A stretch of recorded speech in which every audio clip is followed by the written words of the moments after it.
Studies in the Development of Capitalism by Maurice Dobb, M.A. Chapter 1, Capitalism 1. Chapter 2, The Decline of Feudalism and the Growth of Towns 33. Chapter 3, The Beginnings of the Bourgeoisie. Chapter 4, The Rise of Industrial Capital 123. Chapter 5, Capital Accumulation and Mercantilism R77. Chapter 6, Growth of the Proletariat 221. Chapter 7, The Industrial Revolution and the 19th Century 255. Chapter 8, The Period Between the Two Wars and its Sequel 320. Preface. A work of this kind, which is concerned with generalizing about historical development on the basis of material already collected and arranged by other hands, runs a grave danger of falling between two stools, and of displeasing both the economist, who often has little time for history, and the historian, who may dismiss it as insufficiently grounded in the first-hand knowledge that comes from actual field work. To the economist the author may appear as an irrelevant wanderer from his proper territory, and to the historian as an intruding amateur. Of this danger and of his own imperfect equipment for the task the author has, at least, not been unaware. He has, nevertheless, been encouraged to persevere by the obstinate belief that economic analysis only makes sense and can only bear fruit if it is joined to a study of historical development, and that the economist, concerned with present-day problems, has certain questions of his own to put to historical data. He has been fortified by the conviction that a study of capitalism, in its origins and growth, so much neglected by economists, other than those of a Marxist persuasion, is an essential foundation for any realistic system of economics. There are those who deny that history can do more for the economist than verify whether particular assumptions, e.g. the assumption of perfect competition, are in some simple sense true of particular periods, and that all else is facile and dangerous extrapolation of past trends into the future. Such persons seem to ignore, firstly, the fact that any economic forecast must rest on certain assumptions about tendencies to change, or their absence, the probability of which cannot be estimated at all without reference to the past; secondly, that the relevance of the questions which a particular theory tries to answer, whether a given structure of assumptions and definitions affords an abstract model which is sufficiently representative of actuality to be serviceable, can only be judged in the light of knowledge about the form of development and the sequence of events in the past. In other words, it is not a matter simply of verifying particular assumptions, but of examining the relationships within a complex set of assumptions and between this set as a whole and changing actuality. It is a matter of discovering from a study of its growth how a total situation is really constructed, which elements in that situation are more susceptible to change, and which are most influential in producing change in others. It is a matter of putting questions to economic development in order to discover what are the correct questions to ask both of the past and of the present, and what are the crucial relationships on which to focus attention. At any rate, this collection of historical studies has not been hastily undertaken, and the author has not lacked the guidance and instruction of friends who are themselves expert in various parts of the field. Having had its germ in some jejune chapters of 20 years ago about the origins of capitalist enterprise, the work has grown discontinuously over the intervening period. This disordered growth, with its periodic botching and reconstruction, may have caused the final form at many points to be shapeless and diffuse. But the child once born proved too intractable to be remolded entirely, and had either to die in obscurity or to brave the public eye with all the ungainly traits of its upbringing. For instruction in many aspects of the history of the late Middle Ages the author owes a considerable debt to Professor Poston, Dr. Beryl Smalley and Mr. Edward Miller, and for guidance concerning the Tudor and the Stuart age to Mr. Christopher Hill and Mr. Rodney Hilton, and concerning the Industrial Revolution to Mr. H. L. Beals. Mr. R. B. Braithwaite afforded guidance on a special point touching philosophy, and Miss Donator richly supplied suggestions and searching criticism from her store of historical knowledge, especially of the 19th century and of the literature of Marxism. But for the signs that remain in these pages of ignorance unconquered, these guides can in no way be held responsible. It should perhaps be added that no pretense is made that these studies do more than answer certain specific questions. Certain aspects only of economic development have been selected, although the selection has been made in the belief that these aspects have paramount significancy. Comparative data from other countries have been introduced insofar, but only insofar, as the comparison appeared to illuminate these particular inquiries. The author is under no illusion that he has written a history of capitalism, and a reader will perhaps be more tolerant of them if he remembers that these studies do not pretend to afford more than a first sketch for certain portions of a complete historical picture. Cambridge, November 1945. MHD. Chapter 1. Capitalism. It is perhaps not altogether certain that the term capitalism, which in recent years has enjoyed so wide a currency alike in popular talk and in historical writing, should have been used so variously, and that there should have been no common measure of agreement in its use. What is more remarkable is that in economic theory, as this has been expounded by the traditional schools, the term should have appeared so rarely, if at all. There is even a school of thought, numbering its adherents both among economists and historians, which has refused to recognize that capitalism as a title for a determinate economic system can be given an exact meaning. In the case of economists, this is largely because the central concepts of their theory, as customarily stated, are modeled in a plane of abstraction that is innocent of those historically relative factors in terms of which capitalism can alone be defined. In the case of historians who adopt this nihilistic standpoint, their attitude seems to spring from an emphasis upon the variety and complexity of historical events, so great as to reject any of those general categories which form the texture of most theories of historical interpretation and to deny any validity to frontier lines between historical epochs. No period of history, it is said, is ever made of whole cloth, and since all periods are complex admixtures of elements, it is a misleading simplification to label any section of the historical process with the title of a single Clement. A system like capitalism may be spoken of abstractly as describing an aspect which in varying measure has characterized numerous periods of history. But as such it is an abstract economic notion, not an historical one, and to trace back the origins of any such system is generally a vain pursuit that can have no end. One may suspect that this attitude is reinforced by a more topical consideration.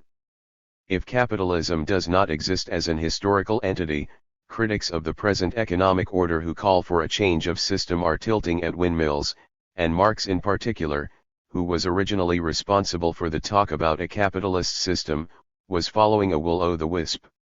Some have been quite outspoken about this, and, like a reviewer of Professor Tawney's Religion and the Rise of Capitalism, have denounced the term as being no more than a political catchword. Today, after half a century of intensive research in economic history, this attitude is rarely regarded by economic historians as tenable, even if they may still hold the origin of the term to be suspect. True, we find the leading historian of mercantilism dismissing the notion of modern capitalism as that unwholesome Irish stew. But the prevailing view of those who have studied the economic development of modern times is summed up by Professor Tawney in a well-known passage. After more than half a century of work on the SUECT by scholars of half a dozen different nationalities and of every variety of political opinion, to deny that the phenomenon exists, or to suggest that if it does exist, it is unique among human institutions in having, like Melchizedek, existed from eternity, or to imply that, if it has a history, propriety forbids that history to be disinterred, is to run willfully in blinkers. An author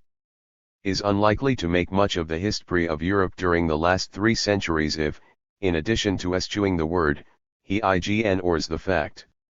2. But if today capitalism has received authoritative recognition as an historical category, this affords no assurance that those who claim to study the system are talking about the same thing.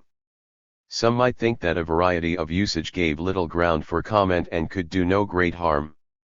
But the difference of verbal usage is not only associated with a different emphasis in the search for what is relevant among the multitude of historical incidents and with a different principle of selection in composing the chronicle of events, but is apt to lead to a different mode of interpretation and a different causal genetic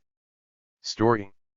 If it is the pattern which historical events force upon us, and not our own predilections, that is decisive in our use of the term capitalism, there must then be one definition that accords with the actual shape which historical development possesses, and others which, by contrast with it, are wrong.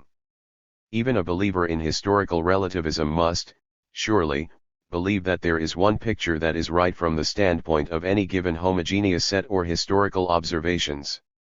Moreover, it not infrequently happens that those who write about capitalism are unaware, apparently, of any problem of meaning, failing to make clear the sense in which they intend the word to be taken, and even themselves showing no great consistency in its employment. One should, perhaps, at once make it clear that the word capitalistic, which has become fashionable among some economists, especially those who lean towards the Austrian school, has little in common with capitalism as a category of historical interpretation.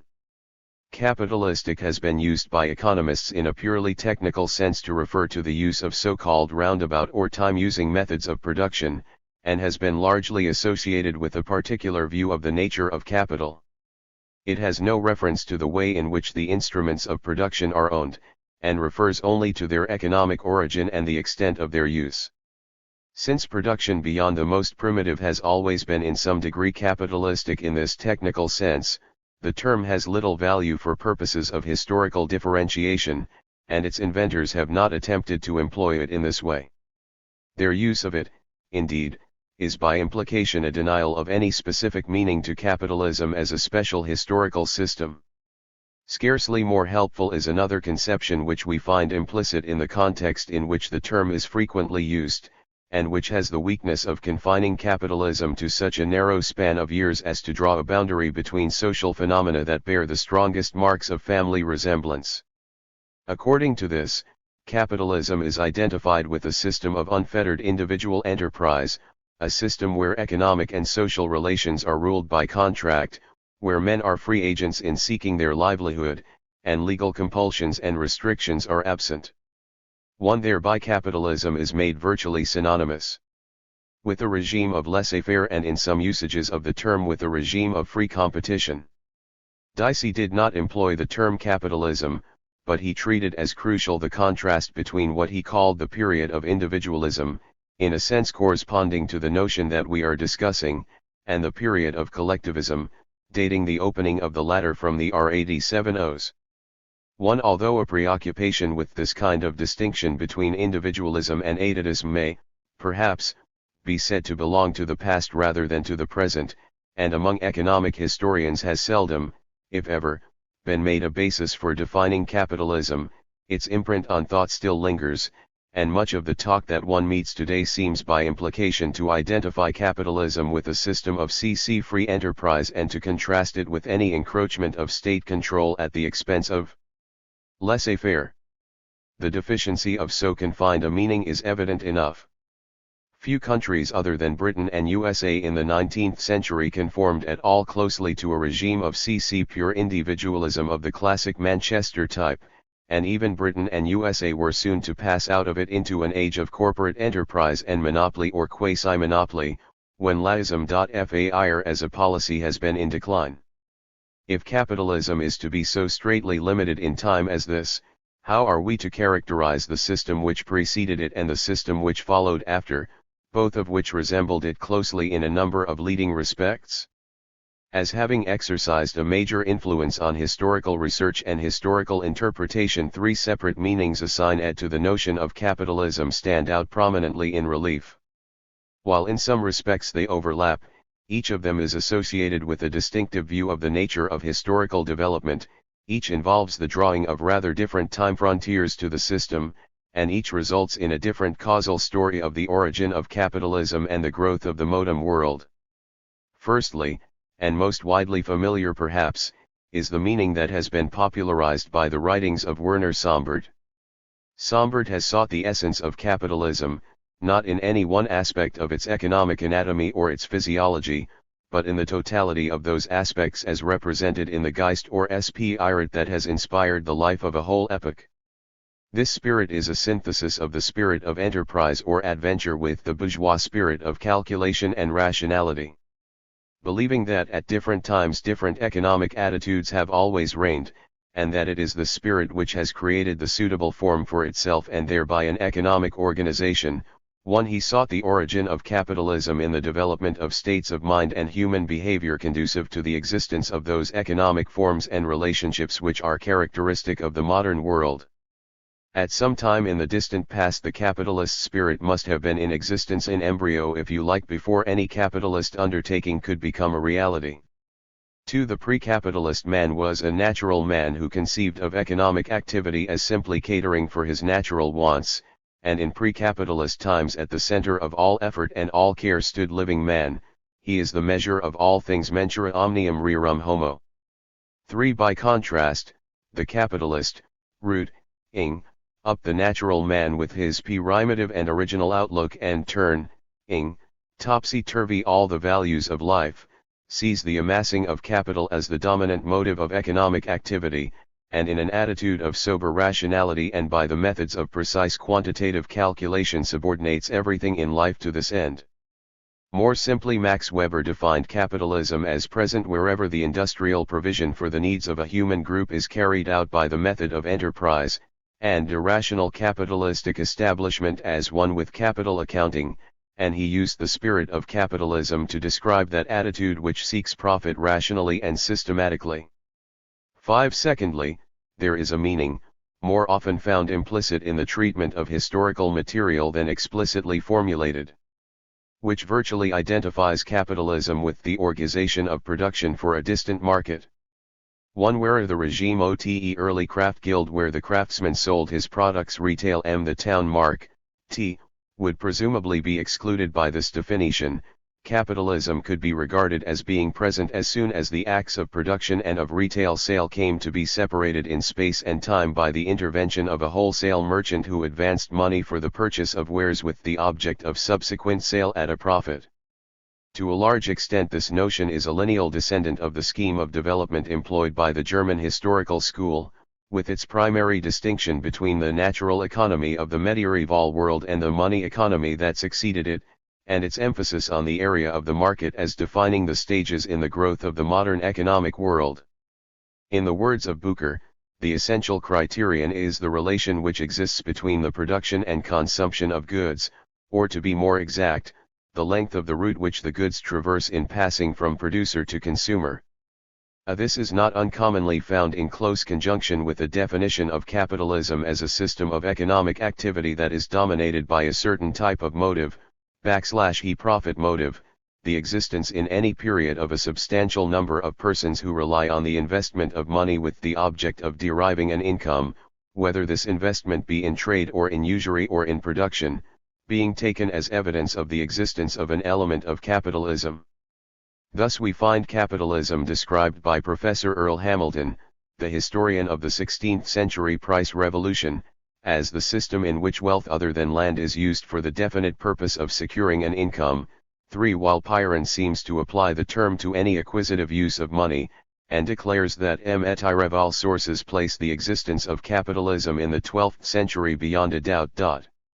When this notion is married to that of capitalism as a commercial system as production for the market, we have the kind of definition that we find used by Professor Nussbaum, a system of exchange economy in which the orienting principle of economic activity is unrestricted profit, to which, however, he adds as an additional characteristic that such a system is marked by a differentiation of the population into owners and property-less workers. 1. The tendency of those who give this emphasis to the term is to seek the origins of capitalism in the first encroachments of specifically commercial dealings upon the narrow economic horizons and the supposedly natural economy of the medieval world, and to mark the main stages in the growth of capitalism according to stages in the widening of the market or to the changing forms of investment and business enterprise with which this widening was associated. In many respects this notion has affinity with Sombert's, and overlaps with the latter, but the focus of its attention remains substantially different. Thirdly, we have the meaning originally given by Marx, who sought the essence of capitalism neither in a spirit of enterprise nor in the use of money to finance a series of exchange transactions with the object of gain, but in a particular mode of production. By mode of production he did not refer merely to the state of technique, to what he termed the state of the productive forces, but to the way in which the means of production were owned and to the social relations between men which resulted from their connections with the process of production. Thus capitalism was not simply a system of production for the market, a system of commodity production as Marx termed it, but a system under which labor power had itself become a commodity and was bought and sold on the market like any other object of exchange. Its historical prerequisite was the concentration of ownership of the means of production in the hands of a class, consisting of only a minor section of society, and the consequential emergence of a propertyless class for whom the sale of their labor power was their only source of livelihood. Productive activity was furnished, accordingly, by the latter, not by virtue of legal compulsion, but on the basis of a wage contract. It is clear that such a definition excludes the system of independent handicraft production where the craftsman owned his own petty implements of production and undertook the sale of his own wares. Here there was no divorce between ownership and work, and except where he relied to any extent on the employment of journeymen, it was the purchase and sale of inanimate wares and not of human labor power that was his primary concern. What differentiates the use of this definition from others is that the existence of trade and of money and the presence of a specialized class of merchants or financiers, even though they be men of substance, does not suffice to constitute a capitalist society. Men of capital, however acquisitive, are not enough. Their capital must be used to yoke labor to the creation of surplus value in production.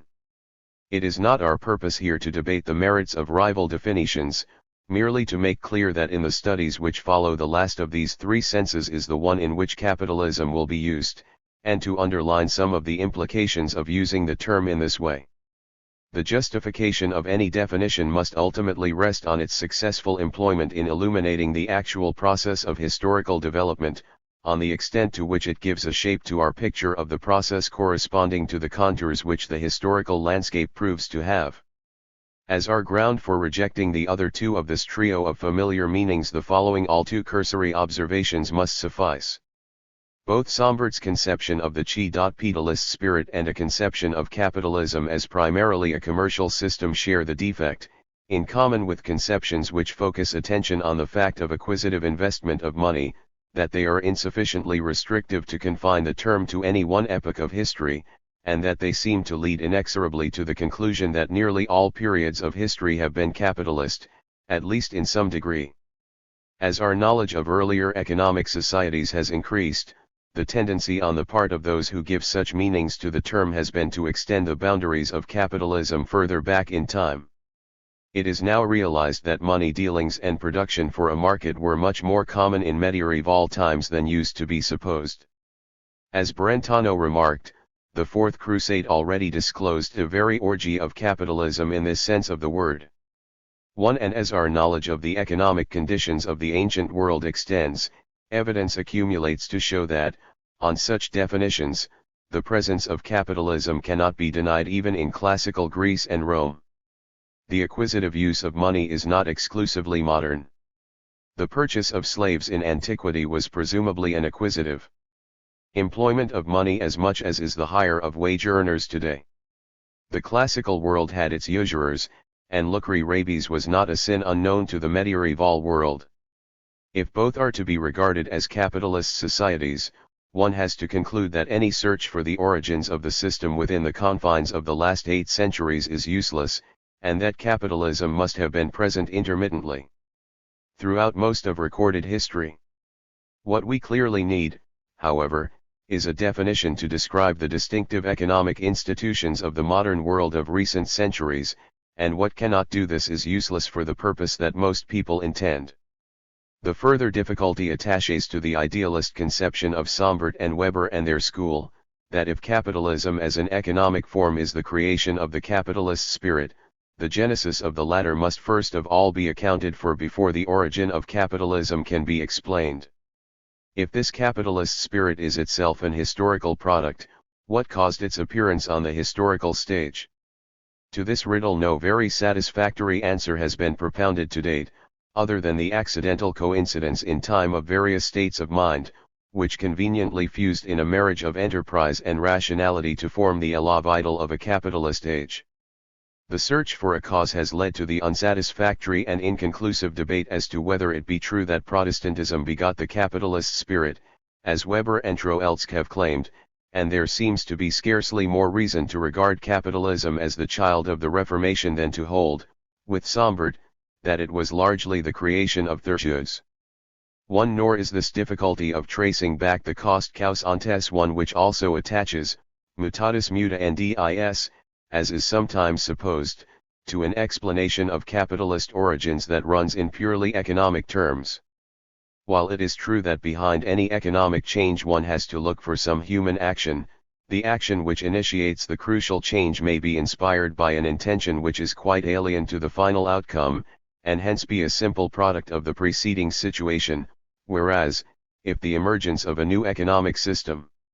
is to be explained in terms of an idea, this idea must embody in embryo the essence of the future system in advance, and the emergence full grown of the idea of that system, before and in the absence of the system itself, has to be explained. On the other hand, it is clear that, as our knowledge has been enriched by the extension of research into modern economic history in the last few decades, the definition of capitalism in actual use in historiography has moved increasingly towards that which was first adopted and developed by Marx.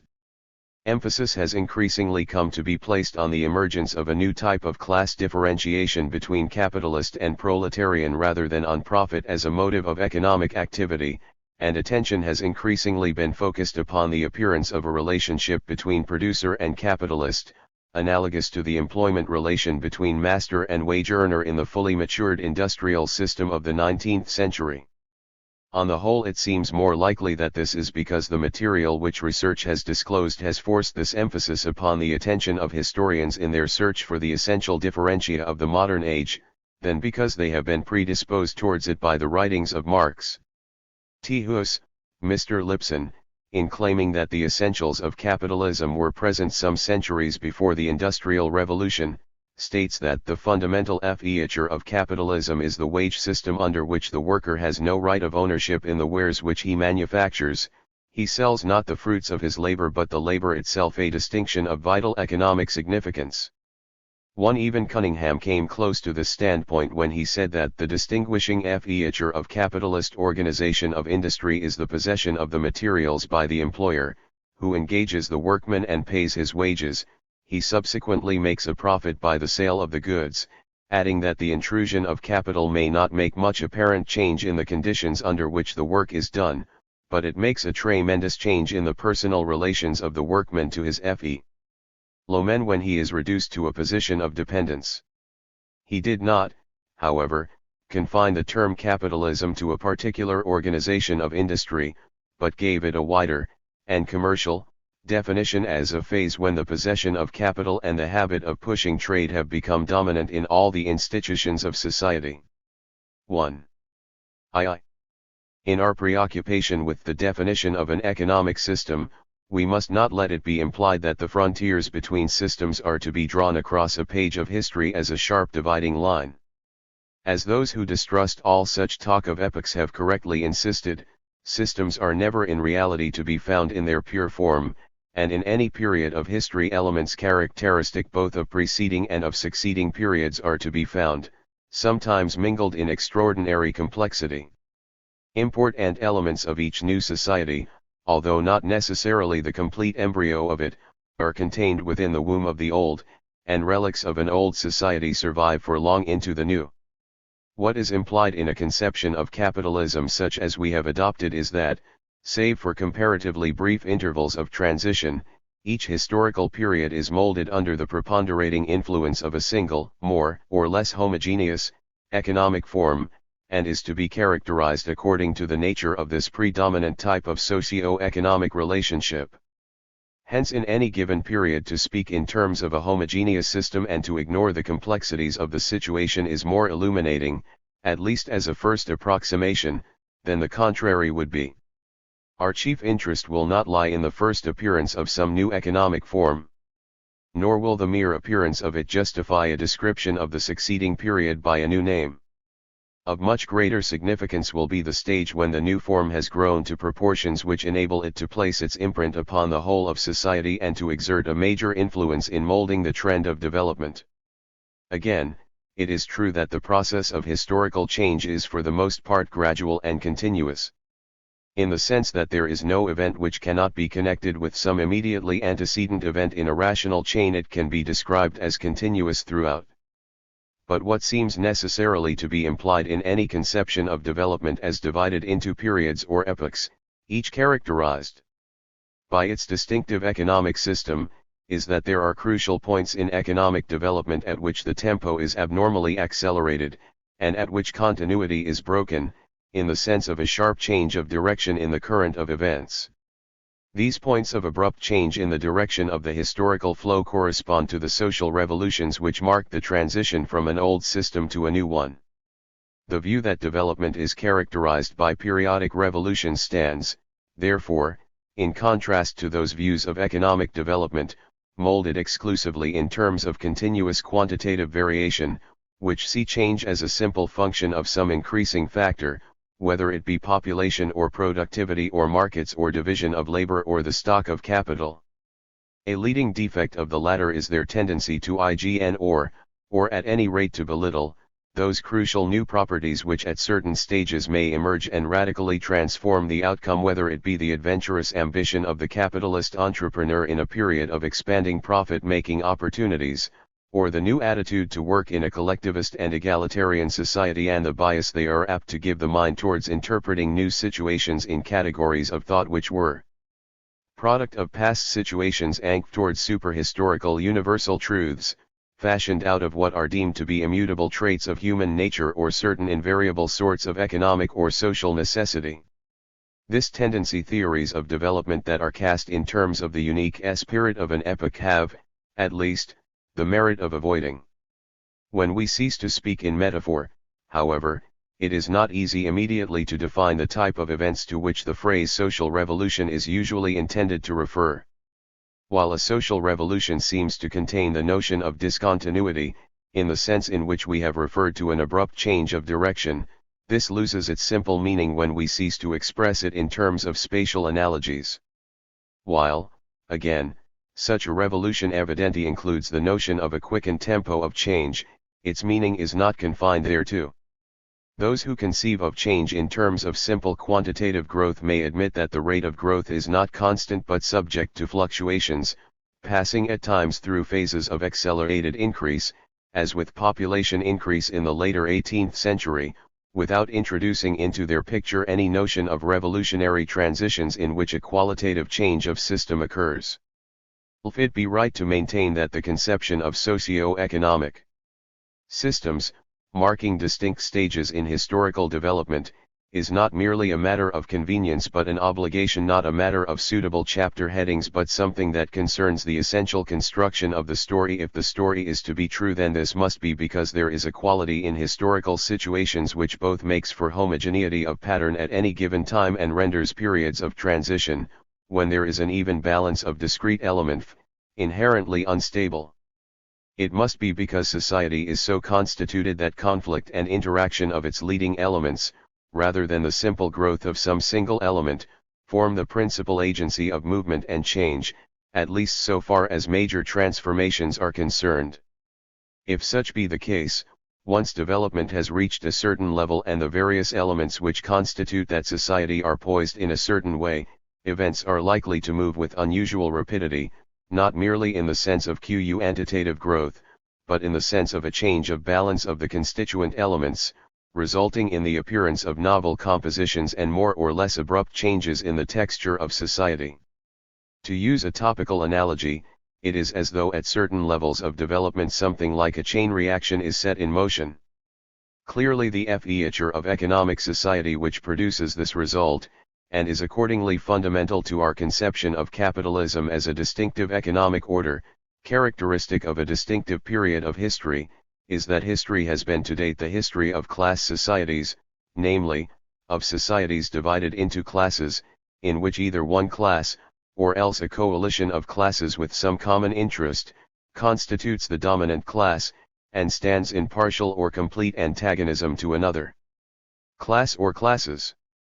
1. The fact that this is so tends to impose on any given historical period a certain qualitative uniformity, since the class that is socially and politically dominant at the time will naturally use its power to preserve and to extend that particular mode of production, that particular form of relationship between classes, on which its income depends. If change within that society should reach a point where the continued hegemony of this dominant class is seriously called in question, and the old stable balance of forces shows signs of being disturbed, development will have reached a critical stage, where either the change that has been proceeding hitherto must somehow be halted, or if it should continue the dominant class can be dominant no longer and the new and growing one must take its place. Once this shift in the balance of power has occurred, the interest of the class which now occupies the strategic positions will clearly lie in accelerating the transition, in breaking up the strongholds of its rival and predecessor, and in extending its own. The old mode of production will not necessarily be eliminated entirely, but it will quickly be reduced in scale until it is no longer a serious competitor to the new one. For a period the new mode of production, associated with new productive forces and novel economic potentialities, is likely to expand far beyond the limits within which the old system was destined to move, until in turn the particular class relations and the political forms in which the new ruling class asserts its power come into conflict with some further development of the productive forces, and the struggle between the two is fought to a climax once again. In the 19th century, largely under the influence of Hegel, the history of civilization was generally believed to consist of a succession of epochs marked by the dominance of successive national cultures. According to our present emphasis, it has rather consisted of a succession of class systems, each having its own peculiar mode of extracting an income for its ruling class. In the economic history of Europe, at least, one thing stands out and is worthy of particular remark. This is the surprising degree of similarity of the main stages through which economic development has passed. The timing of these stages has, of course, been very diverse, and the detail of the story, and the particular forms and phases within each main stage, have been notably dissimilar. But such unity as Europe can be said to possess seems most likely to have been due to the fundamental similarity of shape which the economic development of its various parts has exhibited over the past 10 centuries. The common interest which constitutes a certain social grouping, a class, in the sense of which we have been speaking, does not derive from a quantitative similarity of income, as is sometimes supposed. A class does not necessarily consist of people on the same income level, nor are people at, or near, a given income level necessarily united by identity of aims. Nor is it sufficient to say simply that a class consists of those who derive their income from a common source, although it is source rather than size of income that is here important. In this context one must be referring to something quite fundamental concerning the roots which a social group has in a particular society, namely to the relationship in which the group as a whole stands to the process of production and hence to other sections of society. In other words, the relationship from which in one case a common interest in preserving and extending a particular economic system and in the other case an antagonism of interest on this issue can alone derive must be a relationship with a particular mode of extracting and distributing the fruits of surplus labor, over and above the labor which goes to supply the consumption of the actual producer. Since this surplus labor constitutes its lifeblood, any ruling class will of necessity treat its particular relationship to the labor process as crucial to its own survival, and any rising class that aspires to live without labor is bound to regard its own future career, prosperity, and influence as dependent on the acquisition of some claim upon the surplus labor of others. A surplus of the product of labor over and above the costs of maintenance of the labor, said Friedrich Engels, and the formation and enlargement, by means of this surplus, of a social production and reserve fund, was and is the basis of all social, political, and intellectual progress. In history up to the present, this fund has been the possession of a privileged class, on which also devolved, along with this possession, political supremacy and intellectual leadership. 1. The form in which surplus labor has been appropriated has differed at different stages of society, and these varieties of form have been associated with the use of various methods and instruments of production and with different levels of productivity. Marx spoke of capitalism itself as being, like any other definite mode of production, conditioned upon a certain stage of social productivity and upon the historically developed form of the productive forces. This historical prerequisite is itself the historical result and product of a preceding process, from which the new mode of production takes its departure as from its given foundation. The conditions of production corresponding to this specific, historically determined, mode of production have a specific, historical passing character. 1. At a stage of social development when the productivity of labor is very low, any substantial and regular income for a leisured class, living on production but not contributing thereto, will be inconceivable unless it is grounded in the rigorous compulsion of producers, and in this sense, as Engels remarked, the division into classes at a primitive stage of economic development has a certain historical justification. In a predominantly agricultural society, the crucial relationships will be connected with the holding of land, and since the division of labor and exchange are likely to be little developed, surplus labor will tend to be performed directly as a personal obligation or to take the form of the delivery of a certain quota of his produce by the cultivator as tribute in natural form to an overlord. The growth of industry, which implies the invention of new and varied instruments of production, will beget new classes and by creating new economic problems will require new forms of appropriating surplus labor for the benefit of the owners of the new instruments of production. Medieval society was characterized by the compulsory performance of surplus labor by producers who were in possession of their own primitive instruments of cultivation and were attached to the land. Modern society, by contrast, is characterized, as we have seen, by a relationship between worker and capitalist which takes a purely contractual form, and which is indistinguishable in appearance from any of the other manifold free market transactions of an exchange society. The transformation from the medieval form of exploitation of surplus labor to the modern was no simple process that can be depicted as some genealogical table of direct descent. Yet among the eddies of this movement it is possible for the eye to discern certain lines of direction of the fluid out. These include, not only changes in technique and the appearance of new instruments of production, which greatly enhance the productivity of labor, but a growing division of labor and consequently the development of exchange, and also a growing separation of the producer from the land and from the means of production and his appearance as a proletarian. Of these guiding tendencies in the history of the past 5 centuries, a special significance attaches to the latter, not only because it has been traditionally glossed over and decently veiled behind formulas about the passage from status to contract, but because into the center of the historical stage it has brought a form of compulsion to labor for another that is purely economy and objective, thus laying a basis for that peculiar and mystifying form whereby a leisured class can exploit the surplus labor of others, which is the essence of the modern system that we call capitalism.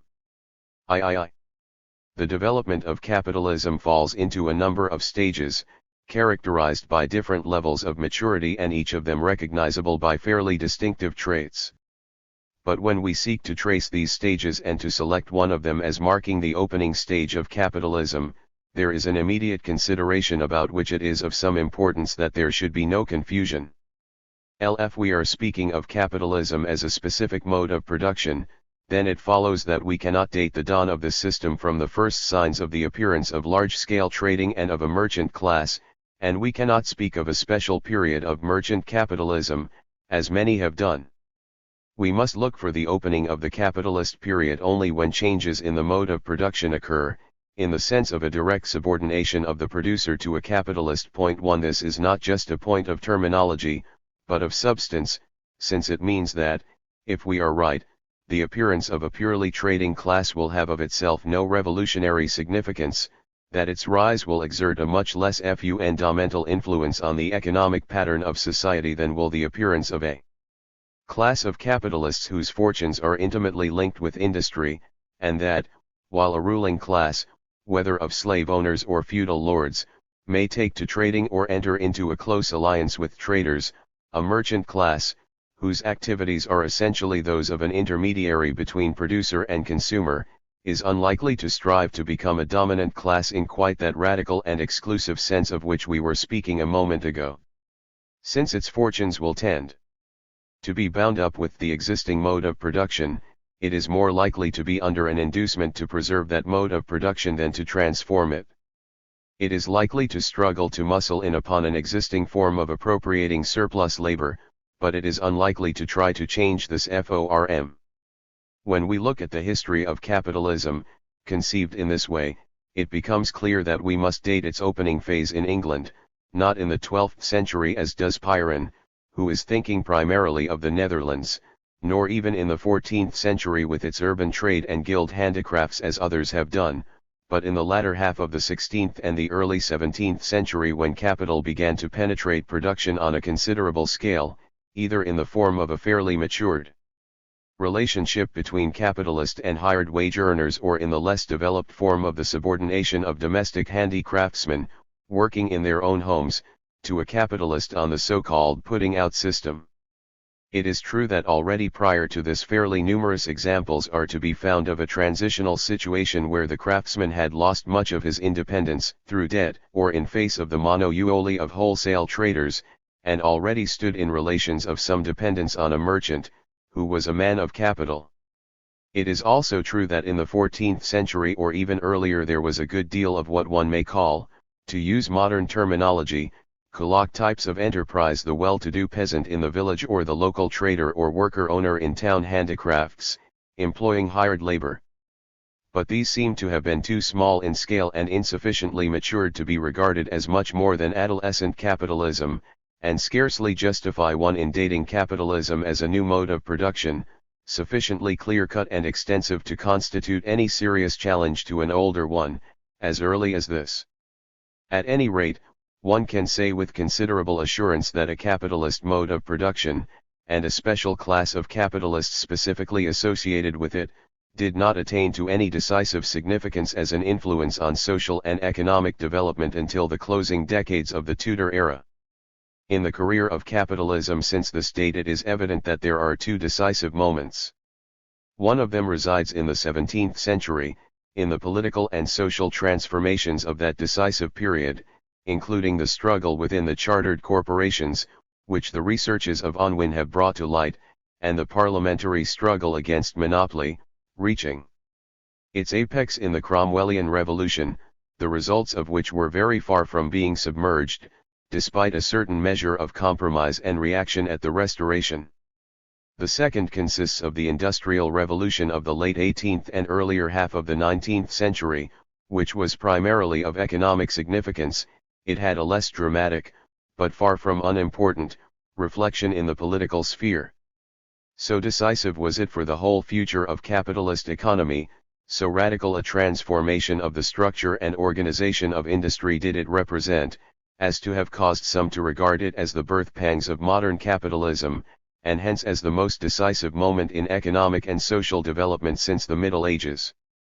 Maturer knowledge and judgment today clearly indicate, however, that what the Industrial Revolution represented was a transition from an early and still immature stage of capitalism, where the pre-capitalist petty mode of production had been penetrated by the influence of capital, subordinated to capital, robbed of its independence as an economic form but not yet completely transformed, to a stage where capitalism, on the basis of technical change, had achieved its own specific production process resting on the collective large-scale production unit of the factory, thereby effecting a final divorce of the producer from his remaining hold on the means of production and establishing a simple and direct relationship between capitalist and wage earners. But if we date the origin of the capitalist mode of production in this way, a crucial difficulty seems immediately to confront us. To be consistent, must we not recognize not merely two but three decisive moments in the transition from the medieval mode of production to the capitalist, the third and earliest of these marking the disintegration of feudalism? And if we admit that there was such an earlier decisive period of transition, how are we to speak of the economic system in the intervening period between then and the later 16th century, a period which, according to our dating, seems to have been neither feudal nor yet capitalist so far as its mode of production was concerned.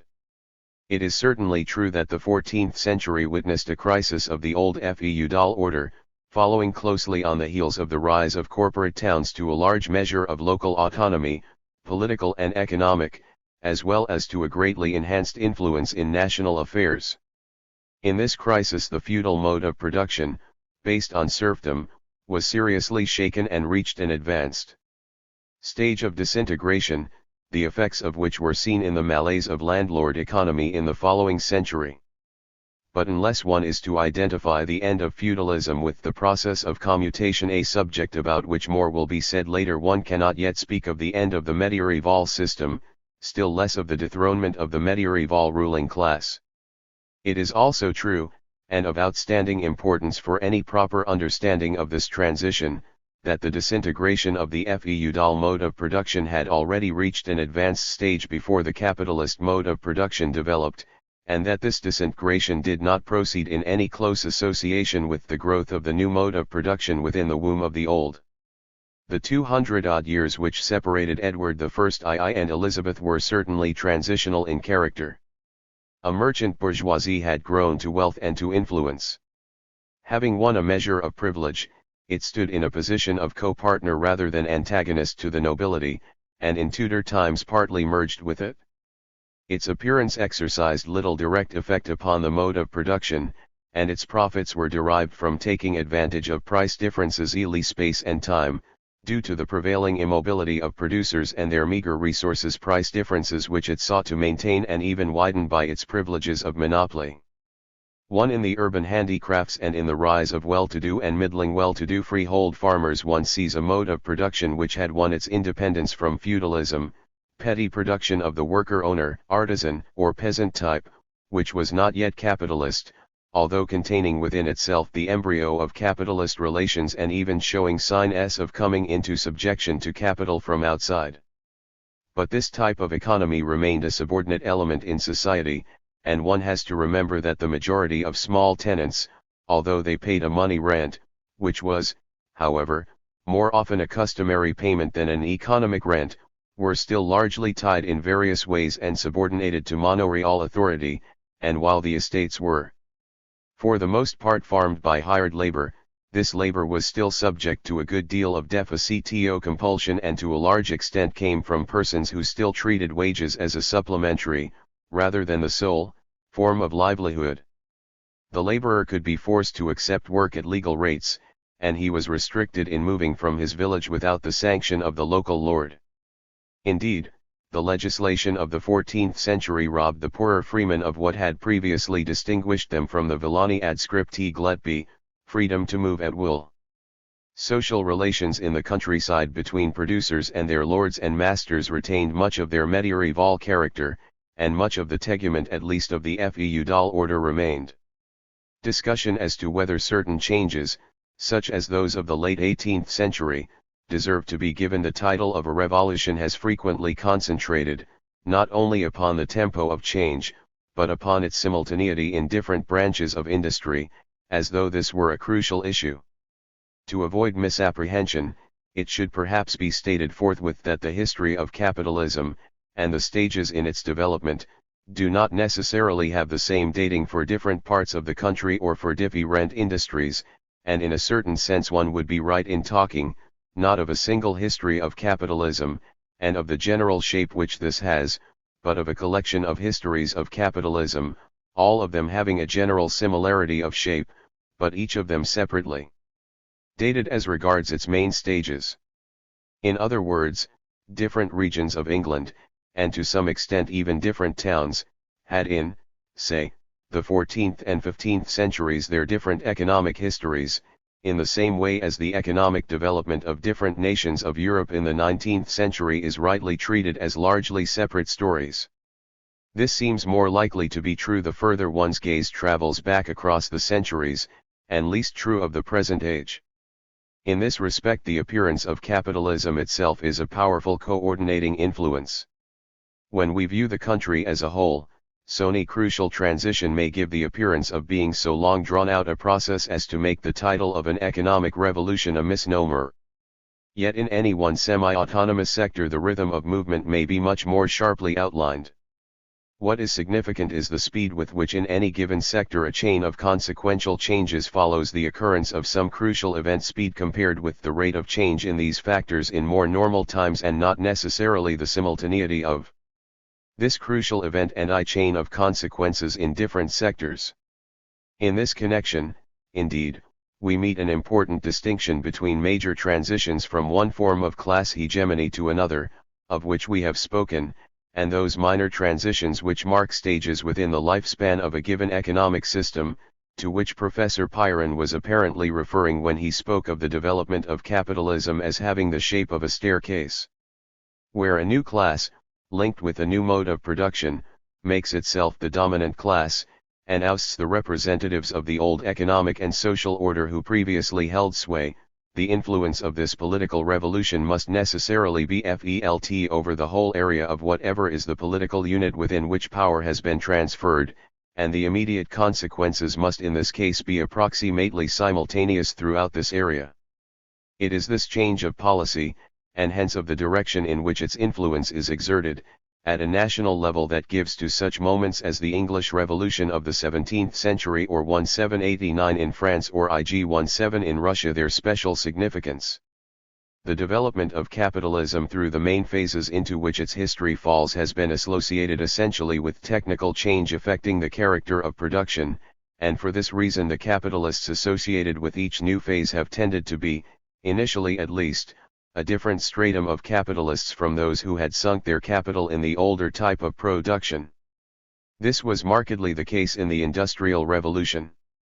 The pioneers of the new technical forms were for the most part new men, devoid of privilege or social standing, who carried on a struggle against the privileges of older established interests in the name of economic liberalism.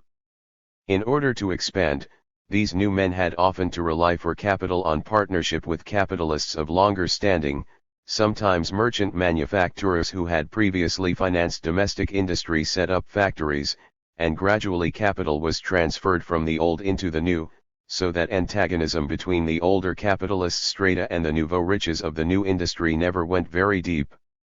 In turn, the change in the structure of industry affected the social relations within the capitalist mode of production. It radically influenced the division of labor, thinned the ranks of the small subcontracting worker-owner type of artisan intermediate between capitalist and wage earner, and transformed the relation of the worker to the productive process itself. But it would be a mistake to suppose that these social relations were the passive reflection of technical processes and to ignore the extent to which changes in them exercised a reciprocal influence, at times a decisive influence, upon the shape of development. They are, indeed, the shell within which technical growth itself proceeds. If the conception of capitalism and its development that we have adopted be a valid one, it would seem to follow that any change in the circumstances affecting the sale of that crucial commodity labor power, whether this concerns the relative abundance and scarcity of labor or the degree to which workers are organized and act in concert or can exert political influence, must vitally affect the prosperity of the system, and hence the impetus of its movement, the social and economic policies of the rulers of industry and even the nature of industrial organization and the march of technique. In the extreme case it will be decisive in affecting the stability of the system. In the chapters which follow, the influence exerted by changing states of the labor market will, rightly or wrongly, be a recurring theme. It may well be that this influence extends to spheres which fall outside the scope of this present study, with effects that are less evident than those of which we shall presently speak. For example, two writers have recently suggested a connection between the changing state of the labor market and the attitude of the state towards the punishment of crime, this attitude being apparently less harsh and more prone to humane considerations at times of labor scarcity when convict labor was in demand than at times when the labor reserve was large and proletarian life was consequently cheap. One concerning the influence of this factor upon economic policy we will venture to make one general statement, if only as an hypothesis for more expert inquiry. There seems to be at least prima facie evidence for connecting periods when the policy of the state in a class society moves in the direction of economic regulation with periods of actual or apprehended labor scarcity, and periods when state policy is inspired by a spirit of economic liberalism with an opposite situation. The reasons which prompt the state at any time towards intervention in production may be various and complex, as are also the possible forms and objects of intervention. A situation conducive to one type of intervention may not be conducive to another. But when state intervention has occurred in the past as a considered and settled policy adapted to the normal circumstances of peacetime, the two objects which mainly seem to have actuated it are the enforcement of a monopoly in favor of some group of capitalists or the tightening of the bonds of labor discipline. And one might expect that the efforts of the state in a capitalist society to control wages and to restrict the freedom of movement of the laborer would be greater when the labor reserve was depleted than when it was swollen. Support is lent to the supposition that a ruling motif of atavism in a class society lies in control of the labor market by the fact that state intervention tended to grow in countries of Western Europe in the 14th and early 15th century, which was a period of almost universal labor scarcity. For example, in France the proclamation of John the Good designed to control the craft organizations in Paris, and in England statutory control of wages, and again in the 17th century. Which was in France, for example, the age of Sully, Lafayette, and Colbert, whereas the 19th century, a period of an abundant labor reserve and rapid increase of population, witnessed the greatest triumphs of laissez-faire. The hypothesis has, at least, a good deal to recommend it. It freedom flourishes most under capitalism when, by reason of a superabundant proletariat, the mode of production is secure. Whereas legal compulsion stands at a premium as soon as jobs compete for men and the mode of production grows less profitable as a source of income on capital and less stable. By contrast with the picture of a fluctuating policy of the state towards industry, as we actually find it, capitalism has sometimes been represented as constantly striving towards economic freedom, since only in the absence of regulation and control can it find favorable conditions for expansion. Capitalism, to this view, is the historical enemy of legal restraint and monopoly is the product of illegitimate intrusion of the state into the economic domain, in pursuit of power instead of plenty or of social stability at the cost of commercial prosperity. But this bears little resemblance to the true picture, and in what follows the role of monopoly at various stages of capitalism, at one time aiding the emergence of the bourgeoisie and the progress of capital accumulation, at another time arresting technical development, will be frequently emphasized. While in its coming of age capitalism made war upon the monopolistic privileges of craft guilds and trading corporations which barred its way, subsequently it showed itself to be not at all averse to the acceptance of economic privileges and state regulation of trade in its own interests, as the later history of mercantilism bears witness. In the 19th century, again, especially in England, the new factory industry raised the banner of unfettered access to markets and to labor supplies, and claimed the right to compete on equal terms with older established rivals, in order to give headroom to its remarkably enhanced productive powers. But, except in the specially favorable circumstances of England as pioneer of the new technique, this enthusiasm for freedom of trade was seldom unqualified, and by the end of the century competition was once again to yield place to monopoly, and free trade to retire before the dawn of what has been termed an era of neo-mercantilism.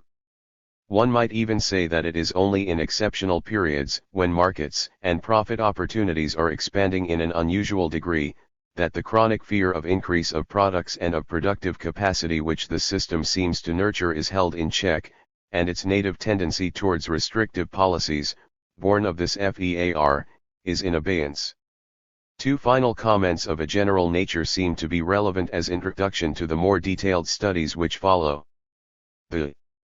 emphasis of our approach to the interpretation of capitalism is that changes in the character of production, and in the social relations that hinge upon it, have generally exerted a more profound and potent influence upon society than have changes in trade relations per se. But this must not be held to imply that trade and markets have not in their turn had an important reciprocal influence on production and are not to be assigned a leading role at various points in the story. Not only was trade the soil from which a bourgeoisie first grew, Not only did its impact on the medieval village have a potent influence, if only an indirect one, by promoting a differentiation among the peasantry into well-to-do peasants and poor, thereby fostering the growth of a rural semi-proletariat from among the latter. Not only have markets shaped the molds into which industry settled, as well as themselves being contingent on the growth of production, but one can say that it is periods of rapidly expanding markets as well as of expanding labor supply which are the periods par excellence of industrial expansion, of progress both in productive technique and in forms of organization, whereas it is apparently when markets are straitened that concern for a safe routine and the consolidation of an established position tends to oust the spirit of adventure and a stiffening of the joints of capitalist industry sets in. Compared with previous systems, there can be no doubt that modern capitalism has been progressive in a high degree, according to the well-known tribute paid to it by Marx and Engels in the Communist Manifesto. The bourgeoisie has played an extremely revolutionary role upon the stage of history. It was the first to show us what human activity is capable of achieving. It cannot exist without incessantly revolutionizing the instruments of production, and, consequently, the relations of production. But this progressive influence of capitalism was less because, by some enduring quality of its nature, the system thrives on continuous innovation, than because its period of maturity was associated with an unusual buoyancy of markets as well as with an abnormal rate of increase of its labor supply.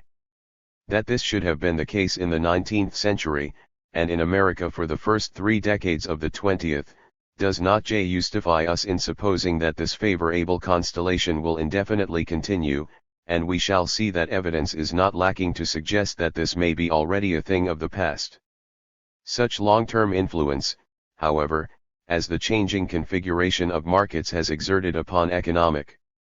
development seems to have been primarily via its effect on production, as one of the latter's conditioning factors, and, apart from this, the sphere of trade does not seem to have been the seat of any powerful waves of influence which have directly spread thence in wide circles over the surface of society. If the shape of economic development is as we have described it, a specific corollary seems to follow for economic analysis, a corollary, moreover, of crucial importance. This is that, for understanding the larger movements of the economic system at any given period, the qualities peculiar to the system are more important than the qualities it may have in common with other systems, and that one is unlikely to make much of its long-term tendencies of development if one derives one's concepts simply from relations of exchange, drawing a line between these and that special type of institutional factor which composes what Marx termed the mode of production of the epoch. Economic theory, at least since Jevons and the Austrians, has increasingly been cast in terms of properties that are common to any type of exchange society, and the central economic laws have been formulated at this level of abstraction. To institutional, or his torico-relative, material, while it has not been excluded entirely, has only been introduced into the second story of the building, being treated in the main as changes in data which may influence the value of the relevant variables, but do not alter the main equations themselves by which the governing relationships are defined. Hence a line of demarcation is drawn between an autonomous sphere of exchange relations, possessed of properties and ruled by necessities that are, in the main, independent of any change of system, a sphere which is the province of economists, and the sphere of property institutions and class relations which is the territory where sociologists and historians of institutions, with their talk of systems, can riot to their heart's content. But if the major factor in the economic and social, if not the political, development of the past 4 to 5 centuries has been something called capitalism, and capitalism is as we have described it, such a dichotomy is untenable. An autonomous sphere of exchange relationships, whose concepts IGN or the qualitative difference in the connection of various classes with production and hence with one another, in order to concentrate on their similarity as quantitative factors in an abstract pricing problem, clearly cannot tell us much about the economic development of modern society. Moreover, the alleged autonomy of the sphere is itself brought into question. To regard exchange relationships as an autonomous territory for a special science of economics seems to mean that a fairly complete causal story of essential processes can be constructed without going outside its boundaries. There are those who hold that, while a study of exchange relations by themselves must admittedly be incomplete, unless it proceeds to take account of the influence upon them of particular institutions such as the class structure of society, the laws revealed by the former are nevertheless fundamental and express necessities which rule any type of economic system. In what sense the modern theory of price equilibrium can be held to express necessities for any type of society, and how much remains of such necessities when they have had to be supplemented to any large extent by historically relative institutional data, is not altogether clear. 1. But, expressed in formal terms, a possible meaning to be given to this claim is that the influence of the institutional factors upon exchange relationships is not such as to change any of the governing equations or to rob any of the independent variables which have figured in these equations of their assumed independence. If this condition holds, changes in institutional factors can reasonably be treated simply as changes in data, which affect the values to be assigned to these variables without affecting anything else. If, however, this convenient assumption does not hold, if the influence of the particular institutional data is more radical than this, then the necessities which these laws express will change their character with any fundamental change of system, and the very statement of them in a form that is simultaneously realistic and determinate will be impossible unless the institutional situation is taken into account. The claim that economic principles can be formulated without regard to particular institutional conditions may seem to many to be open to such an obvious objection as to make it surprising that such a claim could have been seriously advanced. Is it not obvious that the manner in which prices are determined and exchange is regulated, under conditions of competition must be different from the manner in which they are determined under conditions of monopoly, or, again, that the pattern of prices at any particular time, and hence movements of prices over time, must be different when each seller is ignorant of the intended actions of other sellers from what it would be where this ignorance was partly or wholly absent, as would be the case under conditions of economic planning. If this be so, the statement that a change of circumstance does not affect the equations themselves by which economic necessities are defined cannot be true so far as the determination of prices is concerned. Presumably the statement can only be seriously intended to apply to postulates at some higher level of generality, to principles of which the particular theories of particular situations can be treated as special cases.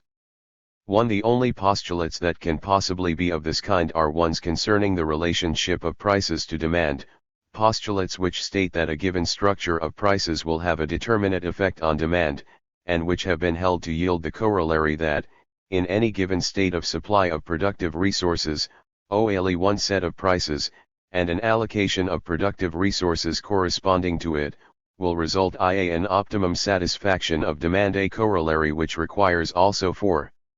its validity certain assumptions about the nature of consumers' preference or about utility. But these statements do not suffice to afford a determinate account of how relationships of exchange are in fact determined. An analogy which, because it is familiar, may perhaps commend itself to economists, can be cited from recent discussions about the quantity theory of money.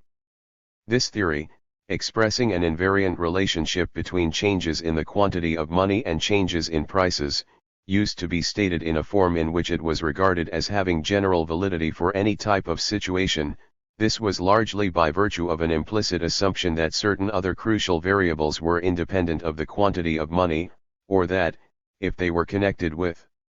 the latter, this connection was limited to a certain form. 1. It is now realized that this assumption does not hold true of all types of situation, in particular, of a situation characterized by excess capacity of manpower and machinery. Insofar, therefore, as the theory claims to tell a causal story, its alleged generality breaks down, since there are situations in which the relationship it asserts between money and prices is not true, whereas, if it modifies its status to that of a mere equation of identity, the causal story too of the actual relationship between money and prices remains to be told, and told in terms of particular situations. When this fuller causal story has been completely told, it may be that some new general principle emerges, in terms of which in a purely formal sense particular situations can again be expressed as special cases, e.g. a state of full employment as one where supply of output has a zero, instead of some positive elasticity.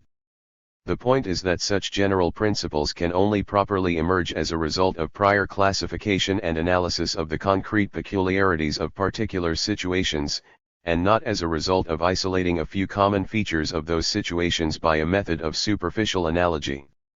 The comparative study of social institutions affords a strong presumption, to say the least, that the modern theory of price equilibrium may have considerable analogy with the quantity theory of money in this respect.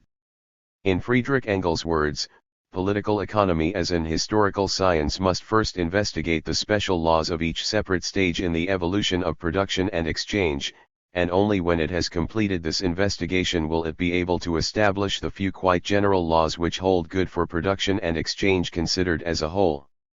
8. This is not a theme that can here be fittingly pursued. But it is also not one that in the present context could be entirely ignored. While no one could seriously deny that there are features which different types of economic society have in common, and that such analogies are deserving of study and have their share of importance when placed in proper setting,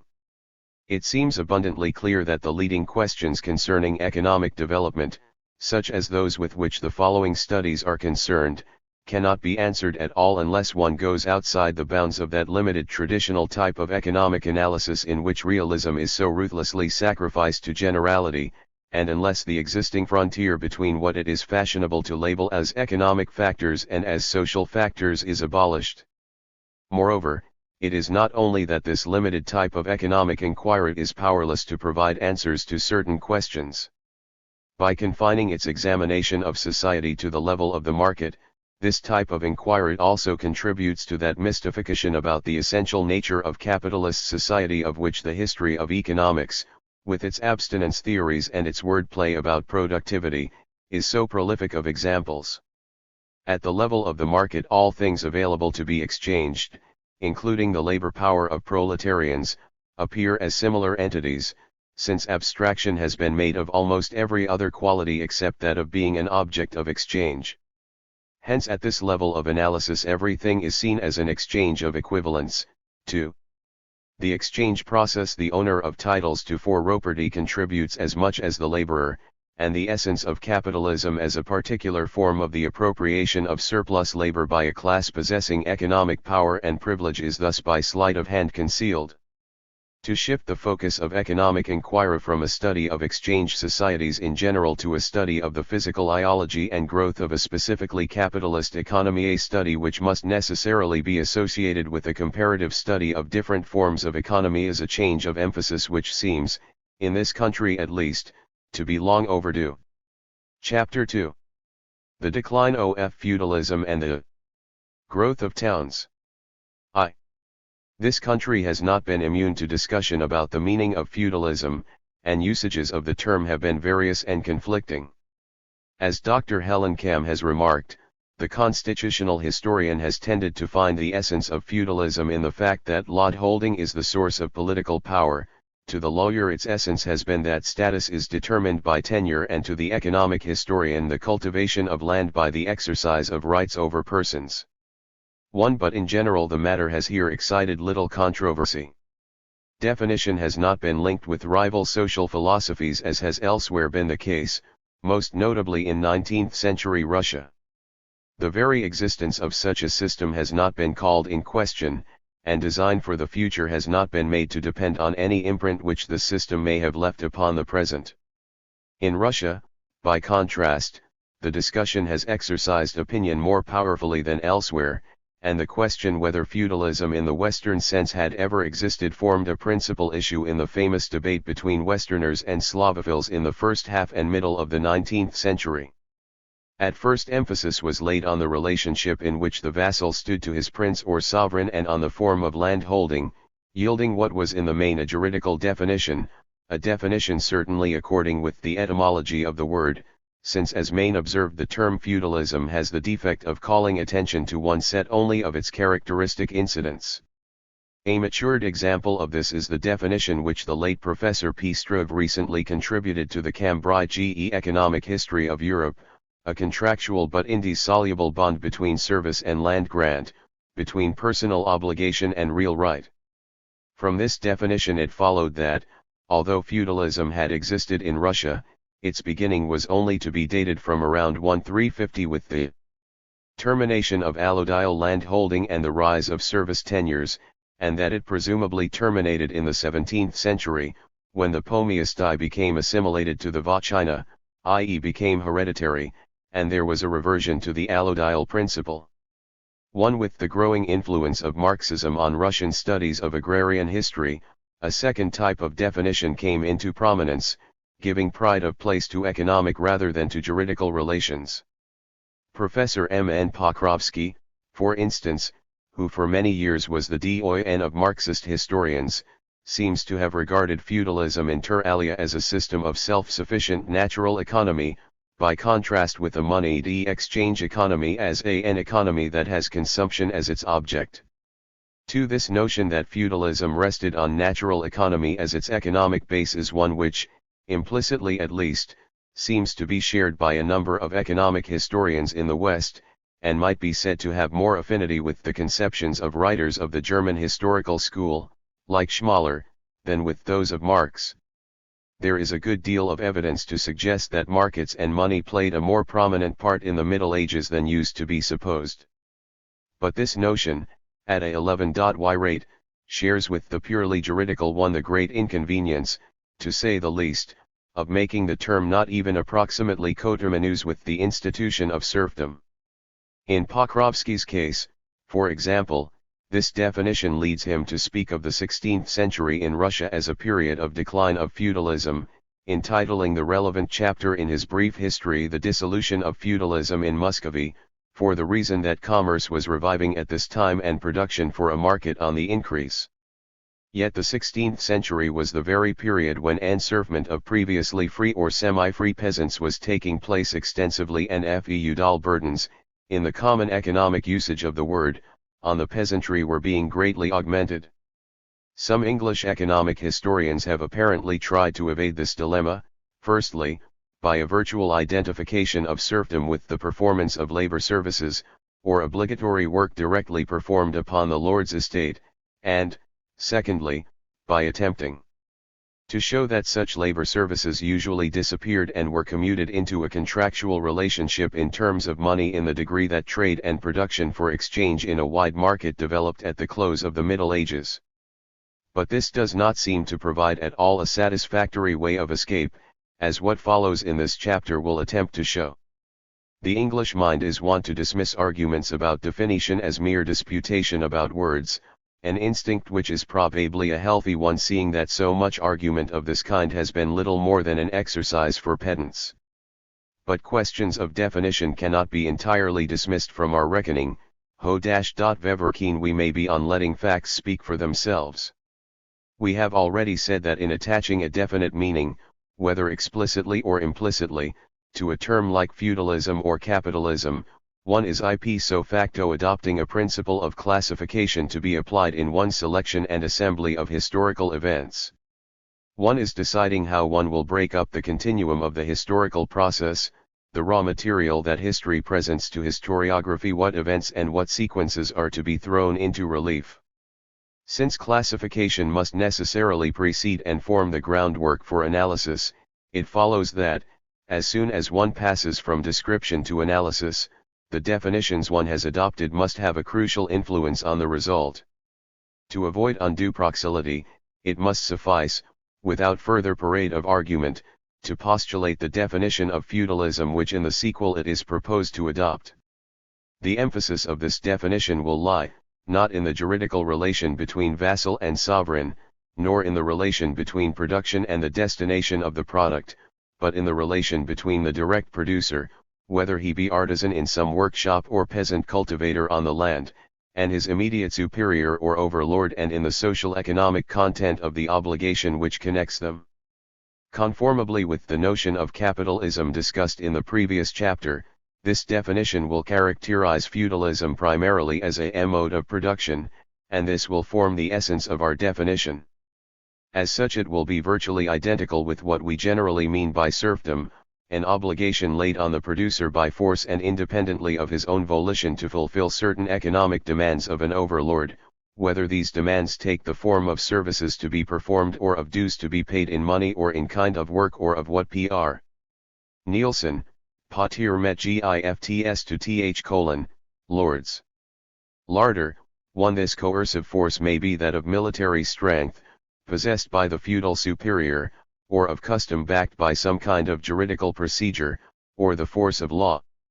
This system of production contrasts, on the one hand, with slavery in that, as Marx has expressed it, the direct producer is here in possession of his means of production, of the material labor conditions required for the realization of his labor and the production of his means of subsistence. He carries on his agriculture and the rural house industries connected with it as an independent producer, whereas the slave works with conditions of labor belonging to another. At the same time, serfdom implies that the property relation must assert itself as a direct relation between rulers and servants, so that the direct producer is not free, a lack of freedom which may be modified from serfdom with forced labor to the point of a mere tributary relation. 2. It contrasts with capitalism in that under the latter the laborer, in the first place, as under slavery, is no longer an independent producer but is divorced from his means of production and from the possibility of providing his own subsistence, but in the second place, unlike slavery, his relationship to the owner of the means of production who employs him is a purely contractual one, an act of sale or hire terminable at short notice. In the face of the law he is free both to choose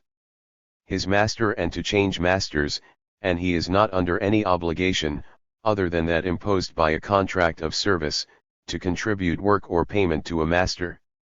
This system of social relations to which we refer as feudal serfdom has been associated in history, for a number of reasons, with a low level of technique, in which the instruments of production are simple and generally inexpensive, and the act of production is largely individual in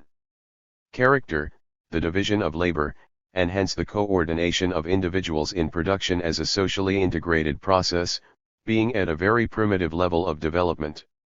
Historically it has also been associated, and for a similar reason in the main, with conditions of production for the immediate needs of the household or village community and not for a wider market, although natural economy and serfdom are far from being coterminous, as we shall see. The summit of its development was characterized by domain farming, farming of the lord's estate, often on a considerable scale, by compulsory labor services. But the feudal mode of production was not confined to this classic form.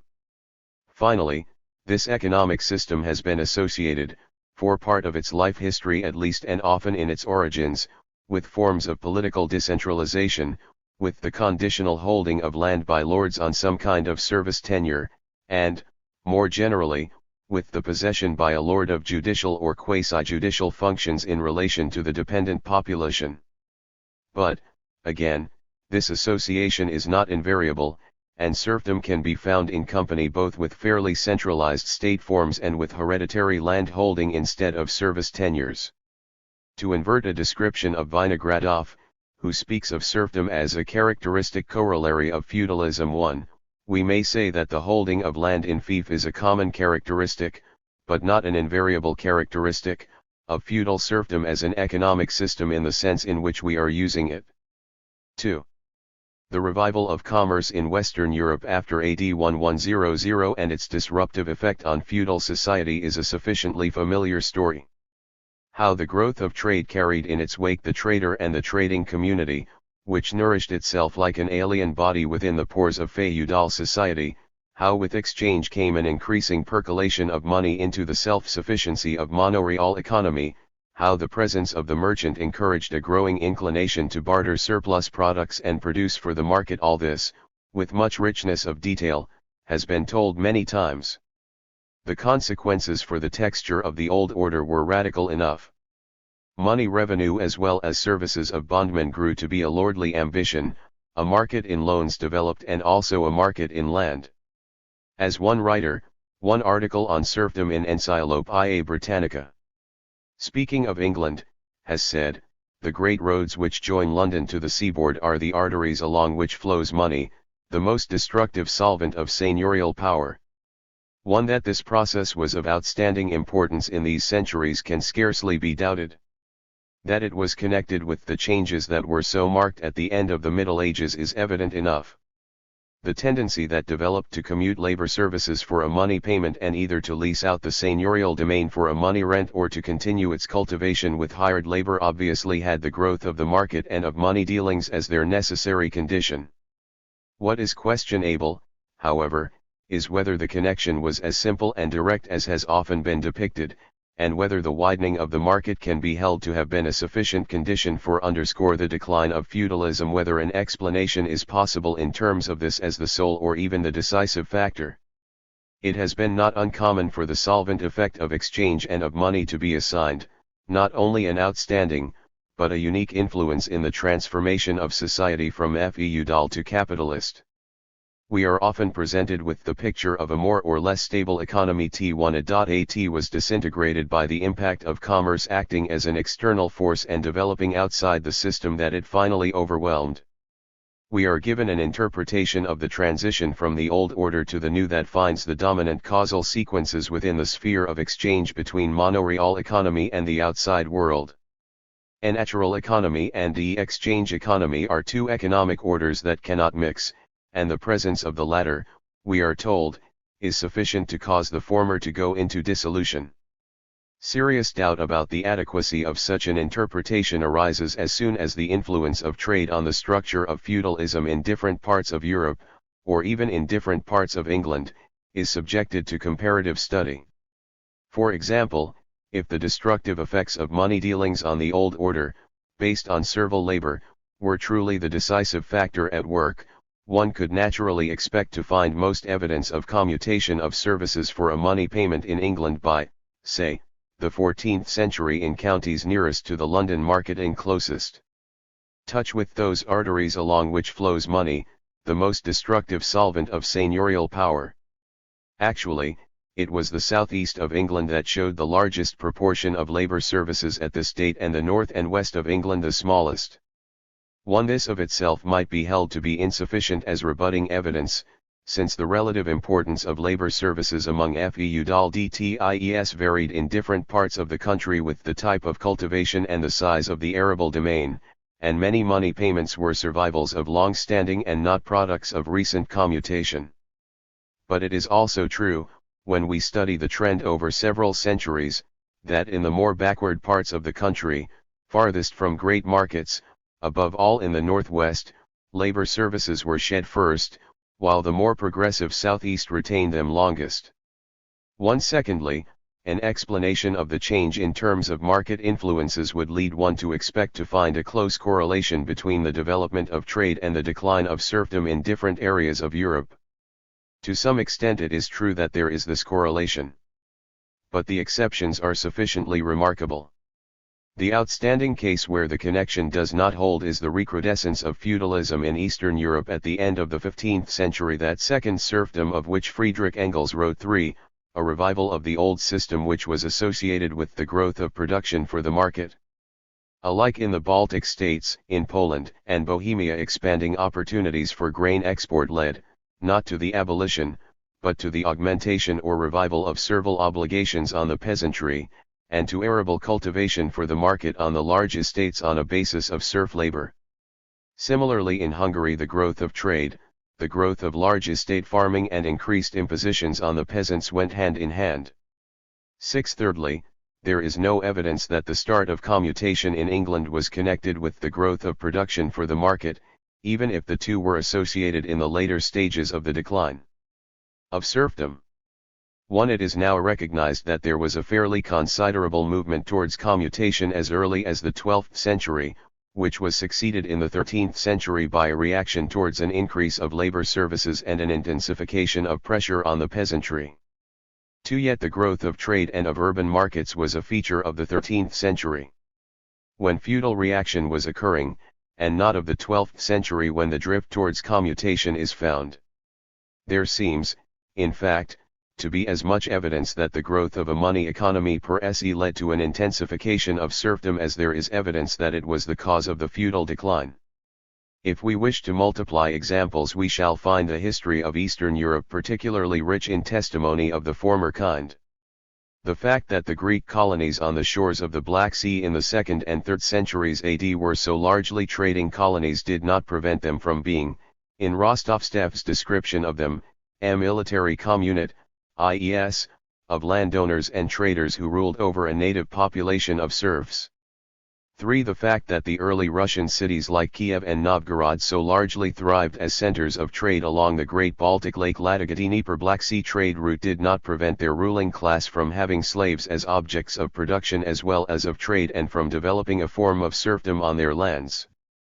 4 centuries later, it was precisely wealthy monasteries like the Troitsa Sergeyevsky near Moscow or that of St. Cyril on the White Sea, among the most enterprising and successful traders of the period, that were the earliest to impose labor services, instead of dues in money or kind, upon peasantry on their estates.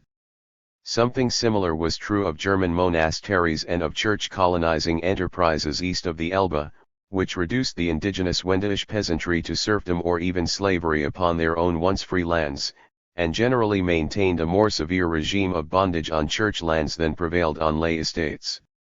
In Poland in the 15th century a transition from a system of tribute payments in money and in kind, which had characterized the earlier period of colonization of new land, to an extensive system of labor services coincided with the growth of corn export, following the Peace of Torun in 1466, which had given Poland an outlet to the sea. And in the Polish-occupied Ukraine of the 16th century we find that serfdom made its initial appearance in western Ukraine where the demand for grain, for export, first appeared in the latter half of the 16th century. To the 18th century in Russia, the century of Peter the Great and of the enlightened Catherine, that golden age of the Russian nobility was one in which Russian serfdom approximated more closely than it had ever done to slavery, the serf being virtually the chattel of his lord who could sell his peasant apart from the land and could torture, even kill, him almost with impunity. Yet it was also the century that witnessed a higher development of commerce than in any previous century since the glories of Kiev and a not inconsiderable growth of manufacture. To the question whether there is any reason to suppose that the growth of money economy of itself should encourage a feudal lord to cancel or relax the traditional obligations of his serfs and substitute a contractual relationship in their stead, the answer is, I think, bound to be that there is none. That the lord would have no inducement at all to commute labor services for a money payment unless the use of money were developed to some extent is obvious enough, and it is in the sense that a certain growth of the market was an essential condition of the change. But it does not follow from this that the spread of trade and of the use of money necessarily leads to the commutation of labor services, still less to the emancipation of the producer from all feudal obligations, and to the leasing of the lord's estate or the farming of it on the basis of hired labor. Is there not equally good ground for expecting the growth of trade to occasion an intensification of serfdom in order to provide forced labor to cultivate the estate for purposes of the market? Is there not as good reason to regard what occurred in Eastern Europe or in 13th century England as the natural consequence of expanding commerce as what occurred in 14th and 15th century England or 14th and 15th century France? And the Rhineland? If either of the two were to be regarded as the more probable outcome, it would seem to be the former, since at earlier periods of history the effect of commerce had been apparently to encourage a substitution of slavery, which permits a higher degree of organization and discipline, for the looser bonds of serfdom. In past discussion of the decline of feudalism, the assumption that production of commodities for a market necessarily implies production on the basis of wage labor seems too often to have slipped into the argument unawares. What is clearly missing in the traditional interpretation is an analysis of the internal relationships of feudalism as a mode of production and the part which these played in determining the system's disintegration or survival. And while the actual outcome has to be treated as a result of a complex interaction between the external impact of the market and these internal relationships of the system, there is a senile in which it is the latter that can be said to have exercised the decisive influence. As Marx observed, The dissolving influence that commerce will have upon the old order depends upon the character of the system, its solidity and internal articulation, and, in particular, what new mode of production will take the place of the old does not depend on commerce but on the character of the old mode of production itself. 2. As soon as we inquire how far forces internal to feudal economy were responsible for its decline, we turn in a direction to which less study has been devoted and where the evidence is neither very plentiful nor conclusive. But such evidence as we possess strongly indicates that it was the inefficiency of feudalism as a system of production, coupled with the growing needs of the ruling class for revenue, that was primarily responsible for its decline, since this need for additional revenue promoted an increase in the pressure on the producer to a point where this pressure became literally unendurable. The source from which the feudal ruling class derived its income, and the only source from which this income could be augmented, was the surplus labor time of the servile class over and above what was necessary to provide for the latter's own subsistence. With the low and stationary state of labor productivity of the time, there was little margin to spare from which the surplus product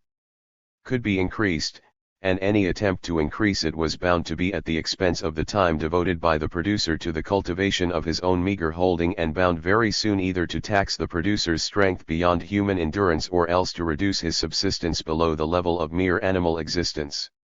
That this was so did not, of course, prevent the pressure to obtain a larger surplus from being exerted, but the eventual result for the system at large remained disastrous, since in the end it led to an exhaustion, or actual disappearance, of the labor force by which the system was nourished.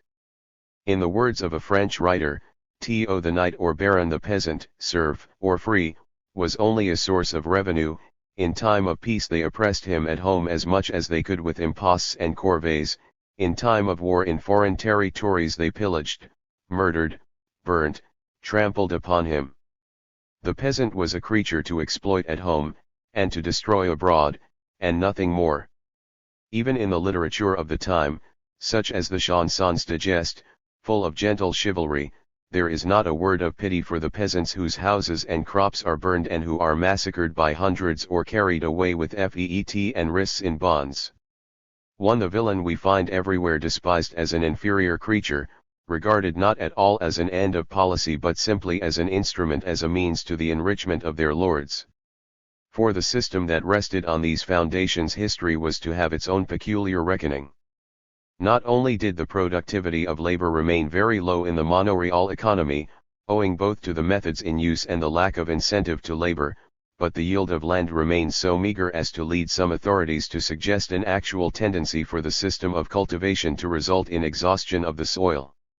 The primitive rotation, the lack of sufficient root crops and sown grasses like lucerne, gave little chance to the soil to recover after it was cropped, and while manuring was known and sometimes practiced, the average peasant's poverty prevented him from the adequate manuring of his own land which soil cultivated under the medieval cropping system required if it was not to lose its productive power. 11. Even the folding of his own sheep on his holding was not always possible owing to the jus fld of the lord, his right of requiring the monoreal sheep to be folded on his domain. At any rate there was little or no incentive to improvement. As an authority on medieval Europe has written, any improvement in the soil was but the pretext for some new exaction, and the lord, being a mere parasite, discouraged initiative and dried up all energy at its source by taking from the villain an exorbitant part of the fruits of his work, so that labor was half sterile. 1. It is hardly surprising that masters should complain of villains who will labor fervently before a man's face but feebly and remissly behind his back, or that it should have been said of bond servants, the most exploited section of feudal society, that, being bought and sold like beasts, and beat with rods, and scarcely suffered to rest or to take breath, they should, when they be not held low with dread, wax stout and proud against the commandments of their sovereigns. 2. How wretched was the plight of the mass of the producers and how close to the irreducible minimum they were is graphically shown by contemporary accounts, like that of the man who drove 4 heifers before him that had become feeble, so that men might count their every rib, so sorry looking they were. And as he trod the soil his toes peered out of his worn shoes, his hose hung about his hocks on all sides, while his wife beside him went barefoot on the ice so that the blood flowed. The common bailiff's doctrine was that the churl, like the willow, sprouts the better for being cropped, a doctrine that, even if true, must have operated within very narrow limits, and a not unenvied title that bailiffs frequently earned was excoriator rusticorum. The abbot of Burton hardly needed to remind his serfs that they possessed nihil praeter venturum. 3. At the same time the needs of the feudal ruling class for an increasing revenue demanded an intensified pressure and novel exactions on the producers. In the first place there was a tendency, which seems to have operated more forcibly on the continent than in England, for the number of vassals to be multiplied, by a process known as subinfeudation, in order to strengthen the military resources of the greater lords. This, combined with the natural growth of noble families and an increase i.e. in the number of retainers, swelled the size of the parasitic class that had to be supported from the surplus labor of the serf population. 1. Added to this were the effects of war and of brigandage, which could almost be said to be integral parts of the feudal order, and which swelled the expenses of feudal households and of the crown at the same time as it spread waste and devastation over the land. 2. While exaction and pillage diminished productive powers, the demands that the producer was required to meet were augmented. The series of crusades involved a special drain on feudal revenues at this period, and as the age of chivalry advanced, the extravagances of noble households advanced also, with their lavish feasts and costly displays, vying in emulation in their cult of magnificentia. At first the growth of trade, with the attraction of exotic wares that it made available and the possibilities it opened of producing a surplus for the market, reinforced the tendency to intensify feudal pressure on the peasantry, and, as we have already noticed, the 13th century in England was marked by an increase of labor dues on the larger estates in England, and especially on monastic lands. A contemporary account complains that the lords are destroying the peasants by exactions and tallage and exacting tallage from them by force and oppression. 3. Probably this was the root of that change of which Vinogradov remarked, when he said that the will and influence of the Lord is much more distinct and overbearing in the documents of the later 13th and of the 14th century than in the earlier records. At the same time it is possible that the smaller estates, which were apt to be badly supplied with unfree labor, may have had a tendency to encourage money rents from tenants and to rely for cultivating the domain, where this was practicable, on the hired labor of freemen. 1. In 12th century France we hear occasional voices like that of the Abbé de Cluny denouncing the oppressors of the peasantry, who, not content with the customary obligations, make novel and additional demands. 11. The result of this increased pressure was not only to exhaust the goose that laid golden eggs for the castle, but to provoke, from sheer desperation, a movement of illegal emigration from the manors, a desertion en masse on the part of the producers, which was destined to drain the system of its essential lifeblood and to provoke the series of crises in which feudal economy was to find itself engulfed in the 14th and 15th centuries. This flight of villains from the land often assumed catastrophic proportions both in England and elsewhere, and not only served to swell the population of the rising towns but especially on the continent contributed to a prevalence of outlaw bands and vagabondage and periodic jacqueries. 3. In France when the lord remained inflexible, his land was deserted, it meant the exodus of the whole village, or even the whole canton, and desertions were numerous, continuous. For example, in the 12th century the inhabitants of the Ile de Ré deserted en masse owing to their lord's severity, and the lord was forced to introduce concessions in order to retain any labor at all. 1. The lords in their turn resorted to agreements between themselves in the 12th and 13th centuries for mutual assistance in the capture of fugitive serfs, agreements which provided for an exchange of captives or gave the right of pursuit in another's territory. But so considerable did the problem of fugitives become, and so great the hunger for labor, that, despite treaties and mutual promises, an actual competition developed to entice and steal the serfs of a neighboring domain, a competition which necessarily involved the making of certain concessions, and the existence of which imposed its own limits on the further increase of feudal exploitation.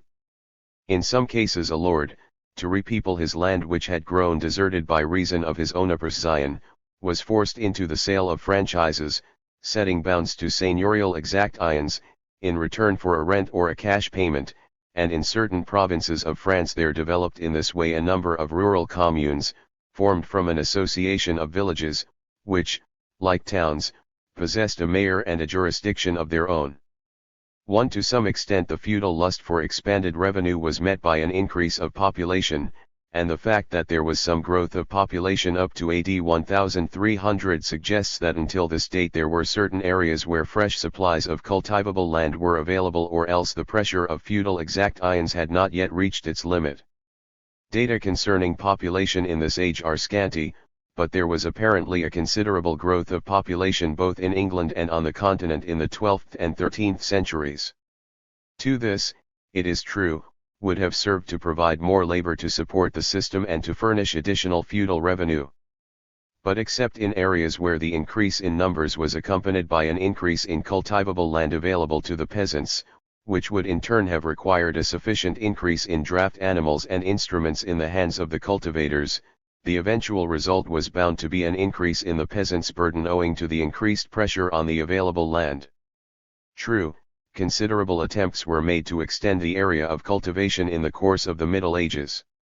There were some brave efforts at colonization and land reclamation, to which certain religious orders such as the Cluniac and the Cistercian made an important contribution, as they did also towards the upkeep of roads and the encouragement of crafts. In England there were encroachments on the waste, and clearings in the primeval forest were made. In Flanders there was reclamation of land from the sea in the 12th century. In Germany the marshes of the Elbe, Oder, and Vistula were drained. But generally there was little incentive or means to improve the land, and there is sufficient evidence of land hunger by the end of the 13th century to suggest that the extension of the area of cultivable land lagged behind population increase, and save in a few places was probably of too small a magnitude to offset the tendency to declining labor productivity. Pressure on the soil was already showing itself in the Netherlands, in Saxony, the Rhineland, Bavaria and the Tyrol by 1200 and was a factor in the start of eastward migration. And it has been stated that after the later part of the 14th century the limits of land acquisition on forest soil in northeast Germany and the interior of Bohemia were already reached. After 1300, however, the population over most of Western Europe, instead of increasing as it had done since AD 1000, seems to have begun a sharp decline. Whether this was connected with the declining productivity of labor on the peasants' lands by reason of the population growth of previous centuries or was a direct result of increased feudal burdens on the peasantry is impossible to say with any approach to certainty. That there was some connection seems on the face of it very likely. At any rate, its immediate effect was to threaten feudal society with a shrinkage of revenue to precipitate what may be called a crisis of feudal economy in the 14th century. Usually this decline, both in numbers and in feudal revenue, has been attributed exclusively to the devastation of wars and the plague. War and plague were clearly responsible for a great deal. But since the decline started some decades before the onset of the Black Death, it evidently had economic roots. The destructive effect of the plague itself must have been fanned by the malnutrition of the population, mortality from the pestilence apparently being proportionately greater among the masses, and local famines have taken the toll they did because of the absence of reserves. There is some evidence to suggest that agricultural decline in England set in soon after 1301, and probably at about the same date in France. In 14th century England depopulation of the countryside, and with its scarcity of labor, had gone so far even before the Black Death as to cause a serious fall of feudal income and a tendency, on the contrary, to improving the domain, to reduce its size by leases to peasant holders. It now seems clear that this leasing of the demesnes was an expression of economic crises rather than fruit of growing ambition to trade and to improve, to which it has been commonly attributed in the past. In the 15th century the evidence indicates that there was a reduction in the total cultivated area, more land being withdrawn from the demesnes than was leased to tenants. In France labor scarcity seems even earlier to have been a factor hindering the extension of domain cultivation. Not only had large land grants been made by seigneurs to vassals and men-at-arms, but also land leased to small tenants in return for a share of the harvest, tenures a champart. We have mentioned the attempt to retain labor on the land as a source of revenue by partial emancipations of serfs from the 13th century onwards, a tendency that we find not only in France but also in the Rhineland and in Flanders, sometimes by individual manumission and sometimes by the sale of freedom to whole villages, in Burgundy, where the peasantry was especially poor, in return for the surrender of part of their land to the lord. In company with this marched a tendency to exchange corvées services on the seigneurial estate for payments in money or in kind. But these measures, forced as they were by revolt and flight more often than at the initiative of the lord, did not suffice to check the tendency to depopulation. In all parts of France, entire villages, sometimes for generations, were abandoned, the forest in some areas invading former fields and vineyards, and the 2 last centuries of the Middle Ages were in all Western and Central Europe a period of rural malaise and of depopulation. In Western and Central Germany an important influence was the Eastern migration which had started in the 12th century under the attraction of the colonizing movement, sponsored by warrior lords and by the Church in the new lands beyond the Elbe, a colonization which gathered momentum after the crusade against the Wends, that sinister mixture of bigotry and lust for land, as Westphal Thompson calls it, resulting in the partial termination of the subjugated tribes and oppressing need on the part of monasteries and church for a labor supply to replace tribute-paying Slavs in the new territories. In order to people these lands spicy concessions were made at first to attract colonists.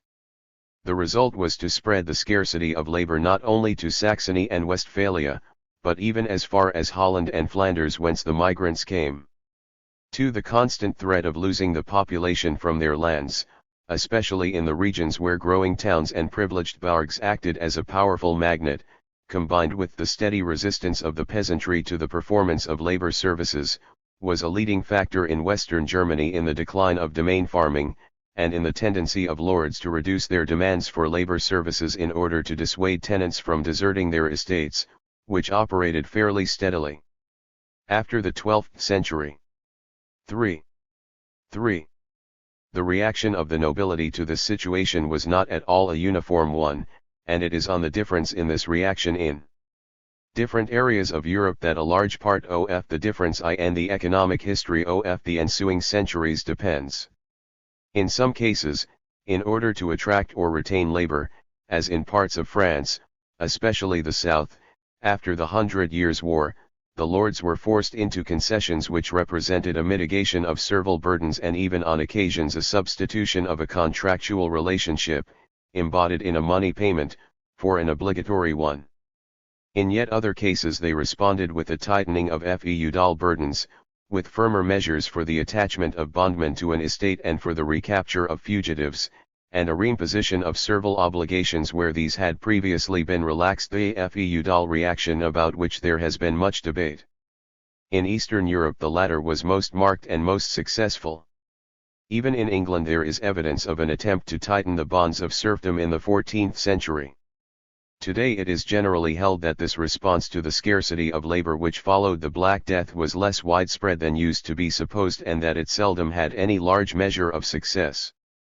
That the attempt was made, however, especially on certain monastic estates, is fairly clear.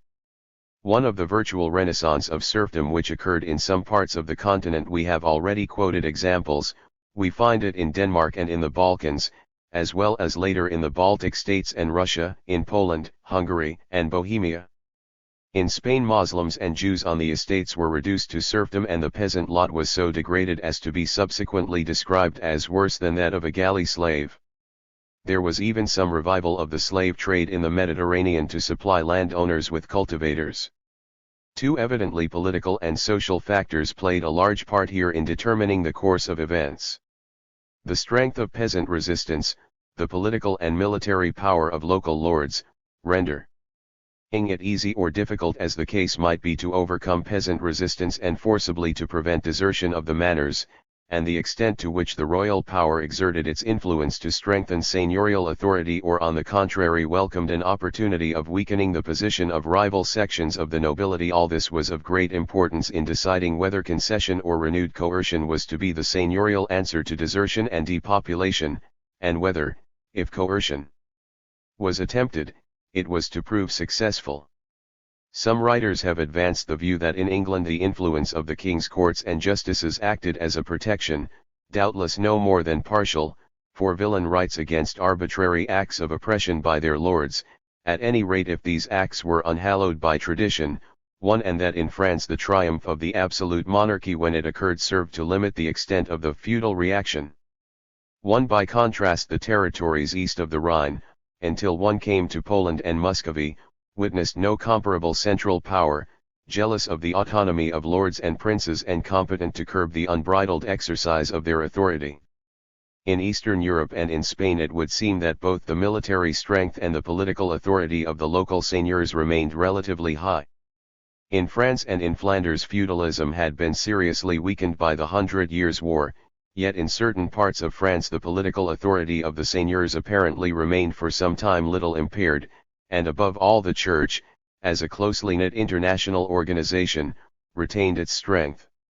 In England the baronage, which had never been strong by contrast with the crown, which by virtue of the Norman conquest had secured to itself an independent source of revenue in the extensive crown estates, were further weakened by the Wars of the Roses, so much so that the noblemen summoned to attend the first Parliament of Henry VII numbered scarcely more than a half those who had been summoned at the beginning of the century. But while they may have been contributory, political factors of this kind can hardly be regarded as sufficient to account for the differences in the course of events in various parts of Europe. Political centralization in Muscovy and the curbing of the power of the boyars went hand in hand with an intensification of serfdom, and while the rise of absolute monarchy in France may have put bounds to feudal reaction, it did not, at least as an early consequence, reverse it. All the indications suggest that in deciding the outcome economic factors must have exercised the outstanding influence. Yet regarding the precise character and importance of such factors we are not very plentifully supplied with reliable data. An influence to which one's attention is immediately directed is the prevailing type of cultivation. For example, a predominance of pasture over arable would clearly affect the seigneurial desire for labor services, as well as itself being influenced by the scarcity or plentifulness of labor. The suitability of large areas in the west and north of England for sheep rearing, as well as the development of the wool trade, must evidently have predisposed lords in these areas towards money payments rather than the labor services which would be needed in much larger quantities as the basis for the cultivation of arable demesnes. In the case of Bohemia, a factor to which Dr. Stark has drawn attention was the need which the export trade in corn and the narrowness of the home market imposed for extensive cultivation on the cheapest possible basis. Had more intensive cultivation prevailed, quality of labor would have proved a more important consideration compared with its cheapness, and the preference of lords for compulsory serf labor on large latifundia might not have prevailed. That this can hardly of itself be accepted as a satisfactory explanation is suggested, however, when we consider that the choice of extensive methods of cultivation in such a case must itself have been determined by the scarcity and dearness of labor for hire, or, alternatively, the availability or non-availability of potential tenant farmers to cultivate land for a money rent, compared to the plentifulness of land, and that there were other cases, for example England and the Netherlands, where expanding corn export coexisted with an ultimate tendency that was away from labor services. And some cases where labor services fixed by custom were light there might be difficulty in raising them, and in such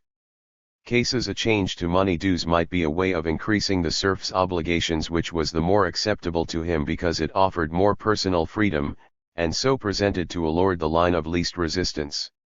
It is, again, a well-known fact that compulsory labor was apt to be much less efficient than labor expended by the cultivators on their own holdings in their own time, and even if the lord took much trouble to provide adequate supervision of the work, the yield of these obligatory services often remained both uncertain and low.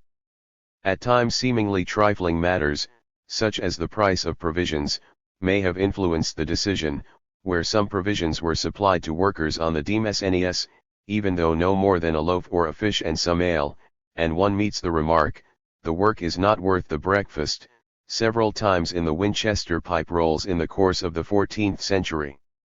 One in such cases the substitution of dues in kind or in money, paid from the more efficient labor of the serf on his own holding, for work on the estate might have proved a profitable bargain for the lord.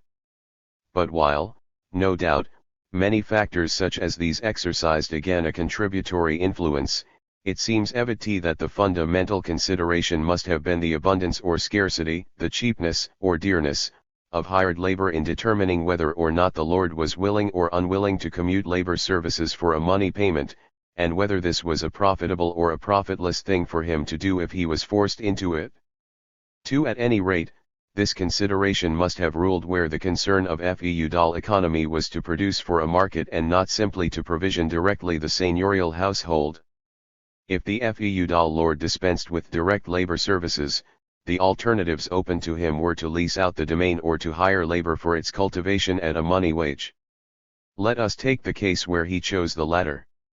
What he was then doing was to convert an existing type of surplus, that of his serfs, from one form into another, from direct services to a payment in money or in kind, and to invest in the acquisition of a new type of surplus that yielded by hired labor. For the employment of this additional labor, the retention of part of the land as domain land was necessary, and the substitution of the new labor for the old serf labor in its cultivation. The latter now labored for all their working time.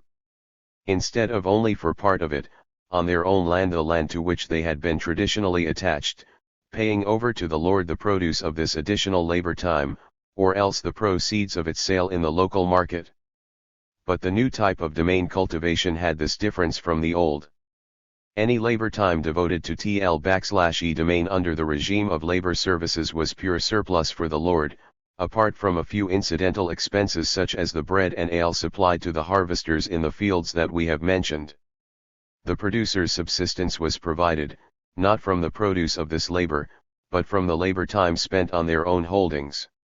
It was the latter which provided, as it were, the lord's outlay, the land allotted to his serfs for their own cultivation and such labor time as he laid no claim upon for himself but left available for the provision of their own subsistence. Domain cultivation, therefore, by this method could be profitable even at a low level of labor productivity. Low productivity reduced the amount of produce available to feed the producer and his family as well as the size of the lord's produce, given the division of the serf's working time between working for himself and obligatory labor for his master.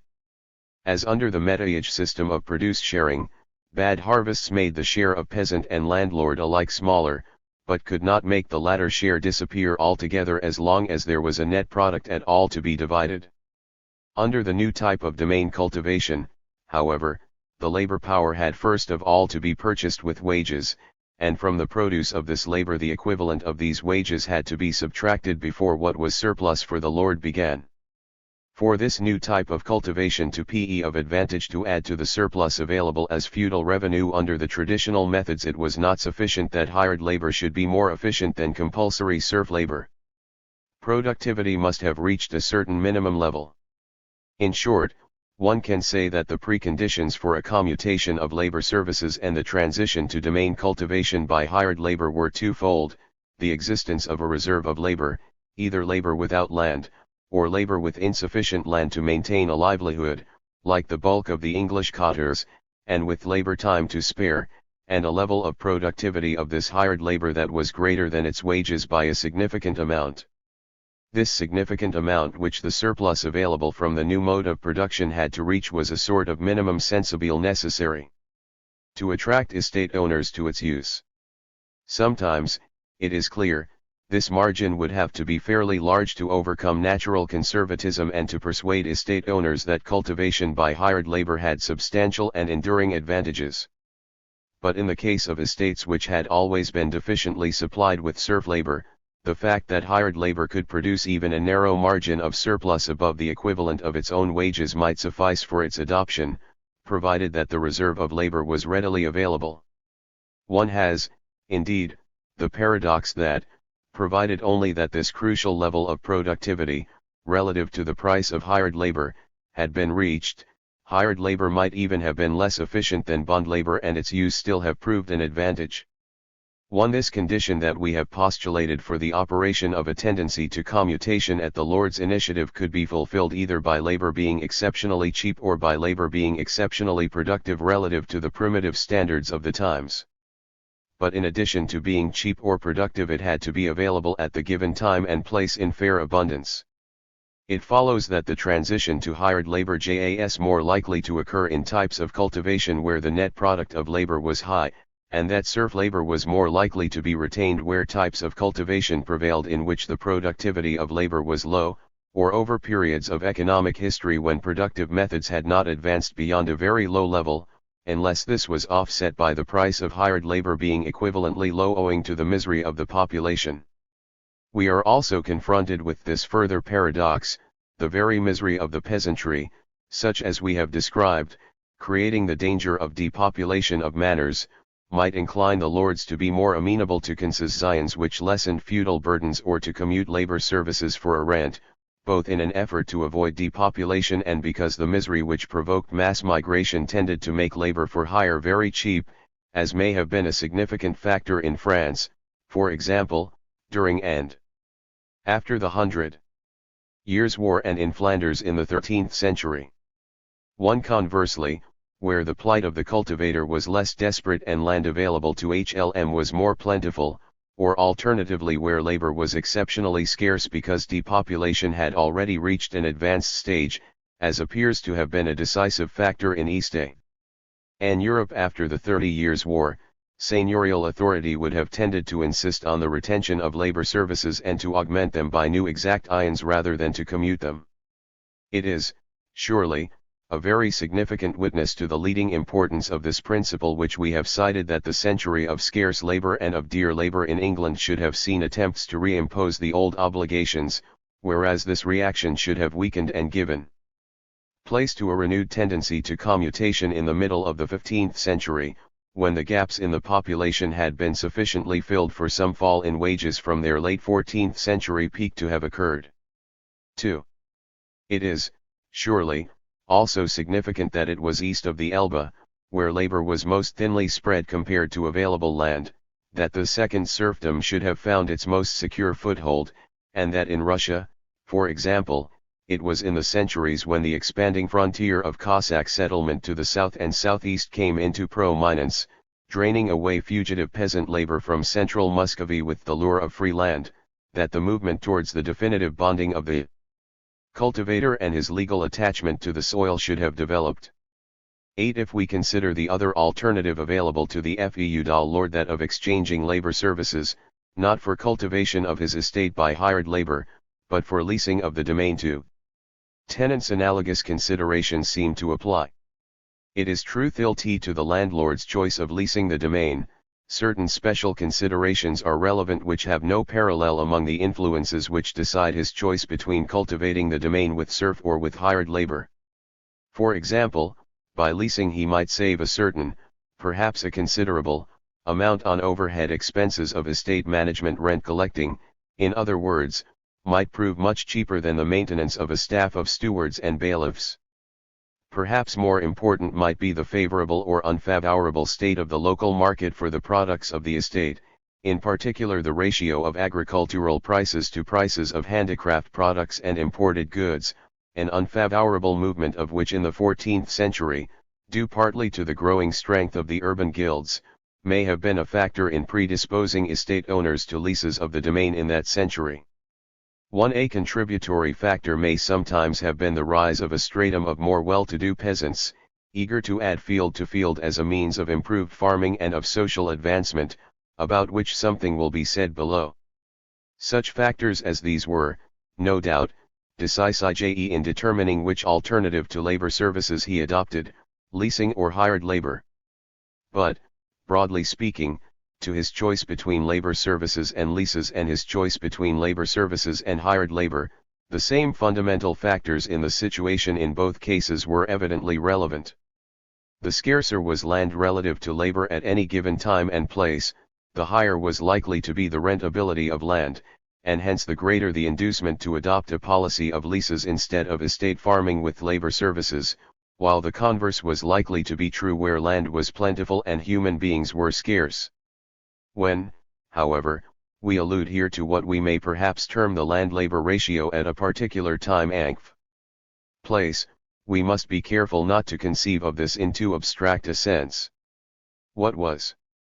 relevant to the lord's demand for labor, or alternatively for tenants, was, of course, the land in his possession, and in the case of his demand for elbor, the amount of it he chose to cultivate, over and above the land which, by long tradition, was peasants' land, whereas it was not only the absence or plentifulness of manpower available to ip.eet that seigneurial demand which was decisive, but also its exploitableness, its willingness to have burdens heaped upon it for a meager return, or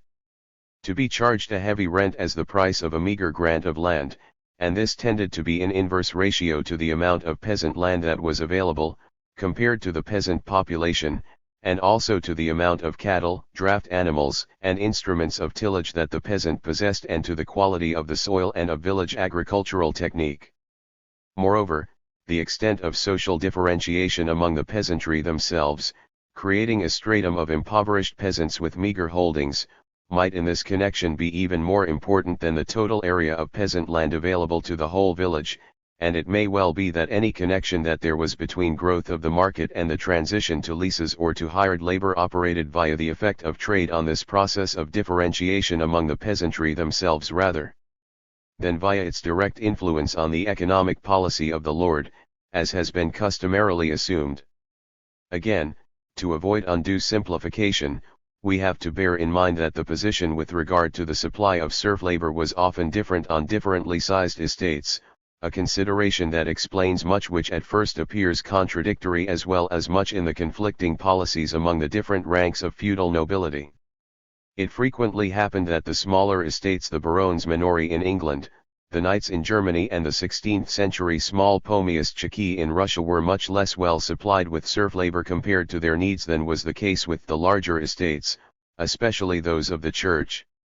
Moreover, when enticements or forcible kidnappings of serfs by one estate owner from another occurred, it was the smaller estates that were most liable to suffer from the competition and the depredations of their richer and more powerful neighbors, and hence were most anxious to acquire protection from the law in order to fetter labor to the land and to restore fugitives to their original owners. For illustration, one has only to look at the legislation of Boris Godunov in Russia, and in particular his decrees of 1597 and 1601, of the Tsar, who excited the enmity of the large hoyars through his regard for the interests of the small landowner. But sometimes, as we have noted, this had an opposite effect. If the amount of serf labor that an estate could command fell below a certain crucial figure, its lord, if he found it worthwhile to cultivate the domain at all, was of necessity forced to place reliance in the main on hired labor, and the question of the amount of compulsory services he could command from each of his serfs was of relatively little concern to him, at any rate of much less concern to him than to his richer neighbor. If hired labor was not available, the alternative open to him was not to increase or extend labor services, since these would have been inadequate in any case, but to abandon domain cultivation and instead to find such tenants for the land as he could to pay him a rent for its use. Whether the economic plight particularly of these small estates in the difficult years of the 14th and 15th centuries in England or the enterprise of ambitious villagers was the more responsible, a further series of events seems to have contributed in no small degree to the extension of leases and the growing use of hired labor. This was the growing economic differentiation among the peasantry themselves, which we have already mentioned, and the rise of a section of relatively well-to-do peasant farmers in the village about this time. Ambitious and able to accumulate a small amount of capital, and encouraged by the growth of local trade and local markets, these farmers were probably capable of more efficient cultivation and anxious both to enlarge their holdings by leases of additional land and to make use of the hired services of their poorer neighbors.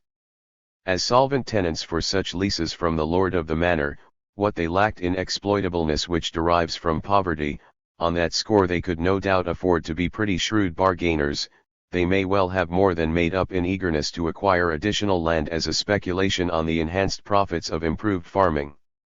The detailed record of their husbandry was not retained in bailiffs' accounts, as was that of domain farming, and they remain accordingly a more obscure page of history.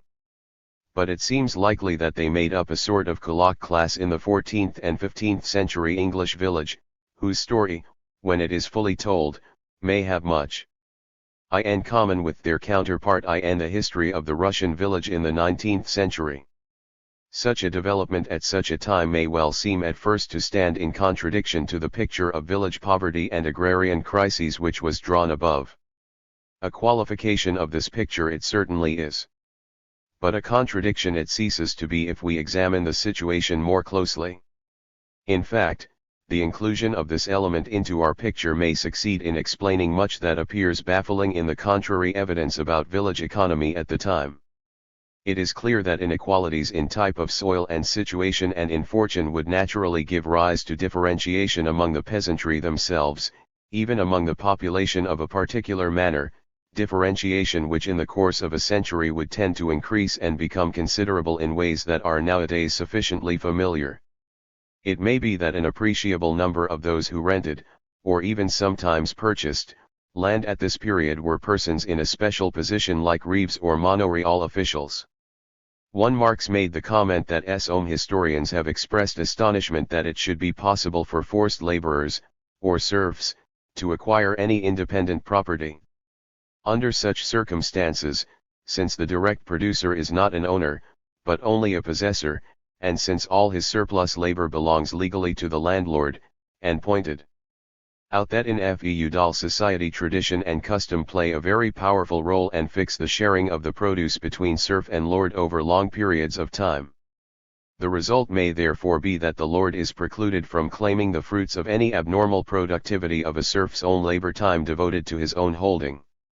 2. In 13th century England Kosminski claims to find a distinct stratum of upper peasantry, together with a very significant section of poor peasantry, this differentiation being observable both among villein holdings and free holdings, although more pronounced among the latter than among the former. 3. Between then and the opening of the 15th century these differences must have increased quite considerably. In 1435 a serf on a manor of Castle Combe is said to have left £2,000 at death, and bond tenants are found farming several hundred acres. 1. The fact that the mass of the village population on which the system relied for its labor was wretchedly poor was not to prevent an upper Kulak layer, which had accumulated enough capital to afford improved methods and more land and some hired labor, perhaps only at certain seasons, from being moderately prosperous. On the contrary, village poverty has always been the soil on which village usurer and petty employer can best fed. There is evidence that cottars sometimes served as laborers under the larger tenants and that some villagers even hired labor to assist them in perfor 111ing harvest work for the Lord 1, and the growing number of those whose holdings or equipment were inadequate to support them, which was one aspect of economic differentiation, was evidently itself an important factor in the economic changes of the 15th and 16th centuries, affecting as it did so directly the immediate reserve of cheap labor for hire. Nor was the prosperity of these plebeian improving farmers inconsistent with the crisis of domain farming. It may well be that the emergence of this layer of more prosperous peasants was connected with the tendency to consolidation of strips and to improved rotation that is to be observed towards the end of the 15th century, and that this favored group of the rural population were considerable gainers from the fall in the value of money in Tudor times, which, in face of fixed or sticky money rents, served to transfer income to them from the landowning class, and thereby to assimilate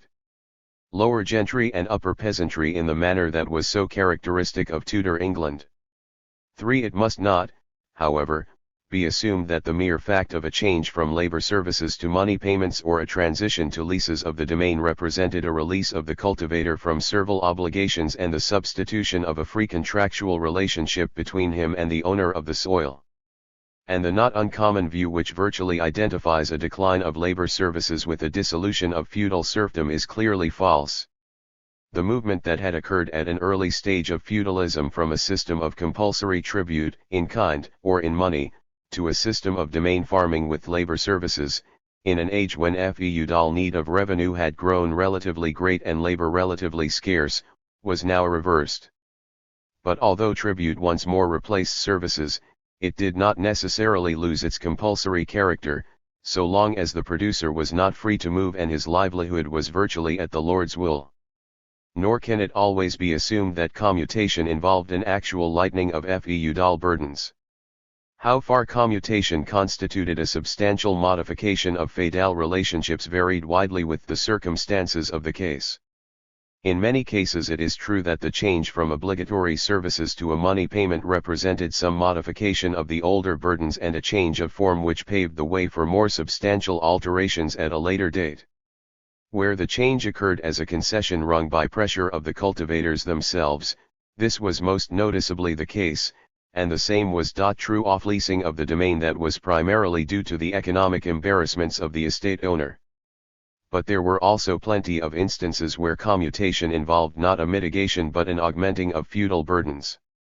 Here it was merely an alternative to a direct imposition of additional services.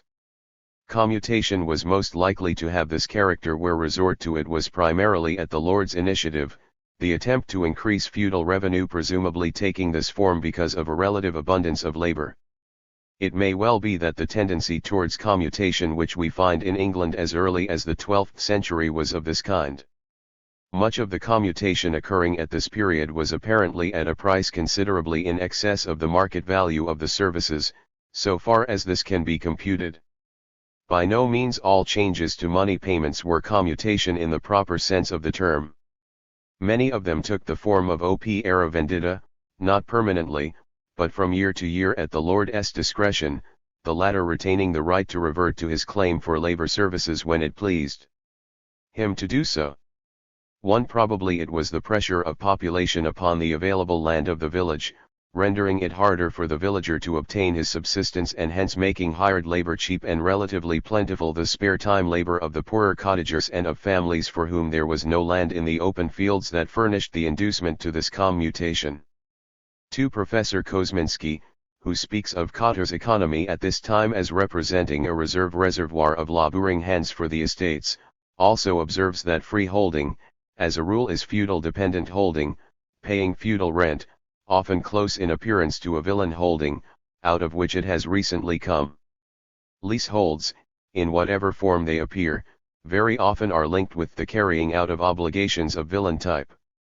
8. By contrast, the reverse tendency towards the restoration of labor services a century later may have been due to a drain of labor into the rising towns as much as to the stimulus given by an expanding market to domain farming, just as it was the labor scarcity and the rising wages of the middle decades of the 14th century that more hardened the reluctance of landlords to accept money payments in lieu of labor services, and caused them to charge an augmented money price for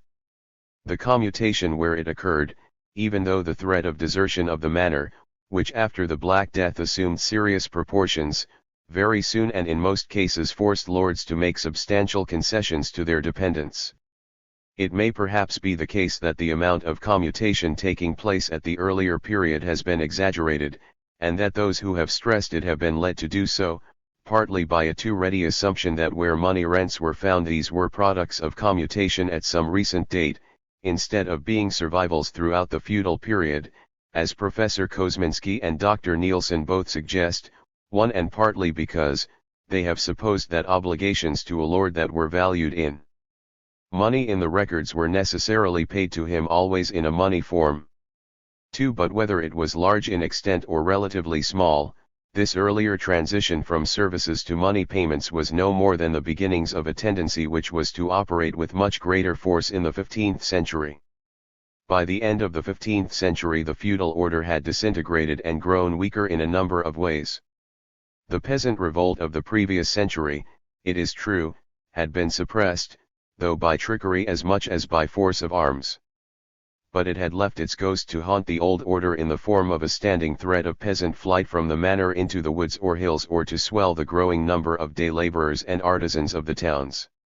The ranks of the old nobility were thinned and divided, and the smaller estates, lacking sufficient labor services, had taken to leasing or to wage labor as soon as the increase of population and in particular of the ranks of the poorer peasantry had made labor cheap again. Merchants were buying land, estates were being mortgaged, and a kulak class of improving peasant farmers were becoming serious competitors in local markets and as rural employers of labor. But the end was not yet, and neither the Battle of Bosworth nor the enclosures of the 16th century marked the final disintegration of the feudal mode of production. This was not to occur until the century of the English Civil War. Personal serfdom, as Lipson puts it, survived the decay of economic serfdom. Many bondmen continued under the Tudors. In 1537 the House of Lords rejected a bill for the manumission of villeins, obligation to grind at the Lord's mill, payment of heriot, custom works and even harvest journeys survived in some parts of the country. At the end of the 16th century, copyholders continued into the 17th century to hold their land by the custom of the manor, i.e. subject to the jurisdiction of the manorial court, and it was not until 1646, under the Commonwealth, that feudal tenures were finally abolished.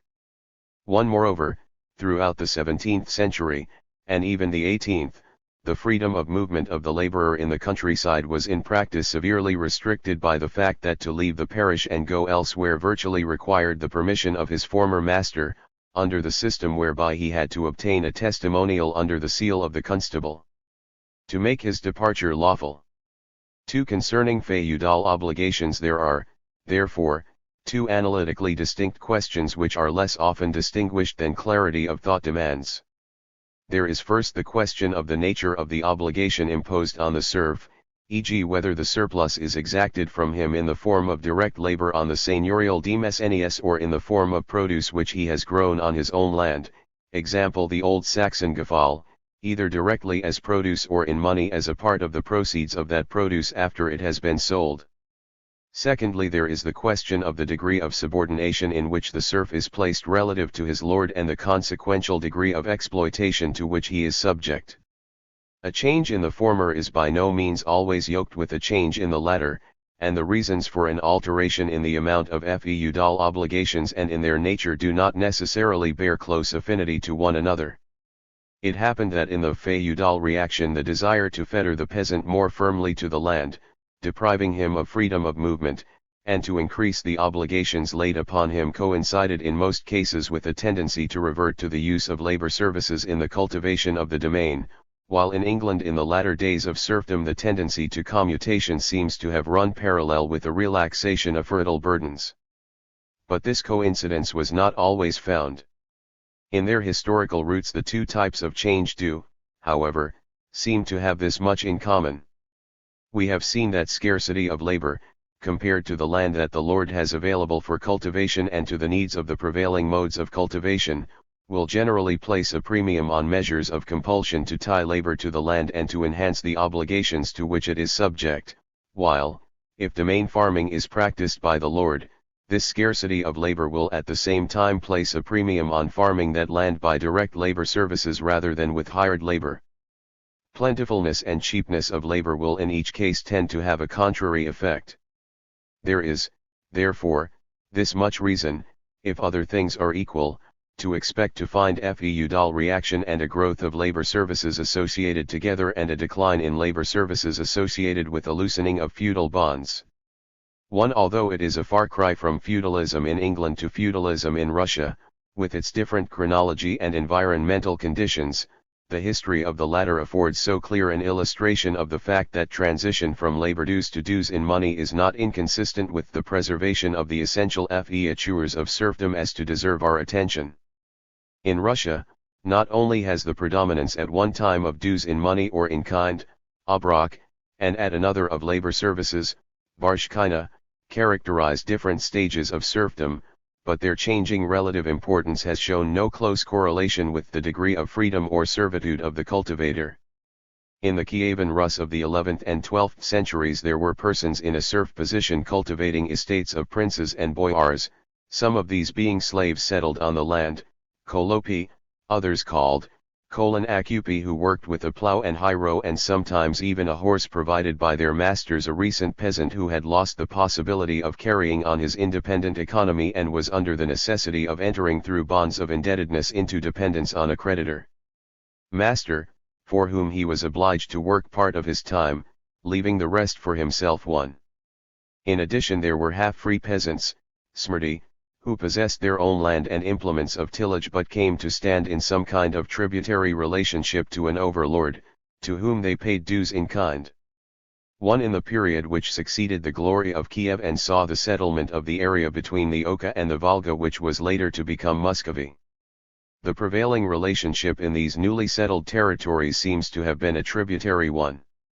Squatters on the so-called Black Lands were gradually subjected to the overlordship of some prince and his vassals, and laid under the obligation of paying dues in kind to the latter, either fixed dues or some kind of produce sharing. Princes and boyars, and especially monasteries, also had their estates which were worked by bonded kolopi. But the supply of these was scarce and soon became insufficient for the needs of the feudal household, and one historian of medieval Russia has written that the question of agricultural manpower dominates the history of the seigneurial domain in medieval Russia. And the struggle for manpower is one of the principal phenomena of social evolution in this epoch. 2. Between the 14th and the 16th centuries a tendency grows to exact labor services from peasantry on the land of the large proprietors. On monastic estates we find such services as early as the 14th century, 3. And in the reign of Ivan III the statement of a German writer that as much as 6 days' work a week was being demanded of their peasants by monastic estates. This can hardly have been at all general at this period, and in the 16th century we still seem to find a considerable admixture of dues in kind, dues in money and labor services or harsh china. In the central districts not more than I% of the peasant households performed work on the seigneurial estate, although in the steppe region the proportion was considerably higher and in the Ural region more than 50% or the remainder of the peasantry were subject to money dues or to some kind of metayage system. But at the end of the 16th century there takes place a rapid growth of labor services over money dues, an increase which was only halted by the crisis of seigneurial economy consequent on that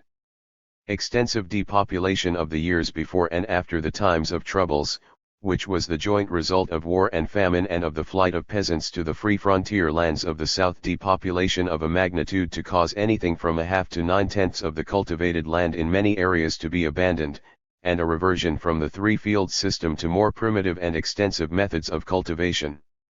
1. This labor shortage in central Muscovy in the first half of the 17th century led to a decline in domain cultivation and in labor services at the same time as it prompted stringent legal measures to bring back fugitive peasants and to bind the Krestyanin to his lord's estate. What Gluchevsky called the crowning work in the juridical construction of peasant serfdom on the part of the Muscovite state.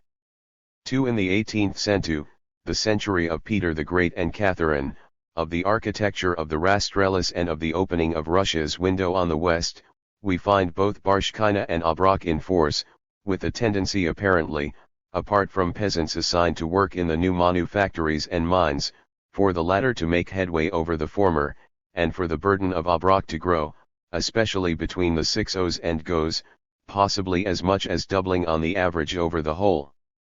century. Even at this epoch dues in kind in such varied things as eggs, poultry, meat and homespun continued to be found alongside money payments and direct service obligations, a reflection, perhaps, of the undeveloped character of the local market in which the peasant could sell his produce and find the wherewithal to make a money payment. A striking fact of the ensuing century, the century of the emancipation, was the growth in importance once again of labor services over other dues. This chiefly applied to the steppe region and was evidently stimulated by the expansion of the market in corn and of corn export. By the time of the emancipation about 2/3 of the serfs on private estates in the steppe regions were on Barshkina and not Obrok. Yet curiously enough it was not these southern landlords who were most opposed to the emperor's project of emancipation, but rather the reverse. The reason is not far to seek, and accords well with the type of explanation that we have advanced above. Peasant holdings in this part of the country were generally very small, too small in many cases to yield enough to keep a family alive. There was accordingly every prospect of a plentiful and cheap supply of wage labor to cultivate the large estates if the traditional labor service obligations were removed. 1. 4. So far as the growth of the market exercised a disintegrating influence on the structure of feudalism, and prepared the soil for the growth of forces which were to weaken and supplant it, the story of this influence can largely be identified with the rise of towns as corporate bodies, as these came to possess economic and political independence in varying degrees. The influence of their presence as trading centers, especially on the smaller estates of the knights, was a profound 0.90. Their existence provided a basis for money dealings, and hence for money payments from peasant to lord, which, however, were never entirely absent during the feudal period, and, if the pressure of feudal exploitation and the decline of agriculture helped to feed the towns with immigrants, the existence of the towns, as more or less free oases in an unfree society, itself acted as a magnet to the rural population, encouraging that exodus from the manors to escape the pressure of feudal exactions which played the powerful role in the declining phase of the feudal system that we have tried to describe. In England, the owners of the smaller estates, who were most susceptible to the urban influence, increasingly adopted the habit of borrowing from merchants, especially when times were dark and war or famine confronted them with ruin. Often they would apprentice sons to an urban craft or even marry a son to a merchant's daughter. That market for heiresses among the English aristocracy, of which Professor Tawney speaks. 2. When times were favorable and they accumulated a surplus, they would sometimes purchase membership of an urban guild and engage in trade. Many of them, under the incentive of the wool trade, in the 16th century enclosed land for pasture and at times became middlemen themselves. As an Italian writer remarked with surprise, even men of gentle blood attend to country business and sell their wool and cattle, not thinking it any disparagement to engage in rural industry. 1. But while these urban communities, to the extent that they were independent centers of trade and of contractual dealings, were in a sense alien bodies whose growth aided in the disintegration of the feudal order, it would be wrong to regard them as being, at this stage, microcosms of capitalism. To do so would be to anticipate developments that belong to a later stage. Nor can one regard their existence as necessarily in all circumstances a solvent of feudal relations.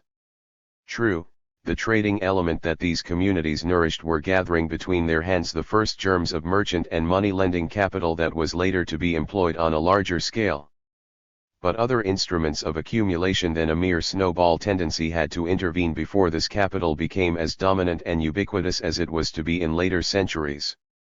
In their early stage many, if not most, towns were themselves subordinated to feudal authority, in this respect only differing in degree from free tenants of a manor, who, while spared the onerous services of a villein, still owed certain obligations to a lord. At least, in their early stage these communities were half servants of and half parasites upon the body of feudal economy. The mode of production which they enshrined in the urban handicrafts represented a form of simple commodity production, of a non-class, peasant type, where such tools as were used were in the ownership of the craftsman, a form which differed from the crafts undertaken on a feudal estate only to the extent that the craftsman was making his wares for sale on a market and not making them as an obligation of service for a lord, and the latter might sometimes apply to village craftsmen as well. There was nothing in these early days, i.e. prior to the end of the 15th century, in England about this mode of production that made it capitalistic. Even though the craftsman took apprentices and employed a journeyman or two to help him, this reliance on the labor of others was still on too small a scale to constitute in any sense the mainstay of the craftsman's income or to qualify his status as a self-employing worker. It needed some important historical developments, which will be the subject of later consideration, for a transition to be made from this free and small-scale handicraft to a specifically capitalist mode of production. It is true, however, that these communities in the course of time won their freedom, generally not without struggle, from seigneurial authority, and that in doing so they sapped the strength of feudal economy, since the economic control which they now exercised enabled them so to regulate their trading relations with the countryside as to transfer to themselves the profit on this trade, which would otherwise have accrued to the prince or lord or abbé of the place. And it is also true that contemporaneously with this growing freedom and prosperity of the towns there appeared the first signs of class differentiation within the urban community itself, and the appearance of an exclusively trading oligarchy within the major guilds and the town government. The origin of these urban communities is far from clear, and has been the matter of some controversy. Evidence is scanty and conditions vary greatly from town to town and from one country to another. The suggestion has sometimes been made that mediaeval towns were survivals of older Roman cities, which having declined in the days of anarchy rose again to prominence when some measure of order brought a respite and a return of prosperity.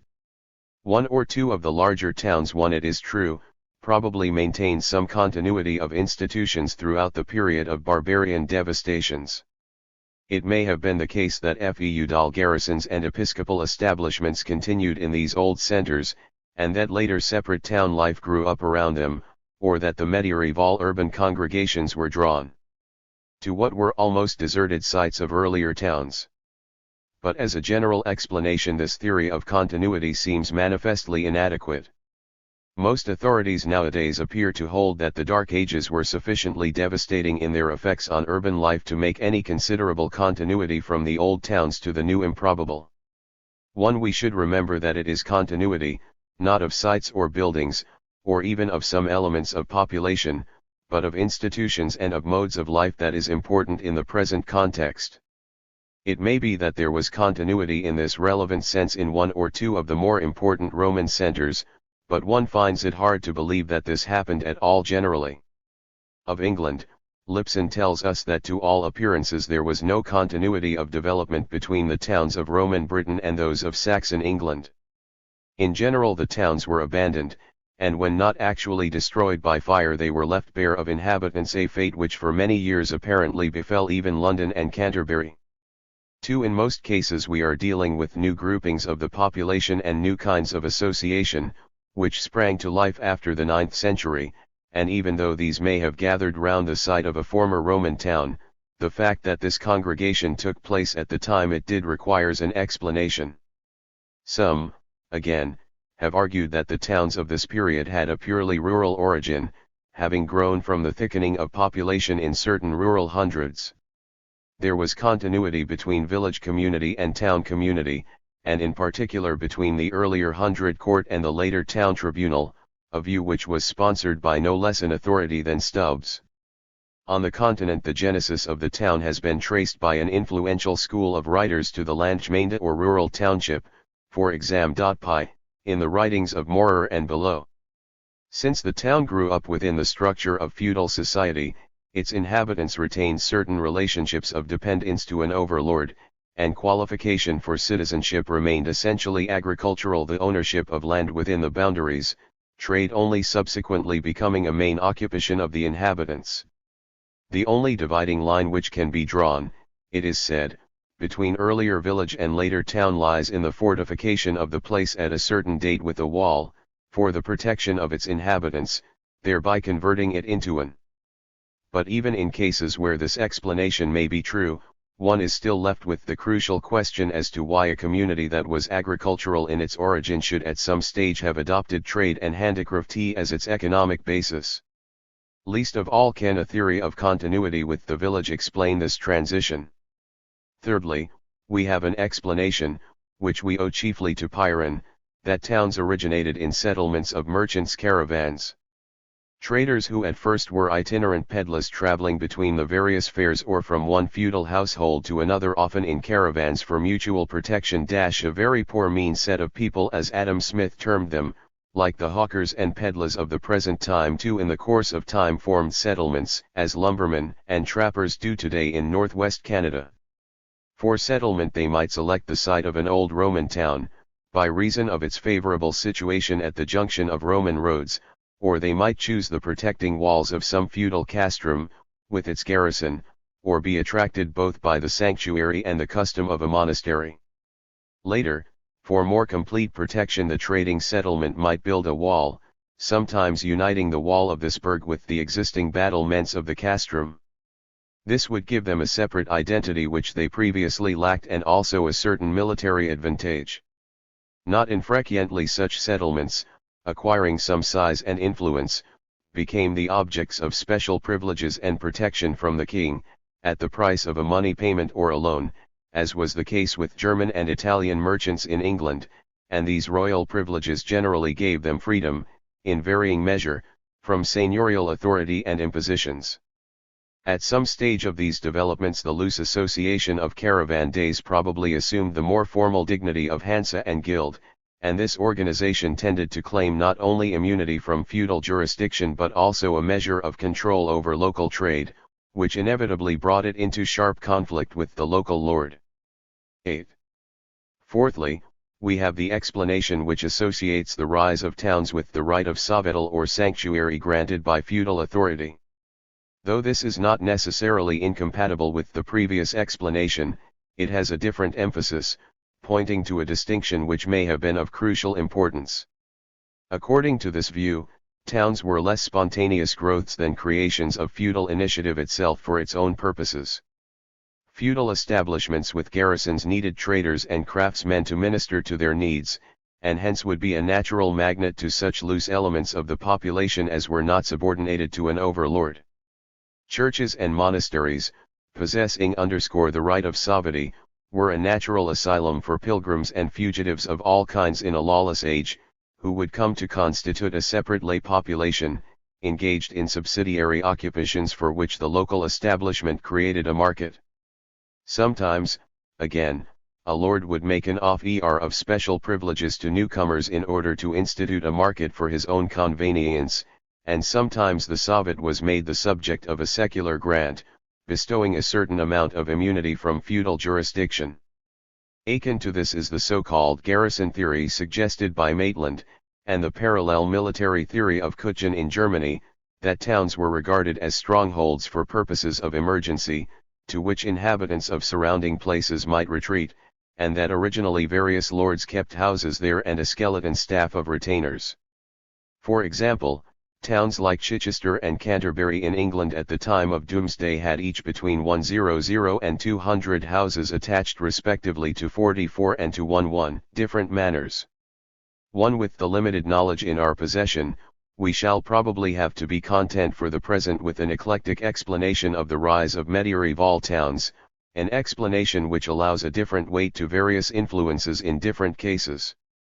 Certain English towns may have had a purely rural origin, although their urban development was no doubt attributable to their position on a ford or near the estuary of a river, which caused them to become centres of trade. Manchester grew out of a village and seems to have remained consistently agricultural and non-commercial in character for some time even after it had secured the status of a borough. Cambridge apparently arose, close to an older castle and camp, from a coalescence of villages, as did also Birmingham, but its position on a ford was no doubt responsible for its later growth, as was the case also with Oxford, while Glasgow is said to have originated in the religious gatherings about the shrine of St. Ninian, because these afforded great opportunities for trade. Norwich owed much of its position to Danish influence, to the settlement of Scandinavian traders there at an early date and to its position in the path of commercial intercourse with Northern Europe. Piron's explanation would seem also to fit the development of London, where it is said that German merchants had establishments in the reign of Ethelred, but the protection afforded by fortifications and religious establishments must also have played a part in attracting elements of the population that were unattached to the soil or were fugitives. The same would largely apply to continental towns such as Paris, which in the 9th century was no more than a small island enclosed by Roman walls, and Geneva, to cities on the Rhine like Cologne, which quite early had a colony of alien merchants, and to other German or Flemish towns like Bremen, Magdeburg, Ghent, and Bruges. But there were many important centers with the urban community clearly originated in groups of traders and craftsmen who settled under the walls of a monastery or a castle, not only for the military protection that the latter gave or for its favorable situation on an existing trading route, but because certain privileges were offered to them in order that they should be available to cater for the needs of the feudal establishment. Thus, we find the Abbey of Saint Denis in France in the 11th century attracting population around it by creating an area with the right of sauvet. 4 wooden crosses were set up at the corners of a tract of land large enough to hold a burg, and King Philip I granted to the tract so marked out complete freedom from external jurisdiction, from toll, and from military service. 8. In England, towns like Durham, St. Albans, Abingdon, Bury St. Edmunds, Northampton, grew up round castles and monasteries, and on the borders of Wales the Norman baronage gave special privileges to attract traders and artisans to form town communities, as a means of settling and strengthening the frontier.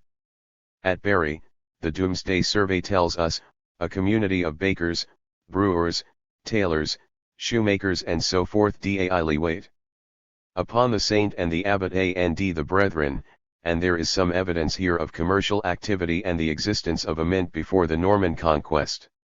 One up to the reason for the revival of towns after their decline, and over many areas complete disappearance, between the 8th and the 10th centuries, the view has been advanced by Pyrrhon that the governing factor was the resurgence of maritime commerce in the Mediterranean, with its consequent stimulus to the movement of transcontinental trading caravans, and in turn to local settlements of traders. This maritime commerce had been earlier ruptured by the Islamic invasions, but in the 11th century the old commercial routes had been reopened, and expansion of this commerce with the East in subsequent years had followed close on the heels of the Crusades.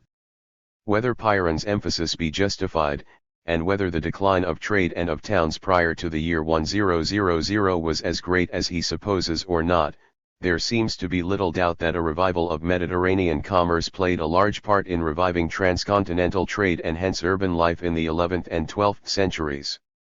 At the same time, it is likely that the growing size of feudal establishments, with the increase in the number of retainers, by swelling the demand for products from a distance, must have contributed substantially as a stimulus to the revival of trade and as a magnet to urban communities. The possibility that towns may have arisen owing to the initiative of feudal institutions themselves rather than as groups of traders forming a semi-independent community, as is Pyrrhon's emphasis, indicates a distinction that may involve a point of some substance. Evidently, if such a line can be drawn, the distinction must be an important one between towns which originated as free towns, independent of feudal society, either in the way that Pyrrhon suggests or by franchises to village communities as occurred in 13th century France, and towns which, starting at the initiative of some feudal authority or early subordinated to the control of an overlord, grew up as elements of feudal society, serving seigneurial interests and owing feudal obligations individually or collectively. There would seem to be more significance attaching to such a distinction than to the differences between towns which grew from inflated villages or hugged the site of some Roman town or clustered round the nodal point of a trade route. No sharp line of demarcation can, of course, be drawn. A large number of towns were no doubt of intermediate type and would be hard to classify in either camp. In the course of time the boundary line would change, formerly dependent towns asserting themselves and securing a measure of independence, or the freedom of others being curtailed in favor of greater feudal control. Others which had all the appearance of independence seem often at the start to have been dominated by a few aristocratic families who possessed some land within the town, as was so frequent and important a characteristic of Italian cities. It seems probable, if one may venture a tentative judgment, that a majority of towns originated on the initiative of some feudal institution, or in some way as an element of feudal society, rather than as entirely alien bodies. In England places like Bury, Abingdon, Durham, St. Albans, and Canterbury were probably examples of the former. A curious survival of this status is the fact that until as late as the 19th century the Dean and Chapter of Peterborough continued to exercise the right to appoint the city magistrates.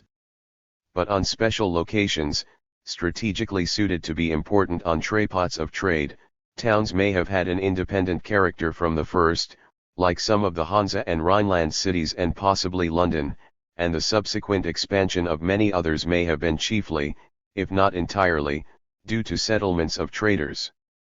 Some that originated at much earlier times may have continued to maintain a more or less autonomous position throughout the medieval period, and in parts of Europe that were newly settled or where feudal authority was weak, towns may have grown out of village communities of more or less free peasants and developed as free communities of artisans and petty traders who banded together to resist the encroachments of an overlord. In Russia, for example, the older cities like Kiev and Pskov, Novgorod, and Smolensk probably owed their origin to tribal settlements, Gorodisk, which thickened into towns, retained until a late period much of the democratic character deriving from their origin, and only gradually came under the political and economic sway of a landowning and serf-owning boyar aristocracy. Again, many of the newer towns of northeast Russia between the Oka and Volga in the 11th and 12th centuries, like Suzdal, Rostov and Yaroslav, seem to have been founded as centers for craftsmen and for trade by feudal lords, while Vladimir, by contrast, seems to have originated as a free association of craftsmen, whose dependence the local boyars sought to enforce by war against it. One Lvov started as a fortress town founded by the Prince of Galaz in the 13th century. Moscow itself grew out of a village on a small prince's estate. Indeed, the extent to which feudal establishments, especially the church, were interested in trade and themselves organized crafts on a considerable scale is a fact worthy of some emphasis, and one must avoid the mistake of thinking of the feudal epoch as one in which trade disappeared entirely and to which the use of money was entirely alien. Hence it was natural that the control of towns and the foundation of them should be regarded as a valuable source of additional feudal revenue.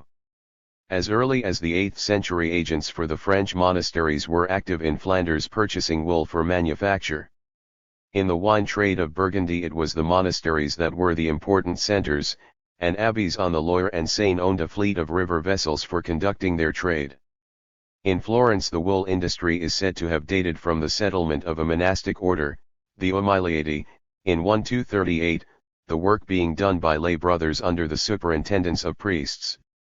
2. In England the earliest establishment of German traders seems to have been an order of monks, long engaged alternately in commerce and in warfare, who came in ships to Billingsgate and secured royal patronage. 3. In Berkshire we find the chief market to have been that of Abingdon Abbey, from which the ships of the abbot traded down the Thames to London, while in the 13th century there is indication that the abbey was a centre of cloth manufacture. The Cistercians were everywhere actively engaged in the wool trade with Flemish and Italian merchants.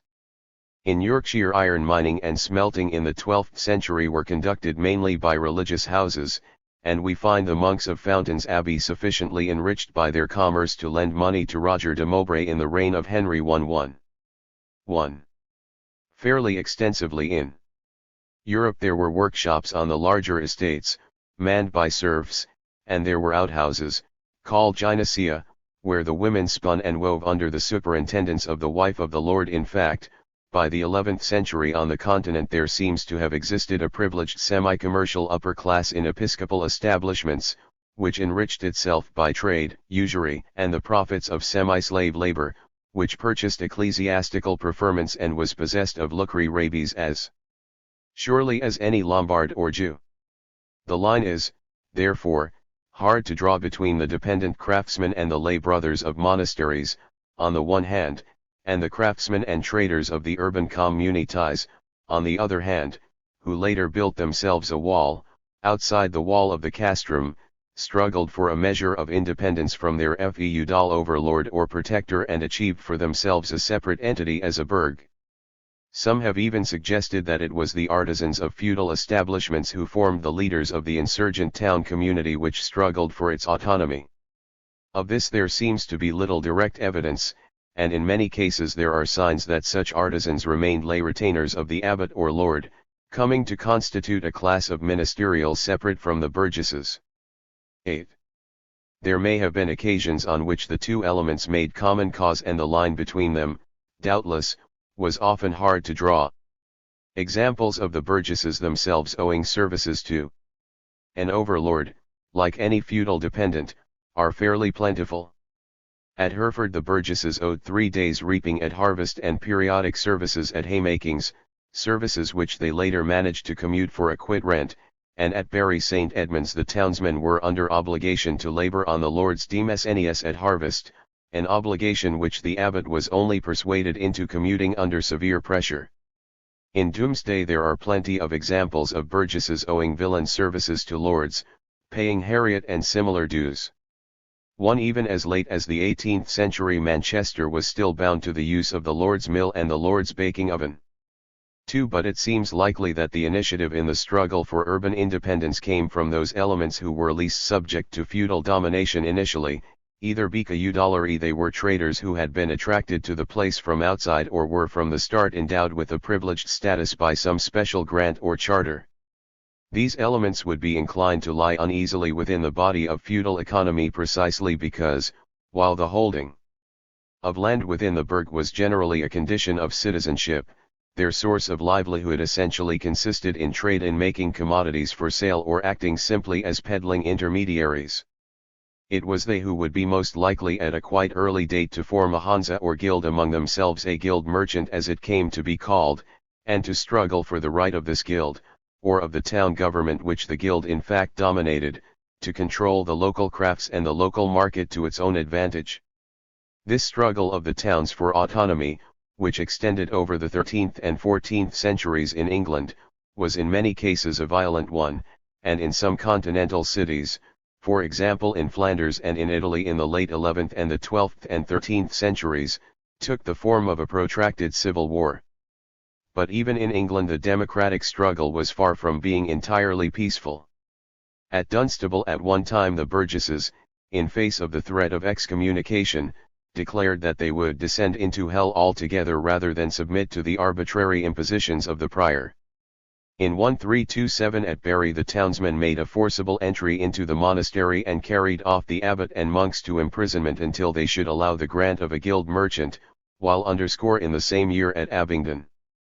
A crowd, swollen by allies from Oxford, laid siege to the abbey and burned down its gates. At St. Albans there was a 10-day siege of the monastery, because the abbot refused the citizens the right to erect fulling mills of their own. At Norwich there was open war between town and cathedral and rioting in 1272, in course of which the cathedral church was set on fire, while urban disaffection formed a considerable element in the peasants' revolt of 1381. 1. The economic crux evidently lay in the advantages which control of the local market could give, advantages not so much from the collection of tolls and dues, but from the ability by controlling market regulations to influence the terms of trade to one's own advantage. The fact that feudal establishments themselves engaged in trade and often had nurtured a local market in order to supply themselves with a cheap source of provision was clearly a principal reason why the demands of the burgesses for autonomy were resisted so fiercely. Chapter 3. The beginnings of the bourgeoisie. How far the town communities which eventually succeeded in winning partial or complete autonomy from feudal authority were at their inception egalitarian communities is not easy to determine. No doubt the position differed widely in different localities, and in a large number of cases there must have quickly developed a distinction of economic means and perhaps also of social status between the original inhabitants, who were the owners of land within the town boundaries, and latecomers, immigrants from a distance or from the surrounding countryside, who bought land from some citizen of the older generation of burghers or for a period lodged with another or even squatted on waste land outside the walls of the town. In the larger continental cities it is clear that, in addition to the burghers proper, there dwelt inside the city a number of older aristocratic families, who were owners of land in the city and its immediate neighborhood. These represented an element of feudal society that continued to exist inside the new urban society, sometimes retaining a separate identity, despite the accident of geographical contiguity, sometimes, as in Florence, being absorbed into the economic activities of the burgher body and dominating it. In many alien cities these feudal families seem not only to have dominated urban government, converting the city with the surrounding countryside into feudal commercial republics, but to have used their feudal privileges to acquire exclusive rights in long-distance trade, especially in trade with the Levant, as for example, the 5 families who controlled Genoese trade in the 12th century. 2. Their presence in these cases served to complicate the political struggle of the burghers against feudal authority, frequently converting this struggle into an internal class war within the town community as well as a contest against external authority. Even in some English towns we find traces of a distinction between a superior and an inferior stratum of burghers, and at a fairly early date. At Hereford some sort of higher status seems to have attached to the mounted burgesses, who formed a mounted guard on a visit from the king, and the Knights of Nottingham appear to have occupied a similar position. At Winchester, Huntingdon, Norwich, and Derby the poor burgesses who dwelt outside the walls were evidently treated as being of inferior status, while at Canterbury there are indications that precedence attached to the older land-owning families in and around the town. 2. Again, in the struggle against the abbot of St. Albans we find a distinction between the majors, or superior burgesses, and the minors, the latter counseling violent methods in 1327, while the former only dared to aid the revolt in secret and tried to settle the issue with the abbot by the intervention of lawyers. 3. Nevertheless, the inequalities that existed in English towns prior to the 14th century were wrought very marked. While it may have been that the guild merchant generally contained no more than a section of the townsmen, those who engaged in trade on a substantial scale craftsmen do not appear to have been excluded from it, any citizen who traded retail or wholesale being eligible for admission on payment of an entrance fee. 11. Villain status, it is true, was frequently a bar to guild membership. 8. At the same time in many English towns the members of the guild retained much of their agricultural status, and burgess right, or the freedom of the town, was associated with the possession of a piece of land or a house within the civic boundaries. In these cases trading was probably no more than an incidental source of income. Among the crafts themselves there could have been little differentiation between master and journeyman, and the disparity of earnings does not seem to have been great. 1. The journeyman worked alongside his employer in the workshop and often ate at the latter's table. His position was apparently rather that of a companion worker than a hired servant, and one authority has gone so far as to state categorically that it is impossible to find any distinction of status between a trader, a master, and a journeyman in the early guilds. 1. If this is true, the lack of distinction is no doubt explained by the comparative ease with which the average journeyman, if he was thrifty and industrious, could himself eventually set up as a master, and by joining the guild could secure the right of having a workshop of his own and engaging in retail trade.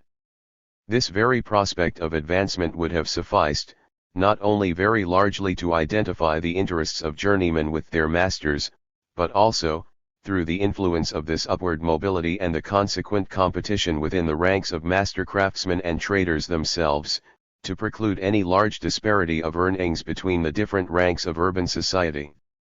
More important than the presence or absence of marked inequalities of income or of status is the method by which the citizens of these early towns acquired an income. Here, to begin with, there could have been little or no differentiation in most cases inside the urban community. In the course of time, as the town grew in population and in extent, the original owners of urban land no doubt enriched themselves from sales of lands or from leases at a high rent, and this, as some writers have stressed, probably formed an important source of capital accumulation in the 13th and 14th centuries. But at the outset it is evident that the essential basis of urban society lay in what Marx has termed the petty mode of production, a system, that is, where production was carried on by small producers, owners of their own instruments of production, who traded freely in their own products. This was at any rate true of the handicraft body, and even though from the earliest times there may have been some citizens who were exclusively traders, few of these in England could have been much more than pedlars travelling between the town market and neighbouring manors, and their activities could hardly have been extensive when the bulk of trade was local and took the form of an exchange of craftsmen's wares sold retail in the town market against country produce that the peasant brought to town to sell.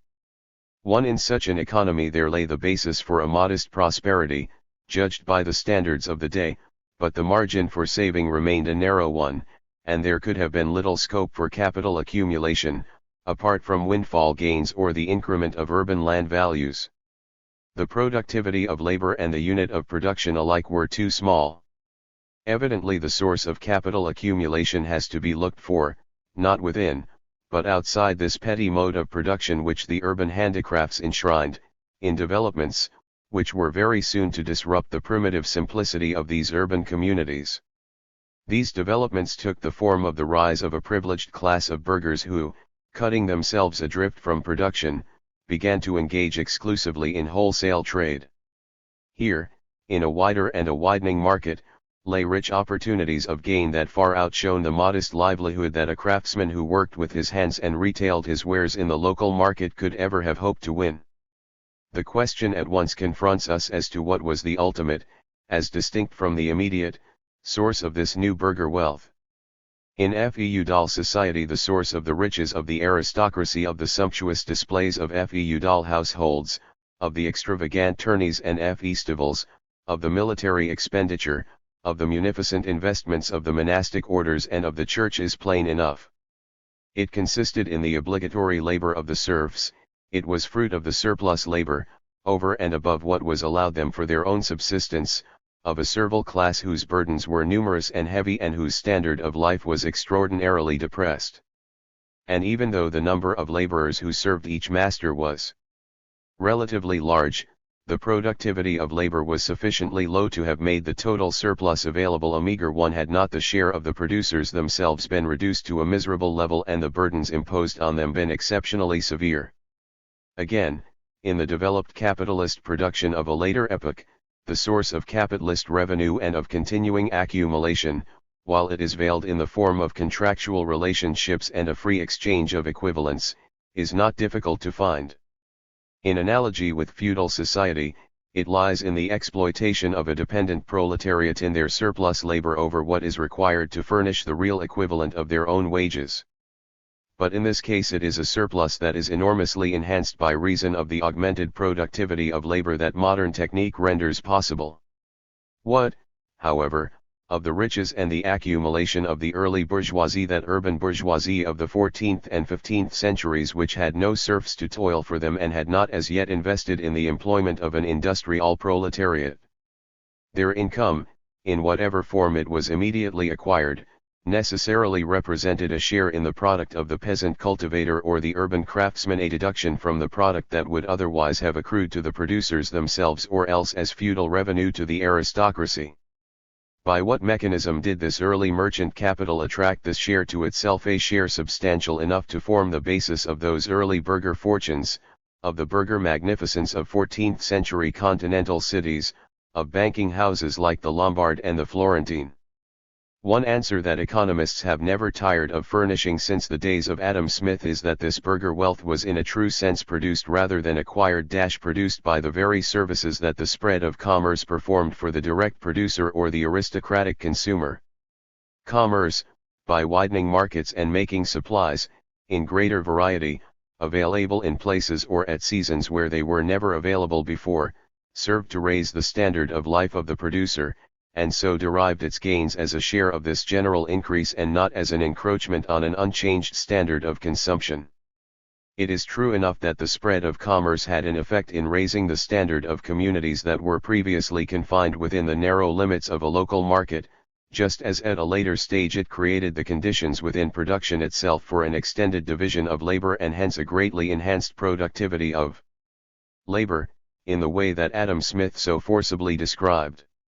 By bringing salt and spices from a distance it enabled flesh to be eaten that might otherwise have rotted or been unpalatable, by fetching raw material from afar it enhanced the quality of local cloth or even enabled cloth to be spun and woven where this was previously unobtainable, by finding an outlet for crops when the season was bountiful and filling the hollows of an unfavorable year with outside supplies, it often helped to spare the cultivator the alternate tragedy of a glutted local market and of famine. All this is true, yet it hardly affords an explanation of the vast fortunes and the great accumulations characteristic of the merchant class at this period. That commerce itself was useful, or augmented the sum of utilities, does not itself explain why the pursuit of commerce yielded such a handsome surplus whereas handicraft by itself could not. It does not explain why commerce was the basis of so large a differential gain. Windfalls, it is true, might be expected to be more plentiful in a novel and previously unadventured sphere. But windfall gains can hardly account for a persistent and continuing income on so large a scale. In the course of time one could have expected competition in this sphere, if it were unhindered, to bring the normal expectation of gain into line with that of urban industry. The explanation which we are seeking is evidently twofold. In the first place, so much commerce in those times, especially foreign commerce, consisted either of exploiting some political advantage or of scarcely veiled plunder. Secondly, the class of merchants, as soon as it assumed any corporate forms, was quick to acquire powers of monopoly, which fenced its ranks from competition and served to turn the terms of exchange to its own advantage in its dealings with producer and consumer. It is evident that this twofold character of commerce at this period constituted the essential basis of early burgher wealth and of the accumulation of merchant capital. The former belongs to what Marx termed pyramidal accumulation, to which more attention will be devoted at a later stage. The latter may be termed a sort of exploitation through trade, by dint of which a surplus accrued to merchant capital at the expense both of urban craftsmen and of the peasant producer of the countryside, and even at the expense of the more powerful aristocratic consumer, from whom a part of feudal revenue or feudal accumulation passed into bourgeois hands. Marx in a revealing passage speaks of commercial profit in this age as consisting essentially of profit upon alienation. In many cases the principal gains were not made by the exportation of the products of home industries, but by the promotion of the exchange of products of commercially and otherwise economically undeveloped societies and by the exploitation of both spheres of production. To buy cheap in order to sell dear is the rule of trade. It is not supposed to be an exchange of equivalents. The quantitative ratio in which products are exchanged is at first quite arbitrary. It was precisely the lack of development of the market, the inability of the producers to effect an exchange of their products on any more than a parochial scale that gave to merchant capital its golden opportunity. It was the separation of the raw material from the craftsman and the craftsman from the consumer at this period, and the fact that the resources in the hands of the producer were so meager and their meagerness so straitly bounded his horizon in space and time which formed the source of commercial profit.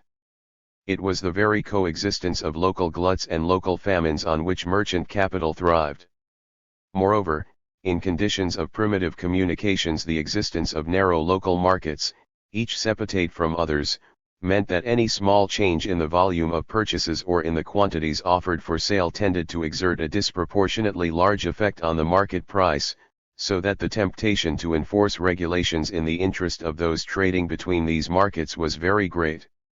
So long as these primitive conditions continued, so did the chances of exceptional gain for those who had the means to exploit them, and it was only natural that the perpetuation of such conditions, and not their removal, should become the conscious policy of merchant capital. For this reason monopoly was of the essence of economic life in this epoch. For this reason also, while the influence of commerce as a dissolvent of feudal relationships was considerable, merchant capital remained nevertheless in large measure a parasite on the old order, and its conscious role, when it had passed its adolescence, was conservative and not revolutionary. Moreover, once capital had begun to accumulate, whether from commercial profits or from urban land values, a further vista of prosperous increase opened before it. This capital could now be fattened on the fruits of usury practiced on the one hand against the petty producers and on the other against decadent feudal society, against needy feudal knights and barons and the even less satiable needs of the crown. At first the control exercised by the merchant guild and the town administration over the market was no doubt exercised as a policy to benefit the town as a collective body in its dealings with the countryside, on the one hand, and with stranger merchants, on the other. One aspect of the control over their own market that the towns won from feudal authority has been commonly stressed. It included the right to levy market dues and tolls, which provided an important source of revenue to the town and relieved the burgesses of part of the heavy burden of scot and lot payments which they had to make as part of the collective liability for firma burgi, or for the price of charters and privileges. But another aspect of this control, which has had less stress, was in many ways more fundamental. Since the municipal authority had the right to make regulations as to who should trade and when they should trade, it possessed a considerable power of turning the balance of all market transactions in favor of the townsman. If it could limit certain dealings, or at least give the priority in dealings, to its own citizens, if it could put minimum prices on goods which townsmen had to sell and maximum prices on things which townsmen wished to buy, if it could narrow the alternative sources of sale or purchase that were available to the surrounding countryside, and limit the right of stranger merchants to deal with country folk direct or with anyone except themselves, then the town manifestly possessed considerable power of influencing the terms of exchange to its own advantage. In fact, we find the towns in their regulation of the urban market trying to do all these things, and in the regulations that they adopted there was a remarkable uniformity. In the first place there were the assizes of bread and of ale and wine, which were contrived to cheapen the supply of commodities of which the town figured as consumer. The town's chief concern with corn prices was to prevent them from being enhanced by interested parties. This was the underlying purpose in all of the regulations. Sometimes things like wood, coal, hides, wool, tallow and candles were subjected to regulation as well. Not only were maximum prices imposed, but dealings in a particular commodity were commonly reserved to certain streets or a certain part of the town, and sales outside this area were prohibited lest these might provide a loophole for dealings at enhanced prices, with a consequent diversion of supplies. Most of the regulations concerning forestalling and regratting were inspired by a similar purpose. Strangers were generally precluded from buying until the townsman had had the first offer, as, for example, the ordinances of Southampton, which laid down that no simple inhabitant or stranger shall bargain for or buy any kind of merchandise coming to the town before burgesses of the guild merchant, so long as a guildsman is present and wishes to bargain for or buy it, or the ordinances of the Butchers' Company of London, which forbade foreign butchers to purchase beasts at Smithfield before 10 a.m., freemen of the mystery being allowed to start buying at 8 a.m. The laws of the Barrack Merchant Guild forbade anyone but a guild brother to buy hides or wool or skins and forbade butchers to go out of town and meet beasts coming in for sale. In Paris there was a prohibition on anyone meeting a supply convoy whether on land or on river with a view to making an advance contract outside a certain radius from the centre of the city. At Bristol when a ship came to port the town traders assembled to decide what is to be done in that behalf for the will of the said fellowship, that is, they prevented competition by a preconcerted arrangement as to the prices at which the cargoes should be bought. At times of special scarcity the town administration even adopted the expedient of collective purchase on behalf of its citizens, as at Liverpool where all imports had first to be offered to the mayor for purchase on behalf of the town before they were exposed for sale. Secondly, there were the regulations concerning strangers, the object of which was to prevent the latter from dealing direct with the surrounding countryside and force them exclusively to buy from and sell to town merchants as intermediaries. Most of the wares that stranger merchants brought for sale were luxuries for the taste of well-to-do burghers or gentry of the neighborhood, or else raw materials of some craft. Stranger merchants were also at times purchasers from the local crafts, and might also have been buyers of local raw materials such as wool or leather from the villages, had this been permitted. Strangers were, accordingly, enjoined to deal exclusively with members of the guild and to lodge with a host who was a citizen and a householder in the town and could be held responsible for seeing that no secret cabals and illicit deals took place on his premises. It was only at times of fair that a stranger was allowed to stake out a pitch and sell to all and sundry, and the special prerogatives accorded by the Crown to groups of foreign merchants in London, which included the right to possess quarters of their own, such as the Steelyard, were regarded as exceptional and were a special ground of the aliens' unpopularity in that city. These aliens sometimes won from the Crown the right of retail as well as wholesale trade throughout the kingdom. But borough governments seem almost universally to have challenged the right of aliens to sell retail or to trade directly with the countryside or with other foreign merchants, and the matter was a recurrent cause of conflict in the 14th century. 1. Ashley has said that traders from outside were welcome when they brought with them foreign commodities which the burgher merchants could make a profit by retailing, or when they purchased for exportation the commodities which the burghers had procured for that purpose from English craftsmen and agriculturalists. They were welcome so long as they were ready to serve the interests of the burghers, and when they sought to thrust these on one side they seemed to be violating the very conditions upon which their presence was allowed to. A thorough example of this is afforded in Scottish towns. The charter given to Stirling in the 13th century laid down that stranger merchants were forbidden either to buy or sell in any part of the sheriffdom outside the borough and were under obligation to bring their merchandise into the town itself for sale. The General Charter to all the burgesses of Scotland signed by the King of Scotland at Perth in 1364 is quite explicit about this burgher monopoly: none shall sell but to the merchants only of such burghs within whose privilege he resides, whom we strictly charge to bring such merchandise to the mercate and cross of the burghs that the merchants may make purchase thereof, make an effectual monopoly of the same, without restriction. 1. Thirdly, there were the various regulations of the guilds devised to restrict competition among the urban craftsmen themselves. In France there was a limitation on a competitor's right to call out his wares or to importune a customer when the latter was dealing at a neighboring craftsman's stall. Similarly, the London weavers made it an offence to entice away another's customer. 2. How common was the actual fixation of minimum prices for craftsmen's wares is not altogether clear. It was not generally admitted as one of the rights of craft guilds, but was no doubt fairly widely practiced, more or less openly in some cases and secretly in others.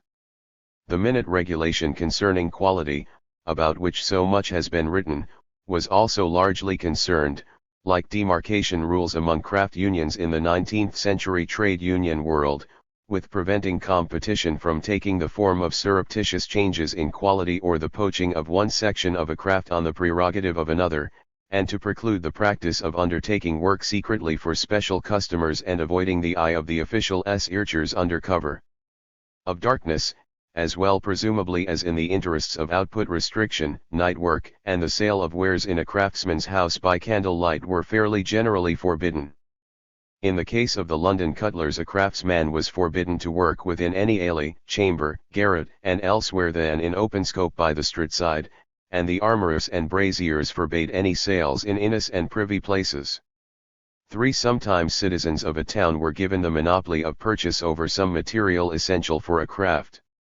with the object of preventing any advantage which could be secured to the town from falling to the inhabitants of the surrounding districts. It was sometimes ordered that certain commodities should not be sold at all to persons dwelling out of the town. 1. For example, the town butchers were sometimes not allowed to sell their tallow to any but the town chandlers. Such regulations would, of course, have exercised little effect on the terms of trade between the townsmen and their customers and providers if rival markets had been allowed to exist within an easy distance, to which the villager could have resorted for the exchange of his produce against urban wares. At any rate, the proximity of these rival markets would have set strict limits to the effect that guild policy could exercise on the terms of trade. The right to possess a market without FEAR of rival within certain area was consequently a privilege that was zealously sought and jealously guarded.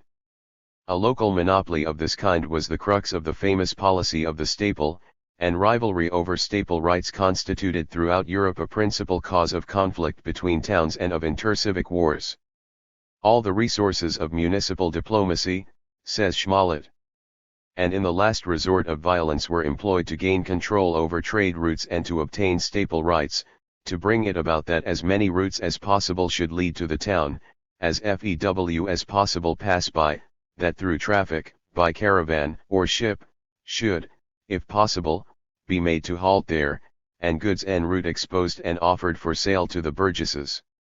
2. One source of the constant trouble between Bristol and the Lord of Berkeley was the latter's claim to hold a separate market at Redcliffe Street.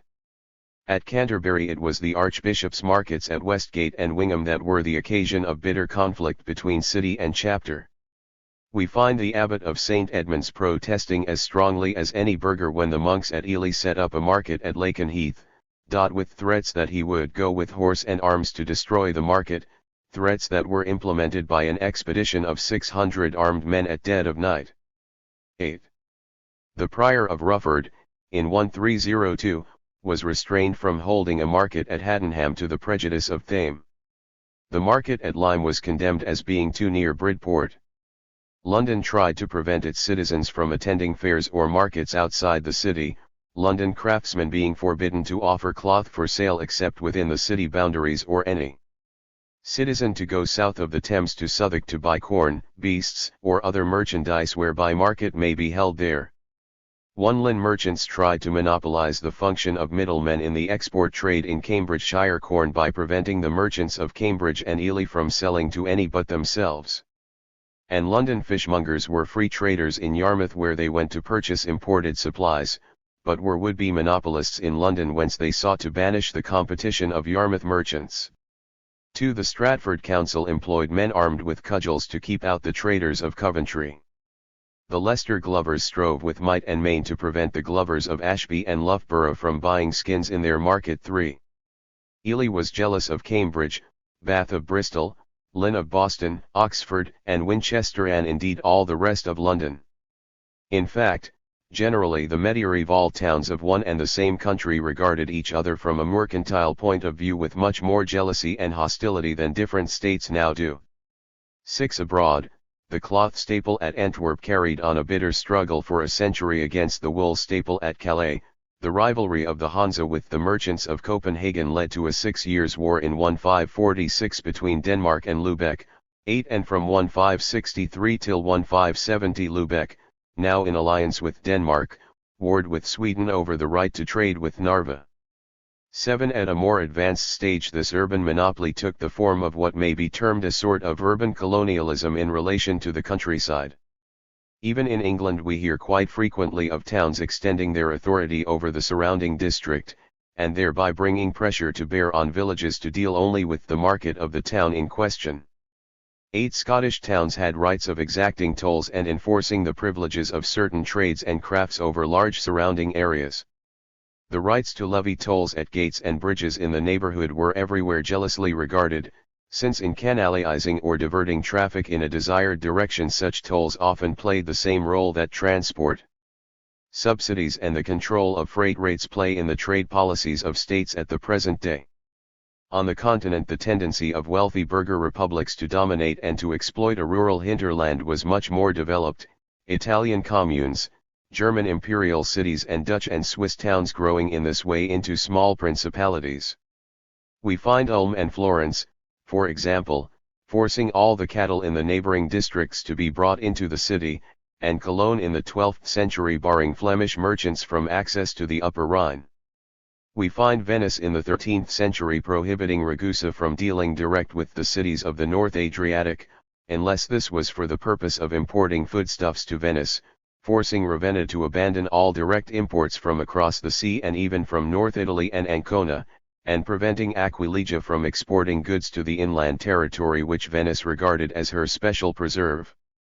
Genoa prevented French merchants from trading beyond Genoa to the south, and as early as the 12th century Pisa and Lucca were engaged in bitter struggle over the claim of Lucca to /lave staple rights over traffic between Pisa and the north. Vienna was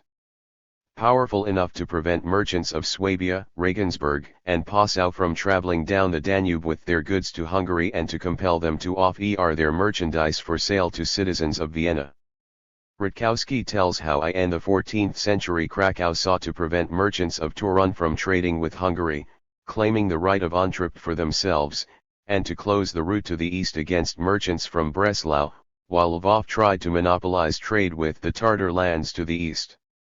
The merchants of Novgorod prevented the Hanse merchants from trading further than their city, and themselves retained the right of acting as intermediaries between the foreign merchants and the towns of the hinterland.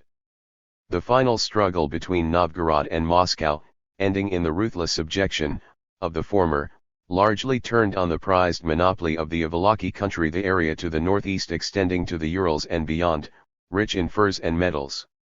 Later, in the 17th century, the Russian merchant guilds were powerful enough to prevent English merchants generally from trading further south than Archangel, and Persian merchants from coming north of Astrakhan, while trading at Astrakhan was strictly limited to members of the trading guilds or Gosts.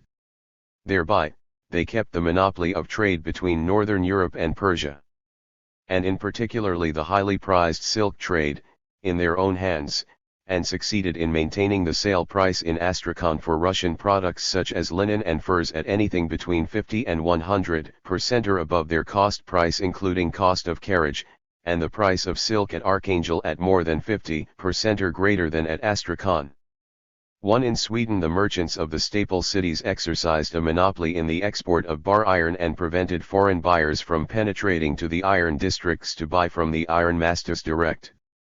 The Hanseatic League, says Heckscher, endeavored to cut off the inland cities from any direct connection with the Baltic and to deny to all other cities access to the inland markets, and the Electoral Council of Brandenburg in 1582 described the policy of Hamburg as being concerned solely with extorting corn at low prices and on their own terms from the Elector of Brandenburg sub jects and selling it again afterwards as dear as they please. 2. There is every indication that these more ambitious policies were a product, not so much of the collective interest of the town, as of the class interest of a well-to-do section of wholesale merchants who had long since brought the urban government under their exclusive control.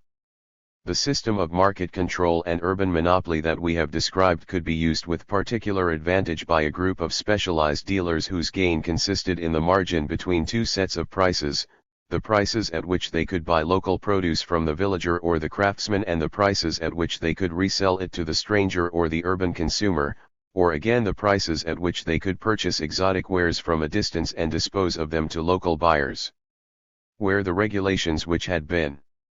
framed in the interests of the craftsman ran counter to the wholesale merchant's interest as a buyer of the products of local crafts, his newfound power enabled the wholesaler to relax or to circumvent these regulations, and where the restrictions aimed against strangers shut him out from other markets, and narrowed his field of enterprise, he could frequently secure a privileged status for himself through treaties with the merchants of other towns by which each agreed to relax restrictions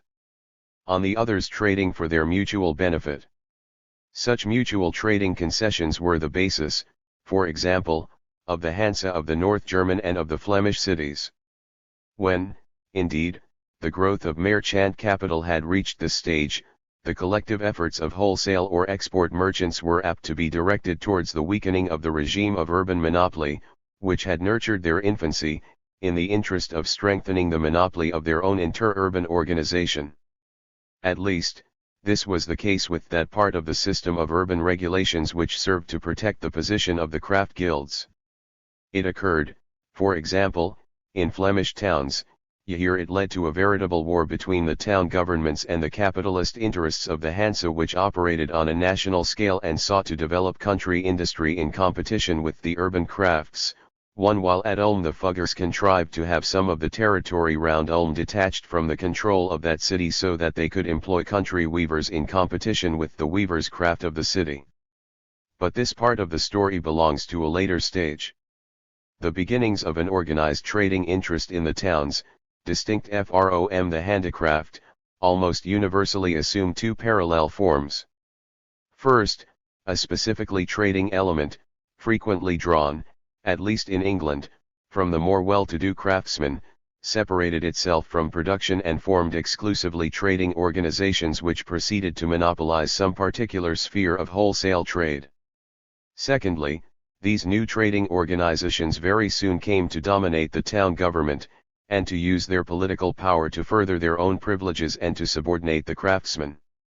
In many areas on the continent as early as 1200 we already see this process unfolding. In the Netherlands the guilds of the larger towns, having asserted their position against the church and the nobility, were beckoning close corporations of the richer merchants, which sought to monopolize wholesale trade, levied an entrance fee which, as Pyrrhon remarks, was beyond the reach of the smaller men, and explicitly excluded from their ranks all those who weighed at the tron or town weighing machine, the retailers, and all those with blue nails, the handicraftsmen. 1. At the same time it is clear that political control in these same towns began to pass into the hands of the richer burghers, who came to be known as the patriciate. The office of Eschwins, to which election had formerly been made by the whole burgher body, was now filled by appointment by the patricians from among themselves, and these officers supervised the crafts, regulated wages, and controlled the town market. Power passed insensibly into the hands of the wealthiest. The form of government in these centers of commerce and manufacture inevitably changed, first from democracy to plutocracy and then to oligarchy. Too similarly, in the cities of North Italy power was in the hands of a burgher plutocracy, commonly in alliance with the local nobility. This ruling class that reigned over the city republics of Lombardy, Tuscany, and Venetia drew their wealth from the rich export trade with the Levant and from the valuable cloth trade across the Alps into Western and Northern Europe. Farming papal revenues formed a lucrative investment for these rich burgher families, and in some cities, such as Florence, banking and money lending even excelled commerce in importance. In Florence the Arti Maggiori of bankers and export merchants, like the famous Calimala, controlled the government of the city from the middle of the 13th century, with the exception of a brief victory of the Arti Minori between 1293 and 1295. In East German towns in the 14th century aldermen were drawn from a few leading families of merchants, clothiers, or landowners and elected their own successors, the craft guilds and the commons having no share in the government of the town. In Paris the dominant position occupied by the 6 leading corps de métiers bore a close resemblance to the hegemony of the Arti Maggiori in Italian cities, as did also that of the Chirin, Inft at Bassy. As early as the 13th century the government of Paris was apparently in the hands of a Hansa of merchants, probably the Marchands de l'Eau, who acquired privileges at the end of the 12th century.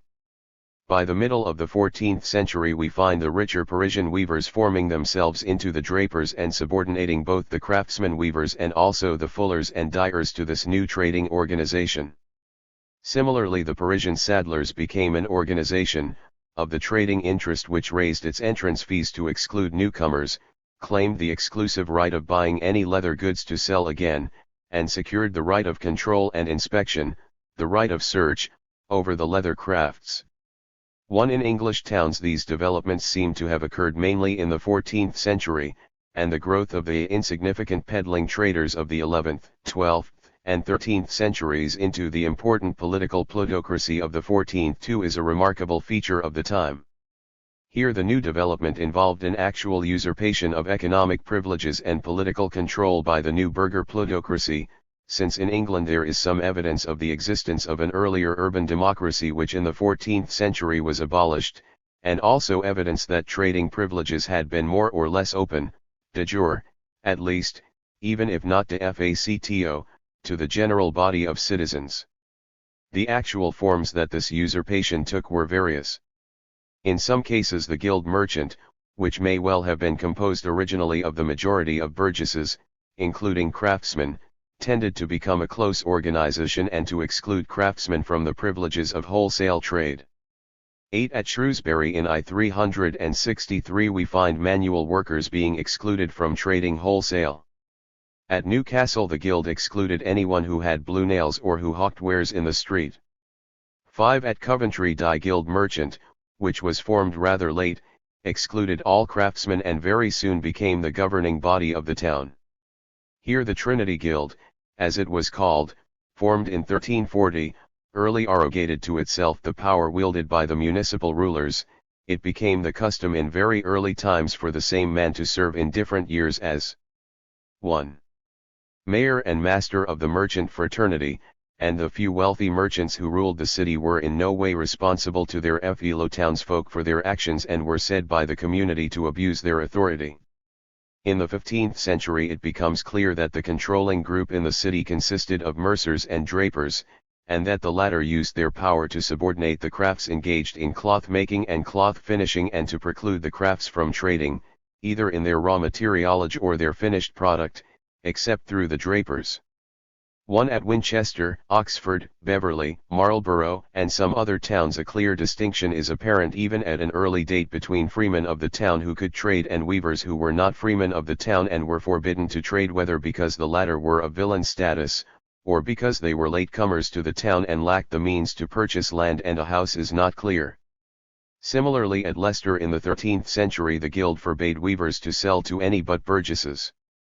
2. At Derby in 1330 there were complaints that the guild had excluded the majority of citizens by the severity of their entrance fee and had prohibited townsmen from selling to any but its own members. 3. In Scotland the guild merchant seems to have been an exclusive body from its inception, and the guild and the borough organization to have been closely identified. As early as the 12th century we find dyers, butchers, and cobblers refused admission unless they abjured the exercise of their craft and left it to servants, and in the 13th century fullers and weavers were already excluded from the guild by the terms of its charter in Aberdeen, Stirling, and Perth.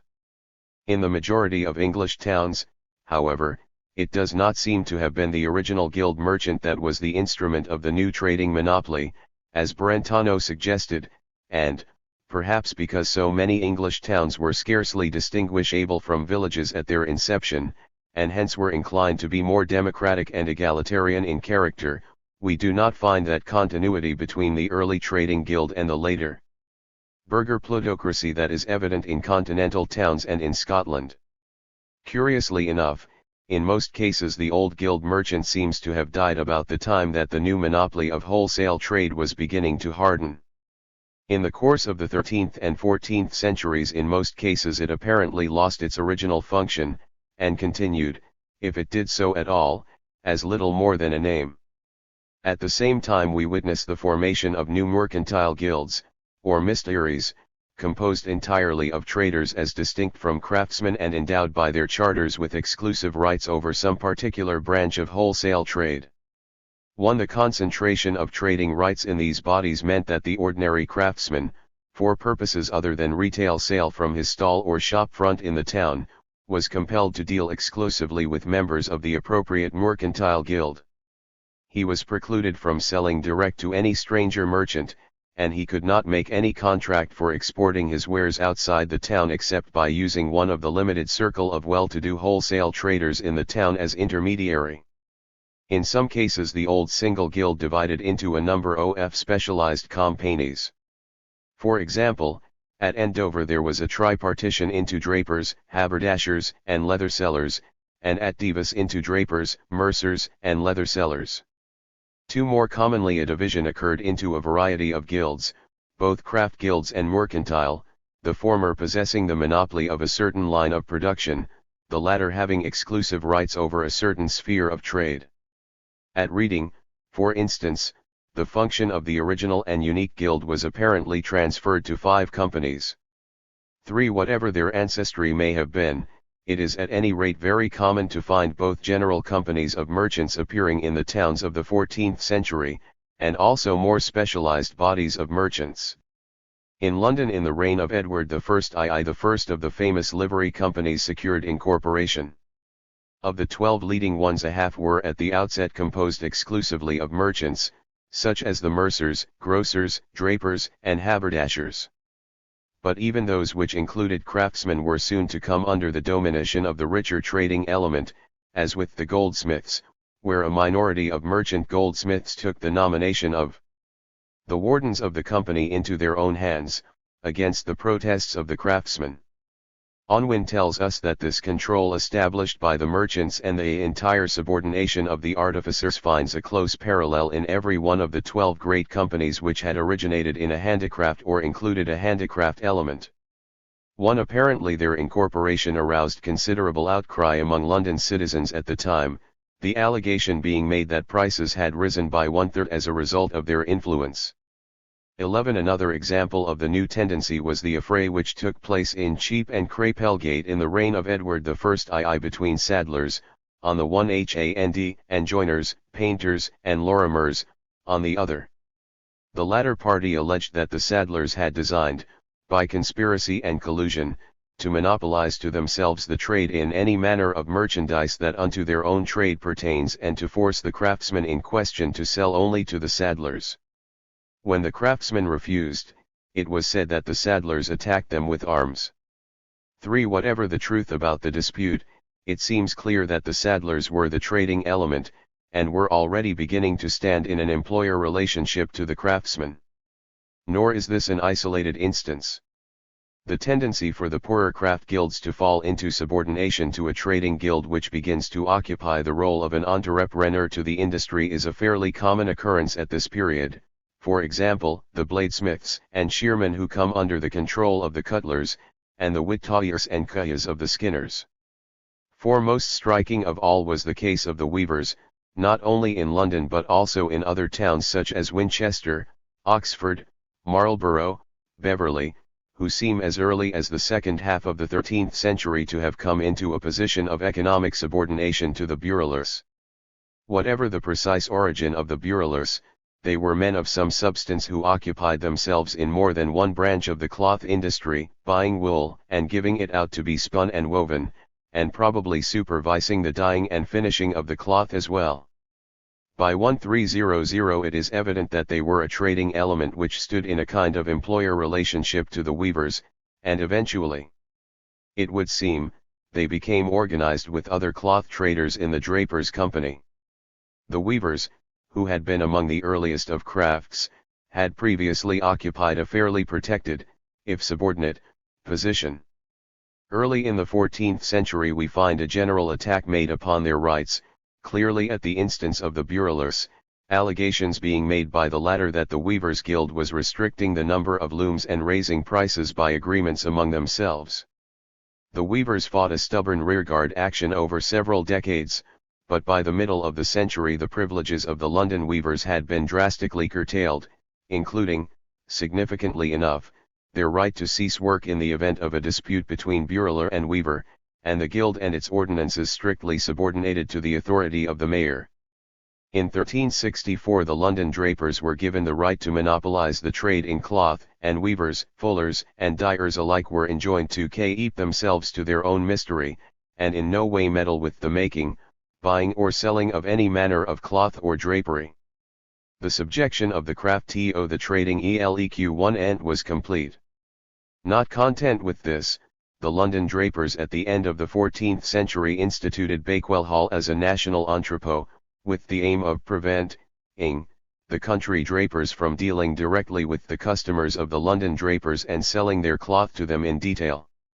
In other towns the weavers fared no better and even worse, they were hampered in their trade by all sorts of oppressive regulations, forbidden to buy their tools or possess any wealth, or sell their goods save to a freeman of the city, while the status of villains and aliens in the city courts was allotted to them.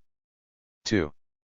Parallel with these developments went the concentration of political power in the towns into the hands of a burgher oligarchy, an oligarchy which seems to have been identical with the section of richer merchants that was acquiring the monopoly of wholesale trade. Even in more democratic days apparently it was customary for the richer and more influential burgesses to be elected to the Committee of 12 which conducted the affairs of the city. But the right of election seems to have prevailed, all citizens participating in the borough elections, and even if the richer burghers ruled, they did so by consent of the whole city. Round about the year 1300 an aristocratic select body usurped the place of the Common Council of the citizens, and by the close of the reign of Edward III the burgesses at large were entirely excluded from their right of suffrage in parliamentary elections. At Beverley it is clear that an oligarchy had arisen by the 14th century, by the 15th century Nottingham had become a close oligarchy, and at York the Mercers had captured the government of the city. 2. At Winchester in the 14th century there were complaints concerning oppressions inflicted by the 24 principal citizens, who had usurped the election of the town bailiffs. 3. At the end of the previous century the burgesses of both Gloucester and Oxford speak of usurpation by the divides et potens, and of the unjust taxation of the poor for the benefit of the rich. At Bury we find political power concentrated in the hands of the richer burgesses, and by the 15th century even the burgess body itself has become very small, a select body that acts as a kind of standing council to the aldermen. At Lynn and Shrewsbury one hears of the rule of 12, at Newcastle the poorer burgesses complain of the power of the merchant guild, and at Scarborough of the transgressions of the divides who were excluding the mass of the citizens from any share in the government of the borough. 6. Quite commonly about this time a distinction of status appears between potentiores, mediocres, inferiors, a distinction evidently corresponding to the wealthy trading oligarchy, the more well-to-do craftsmen who possessed moderate means but still confined themselves to the local market, and the poorer craftsmen and journeymen who were soon destined to fall into economic dependence on one or other of the two wealthier grades of citizen. 8. In Cornish towns we meet a similar distinction, rather later than elsewhere, in the 16th century, between capital burgesses and lesser townsmen, the town government being concentrated in the hands of the former. Method of election to the common council had been by the citizens in the various wards. For a brief period this was changed to election by the major guilds, but probably on account of popular opposition a reversion was made to election by wards. The city aldermen, however, had to be good and discreet men, with goods of value of £1,000, and came to be appointed for life by the mayor from 4 candidates nominated by the wards, the mayor himself being elected by the retiring mayor and aldermen from 2 aldermen nominated in agreement with the Common Council and with the masters and wardens of the major livery companies. By the 15th century it had become common for the aldermen to override the ward elections and for each to nominate a member of his ward to the council, so that the mayor and aldermen virtually became a self-perpetuating body. At any rate, most of the aldermen and sheriff.c and all the mayors for a large number of years were invariably members of one of the 12 great livery companies, so that the latter can be said to have continuously monopolized the government of the city. As the historian of one of these companies has pointed out, the relationship between major guilds and the city was closely similar to that between the colleges and the university in Oxford or Cambridge. The connection between these political changes and the economic policy of the new trading class is sufficiently plain. It is true, of course, that in some cases the power was monopolized by one group of trading interests to the exclusion of others, and that here a certain section of the traders made common cause with the craft guilds to resist this usurpation.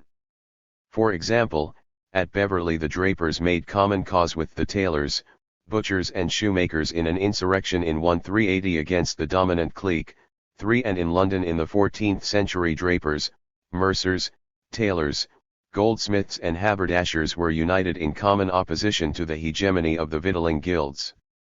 Again, in certain cases the urban oligarchy may have been composed of the older landowning elements in the town, not of commercial parvenus.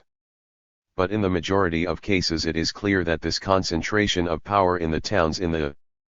14th century represented the rule of merchant capital, and that one of its principal effects was to restrict the crafts to trading retail in the local market, and where the local market was not the main outlet for their products to subordinate the craftsmen to a close corporation of merchants with whom and on whose terms the producers had no option but to deal. Moreover, in many cases the regulations which had been devised to afford economic protection to the craftsmen were now turned to the latter's disadvantage. Sometimes the prices of craftsmen's wares were controlled, while craftsmen were prevented from fixing minimum prices among themselves. In Coventry the drapers who ruled the city prevented the fullers and tailors from acting on their charter, which awarded them certain rights as craft guilds, insisted in face of the opposition of the dyers' craft that drapers should be allowed to engage in the work of dyeing, and forbade dyers to dye any cloth that was not furnished by a local draper or shearman to import any cloth from outside the town. In Bristol there was trouble in I3-I7 accompanied by tumult and fidgeting in the town hall on account of the privileges that 14 de majoribus had annexed to themselves in connection with the port and the market. In some cases the new regime involved the decay of the old assize of bread and of the arrangements for privileged purchase of materials by the craftsmen. Rich bakers and victuallers who rose to municipal offices turned the assize of bread and the inspection of cooking houses into an idle tale, and the fine enacted by the regulations against offenders came to be treated by the well-to-do speculator as a license fee for the continuance of the practice, a fee which the merchant whose transactions were on a large scale could well afford, and which the poorer offender could not.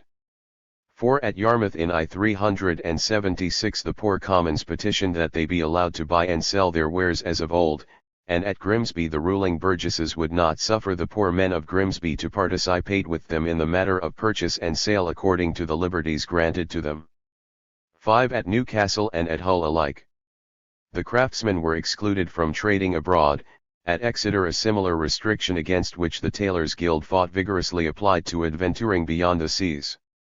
At Bristol and Chester men of manuel arte and those who sold retail were excluded from wholesale trade with merchants who were not burgesses of the city.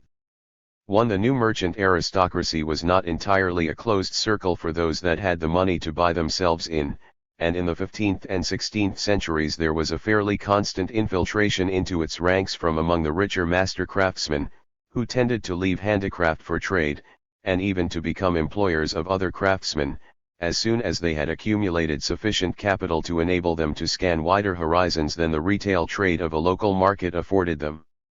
It was inevitable that the parvenu ambition of such men should find the exclusive privileges of the merchant companies irksome and cramping. 2 roads of advancement lay open to them. They could purchase a position in one of the privileged companies and abandon their old calling, or they could struggle to secure for their own craft guild the status of a trading body. The former was frequently done in the case of London livery companies, admission to which was generally possible for a reputable burgess of the city on payment of the deliberately onerous entrance fee, and we find richer members among the fullers and shamen and weavers and dyers securing admission to a company such as the drapers. An example of the latter tendency was the amalgamation of the fullers and the shearmen of London in 1530 to form the cloth workers as a merchant company trading in finished cloth in rivalry with the drapers' company. Of such developments in the livery companies of London more will be said in the chapter which follows. When this type of thing occurred, however, in a provincial town where trade was more specialized and the ruling group more homogeneous in its interest, something like a revolution in the civic government was apt to occur, or at any rate a long drawn battle over the spoils of office. For example, at Exeter the richer master tailors who controlled the Tailors' Guild wished by the end of the 14th century to have the rights of merchant tailors to sell directly to foreign traders. Accordingly they purchased a charter from the Crown which endowed them with the status of a trading company. This did not please the merchant oligarchy that held political control of the city, and the mayor proceeded to expel the tailors from the freedom of the city. Eventually a compromise was reached, by which the tailors shared both in the privileges of trade and in civic administration, and the sorrows of defeat were left to the populace at large. 1. This kind of compromise seems to have been surprisingly common in the 15th and 16th centuries in England, the mercantile oligarchy maintaining its position by admitting the richer craft guilds to a share in power and in economic privilege. 3. While there was some infiltration into the privileged ranks as capital accumulated among the crafts themselves, the monopolistic position of merchant capital in England was scarcely weakened thereby, and the increase of its wealth was not retarded. With the growth of the market, and especially of foreign trade, there was room for the numbers within the privileged ranks to grow without any serious overcrowding. Internally the market was expanding, not only through the growth of towns and the multiplication of urban markets, but also by the increased penetration of money economy into the manor with the growth of hired jabur and the leasing of the domain for a money rent. Nevertheless it was foreign trade which provided the greatest opportunities for rapid commercial advancement, and it was in this sphere that the most impressive fortunes were made. Here for some time foreign merchants held the field, their position being strengthened by special privileges from the English crown. These were first the merchants of the Flemish Hansa, and later Italians, who purchased wool direct from monasteries and landowners, often advancing loans on the security of future wool deliveries. Before English merchants could enjoy the rich prizes of this sphere, the privileges of the foreign merchants had to be curtailed. This was not easy, since the English crown was not only debtor to these foreign concessionaires, but was under the recurrent necessity of new borrowing. There was a legend that the crusading Richard had bartered privileges to Hansa merchants against release from a German dungeon.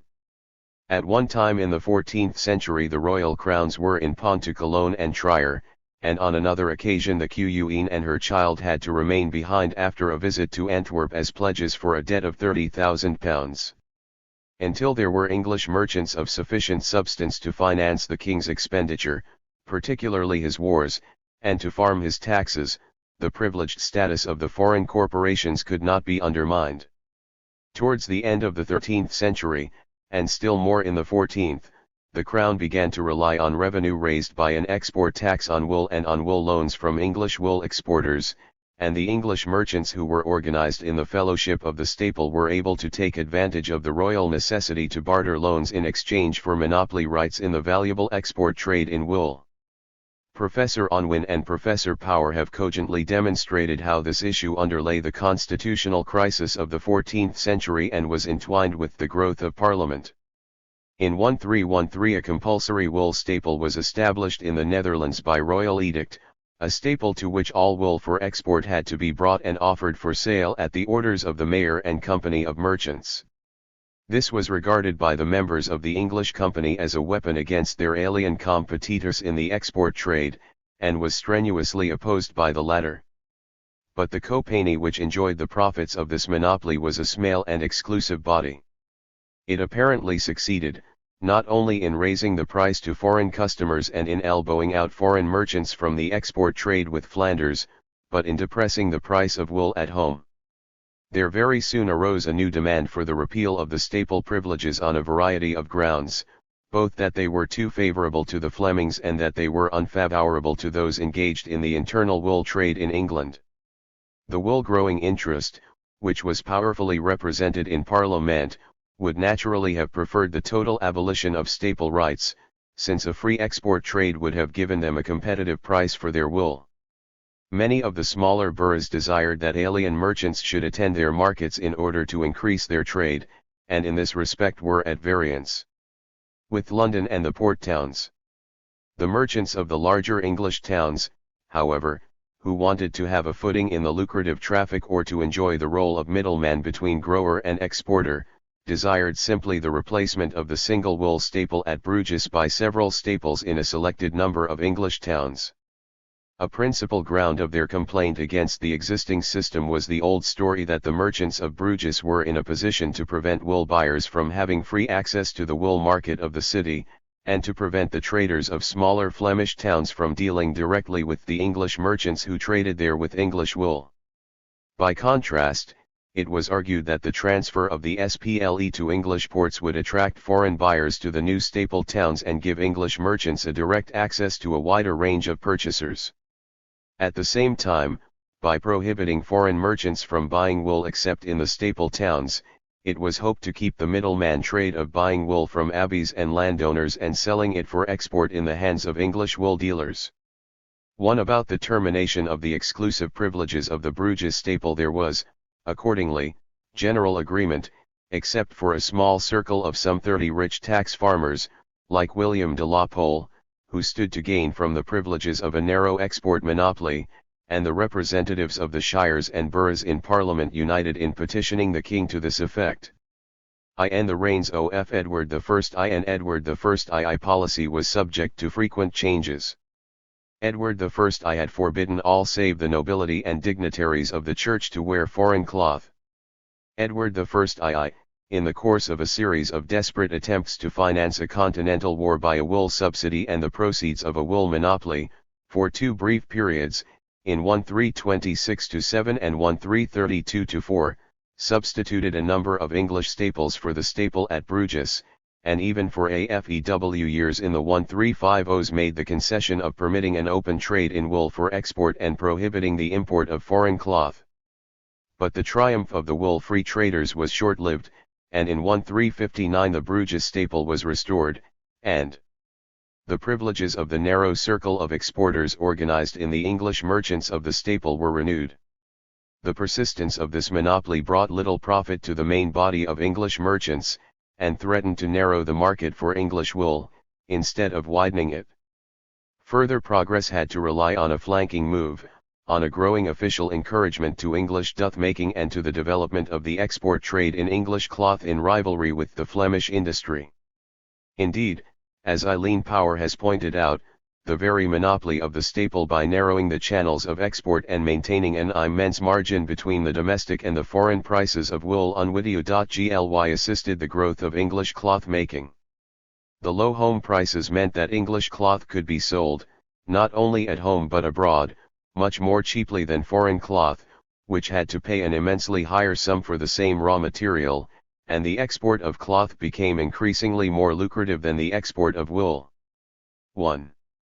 Nearly 2 centuries later we find the merchants of the staple criticizing alike the clothiers, because inter alia they caused a decay of husbandry, and the merchant adventurers, and joining in the demand that the cloth industry should be confined to corporate towns. 2. In this new field of cloth export the first comers seem to have been the mercers, who began to establish factors, as, for example, the mercers of York, at places like Bruges, Antwerp, and Bergen. 3. In 1358, the year before the restoration of the Bruges staple, a body known as the Fraternity of St. Thomas a Becket, an offspring of the London Mercers' Company, managed to obtain certain privileges from the Count of Flanders and to establish at Antwerp a depot for its English cloth trade.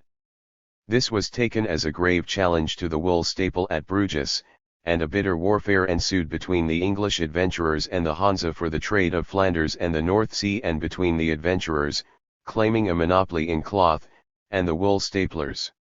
In the 15th century a great number of wealthy merchants of divers great cities and maritime towns in England, including London, York, Norwich, Exeter, Ipswich, Hull, secured incorporation as the Company of Merchant Adventurers, and seem to have acquired exclusive rights to trade in cloth between England and Holland, Brabant, and Flanders. This was the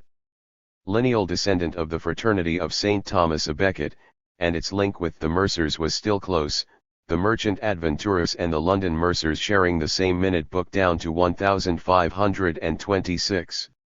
So exclusive a body was it that only the richer members of the mercers and drapers' companies and some sons of gentry succeeded in securing admission to its ranks. 1. The trade war between the English cloth merchants and the Hanse was both protracted and bitter. English ships were attacked and taken as prizes, and English merchants retaliated whenever they could. At one time the English settlement at Bergen was sacked. Such were the risks that accompanied the profits of monopoly, risks which arose, not from the natural order of things, but because the acquisition of monopoly was the leitmotif of all trade. Even as late as the middle of the 16th century English merchants at Danzig were permitted only to trade on one day each week, and then with none but burgesses, and were successfully prevented from trading in any of the other towns of Prussia. It was said that English merchants were treated worse than any other foreigners, the Jews only excepted, although this may well have been a partisan exaggeration. However, with the growing support of the Crown in the 15th and 16th centuries, a support which grew with the ability of English cloth merchants to rival their enemies in loans and bribery, the competitive position of the English cloth traders was progressively strengthened, while at the same time the privileges of the foreigners in England were terminated. In the reign of Elizabeth the steelyard merchants were first of all excluded from buying English cloth at Blackwell Hall, in 1576, and finally in the closing years of the century the steelyard in London was closed. In 1614 the export of English wool was officially prohibited. This prohibition, which was a concession to the cloth industry, affected not only foreign merchants but also the English staplers, who from that date ceased to be a company of wool exporters, and turning their attention to the internal trade in wool were given the right in 1617 to be the sole middlemen in wool within the kingdom, the sale of wool being confined to certain home staple towns. 2. By the middle of the 16th century British merchants had ventured sufficiently far afield, both across the North Sea and into the Mediterranean, to inaugurate some 5 or 6 new general companies, each possessing privileges in a new area. The year 1553 saw the foundation of the Russia Company, which 2 years later received a charter giving it a monopoly, as the first company to employ joint stock and to own ships corporately. A number of members of the merchant adventurers were also members of the new company and may well have taken the initiative in its formation. In the same year as it obtained its charter from the English Crown, it was successful in negotiating, through its representative Richard Chancellor, an agreement with Tsar Ivan IV whereby it was to enjoy the sole right of trading with Muscovy by the White Sea route and to establish depots at Kolmogorye and Vologda. In 1557 Jenkinson, a servant of the company, journeyed as far as Persia and Bokhara, and in 1567 the company obtained the right to trade across Russia with Persia through Kazan and Astrakhan. In the same year as the Russia Company was chartered, the Africa Company was formed, a company whose members were to grow fat on the lucrative enterprise which Nassau Sr. later described as to kidnap or purchase and work to death without compunction the natives of Africa, about which the English and the Dutch, at that time the wisest and most religious nations of the world, had no more scruple than they had about enslaving horses.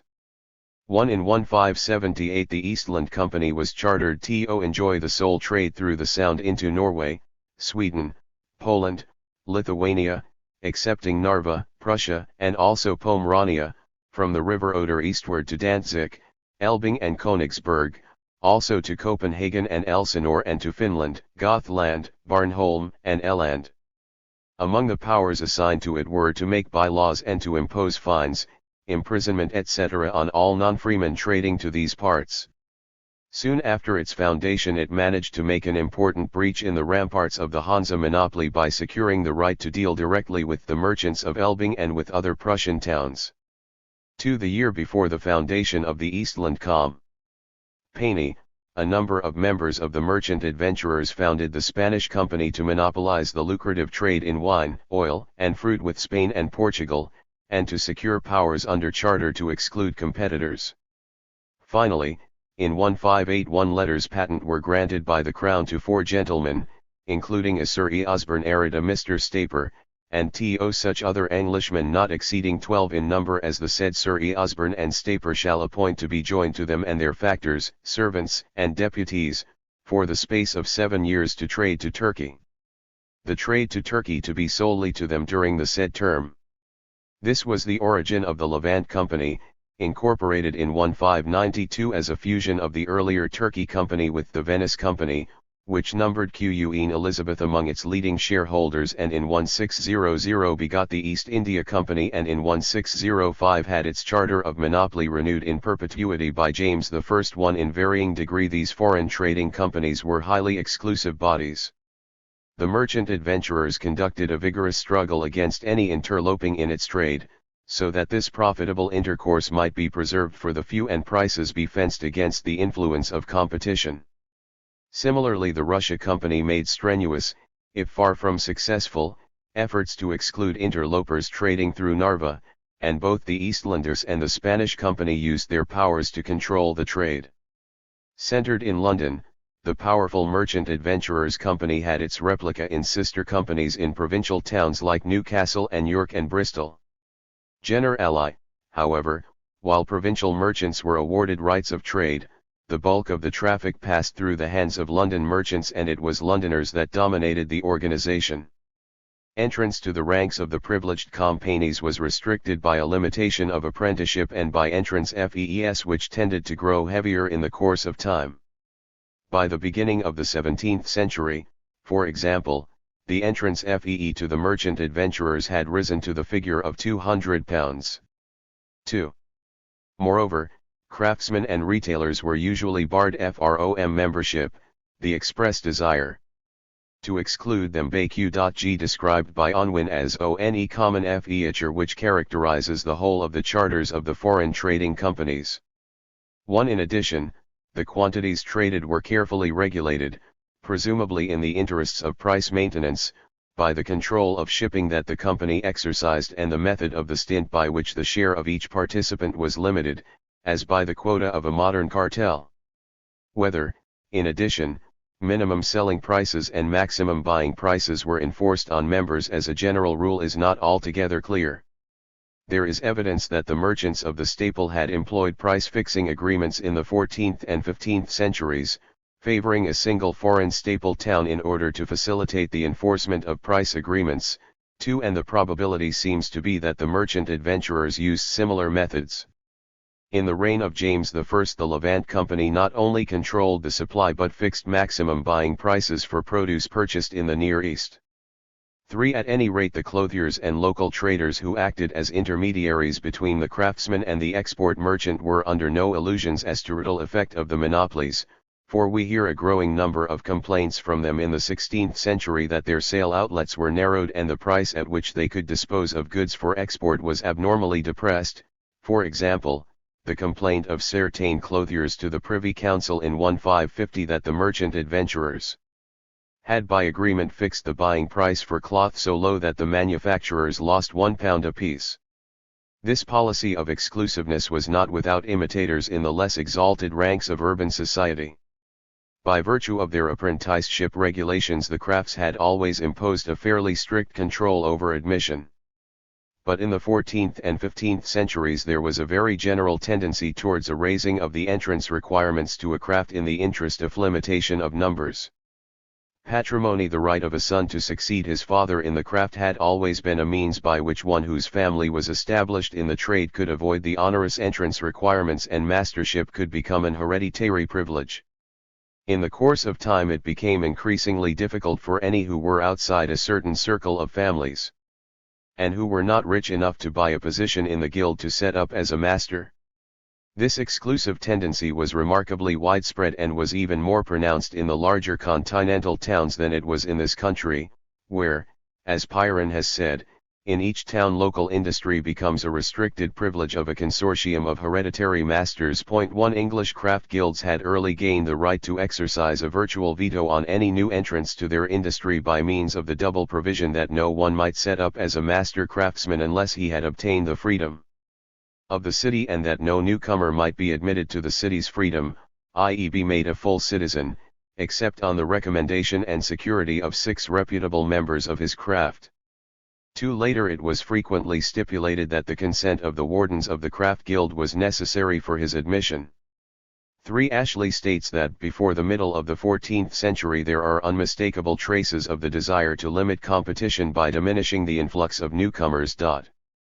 In 132 the London weavers were accused of charging abnormal entrance fees to those wishing to enter the craft, and 10 years later we find general complaints being levelled at craft guilds that they charged apprentices almost prohibitive fees for membership in the guilds.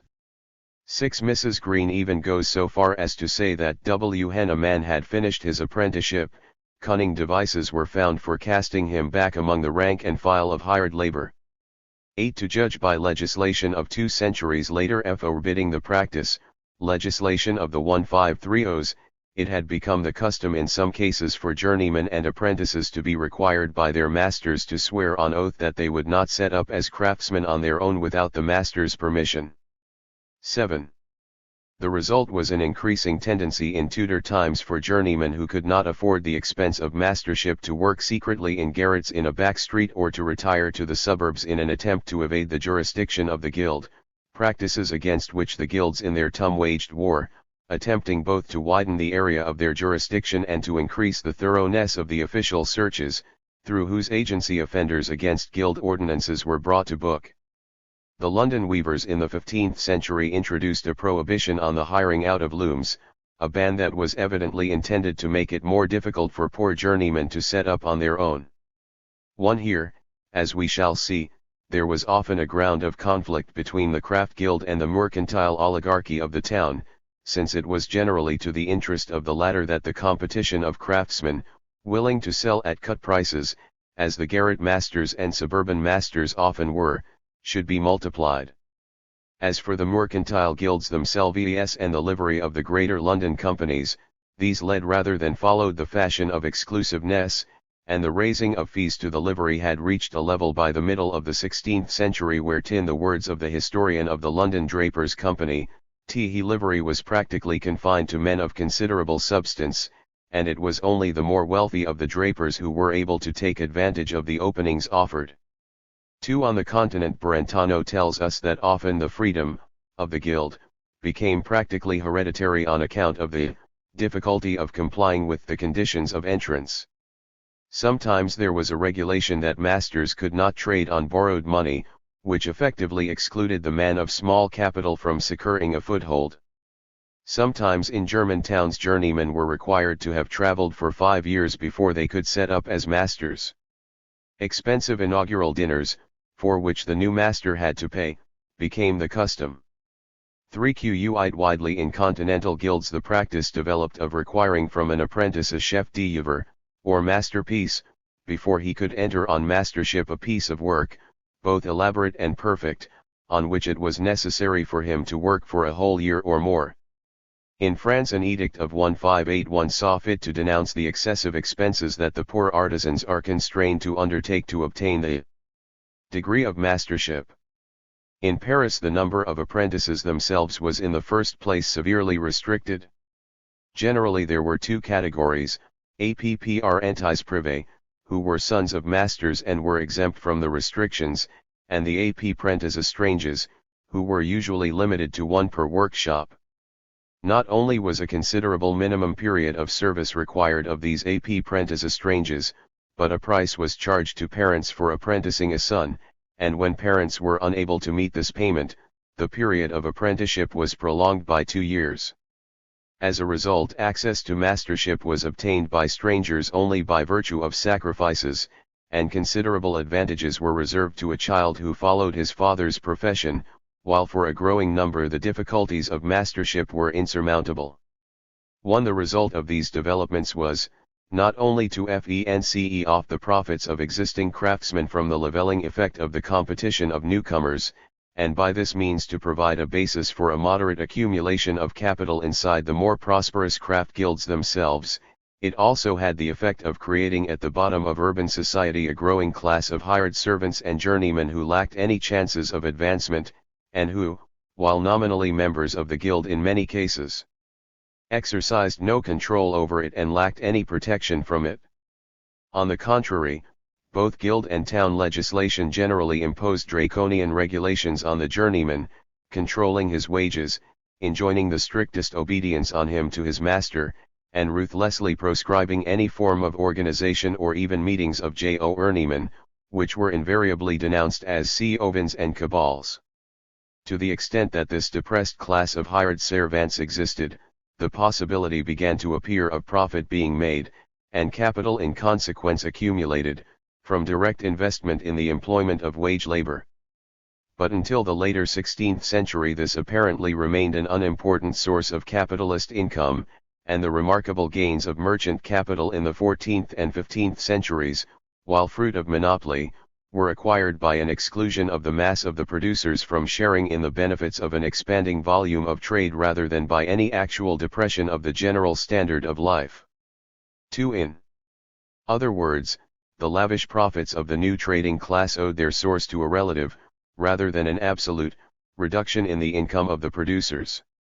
But in the second half of the 16th century, and probably also in the 17th, at least during the first half of it, there is evidence that this ceased to be the case. In the century of what Lord Keynes has termed the great profit inflation, it is clear that real wages showed a catastrophic fall, not only in England but in France and Germany and the Netherlands as well. For this fact, the growth of a proletariat, robbed of other opportunities of livelihood and competing piteously for employment, was no doubt responsible. But it seems also probable, although here there is much less evidence in quantitative form, that the standard of life of, at any rate, the poorer half of the peasantry and craftsmen declined in the course of this resplendent century. To this must be added, as a source of bourgeois enrichment, the results of foreclosure and seizure of the property of others, both feudal property and the property of small producers, which will be the subject of fuller consideration below. One feature of this new merchant bourgeois, that is at first as surprising as it is universal, is the readiness with which this class compromised with feudal society once its privileges had been won. The compromise was partly economic. It purchased land, entered into business partnerships with the aristocracy, and welcomed local gentry and their sons to membership of its leading guilds. It was partly social, the desire for intermarriage. See below, pages 237-8. For example, so far as export markets are concerned, Unwin has cited some evidence for the conclusion that, towards the end of the 16th century, as a result of the monopolistic activities of the chartered companies, not only were prices influenced to the disadvantage of handicraft products, but the volume of export of the products of home industry was reduced. Studies in and on History, 181-5, 198-204, 216-20.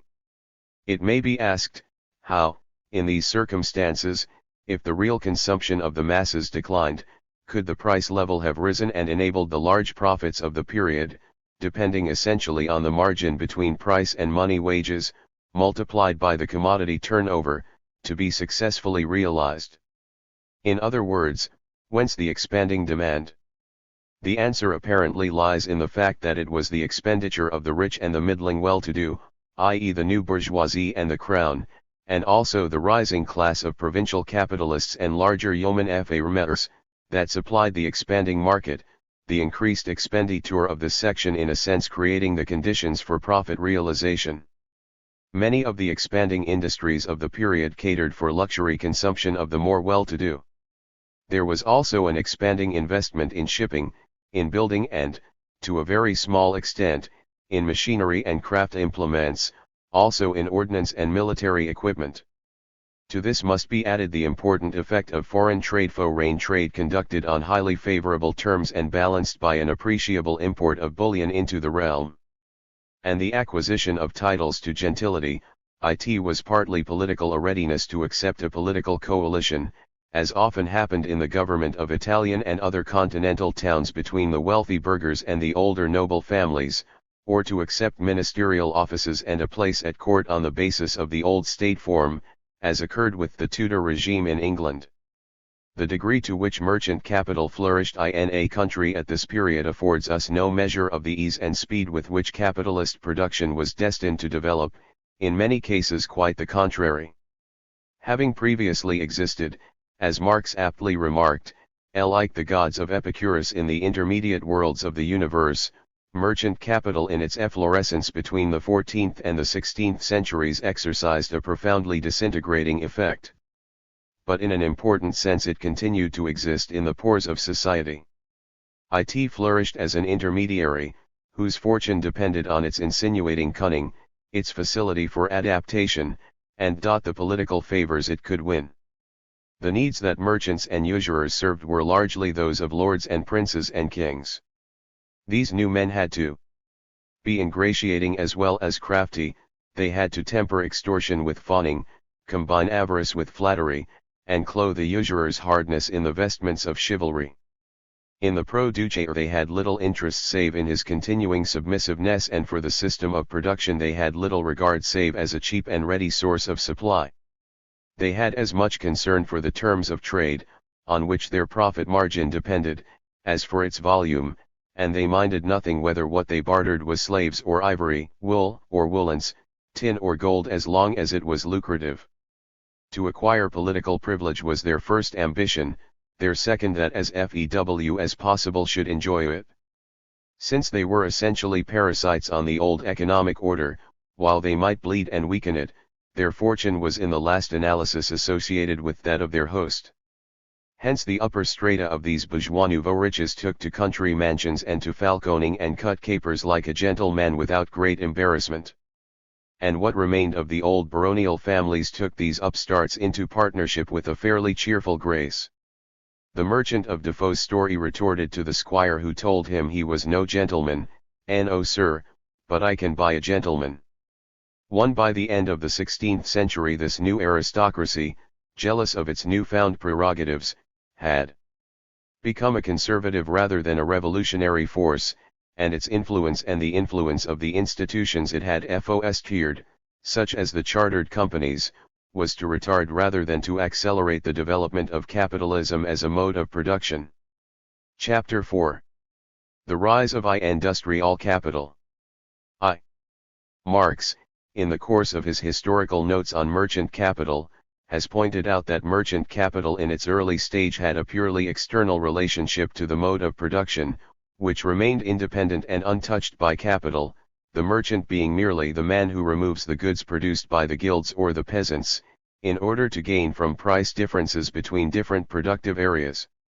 Later, however, merchant capital began to fasten upon the mode of production, partly in order to exploit the latter more effectively to deteriorate the condition of the direct producers.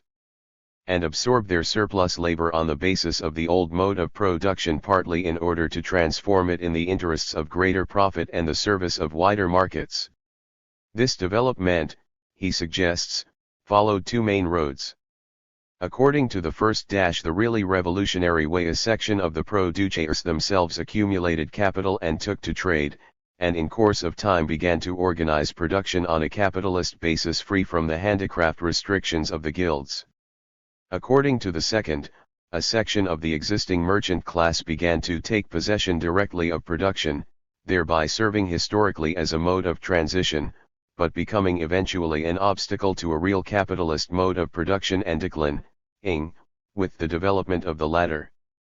One evidence that has accumulated in recent decades now makes it abundantly clear that the kind of transition to which Marx was referring was already in process in England in the second half of the 16th century, and that by the accession of Charles I certain significant changes in the mode of production had already taken place, a circumstance peculiarly relevant to political events in 17th century England, which bear all the marks of the classic bourgeois revolution.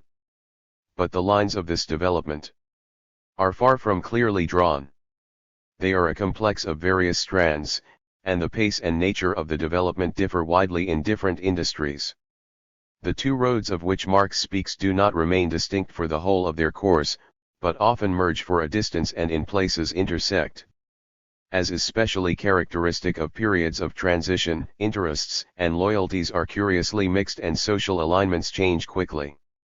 Yet, despite this complexity, certain broad tendencies stand out in clear relief, tendencies which represent a growing dominance of capital over production. In existing industries, this development took the form which has been so fully elucidated by Unwin, namely, the growing dominance of a purely mercantile element over the mass of the craftsmen and the subordination of the latter to the former.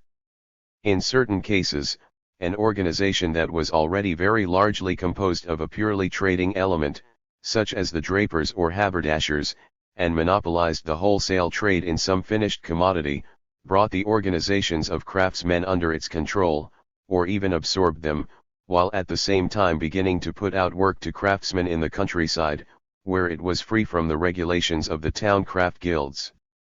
In other cases, as with the cloth workers, a mercantile element, constituting the livery, came to dominate both the guild and the craft element that composed the lower rank in the company, termed the yeomanry or bachelors. As a later development, when this craft element had secured its independence from the merchants by incorporation as a new chartered body, as was the case with most of the Stuart corporations, the new company seems generally to have come under the control, in turn, of a small oligarchy consisting of the well-to-do capitalist section. At the same time, in a number of new industries such as copper, brass and ordnance, paper and powder making, alum and soap, and also in mining and in smelting, the technique of production was efficiently transformed as a result of recent invention to require an initial capital that was quite beyond the capacity of the ordinary craftsman. In consequence, enterprises were here being launched by promoters on a partnership or joint stock basis, and hired labor was beginning to be employed by them on a considerable scale. Similarly, agriculture in the 16th century was undergoing an important, if partial, transformation. It was a century, on the one hand, of extensive investment by city merchants in the purchase of manors, and while most of this appears to have been either speculative in intention or with the object of drawing rents from leases rather than of enjoying the profits of farming the land, instances were not altogether uncommon of capital being sunk in improvements and of the estate being worked with hired labor as a capitalist farm. This was particularly the case where land was used for pasture, and the time saw many persons of substance who had become large-scale graziers of sheep for the profitable wool trade. These included some of the older squires who had been prompted by the economic difficulties of the 15th century to improve the domain and to enclose the commons.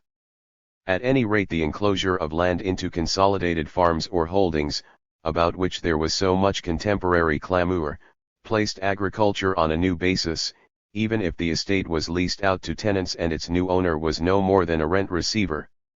The victim of the enclosure was generally the smaller cultivator, who now dispossessed was doomed to swell the ranks of the rural proletariat or semi-proletariat, gaining employment as a hired laborer if he was lucky and being hunted by the cruelties of the Tudor poor law if he was not. As Professor Tawney tersely comments, villanage ceases, the poor law begins. On the other hand, this century saw a considerable growth of independent peasant farming by tenants who rented land as enclosed holdings outside the open fields system. Among these there developed, we have seen in an earlier chapter, an important section of richer peasants or yeomen one who as they prospered added field to field, by lease or purchase, perhaps became usurers, along with squire and parson and local maltster and com dealer, to their poorer neighbors, and grew by the end of the century into considerable farmers who relied on the hire of wage labor, recruited from the victims of enclosures or from the poorer cottagers. It was by this class of rising yeoman farmers that most of the improvements in methods of cultivation seem to have been pioneered. Professor Tawney has told us that by the beginning of the 16th century small domain tenancies had already disappeared from many manors, even if they had ever existed on them, and the normal method of using the domain was to lease it to a single large farmer, or at any rate to not more than 3 or 4, while the growth of large farms had proceeded so far by the middle of the 16th century that in parts of the country the area held by the farmer was about equal to that held by all the other tenants, and in a sample of 67 farms on 52 manors in Wiltshire and Norfolk and certain other counties or other more than half have an area exceeding 200 acres and the area of rather more than a quarter exceeds 350 acres.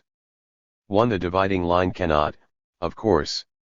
be sharply drawn either between yeoman farmer of moderate means or handicraft small master and the parvenu capitalist employer, or between the older mercantile monopolists of the 15th century and the later merchant manufacturer and merchant employer of the 16th and 17th centuries. It is in each case a matter of quantitative growth which is at a certain stage sufficient to involve a qualitative change, in the former a growth in the resources of the small man sufficient to cause him to place greater reliance on the results of hired labor than on the work of himself and his family, and in his calculations to relate the gains of his enterprise to his capital rather than to his own exertions, in the latter, a gradual shift of attention away from purely speculative gains, based on price differences as the trader already finds them, towards the profit to be made by reducing the cost of purchase, which involved some measure of control over production. To the first of these tendencies, the birth of a capitalist class from the ranks of production itself, the rapid price changes of the 16th century, with their consequent depression of real wages and profit inflation, contributed in no small measure, to which no doubt must be added substantial gains from usury at the expense of their poorer brethren. The second tendency, the penetration of production by merchant capital from outside, may well have been encouraged by growing competition in existing markets, in consequence of the growing wealth and numbers of the trading bourgeoisie, tending to narrow the opportunities for purely speculative gains and to bring a closer approximation to the perfect markets of a later age. This influence can hardly as yet have been a very strong one, and probably operated little if at all in the sphere of export, where both expanding and highly protected markets were still sufficiently abundant, relatively to those privileged to enjoy them, to furnish lavish profits from exchange, and state policy imposed barriers enough between the market of purchase and the market of sale. But in the sphere of internal trade, despite an expansion of the home market, the position must have been appreciably different, and the dividing line between the older group of merchant capital and the new very largely lay between those merchants of an older generation who had secured a dominating position in export trades and those who, coming later into the field, found themselves shut out from the coveted and closely guarded realm of export and were constrained to confine their activities to wholesale trade within the national boundaries. Even the older mercantile monopolies were not, of course, without their influence on the rate of exchange which prevailed between themselves and the producers in the local markets with which they traded.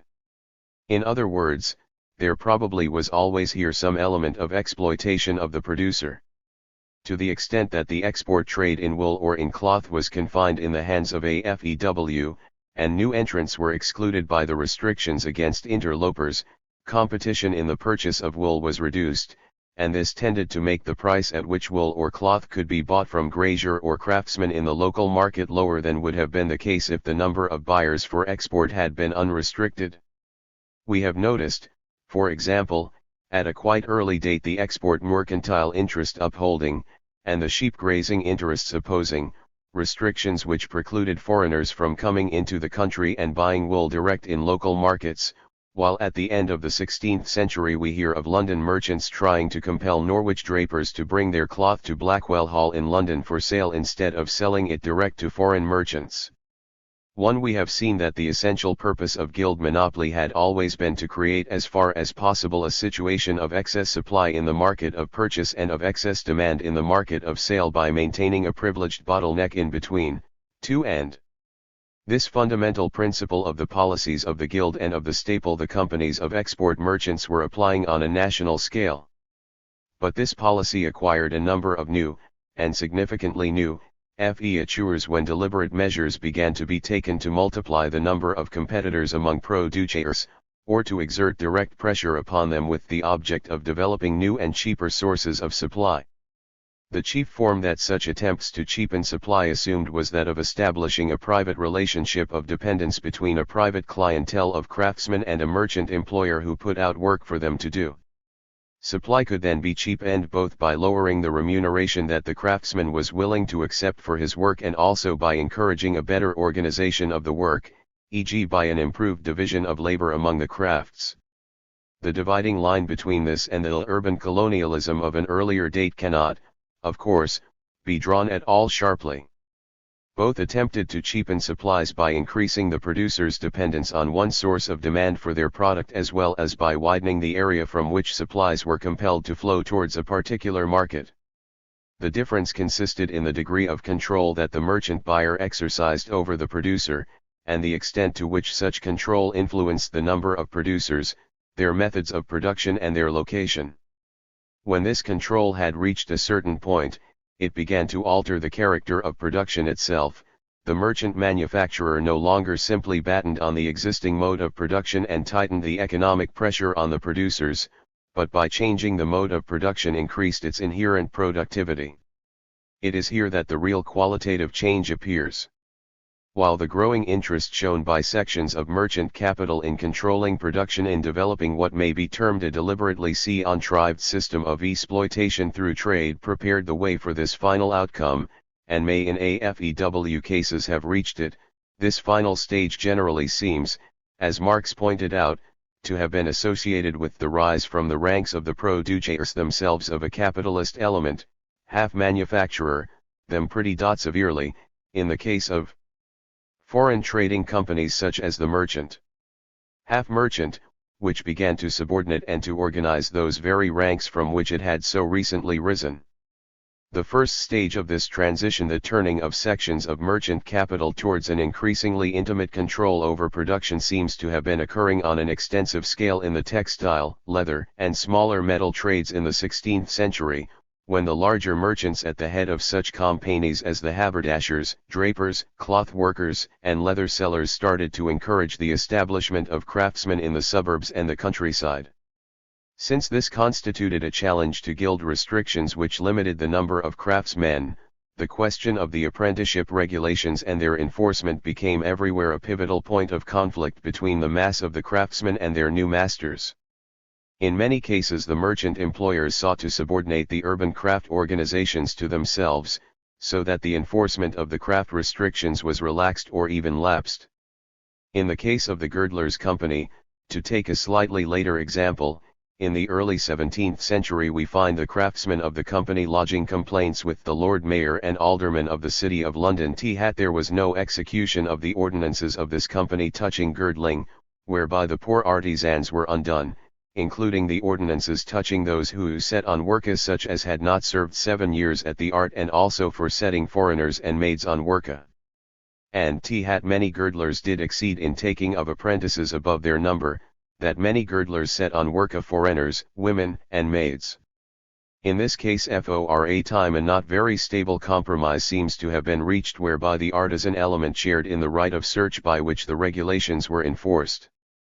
But in 1633 we meet the charge that of late divers merchants, Silkmen and other trades being come into the company, and bearing the chief offices thereof had put down the yeomanry and appropriated to themselves sole government of the company, and had neglected the suppression of abuses. One fairly widely attempts were made to prevent producers from selling their wares to rival buyers, and sometimes the poorer craftsman was supplied by the merchant with his raw materials on a credit basis, so that the tie of indebtedness was added to his already restricted freedom of sale. At this stage little change seems to have been effected in the methods of production themselves, except perhaps at the finishing end of the cloth trade, and still less change in the technique of production. The progressive role of the merchant manufacturer was here limited to extending handicraft production and breaking down the limits imposed by the traditional urban monopoly. Even as early as the 15th century, evidence of the rise of merchant employers in the cloth industry is to be found in complaints that work was being put out to craftsmen who dwelt outside the town boundaries and hence were beyond the jurisdiction of the craft guilds, with their limitation of apprentices and control of entry to the industry. We find a complaint of this kind made by Northampton in 146-4, and we find Norwich and other cloth centres forbidding any burgess to employ weavers who dwelt outside the city boundaries. Whether the offenders were large London merchants or local cloth traders is not clear. But in face of new complaints from various towns in the 16th century, legislation was passed to prohibit the carrying on of the craft of weaving and cloth making outside and the traditional urban centres, legislation which seems, however, to have had no more than a temporary effect in stemming the rise of the country industry. In face of the complaints of Worcester that its prosperity was being ruined by the competition of country craftsmen, an act was passed in 1534 to provide that no cloth should be made in the county of Worcestershire outside the boundaries of 5 principal towns, and by the Weavers' Act of 1555 this principle was extended to other parts of the kingdom by a limitation on any weaving and cloth making and engrossing of looms outside a city, borough, town, corporate or market town, or else in such a place or places where such cloths have been used to be commonly made by the space of 10 years. One further, the Act of Artificers of 1563 prohibited any from undertaking the art of weaving unless he had been apprenticed, and any from being apprenticed unless he was the son of a £3 freeholder, thus barring the access to the industry of fully 3/4 of the rural population. 2. But the clearest evidence of a general movement towards the subordination of craftsmen by a mercantile element is afforded by the development among the 12 great livery companies of London.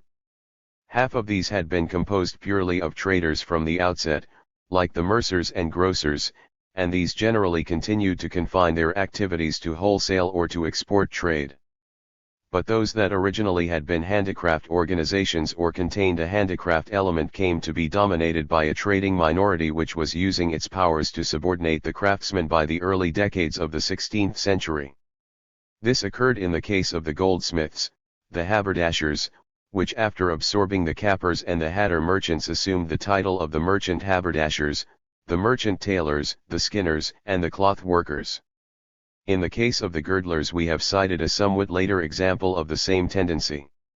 Often the appearance of an exclusively trading element in a guild found expression in the tendency for leading members to acquire membership of kindred organizations, since this provided a means of evading the restrictions of their own guilds concerning the area of purchase and sale, and sometimes this interlocking of interests between the trading element of kindred companies resulted in amalgamation. The Cloth Workers' Company, for example, originated in an amalgamation between the fullers and shearmen, well-to-do members of which seem to have made a habit of taking up membership in the Drapers' Company, as did also weavers and dyers. In such cases the upper rank of the company, the livery, came to be composed almost exclusively of the commercial element, and the governing body, the wardens and court of assistants, were drawn from the livery.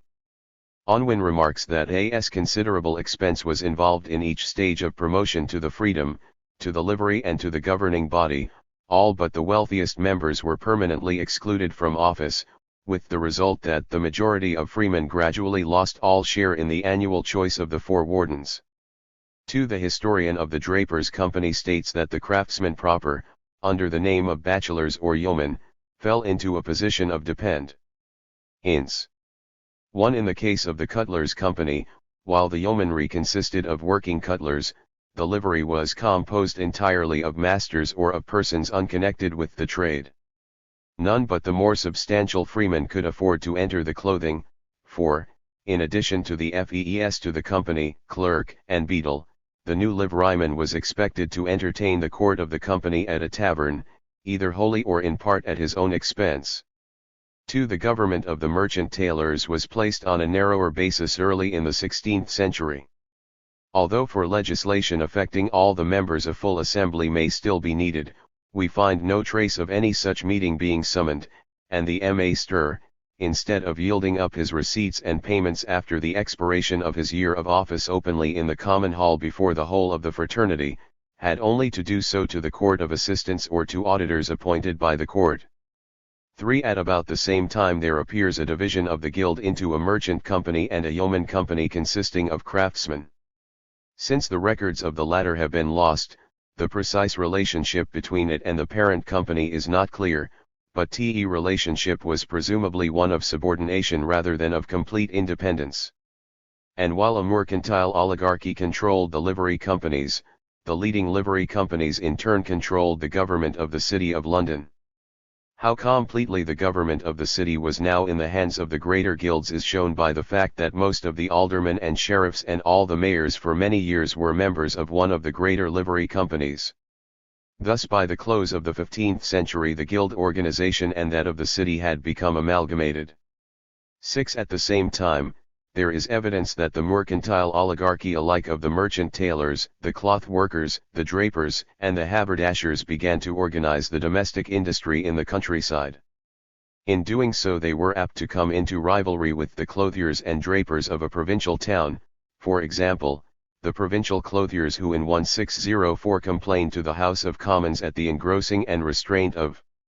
trade by the rich merchants of London as being to the undoing or great hindrance of all the rest, or the Shrewsbury drapers, who set on work above 600 persons of the art or science of shearmen or frizzers within that town, and were for a time successful in securing a prohibition on London merchants sending agents into Wales to buy up Welsh white cloth that would otherwise have flowed to the Shrewsbury market to supply their own local cloth finishing industry. Like the Shrewsbury drapers, these local clothiers or cloth finishers were quite commonly engaged in the employment of town craftsmen, in which case their interest lay in enforcing, and if need be reviving, the local guild ordinances, and securing legislative sanction for them, as under the 1555 Act. In order to stem the competition of the country industry financed by larger capital from London. To this extent the influence of these local capitalists was reactionary, tending as they did to hold in check the spread of the new domestic industry, and to limit the extension of the division of labor between sections of the trade that seems often to have gone with it. In yet other cases the local clothiers seem at times to have themselves become merchant employers of craftsmen outside the town boundaries in the neighbouring countryside, like the wealthy clothiers of Suffolk and Essex, of whom we hear a weaver's complaint in 1539 that the rich men, the clothiers, be concluded and agreed among themselves to hold and pay one price for weaving cloths, or the Wiltshire clothiers who seem to have successfully evaded the Act of 1555 and freely increased the number of looms in the countryside. 2. In this rivalry between provinces and metropolis, between the smaller and the larger capital, we have an important cross-current of economic conflict. To some extent it resembles the rivalry between large and small capitals, between metropolis and provinces, that later became an important influence inside the parliamentarian camp at the time of the Commonwealth. But between the earlier and the later period there was an important difference. During the Tudor and early Stuart period the craft interest in the provincial guilds threw its weight against the extension of manufacture, and in particular of the rival country industry, while the mercantile interests, especially of London, had a contrary influence, and the fact that Tudor and Stuart legislation showed a special regard for the restraining influence of the guilds was evidently a contributory factor in the gathering opposition of powerful merchant interests to the Stuart regime. In the 162s. By the middle of the 17th century, however, a section of the crafts themselves had become interested in the extension of industry and in evasion of the traditional guild restrictions. Even among the provincial organizers of country industry, whether they were richer craftsmen or members of local trading guilds, there were significant lines of division between large capitals and small, between the rich clothiers who bought direct from the wool growers and the poorer clothier who had no alternative but to buy his wool from the wool stapler. While, however, it was in the cloth industry, England's leading industry of the time, that such tendencies were most strongly marked. They were not confined to this trade. The emergence of a similar class of merchant employers is also to be seen at this time in the case of the leather sellers, the cordwainers, who subordinated the craftsmen cobblers, the cutlers, who had already become employers of the bladesmiths and sheathers when they secured incorporation in 1415, the pewterers, the blacksmiths and the ironmongers. The opening of the 17th century witnessed the beginnings of an important shift in the center of gravity, the rising predominance of a class of merchant employers from the ranks of the craftsmen themselves among the yeomanry of the large companies, the process that Marx described as the really revolutionary way. The details of this process are far from clear, and there is little evidence that bears directly upon it. But the fact that this was the case seems to be the only explanation of events that were occurring at this time in the livery companies. The merchant oligarchy that formed the livery in some cases appear to have transferred their activities exclusively to trade, their growing wealth and influence in the course of time presumably securing for them a foothold within the privileged ranks of the export trade, or at least as commission agents on its fringe. Even where this was not so, their activities in relation to producers apparently became increasingly restrictive, tending to revert to the older emphasis of forming a close ring among themselves and excluding all outsiders from the trade rather than developing and extending the handicraft industry throughout the country, as they had shown signs of doing in the 16th century. The rise among the craftsmen of a richer, capitalist element who wished to invest their capital in the employment of other craftsmen and themselves to assume the role of merchant employers represented a challenge to the close corporation of the older mercantile element. The control of the latter was exercised through their dominance over the company which possessed, by virtue of its charter, the exclusive right to engage in a particular branch of production. The challenge to it, accordingly, took two forms: the struggle of the yeomanry, dominated as this tended in turn to be by the richer master craftsmen, for a share in the government of the company, and in a number of cases the attempt to secure independence and a new status of their own by incorporation as a separate company. The latter was the basis of the new Stewart corporations, formed from the craft elements among some of the old livery companies, corporations which, as Unwin has shown, so quickly became subservient to a capitalist element among them, to whom the mass of the craftsmen were subordinated as a semi-proletarian class. This is what occurred in the case of the Glovers' Company which, with the aid of court influence to secure its incorporation, was formed by the leather workers who had previously been subordinated to the leather sellers. A similar, but for some time less successful, attempt to secure their freedom was made by the field makers who were subordinated to the haberdashers, by the pin makers who had previously belonged to the Girdlers' Company, by the clockworkers who separated from the blacksmiths, and by the silkmen who eventually secured their independence from the Weavers' Company. In a petition to James I in 1619 the leather workers complain against the leather sellers that once they put their griping hands betwixt the grower and the merchant and any of the said trades, they never part with the commodities they buy till they sell them at their own pitched rates without either regard or care whether the workman be able to make his money thereof or no. Later they complain of the extent to which the ruling group of the company had long since changed to those that know not leather, for generally the master and wardens and body are men of other trades as braziers, hosiers, etc.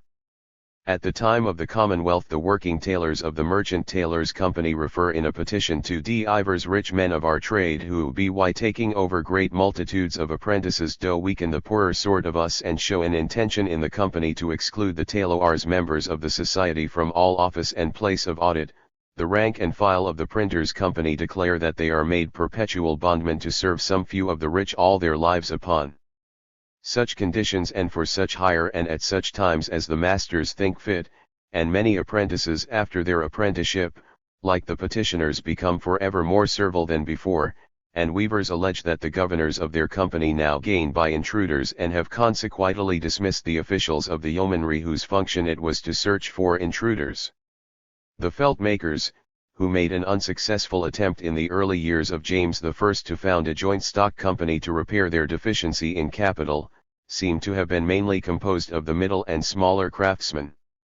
In a manifesto of the later 16th century they stated that, whereas the richest felt makers do somewhat hold themselves-es contented for that they with ready money and part credit do buy much, raw material, and so have the chaste and best, the poorer craftsmen, who have to be content with inferior wool at the price of the best, are daily and lamentably undone and are grown to such poverty as they dare not show their faces, and are indebted to merchants who cut off their wool supplies.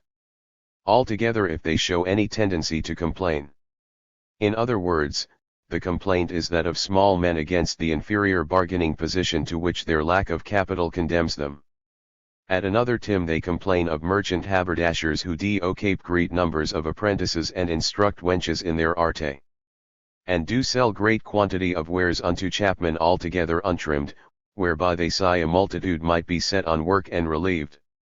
But when finally under the Commonwealth the felt makers succeeded in securing their charter of incorporation, it is clearly the richer among them who are in the forefront of the proposal. Reference is made to the fact that many of the trade employ 10, 20, or 30 persons and upwards in picking and carding of wool and preparing it for use, besides journeymen and apprentices, while the haberdashers in opposing the new company charge the latter with looking not at all at the preservation of their poor members, but at the upholding of their better sort. As Unwin remarks, it is a good illustration of the way in which the organization set up to defend the small master against one kind of capitalist became the instrument of his subjection to another kind. A less successful attempt was made by the artisan skinners to obtain certain rights within the Skinners' Company by a surreptitious application in 1606 for new letters patent from the Crown without the consent or privity of the master and wardens of the guild. Although the artisans obtained their charter, the governing body of the company refused to recognize it, and on appeal to the Privy Council managed to secure its cancellation. In the case of the cloth workers the situation was again different. The mercantile element of the livery had come by the end of the 16th century to be mainly engaged in foreign trade and accordingly less interested in the conditions of manufacture, which may have partly accounted for the smaller resistance which they showed to the grant of a share of government in the company to the wardens of the yeomanry, a compromise that was finally reached during the Commonwealth. But this concession did not mean, as one might suppose, that the mass of small craftsmen were now to exercise a part control in the administration of the company. On the contrary, it seems clear that by this time it was the interests of the richer craftsmen, themselves employing smaller craftsmen on a considerable scale, who were represented in the government of the yeomanry, seeing that, as Unwin points out, the wardens of the yeomanry were not elected by the rank and file of small masters and journeymen, but were nominated from above by the court of assistants out of the leading manufacturers, and when a demand for universal suffrage was raised, the wardens of the yeomanry in fact opposed it. Moreover, while these larger employers who had come to dominate the yeomanry apparently tried to ignore the traditional apprenticeship regulations, in order to multiply the number of craftsmen employable by them, the smaller craftsmen, whose status was being undermined by this tendency, seem to have now made common cause with the mercantile element of the livery to uphold the old regulations, that very mercantile element to which large and small craftsmen alike had earlier stood opposed in the controversy over the export of undyed cloth, in which the mercantile bigwigs of the cloth workers had had a considerable interest. In addition to the putting out, or verlag system, organized by merchant manufacturers, there were also a few examples of factories owned by capitalists who employed workers directly on a wage basis. But at this time these examples were rare in the textile trades, where the instruments of production were not yet sufficiently complex, outside the finishing end of the trade, to provide a technical basis for factory production. The instruments used were still within the competence of a craftsman of modest means, they could be conveniently installed in a shed or a garret, and since the work was highly individualized, the only difference between manufactory and domestic production was that in the former a number of looms were set up side by side in the same building instead of being scattered in the workers' homes. The location of production was concentrated without any change in the character of the productive process. There was little opportunity, at this stage, for subdivision of labor within the workshop itself or coordinated teamwork as a result of concentration. On the contrary, if work was given out to craftsmen in their homes, the capitalists saved the expense of upkeep involved in a factory and the expenses of supervision. Except for the fulling mill and the dye house, factory production in textiles remained exceptional until the latter half of the 18th century. Even so, the cases that we find are significant as indicating the existence of considerable capitalists who were imbued with a desire to invest in industry as well as of the beginnings of an industrial proletariat. The best known of these manufactory capitalists is John Winchcombe, popularly known as Jack of Newbury, who, being the son of a draper and apprenticed to a rich clothier, was far-sighted enough to marry his master's widow. If the descriptions of him are true, he employed several hundred weavers, and owned a dye house and fulling mill as well.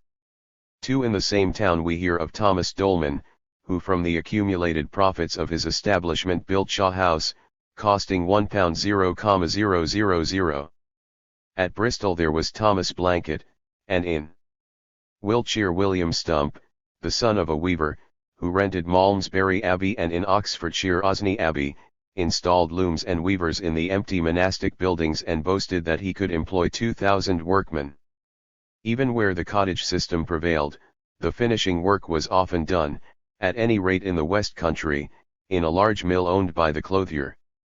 In fact, this was at times a ground of conflict between the clothiers who had their capital invested in cloth finishing and the pure merchant capital of the City of London, which was concerned in cloth export, and hence was as willing to export unfinished as finished cloth, as was witnessed in the contest in 1614 over Alderman Cochrana's project to prohibit the export of cloth in an unfinished state. But in a number of industries technical developments had already progressed sufficiently far to provide a basis for production of a factory type, and in these enterprises even larger capitals than those of a Dolman, a Stump, or a Blanket were concerned. In mining, for example, prior to the 16th century a capital of a few pounds usually sufficed to start mining operations on a small scale, and coal was often worked by husbandmen on their own or on behalf of the lord of the manor. Even when worked by rich ecclesiastical establishments, as was frequently the case, a sum of £50 or £60 was a large amount to sink in drainage operations. But improved drainage early in the 16th century, resulting from the invention of improved pumps, encouraged the sinking of mines to greater depth, often to 200 feet, and was responsible for a big development of mining enterprise in the Tyne area. To sink mines at this depth and install pumping apparatus required a considerable capital, and many of the newer mines came to be financed by groups of adventurers, like the partnership of Sir Peter Riddle and others who financed a Warwickshire colliery about 1600 at a cost of £600, or Sir W.M. Blackett, a Newcastle merchant, who is said to have lost £20,000 in an attempt to drain a seam. A capital of £100 or £200 which had been common among Elizabethan adventurers began to be a thing of the past in the 17th century. We hear, instead, of more than a score of collieries on the south bank of the Tyne in 1638 producing nearly 20,000 tons a year each, and of one of them as having an annual value of £450, and of Woolhaton near Nottingham producing 20,000 tons as early as 1598. We now hear of capitals running into several thousands being commonly spent on pumping machinery. Later in the 17th century it was not thought very remarkable that a sum of between £1,4,000 and £1,700 should be spent on reopening the Bedworth colliery, and between £1,560 and £1,680 the production of coal throughout the kingdom increased 14-fold. 1 In lead and silver mining in South Wales we hear of Sir Hugh Middleton in the early years of James I leasing mines in Cardigan's hire at an annual rental of £400, mines which in 1609 were said to be clearing a profit of £2,000 a month. In the first year of the Long Parliament, an entrepreneur named Thomas Bushell was employing 260 miners in Cardigan's hire, and during the Civil War could afford, from his mining profits apparently, to lend £40,000 to the king, who had granted him the valuable Cardigan's hire concession. 30 years later, after the Restoration, a company for working the mines in Cardiganshire and Merioneth was founded with a capital of £4,200 in £1.00 shares, while in the closing years of the century a veritable combine known as Mine Adventure, owning lead, silver, copper and coal mines in South Wales, to Aether with a dock and canal and a smelting works and brickworks, was endeavouring to raise a capital of over £1,00,000 by public subscription. 2. During Elizabeth's reign, the method of salt making by dissolving rock salt came to replace the older method of evaporating sea water in pans or boiling liquid from brine pits and springs, and on the eve of the Civil War there was a salt works at Shields which probably produced as much as 150,000 tons a year, and by the reign of Charles II salt works in Cheshire with an output of, perhaps, 20,000 tons a year. 3. During the last 60 years of the 16th century, the first paper and gunpowder mills, the first cannon factories, the first sugar refineries, and the first considerable saltpetre works were all introduced into the country from abroad, the significance of these new industries being that in all of them plant was set up involving investments far beyond the sums which groups of master craftsmen can muster, even if these artisans were men of some small substance. 1. Powder mills driven by water power appeared in Surrey in the middle of the century. At Dartford a paper mill was set up, one of the 2 water wheels of which cost between £1,000 and £2,000, and by 1630 there were 10 or more paper mills of a similar kind in various parts of England. In the reign of James I we even find a London brewery with a capital of £1,000,000. 2. In the iron trade, even in early times the apparatus of iron works represented a volume of capital that few save landowners could command. 3. Now we find blast furnaces, often involving an outlay of several £1,000s, replacing the older small-scale bloomeries or forges.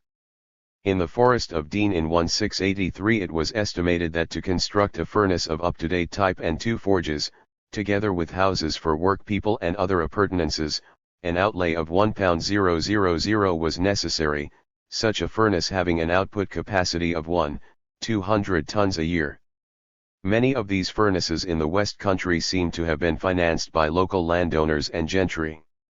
About the same time in the nail-making industry of the West Midlands the appearance of the slitting mill was creating a class of small capitalists, often from among the ranks of well-to-do yeoman farmers or the more prosperous masters of handicraft nail-making, as was also the blade mill, often driven by water power, in sword and dagger making in the Birmingham district.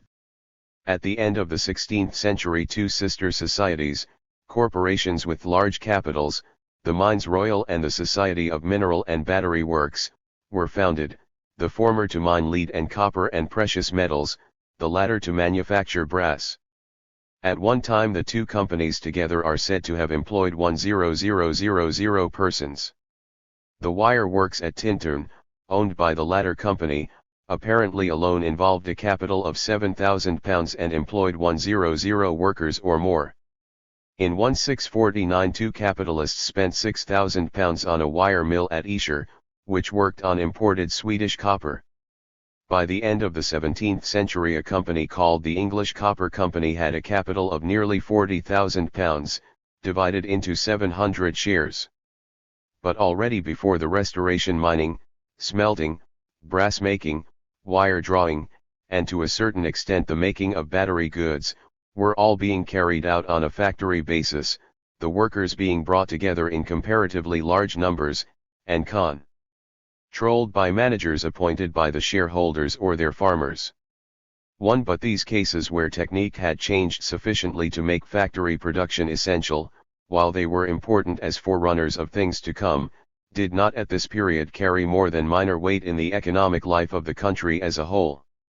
In the capital involved as well as in the number of capitalists connected with them and the number of workpeople employed, they clearly remained of less importance than production under the domestic system, while, as we shall see, they were largely captained by aristocratic patentees, whose enterprise was fostered by special grants of privilege from the crown. Whether it was of equal or less importance than what Marx termed manufacture production in manufactories or workshops where work was done, not with power-driven machinery, but with what remained essentially handicraft instruments too, is less easy to say. For one thing, some of the capitalist-owned establishments to which we have referred probably deserve to be classed as manufactories in the strict SEF1 SE in which Marx used the term. This certainly applies to the textile workshops of a Jack of Newbury or a Thomas Blanket, as it explicitly does to some of the textile manufactories that were started in Scotland in the middle of the 17th century, of which New Mills at Haddington is perhaps the best known. 8. But on the whole it seems evident that in 17th century England the domestic industry, rather than either the factory or the manufacturing workshop, remained the most typical form of production, and the manufactory seems to have been less common at this time in England than it was, for example, in certain areas of France. The domestic industry of this period, however, was in a crucial respect different from the guild handicraft from which it had descended. In the majority of cases it had become subordinated to the control of capital, and the producing craftsman had lost most of his economic independence of earlier times. References become increasingly common at this time to craftsmen being employed or maintained by the merchant manufacturing element, like the statement in a 17th century pamphlet on the wool trade that there existed in England 5,000 clothiers and that each of these do maintain 250 workmen. The whole will amount to upward of 1 million. 1. The craftsman's status was already beginning to approximate to that of a simple wage earner, and in this respect the system was much closer to manufacture than to the older urban handicrafts, even if both domestic industry and manufacture resembled guild industry in the nature of the productive process and of the instruments employed, thereby sharing a common contrast with the factory production of the Industrial Revolution. 2. The subordination of production to capital, and the appearance of this class relationship between capitalist and the producer is, therefore, to be regarded as the crucial watershed between the old mode of production and the new, even if the technical changes that we associate with the Industrial Revolution were needed both to complete the transition and to afford scope for the full maturing of the capitalist mode of production and of the great increase in the productive power of human labor associated with it. Since this subordination of production to capital was characteristic alike of the new domestic system and of manufacture, it is already true of early Stuart times that the former, like the latter, had nothing except the name in common with the old-fashioned domestic industry, the existence of which presupposed independent urban handicrafts. That old-fashioned industry had now been converted into an outside compartment of the factory, the manufactory, or the warehouse. 1. Domestic production and manufacture were in most cases closely interlaced at different stages in the same industry, even sometimes with factory production, as, for example, the domestic weaver with his employer's fulling mill or the handicraft nailer in the West Country with the slitting mill, and the transition alike of domestic industry into manufacture and of the latter into factory production was a relatively simple one, once the technical conditions favored the change, and was quite early bridged by a number of intermediate types.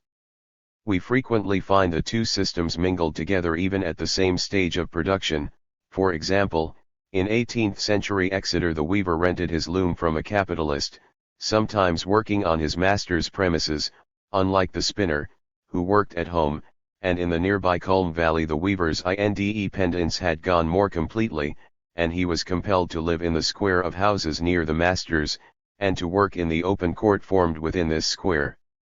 2. Sometimes, especially in the 18th century, we find a capitalist clothier simultaneously employing workers in their homes and workers assembled together in one place on looms that he had set up in a single workshop. 3. Capitalist domestic industry, moreover, not only cleared the way for, but itself achieved, an appreciable change in the process of production, and the growing hegemony of capital over industry at this period was very far from being merely a parasitic growth. Successive stages of production, e.g. the stages of spinning, weaving, fulling, and dyeing in cloth making, were now more closely organized as a unity, with the result that, Not only was the division of labor extended between successive stages of production, or between workers engaged on a variety of elements to be assembled into a finished product, but time could be saved in the passing of material from one stage to another, and a more balanced, because more integrated, process could be secured. The potential importance of this can be gauged from the frequency of complaints in the textile industry about the results of lack of coordination between different stages, which involved the weaver especially in periodic waste of time waiting for work owing to absence of raw material. Moreover, the capitalist clothier in woolen or worsted who controlled the product from raw wool to dyeing was in a better position to secure a uniform quality of spinning in preparation for weaving the particular grade of cloth he required, whereas in cases where spinning was done by independent workers who were not directly employed by a clothier or his agents, complaints of poor and variable quality were common.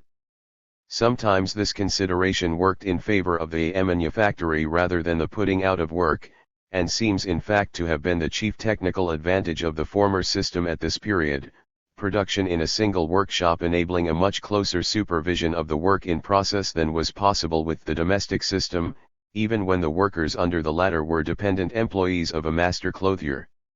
At the same time, the capitalist merchant manufacturer had an increasingly close interest in promoting improvements in the instruments and methods of production, improvements which the craftsman's lack of capital as well as the force of guild custom would otherwise have frustrated. The very division of labor which is specially characteristic of this period prepared the ground from which mechanical invention could eventually spring. Division of labor itself begets a differentiation of the instruments of labor, a differentiation whereby implements of a given sort acquire fixed shapes, adapted to each particular application. Simplifies, improves, and multiplies the implements of labor by adapting them to the exclusively special functions of each detail laborer. It thus creates at the same time one of the material conditions for the existence of machinery, which consists of a combination of simple instruments. 2. The hosiery trade and the small metal trades afford two examples of transitional forms which are evidence of the close continuity between the capitalist domestic system and the manufactory, and between both of these and factory production. One example belongs to the 17th and the other to the early 18th century.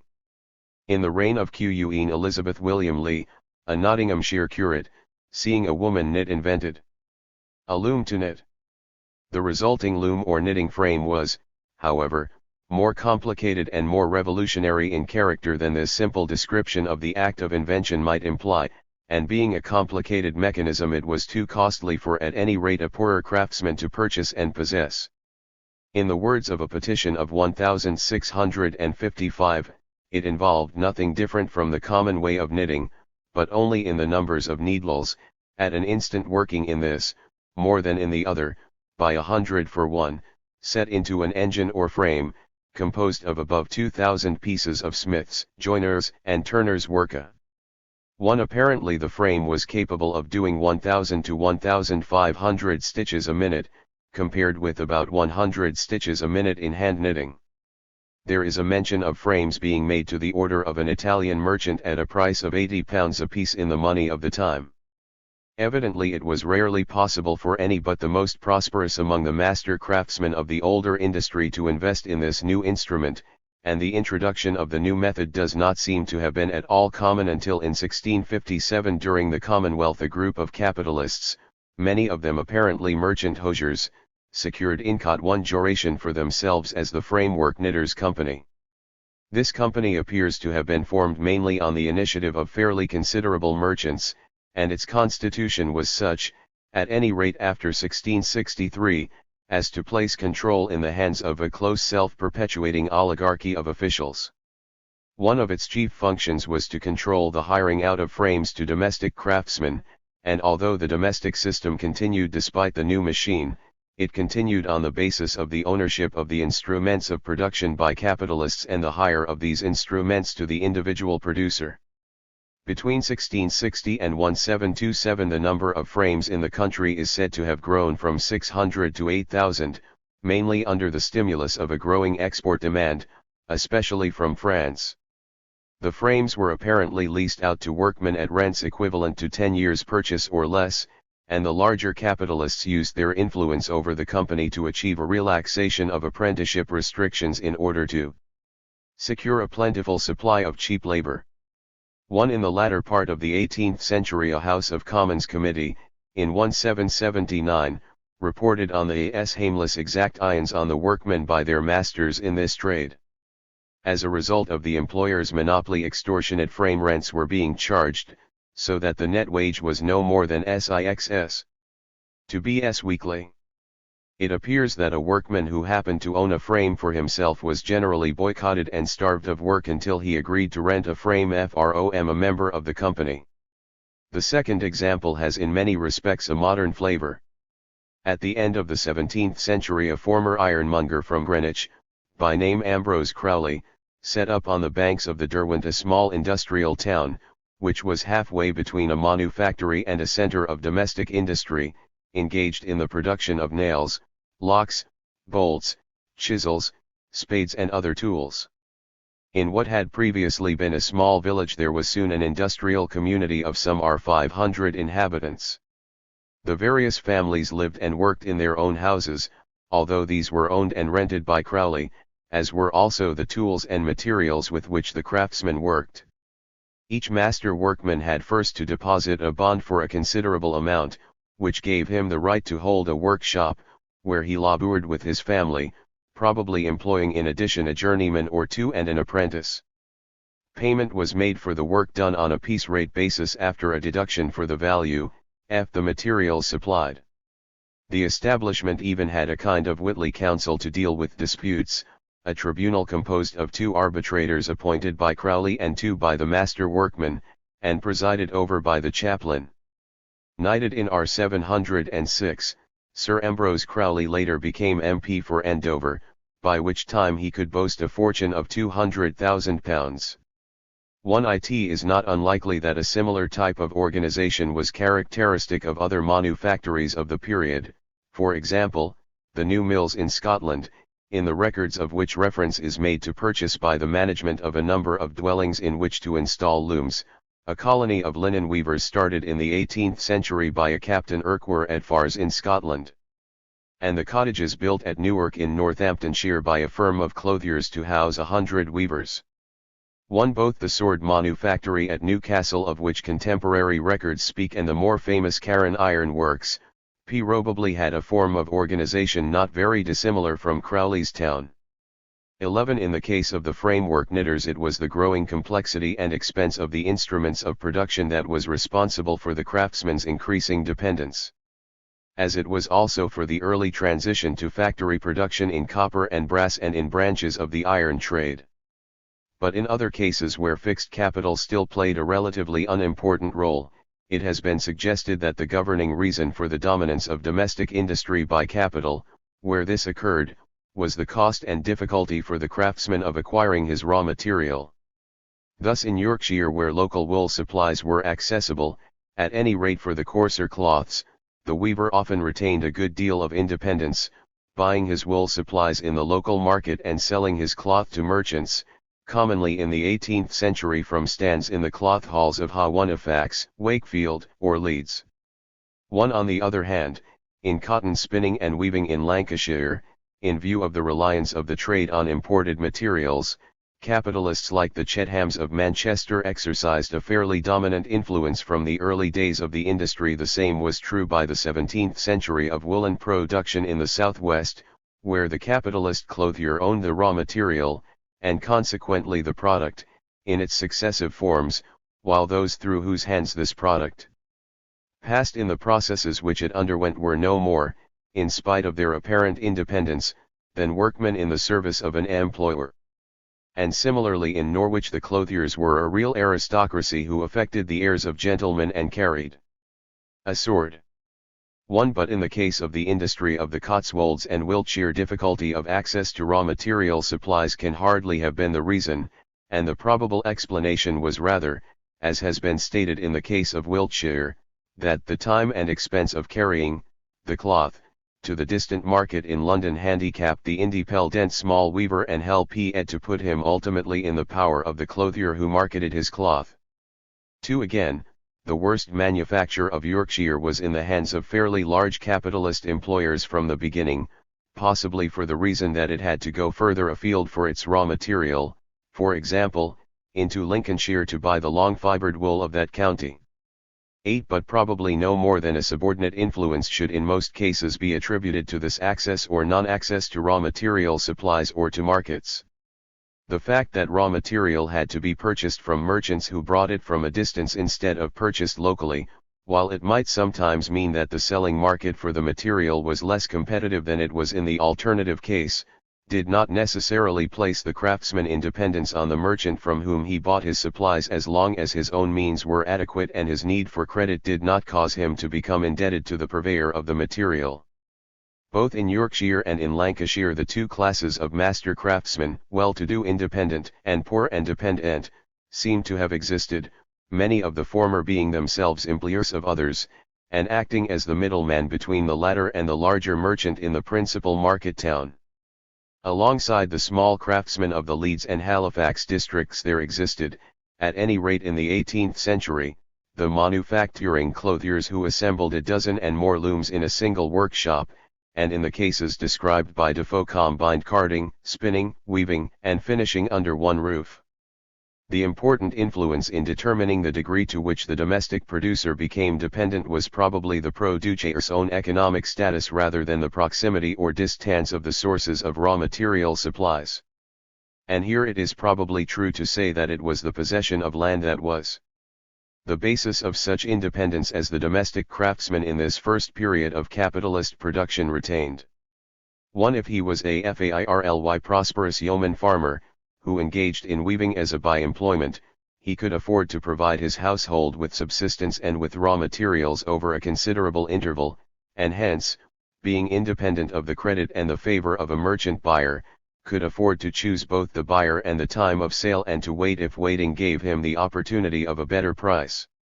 He was not necessarily reduced to penury like his poorer neighbor when the vent was bad, and he could probably afford to travel farther afield in search of markets instead of accepting the first offer that came his way. But the poor cottager who took to weaving as a necessity of existence enjoyed none of these advantages. Not only did he lack ready money to lay out in purchase of materials some weeks ahead of sale of and payment for his cloth, which was at times considerably delayed, but for certain seasons of the year he may well have lacked the means to provide subsistence for his family unless he could mortgage his future output to a buyer. In fact, he was already half a proletarian, and his relation / the merchant buyer was consequently very close to that of a sweated home worker of the present day. The smallest adverse circumstance, affecting the accessibility of raw materials, the state of the market or the date of sale and payment, was sufficient to make his position desperate and so to create the condition for his future servitude. For one in his position a trifling incident, a minor shift in the situation, could exercise a decisive influence.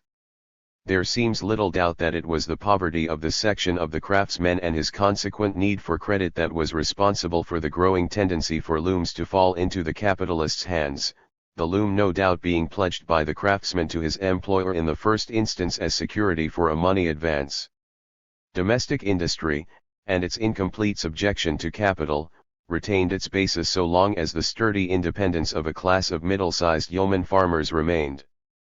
1. In this way small property in land and petty ownership of the means of production in industry were yoked together. This basis to domestic industry was only finally undermined when the concentration of landed property had proceeded sufficiently far to sound the death knell of this class. In the Netherlands and in certain Italian cities these developments of capitalist production that we meet in Elizabethan and in Stuart England are to be found already matured at a much earlier date. This early appearance of capitalism was no doubt connected with the early appearance in Flemish towns, as early as the 12th century and even in the 11th, of a roaming landless, depressed class, competing for employment - a brutish lower class of which Pyrrhon speaks. 2. In certain Flemish towns the capitalist merchant manufacturer had already begun to make his appearance in the 13th century. Even by 1200 in many cases the guilds had become close corporations of the richer merchants, who monopolized wholesale trade, levied entrance fees that were beyond the reach of smaller men, and excluded from their ranks those who weighed at the tron, or town weighing machine, the retailers, and those with blue nails, the hod-eye craftsmen. 3. The latter could still sell his goods retail in the local market, and where the local market was a sufficient outlet for his wares, as in large centers like Hainault, Namur, and Liege, the craftsman's interest was not so seriously damaged. But where he relied on an external market, he was apt to find that the guild monopolists were his only customers, and if he had also to resort to them to purchase the materials of his craft, he was doomed before long to fall into a condition of dependence on the rich wholesaler. This at any rate is what seems to have occurred in the case of the Flemish wool crafts and in the copper working crafts of Dinant and the Meuse Valley, where the craftsman depended both on foreign supplies of raw material and on markets outside the immediate locality. The result was a fairly extensive putting out system organized by capitalists who gave out work to dependent craftsmen. A well-known specimen of these early capitalists was Jean Bonnet Broke, draper and sheriff of Douai at the end of the 13th century, who gave out raw material to a large circle of craftsmen and controlled the finishing stages of cloth making in workshops of his own. It is said that he had reduced his employees to a condition of helpless dependence. They were most of them in debt to him, many lodged in houses rented by him, and he had established a kind of truck system. There were plenty of his tribe in other towns like Dinant, Lille, Bruges, Ghent, Saint-Omer, Brussels and Louvain, and since Flanders at this time was the great entr'acte of traffic in northern Europe, there were rich gains to be made by those who had the means and the position to engage in this type of trade. In the case of these men, the resources at their disposal enabled them to buy by hundreds at a time, quarters of wheat or tons of wine or bales of wool. They alone were in a position to acquire those precious English fleeces, the fine quality of which assured the repute of Flemish cloth, and as owners of the raw material, of which they had in fact the monopoly, they inevitably dominated the world of industrial labor. As regards the lower ranks of semi-proletarian producers, an emissary of Edward III expressed his amazement at the slavishness of these poor servants, whom their masters used rather like heathens than Christians, yea rather like horses than men. Early up and late in bed, and all day hard work and harder fare, a few herrings and mouldy cheese, and all to enrich the churls their masters, without any profit unto themselves. 1. The rise of this new power of merchant capital, sections of which were already beginning to turn towards production even at this early date, had important effects on municipal government in the leading Flemish towns. 2 connected tendencies soon became apparent. Political power in the leading towns passed into the hands of the class of richer burghers to whom the name of the patriciate came to be given. The municipal officials called Lchevans, whose function it was to supervise the crafts, to regulate wages, and to control the town market, were now appointed by this patriciate from among themselves instead of being elected by the whole burgher body. At the same time, the patriciate of the various towns entered into mutual agreements for the exchange of privileges and formed a Hanse composed of the leading export merchants from the chief Netherland towns. The result of these changes was to cause municipal regulations that had been framed to give the townsman an advantage in his dealings with traders from other towns to be relaxed, and instead to strengthen the position of all Hanse merchants in their relations with craftsmen in the various towns where the Hanse was represented. Craftsmen were excluded from selling their cloth wholesale, and were therefore constrained to deal only with Hanse merchants, and in the woolen industry the craft organizations were subordinated to the merchants, the control of the craft and its regulation being vested in the hands of the latter. The older urban localism had given way before the influence of a class organization which exercised a monopoly of wholesale trade. On the banks of the Scheid and the Meuse, as at Florence, the majors, the divides, the great men, henceforth governed the minors, the paupéries, the plebe, the lesser folk. In German towns similar developments were taking place about the same time. For example, such was the dominance of a patriciate at Strasbourg that some of the ruling families extorted from the craftsmen a yearly rent of from 300 to 400 quarters of oats, while at Cologne the craftsmen were almost serfs of the patricians. 2. It was not in all towns that power passed in this way entirely to a small bourgeois oligarchy. In episcopal cities like Liege and Arras, while a population of bankers, artisans, and retail shopkeepers developed and were accorded certain privileges, considerable power remained in feudal hands, and the rise both of a burgher patriciate and of capitalist production was consequently retarded, even though it was not entirely prevented. Both here and in the more commercialized towns there was a certain amount of coalition, both social and political, between the older feudal and landowning families and the richer burghers. The latter bought land and house property, like their English counterparts, sometimes abandoning commerce to live as gentry on the revenues of land or of money lending, earning for themselves the popular nickname of the Ociosi, while the prince's need of money soon brought them into a condition of indebtedness to this new moneyed class. Where this bourgeois patriciate ruled, there were plenty of outward signs of progress and of prosperity, even though the mass of the craftsmen were depressed and impoverished.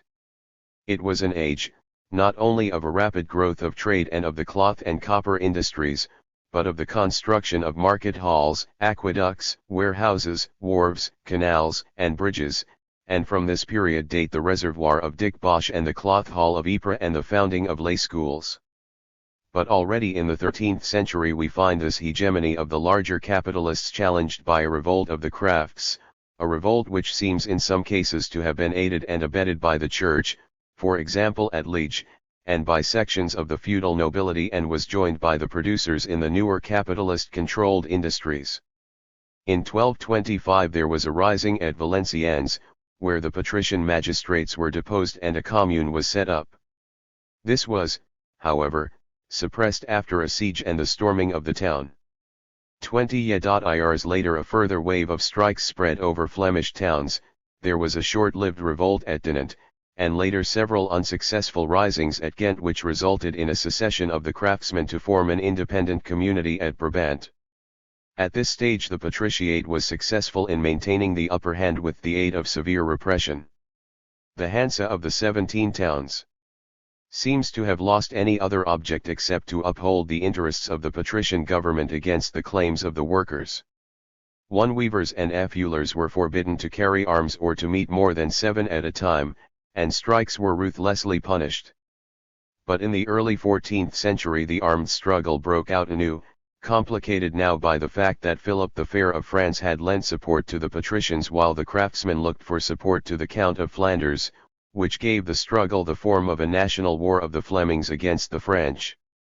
War started with characteristic bitterness in 1302 with a general rising, in the course of which patricians and their French allies were impartially massacred, for example, at Bruges. It ended in 1320 with a Flemish victory at the Battle of Courtrai. The result was in general a reassertion of the rights of the crafts in town government and a return to the old order of guild regulation and urban localism, with a consequent setback to the development of capitalist production. In the second year of the war at Liege, where the cathedral chapter had supported the people, the offices were divided between the traders and the crafts, and when the patricians organized a rising, this was suppressed and membership of a craft was made the qualification for magistrate's office. In Utrecht a democracy was introduced on the basis of equal representation of the several crafts. At Dinant the power was shared between the merchants, the large craft of coppersmiths and 9 smaller crafts. At Bruges and Ghent the artisans regained partial control of the Akevens, and the crafts were made autonomous instead of being subjected to the magistrate's authority. Guild regulations, designed to limit numbers in a craft and to secure to guild members supremacy in the local market, were generally strengthened, and attempts were made, not only to suppress the country industry in favor of the town but also to limit the freedom of trade of the countryside in favor of the town market, for which staple privileges were jealously sought. Manufacture of cloth was forbidden in the districts round Ghent and Bruges and Ypres. Poperinghe was made subservient to Ypres and Grammont, Oudenarde and Termonde to Ghent. The Hansa was deprived of its exclusive monopoly, and certain of the craftsmen, presumably the richer among them, were given the right to engage in wholesale trade. But the growth of capitalism, while it was retarded by this Article 11 insertion of guild privileges, was far from being completely smothered. There were districts, such as Bruges and Dinant, where the victory of the craftsman was never more than incomplete, and capitalist domestic industry in the villages was able to evade the authority of the guilds in a number of places. Moreover, in the 15th century an alliance of the larger capitalists with the princes and the nobility under the leadership of Philip the Good of Burgundy, an alliance which drew upon the support of the peasantry in their opposition to the trading hegemony of the towns, proceeded to subordinate the autonomy of the towns to a centralized administration. To this encroachment on their powers several cities opposed a fierce resistance. But their sectional rivalries precluded them from any successful degree of cooperation against the common danger, and their internal position was weakened by the fact that the richer burghers in each place, who had fingers in export trade or in country industry, gave their allegiance to the House of Burgundy. Liege held out heroically against the Burgundian forces, but was finally subdued by the armies of Philip and ruthlessly sacked for its obstinacy. Ghent and Bruges were similarly beaten. Thenceforth the control of urban administration was shared by the prince's officers, the central government participated in the appointment of the town magistrates, a right of appeal was established from town authority to a national tribunal, urban domination over neighboring towns and villages was broken, and special staple privileges were abolished. The stage was cleared for a new rule of a bourgeois patriciate, favorable to at least a partial growth of capitalist production, even if the subordination of the guilds and urban localism had been purchased by an alliance of merchant capital with the remnants of feudal power. After the war with Spain, Pyrrhon tells us that order was ultimately everywhere restored in the interest of the wealthy commercial class. The council, the law of the town, recruited from among quite a small number of rich families, monopolized the policing and the jurisdiction of the municipality, and guild regulations and privileges fell into disuse. Both nationally and locally the rich merchant class supplied the personnel of the administration and sat in the assemblies of the state. The result of these new conditions was an impressive revival of the country cloth manufacture, some of it organized in manufactories and most of it pendant on Antwerp, the new cloth market and the capital. Capitalist enterprises in iron smelting and coal mining began to appear in the Liege, Namur and Hainault districts, and from the ashes of guild hegemony there arose a class of richer masters who gave employment to their poorer brethren, in particular to the weavers and fullers, who had been virtually wage earners for some time and being excluded from corporate rights were little more than beggars working under compulsion. The situation both in the cities of North Italy and in some of the Rhineland towns seems to have been not dissimilar, with an important difference that in Italy the power of feudal princes, and particularly of the church, was sufficiently great to prevent the bourgeois republics from ever achieving more than a conditional autonomy, and to secure that even inside these republics power was generally shared between the merchant oligarchy and the older feudal families who owned land and exercised certain perken, blg. Democrat, 188-238, Histoire, Volume 2, 347 sec. The R.ISE of Industrial Capital 157. Traditional rights in the town or its neighborhood. From very early days these cities seem to have been ruled by an aristocracy, and the great mass of the population, the artisans, the tradesmen, were altogether shut out from the government. 1.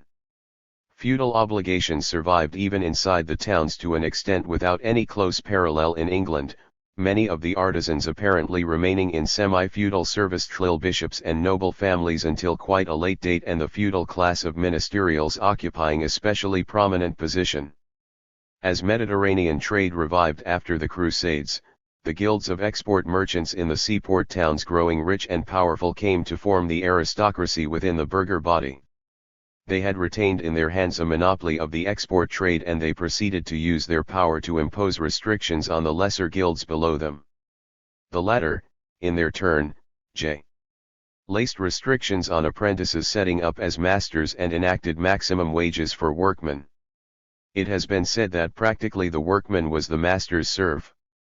2. Evidence not only of a fairly extensive capitalist-controlled putting out system in the wool industry but also of manufactory production is to be found in the early part of the 14th century. In Florence in 1338 there were said to be as many as 200 workshops engaged in cloth manufacture, employing a total of 30,000 workmen or about a quarter of the whole occupied population of the city, and bitter struggles were waged over the workmen's right of independent organization.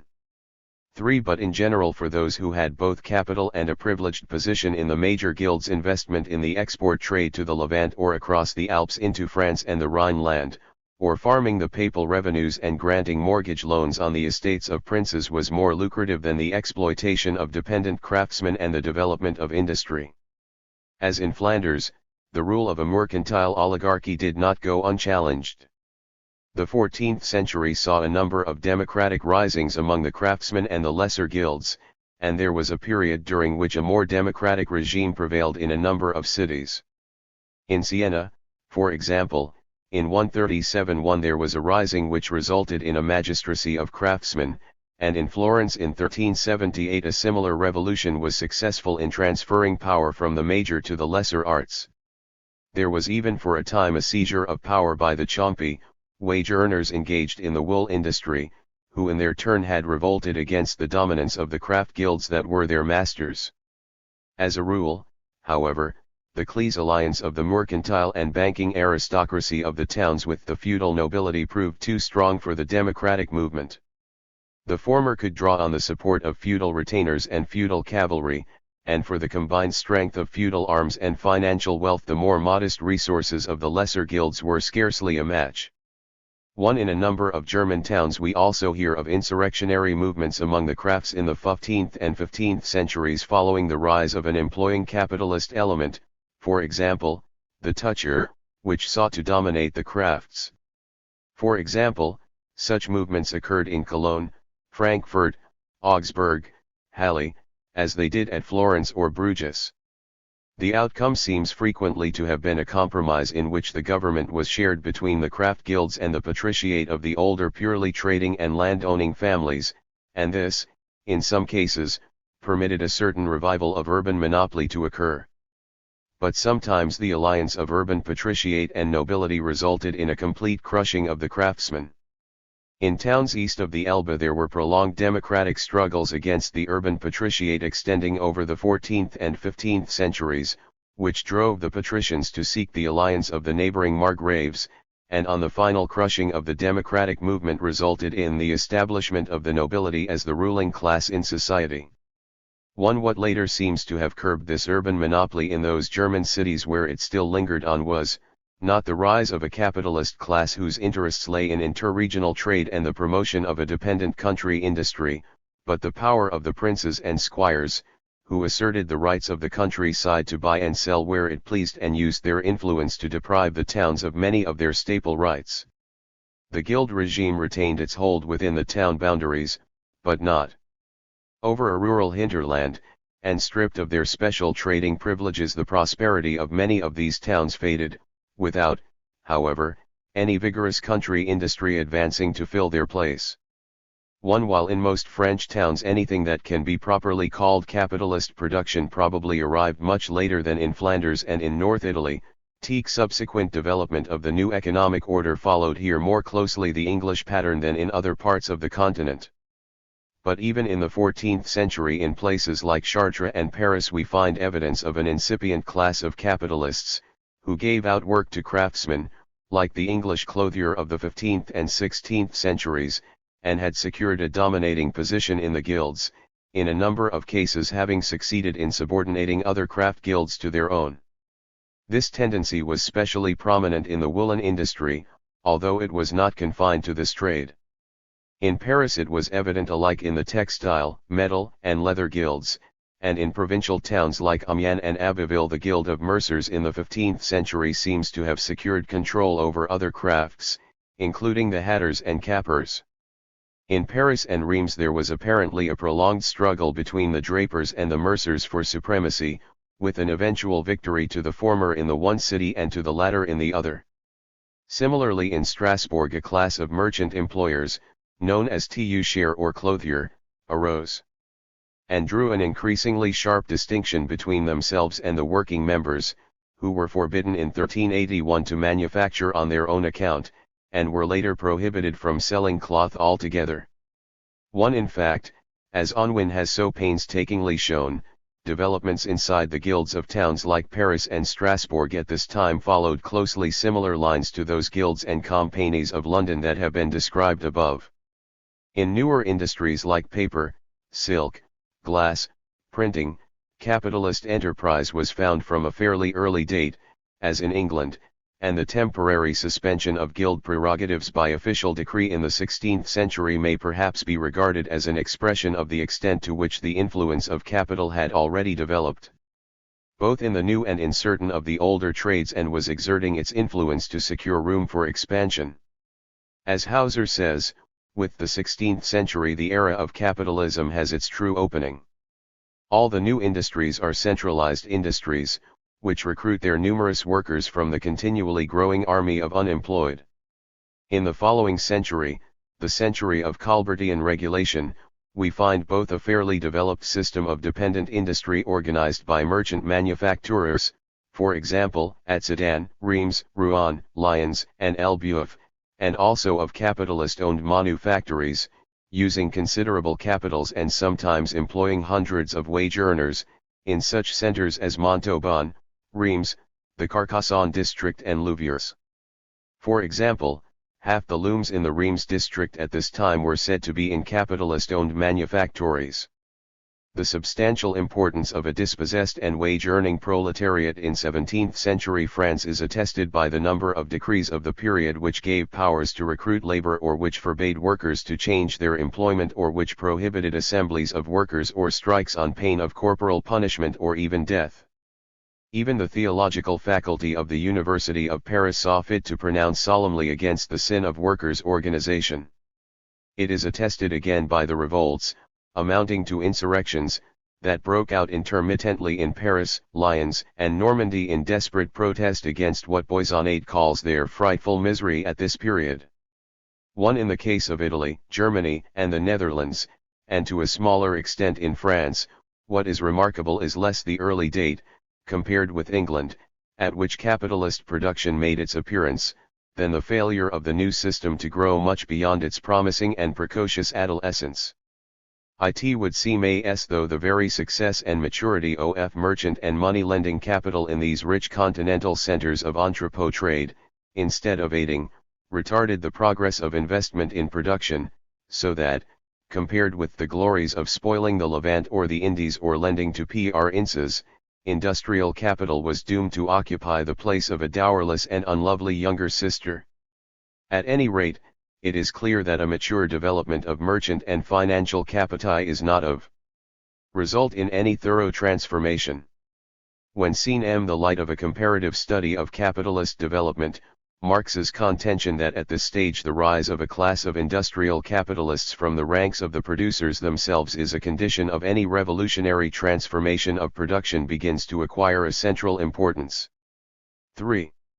It must be evident from what has been said that the breakdown of urban localism and the undermining of the monopolies of the craft guilds is one condition of the growth of capitalist production, whether in the manufacturing or the domestic form. And it is to this task that those sections of merchant capital which have begun to take control of industry bend the weight of their influence. But of scarcely less importance is a second essential condition, the need for nascent industrial capital itself to be emancipated from the restrictive monopolies in the sphere of trade in which merchant capital is already entrenched. Without this second condition, the scope for any considerable extension of the field of industrial investment will remain limited, and the gains to be won by investment in industry, and hence the chance of a specifically industrial accumulation of capital, are likely to be modest, at least by contrast with the fortunes yielded by the carefully monopolized export trades. It is for this reason that the political struggles of this period assume such an importance, as it is also for this reason that the social alignments that form the basis of these struggles are so complex and so changeable. Perhaps one should add a third condition, as deserving to rank with the other two. It is probably also necessary that conditions should be present which favor rather than obstruct the investment of capital in agriculture, not in the sense merely of mortgaging the estates of leading feudal dignitaries or the purchase of a rent roll, but in the sense of the growth of actual capitalist farming hand in hand with those forms of primitive accumulation that have generally been its accompaniment. Not only do such developments play generally an important role in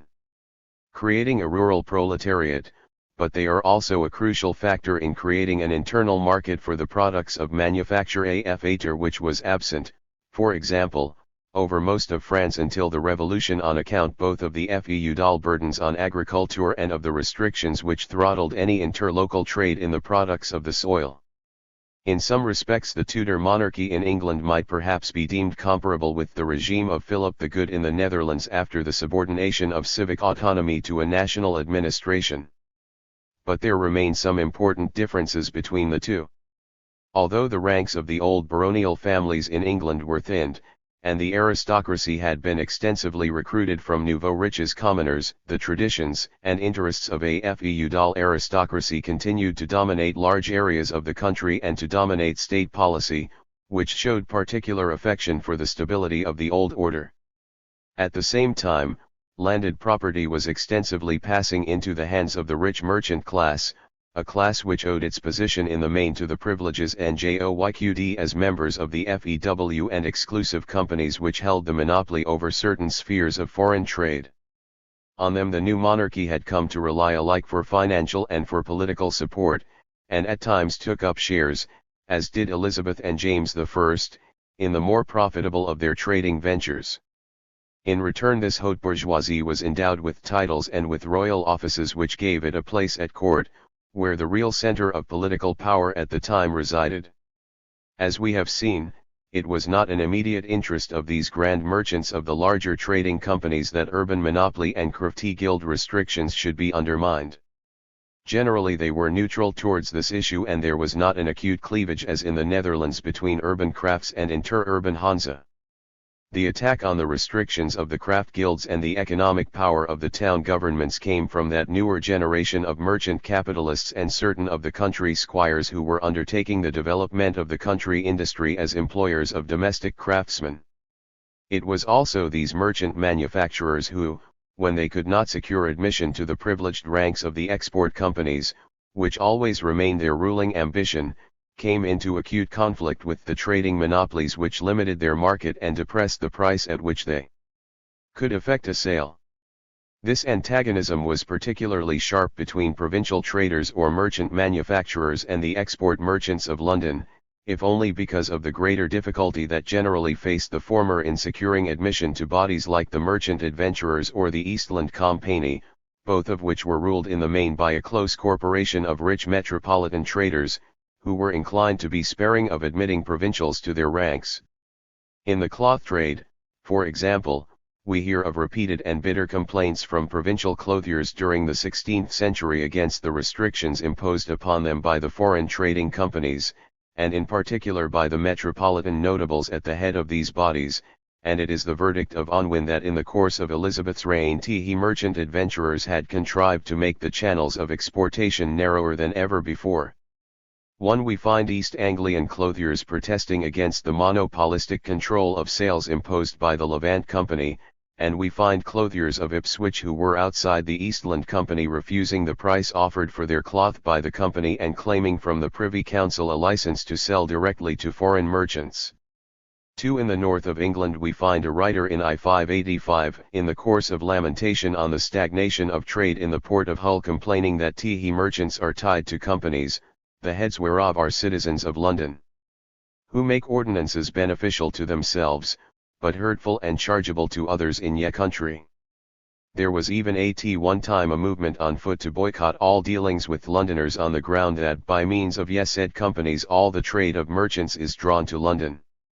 For some years the merchants of Hull carried on a struggle with the Greenland Company which they denounced as a monopolizing patent, declaring that the Greenland trade should be free. And by the middle of the 17th century the encroachment of interlopers on the spheres of the export companies assumed considerable dimensions, to judge from the complaints of the latter, and was the occasion of perpetual conflict. Emboldened by the Commonwealth, the merchants of York convened a general meeting of their fellows in Newcastle, Hull, and Leeds, to petition the Council for Trade that no London merchant should come or send to keep any fair or mart on the north side of the Trent, since by these fairs the Londoner engrosseth almost all the trade of the northern parties, and in a letter to the MP for Leeds the merchants of York and Hull plaintively add, "Wee like little fishes are swallowed up by a great whale." On the whole the influence of the monarchy was on the side of the great whale with which it was so closely affiliated. At any rate little or nothing was done to give the little fishes greater freedom of movement. On the other hand, in the quarrel between the organizers of the new country industry and the authority of the town governments, the influence of the monarchy tended to be thrown in favor of the towns and of the old industrial regime. This no doubt was partly from principles of conservatism, from a desire to maintain stability in the social order and a balance of class forces, to which the organizer of country industry, like the enclosing landlord who uprooted village life, was a serious threat, partly in the interests of maintaining a cheap and ready labor supply for squires' estates and yeoman farms, which the spread of country industry tended to disturb by offering to the poor cottager an alternative employment. But, whatever its primary motive, the significance of governmental policy in retarding the growth of capitalist production is none the less of outstanding importance.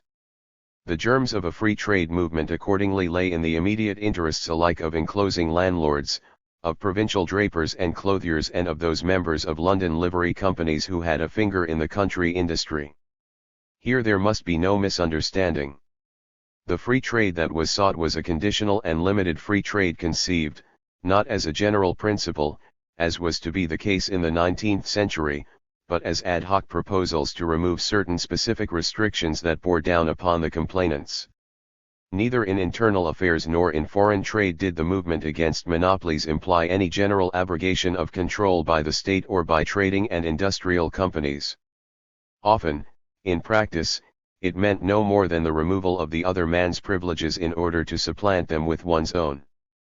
It only makes sense if it is regarded, not as a struggle for a general principle, but as an expression of a particular class interest. But antipathy to particular restrictions, damaging to a sectional interest, became transformed into a general movement against monopoly by the practice employed on an increasing scale by the stewards of selling monopolies for the starting of new industries. The practice had originated with Elizabeth, who had bestowed valuable patents upon favourites and pensioners, upon servants of the Queen's household and upon clerks in lieu of salaries. But what his predecessor had started as an occasional expedient James I developed into a regular system.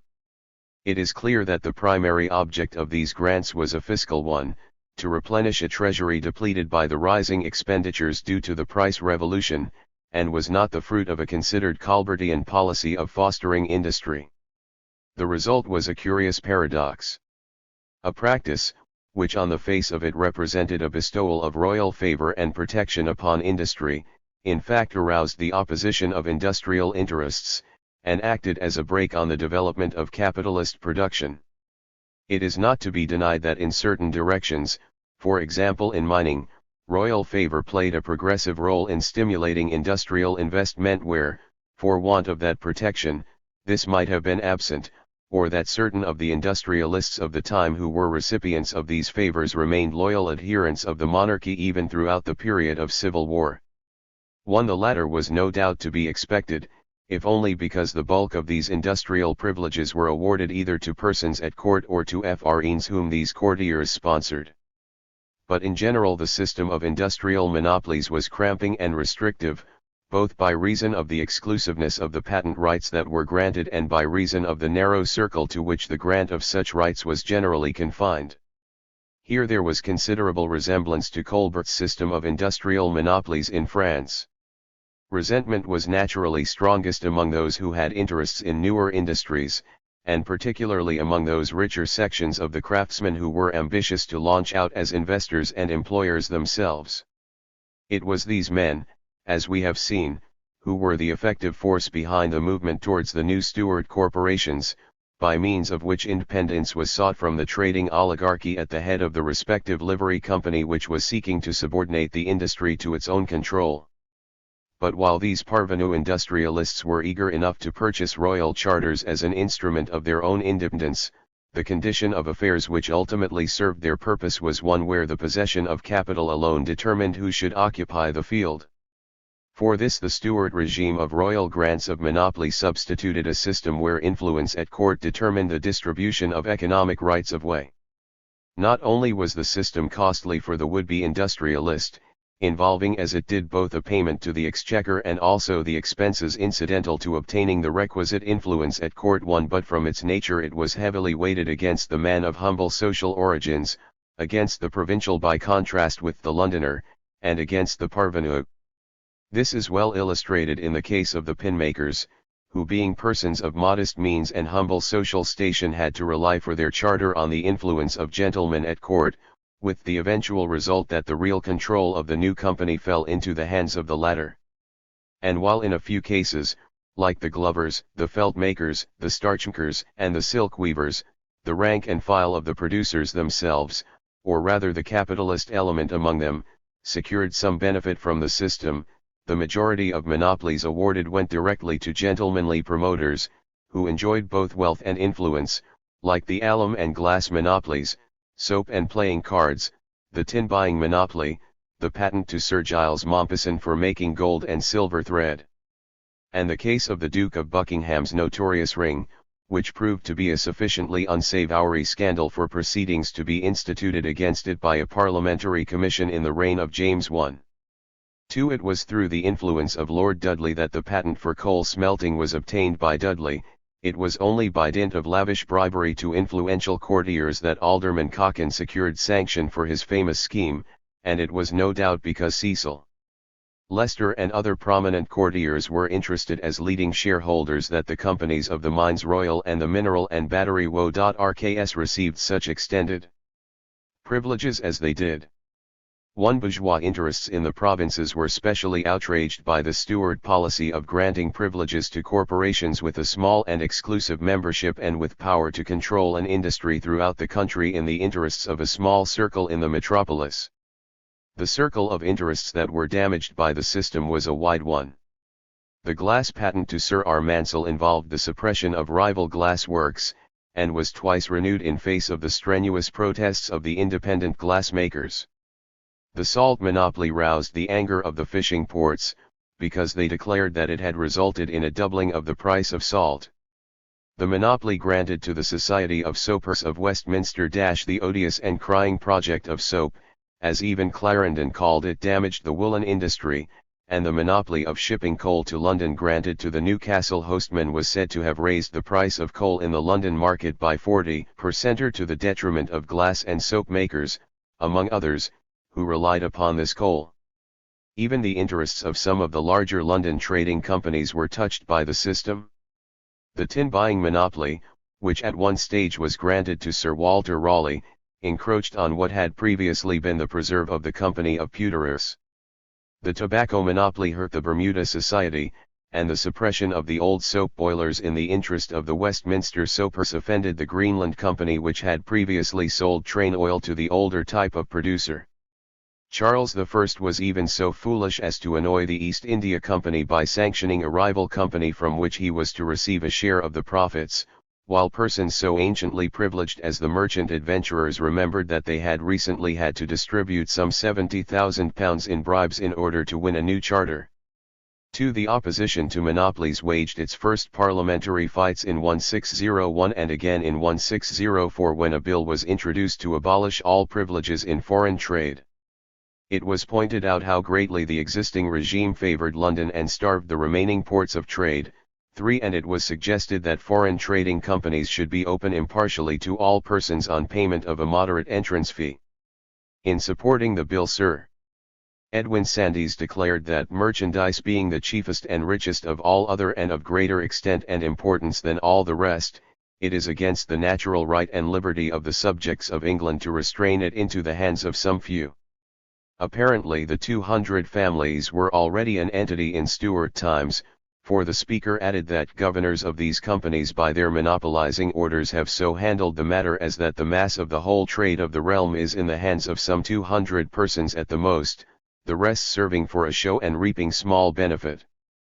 After some intermittent skirmishing, in 1624 the opposition returned to the attack with a general anti-monopoly act, from the provisions of which, however, the privileges of corporations, companies, and boroughs were exempted, as was also any manner of new manufacture within this realm for a period of 2 or 4 years. But like similar legislation of more recent memory, this seems to have had little success in curbing the evil at which it was aimed. On the eve of the Commonwealth, in 1640, a speaker in Parliament could say, better laws could not have been made than the Statute of Monopolies against Projectors, and yet, as if the law had been the author of them, there have been during these few years more monopolies and infringements of liberties than in any year since the Conquest, while Sir John Culpeper could make his famous denunciation of monopolies which like the frogs of Egypt have gotten possession of our dwellings and we have scarcely a room free from them, they sip in our cup, they dip in our dish, they sit by our fire, we find them in the dye vat, the washing bowl and the powdering tub, they share with the butler in his bar, they have marked and sealed us from head to foot, they will not bate us a pin. Together with its denial of the right of arbitrary taxation and imprisonment, the challenge by Parliament to royal grants of economic privilege and monopoly can be said to have formed the central issue in the outbreak of the 17th century revolution. At the opening of the Long Parliament it seems that even the privileged members of the London trading companies leaned towards the parliamentary side. A few aldermen were royalists, and in 1641 a royalist, Sir Richard Gurney, was elected Lord Mayor. But the Common Council was almost solidly parliamentarian, and when the King appointed as Lieutenant of the Tower Sir T. Lunsford, a notorious desperado, Sir Richard Gurney himself was constrained to appeal to the King to revoke the appointment, since otherwise the apprentices of London would storm the Tower. Even the merchant adventurers made large loans to Parliament in 1641 and 1642. 2. But whether from enthusiasm for the parliamentary cause or to propitiate a possible adversary remains obscure. At any rate, individual members of the Greater London companies were numbered among Cromwell's supporters and even among his officials and advisers. 3. What is fairly clear, however, is that these circles were the chief strength of the extreme right wing within the parliamentarian camp, who, while they were not averse to bringing pressure upon the King to yield some part of his prerogative, never desired a complete break with the Crown, favoured negotiations with Charles after his rout at Naseby and in the years that followed, when the ways of Presbyterian and Independent were dividing, were stalwart opponents of the claims of the army. Among the London drapers, for example, there seems to have been a good deal of lukewarm support for the Presbyterians, but the majority feeling among them was strongly hostile to the Independents. It is evident that the ruling group which dominated the government of the City of London formed essentially the party of compromise and of accommodation and not the party of revolution. In Parliament itself the number of merchants and financiers was apparently small, no more than 30 in the Long Parliament and less than 20 in the First Parliament of the Protectorate. 6. The majority of members were lawyers or country gentlemen, the latter no doubt including some of the more considerable yeoman farmers as well as the enclosing squire and improving landlord. But while London with its trade and industries was the central stronghold of the revolution, what Clarendon termed the unruly and mutinous spirit of the City of London, which was the sink of all the ill humour of the kingdom, it was from the provinces that a large part of the mass support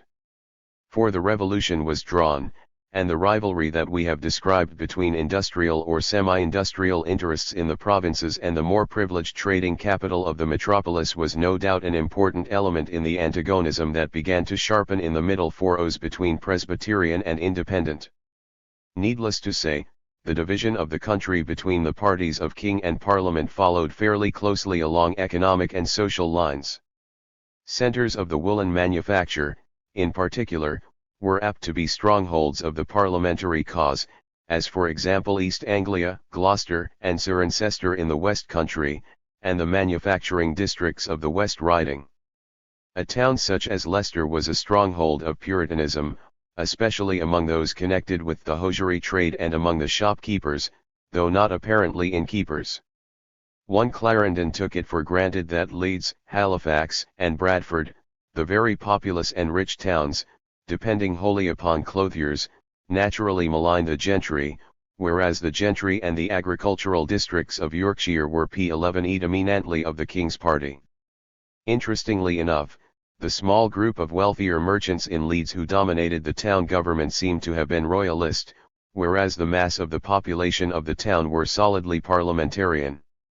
Speaking generally, it seems true to say that those sections of the bourgeoisie that had any roots in industry, whether they were provincial clothiers or merchants of a London livery company who had used their capital to organize the country industry, were wholehearted supporters of the parliamentary cause. The exceptions to this were a few royal patentees, who paradoxically were apt to be the proprietors of the most capitalistically advanced enterprises.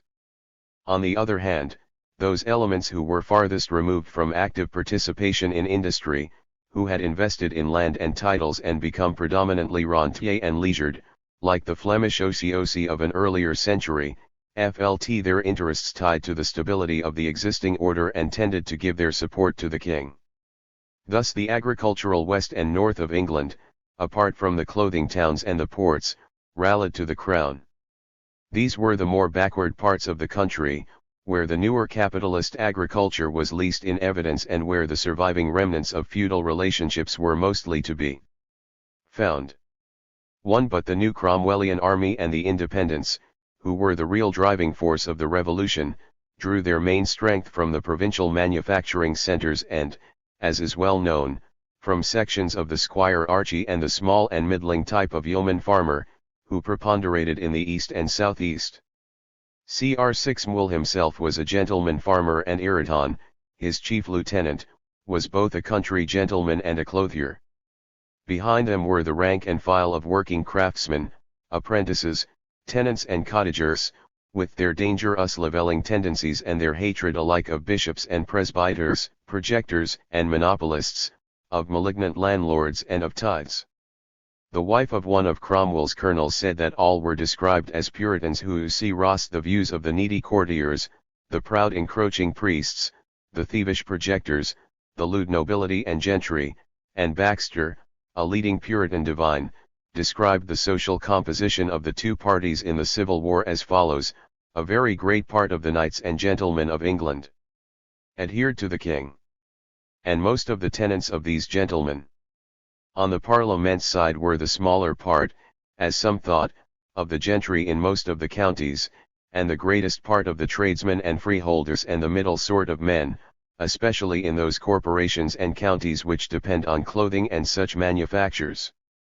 There can be little doubt that the land question played a highly important part, if only as a background, in the disagreements internal to the parliamentary cause, and this may well have been chiefly responsible for the eventual compromise represented by the Restoration. By the time of the Civil War, investment in land had become sufficiently extensive among the moneyed class to impose upon them a conservative bias and to render them timid of any measures that seemed likely to call a landlord's rights in question and to encourage the insubordination of tenants.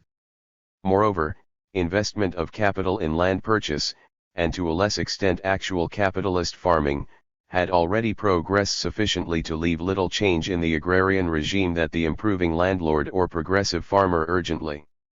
desired, apart from the abolition of feudal tenures which was carried through by Parliament in 1646. It is remarkable what strong opposition was shown, for example, not only by the House of Lords, but by the Presbyterian section in the Commons, and in particular by the leading merchants who composed the Common Council of the City of London, to the proposed sequestration of the estates of royalists and of bishops, and to the organized sales of delinquents' lands after sequestration had been already decided upon. When later in 1656 bills were introduced to control enclosures and to make fines for copy holders certain instead of arbitrary, these met with strenuous opposition. But the tenant farmer and perhaps also the smaller freeholder, and certainly the poorer cottager, who were damaged by the enclosing or rack-renting landlord, were prepared to be much more radical, and the poorer type of husbandman, according to Gregory King's estimate, composed about 1/8 of the population at this time. Evidently it is their voice that we hear in many of the popular pamphlets of the time, and their voice that soon began to spread dismay in propertied circles and to cause these to draw back in alarm.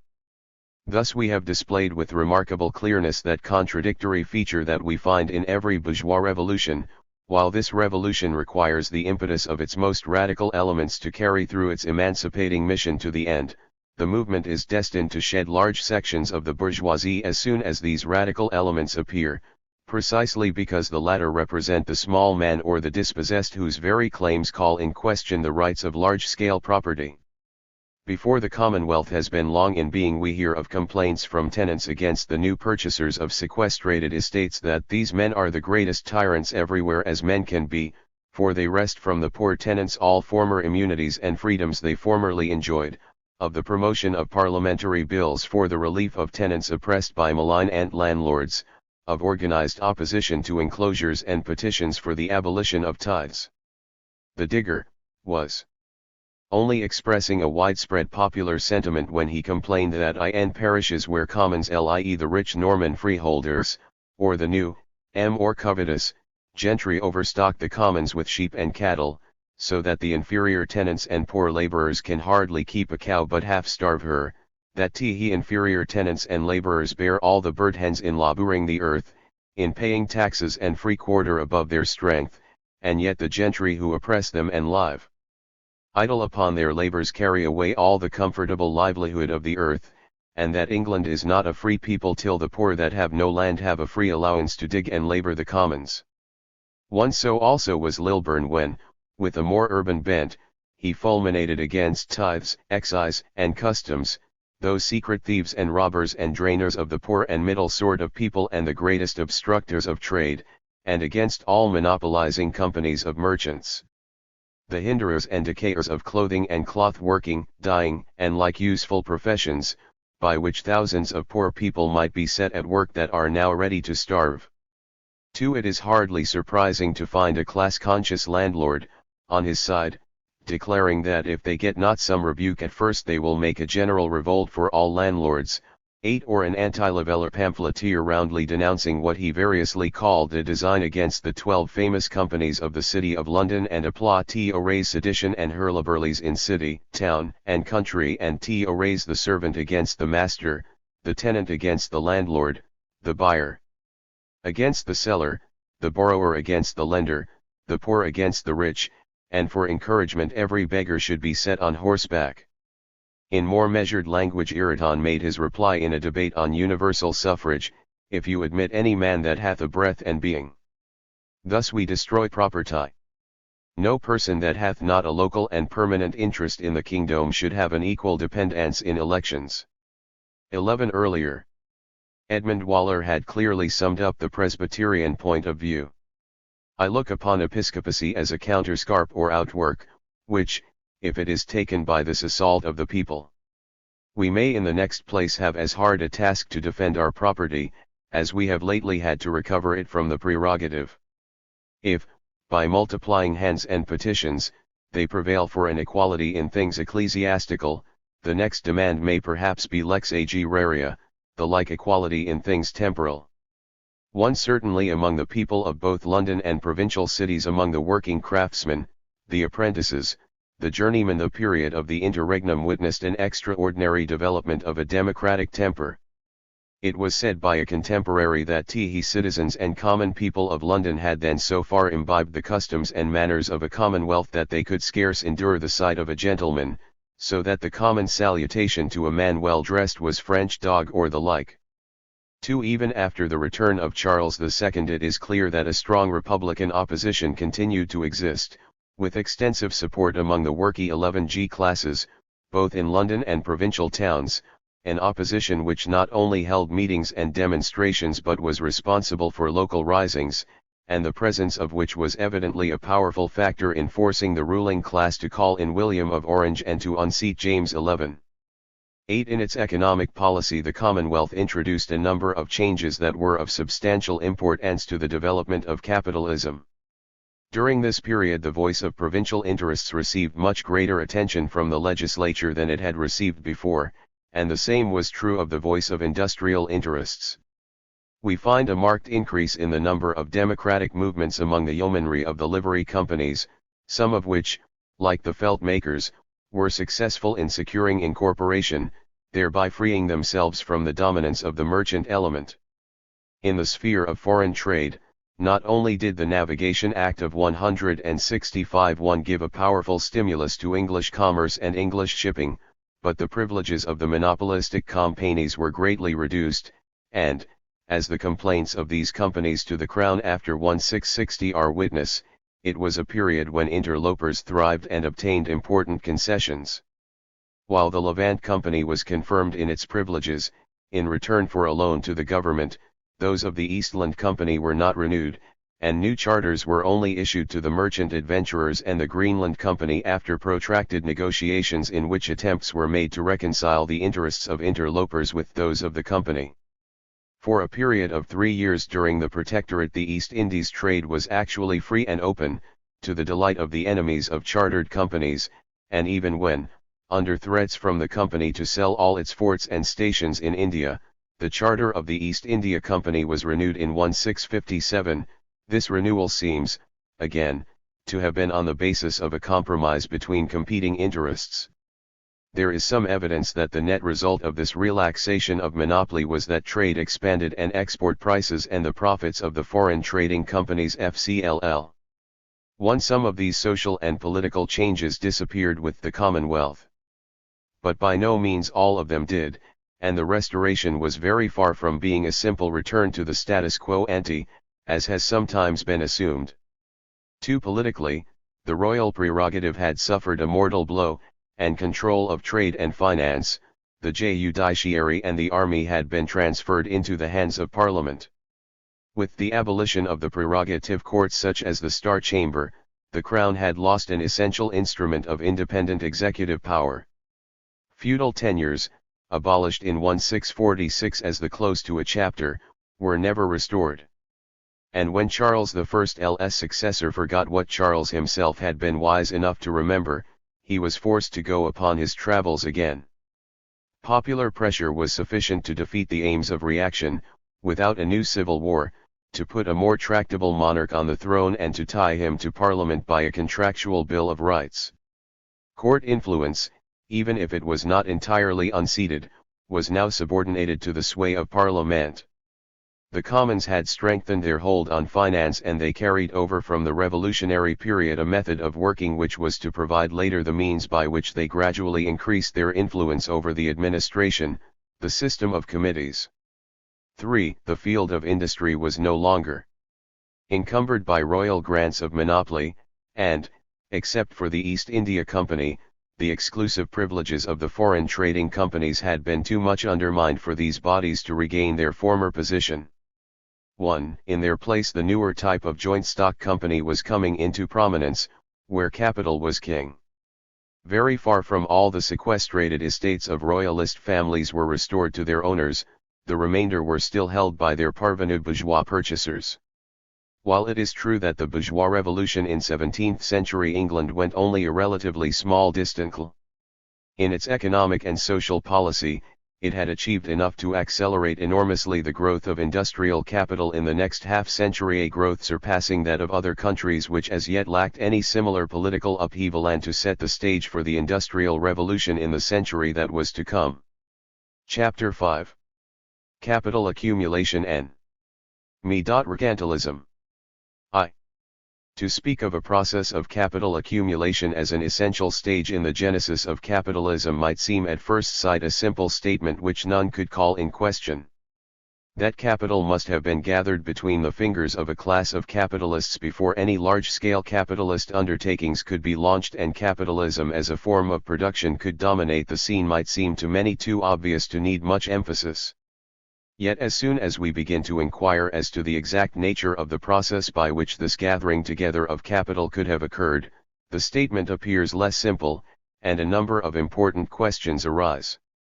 There are some, moreover, who have suggested that the existence of a distinct stage when capital was in some sense accumulating, a stage separate from and prior in time to the growth of capitalist industry itself, is a myth. The first question that arises is one which economists are apt to put: Is accumulation to be conceived as an accumulation of means of production themselves or an accumulation of claims or titles to wealth, capable of being converted into instruments of production although they are not themselves productive agents? If the answer is that the reference in this context is to the former, then one is at once confronted with a further question. Why should the rise of capitalist industry require a whole period of prior accumulation? Why should not the accumulation of capital, in the sense of tangible objects, be synonymous with the growth of industry itself? There is no historical evidence of capitalists having hoarded spinning machines or looms or lathes or stocks of raw material in gigantic warehouses over a period of decades until in the fullness of time these warehouses should be full enough for factory industry to be started. Nor does reasoning suggest that this would have been a sensible, still less an essential, thing to do. There seems to be no reason why growth of equipment and growth of production should not have progressed pari passu, and if there is no reason why the growth of industrial equipment should not have been financed, in the main, step by step out of the profits of previous years, supplemented on special occasions by credit, the problem about the need for some prior accumulation as a prerequisite of capitalist industry seems to evaporate into thin air. If any sense is to be made, therefore, of the notion of a primitive accumulation, in Marx's sense of the term, prior in time to the full flowering of capitalist production, this must be interpreted in the first place as an accumulation of capital claims of titles to existing assets which are accumulated primarily for speculative reasons, and secondly as accumulation in the hands of a class that, by virtue of its special position in society, is capable ultimately of transforming these hoarded titles to wealth into actual means of production. In other words, when one speaks of accumulation in an historical sense, one must be referring to the ownership of assets, and to a transfer of ownership, and not to the quantity of tangible instruments of production in existence. But when this has been said, the task of clarification is still incomplete. If no more is involved than the process of transfer of, say, debt claims or precious metals or land from an old ruling class lacking enterprise or the taste for industry, to a new class, practical in bent and fired with an acquisitive lust, the complaint might justifiably be made that the word accumulation was being misused to denote a process more properly to be described as a transfer of ownership rights from one hand to another than as a heaping up either of claims or of the assets themselves. Behind this question of terminology lies a question of substance. If transfer of wealth is all that is involved in the process, why should not a sufficient development of credit institutions, as financial intermediaries between the old class and the new, suffice to place the means for starting industry in the hands of the latter? Why should one search for any more complex historical process than this, let alone for a social revolution, as a precondition for industrial capitalism? If there is an answer to this challenge, it must be that something more than a mere transfer is necessary, that there are reasons why the full flowering of industrial capitalism demands, not only a transfer of titles to wealth into the hands of the bourgeois class, but a concentration of the ownership of wealth into much fewer hands. It should become clear in what follows that there are such reasons, and this is a matter to which we shall shortly return. But if such reasons exist, they will evidently give a special character to capital accumulation as an historical process, and the term accumulation will from henceforth be used to denote a concentration, as well as a transfer, of the ownership of titles to wealth. The various ways in which a class may increase its ownership of property seem to be reducible to two main categories. Firstly, this class may purchase property from its former owners in exchange for the means of immediate consumption or enjoyment. In other words, this property may be sold against money or non-durable commodities. In this case the old owners will increase either their consumption or their stocks of money, parting in exchange with their land or houses or other durable objects such as silver plate. The new class will deplete its hoards of money or else lower its consumption below the level of its income, in order to build up its ownership of durable things, and in the latter case it can be said to finance its purchases out of saving. This method of acquiring durable wealth by saving out of income has frequently been regarded as the only form that accumulation can take, or at least has taken, and from this assumption a number of theories derive which seek to explain the origin of capitalism by some windfall gain of income accruing to the nascent bourgeoisie in the pre-capitalist period, such as profit inflation due to monetary change, or swollen urban rents or the sudden opening of some new channel of trade. But there is a second form in which the parvenu class may increase its holding of durable wealth, and this has probably played the more important role of the two. The bourgeoisie may acquire a particular sort of property when this happens to be exceptionally cheap, in the extreme case acquiring it by duress for nothing, and realize this property at some later period, when the market value of this property stands relatively high, in exchange for other things, e.g. labor power or industrial equipment, which stand at a relatively lower valuation. Through this double act of exchange the bourgeoisie will acquire a larger proportion of the total wealth of the community. The essential feature of this second form of concentration is that the result depends upon an increment in the capital value of property, and not on current income or saving out of income. But for such an increment to occur on any extensive scale it is clear that very special circumstances must intervene. The double transaction falls into two halves, a phase of acquisition and a phase of realization. What is necessary is the intervention of some circumstance sufficiently powerful to make the value of the property or properties in question rise between these two periods, despite the existence of a whole class of persons who are ready to purchase that property in the first phase and to dispose of it in the second. The presence of such a special circumstance would, indeed, be a necessity, although a weaker necessity, even for any considerable accumulation to occur by the process of saving out of income, since without it the efforts of the bourgeoisie to acquire a certain type of property, for example land, would exert an upward pressure on its value, and the subsequent attempt by the bourgeoisie to dispose of this property in order to invest in industry would exert a downward pressure on its value to their own detriment. The attempt to accumulate would accordingly be self-defeating. The outcome would be a decrement, instead of an increment, in the property between the phase of acquisition and the phase of realization, and this loss in capital value might go a long way to nullify the attempt of the bourgeoisie to enrich themselves by saving out of income. For this reason it seems unlikely that acquisition of property by saving out of income could have resulted, unaided, in any large amount of capital accumulation. What was chiefly necessary therefore as the historical agency of the accumulation of wealth in bourgeois hands was some influence which would depress the value of whatever happened to be the object of hoarding by the bourgeoisie during the phase of acquisition and enhance its relative value during the phase of realization, for example, some influence which would place the former holders of land in urgent need, or else make them exceptionally spendthrift or addicted to money hoarding, and hence ready to part with their land cheaply during the former period, and which in the latter period would cause the means of production, or some important element in them, to be abnormally cheap. This was unlikely to occur under normal conditions, and could be expected only as an accidental coincidence of fortuitous circumstances. Least of all was it likely to happen under conditions approximating to free markets and perfect competition. It might occur as a result of deliberate policy by the state, and it might occur as an incident in the breakup of an old order of society, which would tend to have the double effect of impoverishing and weakening those associated with the old mode of production and affording the bourgeoisie an opportunity of gaining some measure of political power, by means of which they could influence the economic policy of the state.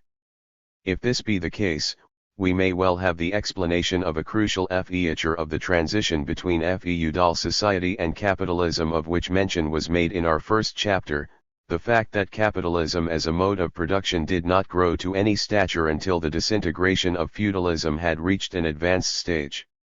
If this disintegration itself had to be the historical lever for launching the process of capital accumulation, then the growth of capitalist production could not itself provide the chief agency of that disintegration.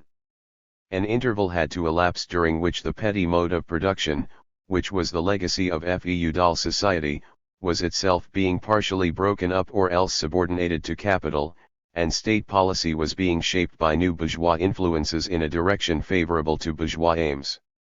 The new society had to be nourished from the crisis and decay of the old order. When we examine the actual changes that were occurring in 15th and 16th century England, it is evident that economic distress at various periods both of large feudal landowners and of certain sections of smaller ones, placing them in the position of distress sellers and involving them in mortgage and debt, must have played a major role in facilitating easy purchase of land by the parvenu bourgeoisie. Here force of circumstance and overt pressure often merged, as in the case of Sir Thomas More's poor husbandmen who by coven and fraud were so wearied that they were compelled to sell all. In addition to mortgages, there were at this period other kinds of debt instruments, both private debt and state debt, available on fairly easy investment terms, their significance in our present context consisting less in the income they yielded than in the opportunity they afforded to foreclose on the debtor's property or for speculative gain from subsequent resale of the debt when the rate of interest had fallen. Especially as time went on, and the new class added to its social status and its political power, opportunities arose for the exercise of force majeure or astute litigation or the employment of political favor and influence, directed towards the acquisition of property on favorable terms. Of this the dissolution of the monasteries by the Tudors is a familiar example, as is also, in the 17th century, the sequestration and sale of royalists' lands under the Commonwealth. But there were also lesser instances of seizure of property, or its cheap acquisition, under some kind of coercive influence, and in the case of overseas trade, and especially colonial trade, as we shall see, there was a great deal of seizure of property by force and simple plunder. A special circumstance, to which an important influence in the history of accumulation has been commonly assigned, was the rapid increase in the supply of the precious metals in the 16th century, and the price inflation which resulted therefrom. The influence to which reference is usually made was the rise in bourgeois incomes which this price inflation must have occasioned. While this was important, it was not the sole effect that the monetary changes had upon the accumulation of bourgeois wealth, and to a long-term view may not have been the major effect. In addition, the price inflation was no doubt a powerful factor in facilitating the transfer of land into bourgeois hands, since, to the extent that existing owners of land were inclined to acquire money as an object of hoarding or alternatively thought in terms of traditional land values, the price at which land could be purchased tended to lag behind the rise in other values. One but of no less importance than the first phase of the process of accumulation was the second and completing phase, by which the objects of the original accumulation were realized or sold, at least in part, in order to make possible an actual investment in industrial production, a sale of the original objects of accumulation in order with the proceeds to acquire, or to bring into existence, cotton machinery, factory buildings, iron foundries, raw materials, and labor power. The conditions required to facilitate this final transition to industrial investment were in almost all cases the exact opposite of those which had cleared the path for the first stage. A growing volume of state debt or private spendthrift borrowing, or unusually favorable conditions of land purchase and a tendency towards money hoarding, tending to keep the rate of interest high, the very conditions on which bourgeois accumulation had earlier thrived now exercised a retrograde influence, since in face of such conditions any widespread tendency to transfer wealth from these older forms into industrial capital would have promoted a sharp depreciation of the former and have either checked further transfer or resulted in considerable impoverishment of their quondam owners. A firm market and elastic demand for the assets with which the bourgeoisie were parting, and an elastic and cheap supply of the commodities they were now investing in was required.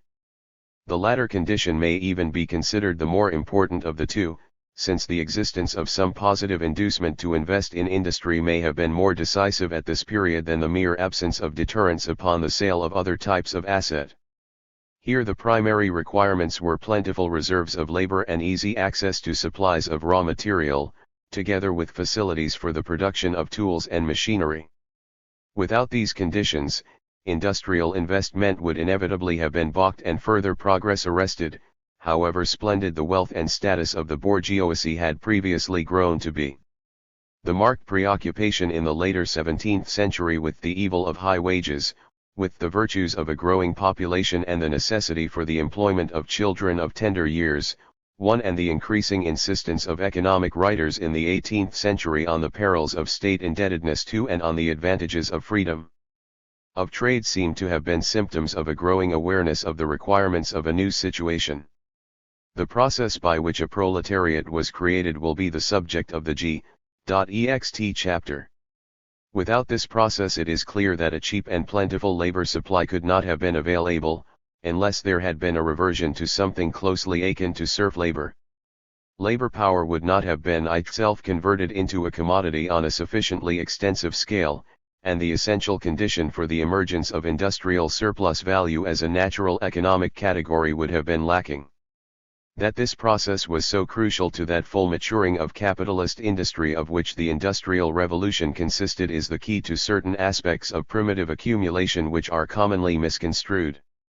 At the same time, it affords an answer to a plausible objection that might be made to any separation of those two phases of accumulation which we have sought to distinguish, a phase of acquisition and a phase of realization, or of transfer of bourgeois wealth into industrial investment. We meet again the question with which we started concerning the very notion of accumulation as a distinct historical stage. Why, it may be asked, should these two phases be treated as consecutive rather than as concurrent? Why should not the first bourgeois accumulators of land or debts be regarded, instead, as disposing of their properties to the next wave of bourgeois investors, and so on concurrently? In this case there would always have been some sections of the rising bourgeoisie who were acting as buyers of a certain type of asset and some as simultaneously sellers of it, and it would be odious to postulate two separate stages in the process, each with its peculiar requirements, in the former of which the bourgeoisie exclusively invested, not in new means of production, but in the acquisition of titles to existing property such as land. It is, of course, true that in the search for essentials we have oversimplified the picture. To some extent the two phases doubtless overlapped, most markedly. In the 17th century, to some extent capital accumulation proceeded all the time by a direct plowing back of current profits into the financing of an expanded trade turnover and the financing of domestic industry, and some of the wealth that was directed towards land by the bourgeoisie went not only into the purchase of mortgages and the transfer of an existing asset but also into land improvement. Nevertheless, the overlap of the two phases was apparently far from complete, and scarcely could have been complete for a crucial reason. The reason is that the conditions for profitable investment in industry were not fully matured in earlier centuries. Other investments were preferable to the difficulties and the hazards and the smaller liquidity of capital devoted to industrial enterprise. The crucial conditions necessary to make investment in industry attractive on any considerable scale could not be present until the concentration process had progressed sufficiently to bring about an actual dispossession of previous owners and the creation of a substantial class of the dispossessed. In other words, the first phase of accumulation, the growth of concentration of existing property and simultaneous dispossession, was an essential mechanism for creating conditions favorable to the second, and since an interval had to elapse before the former had performed its historical function, the two phases have necessarily to be regarded as separated in time. The essence of this primary accumulation is accordingly seen to consist, not simply in the transfer of property from an old class to a new class, even if this involved a concentration of property into fewer hands, but the transfer of property from small owners to the ascendant bourgeoisie and the consequent pauperization of the former. This fact, which is so commonly ignored, is the justification of Marx's preoccupation with phenomena like enclosures as the type form of his primitive accumulation, an emphasis for which he has often been criticized on the ground that this was only one among numerous sources of bourgeois enrichment. Enrichment alone, however, was not enough. It had to be enrichment in ways which involved dispossession of persons several times more numerous than those enriched.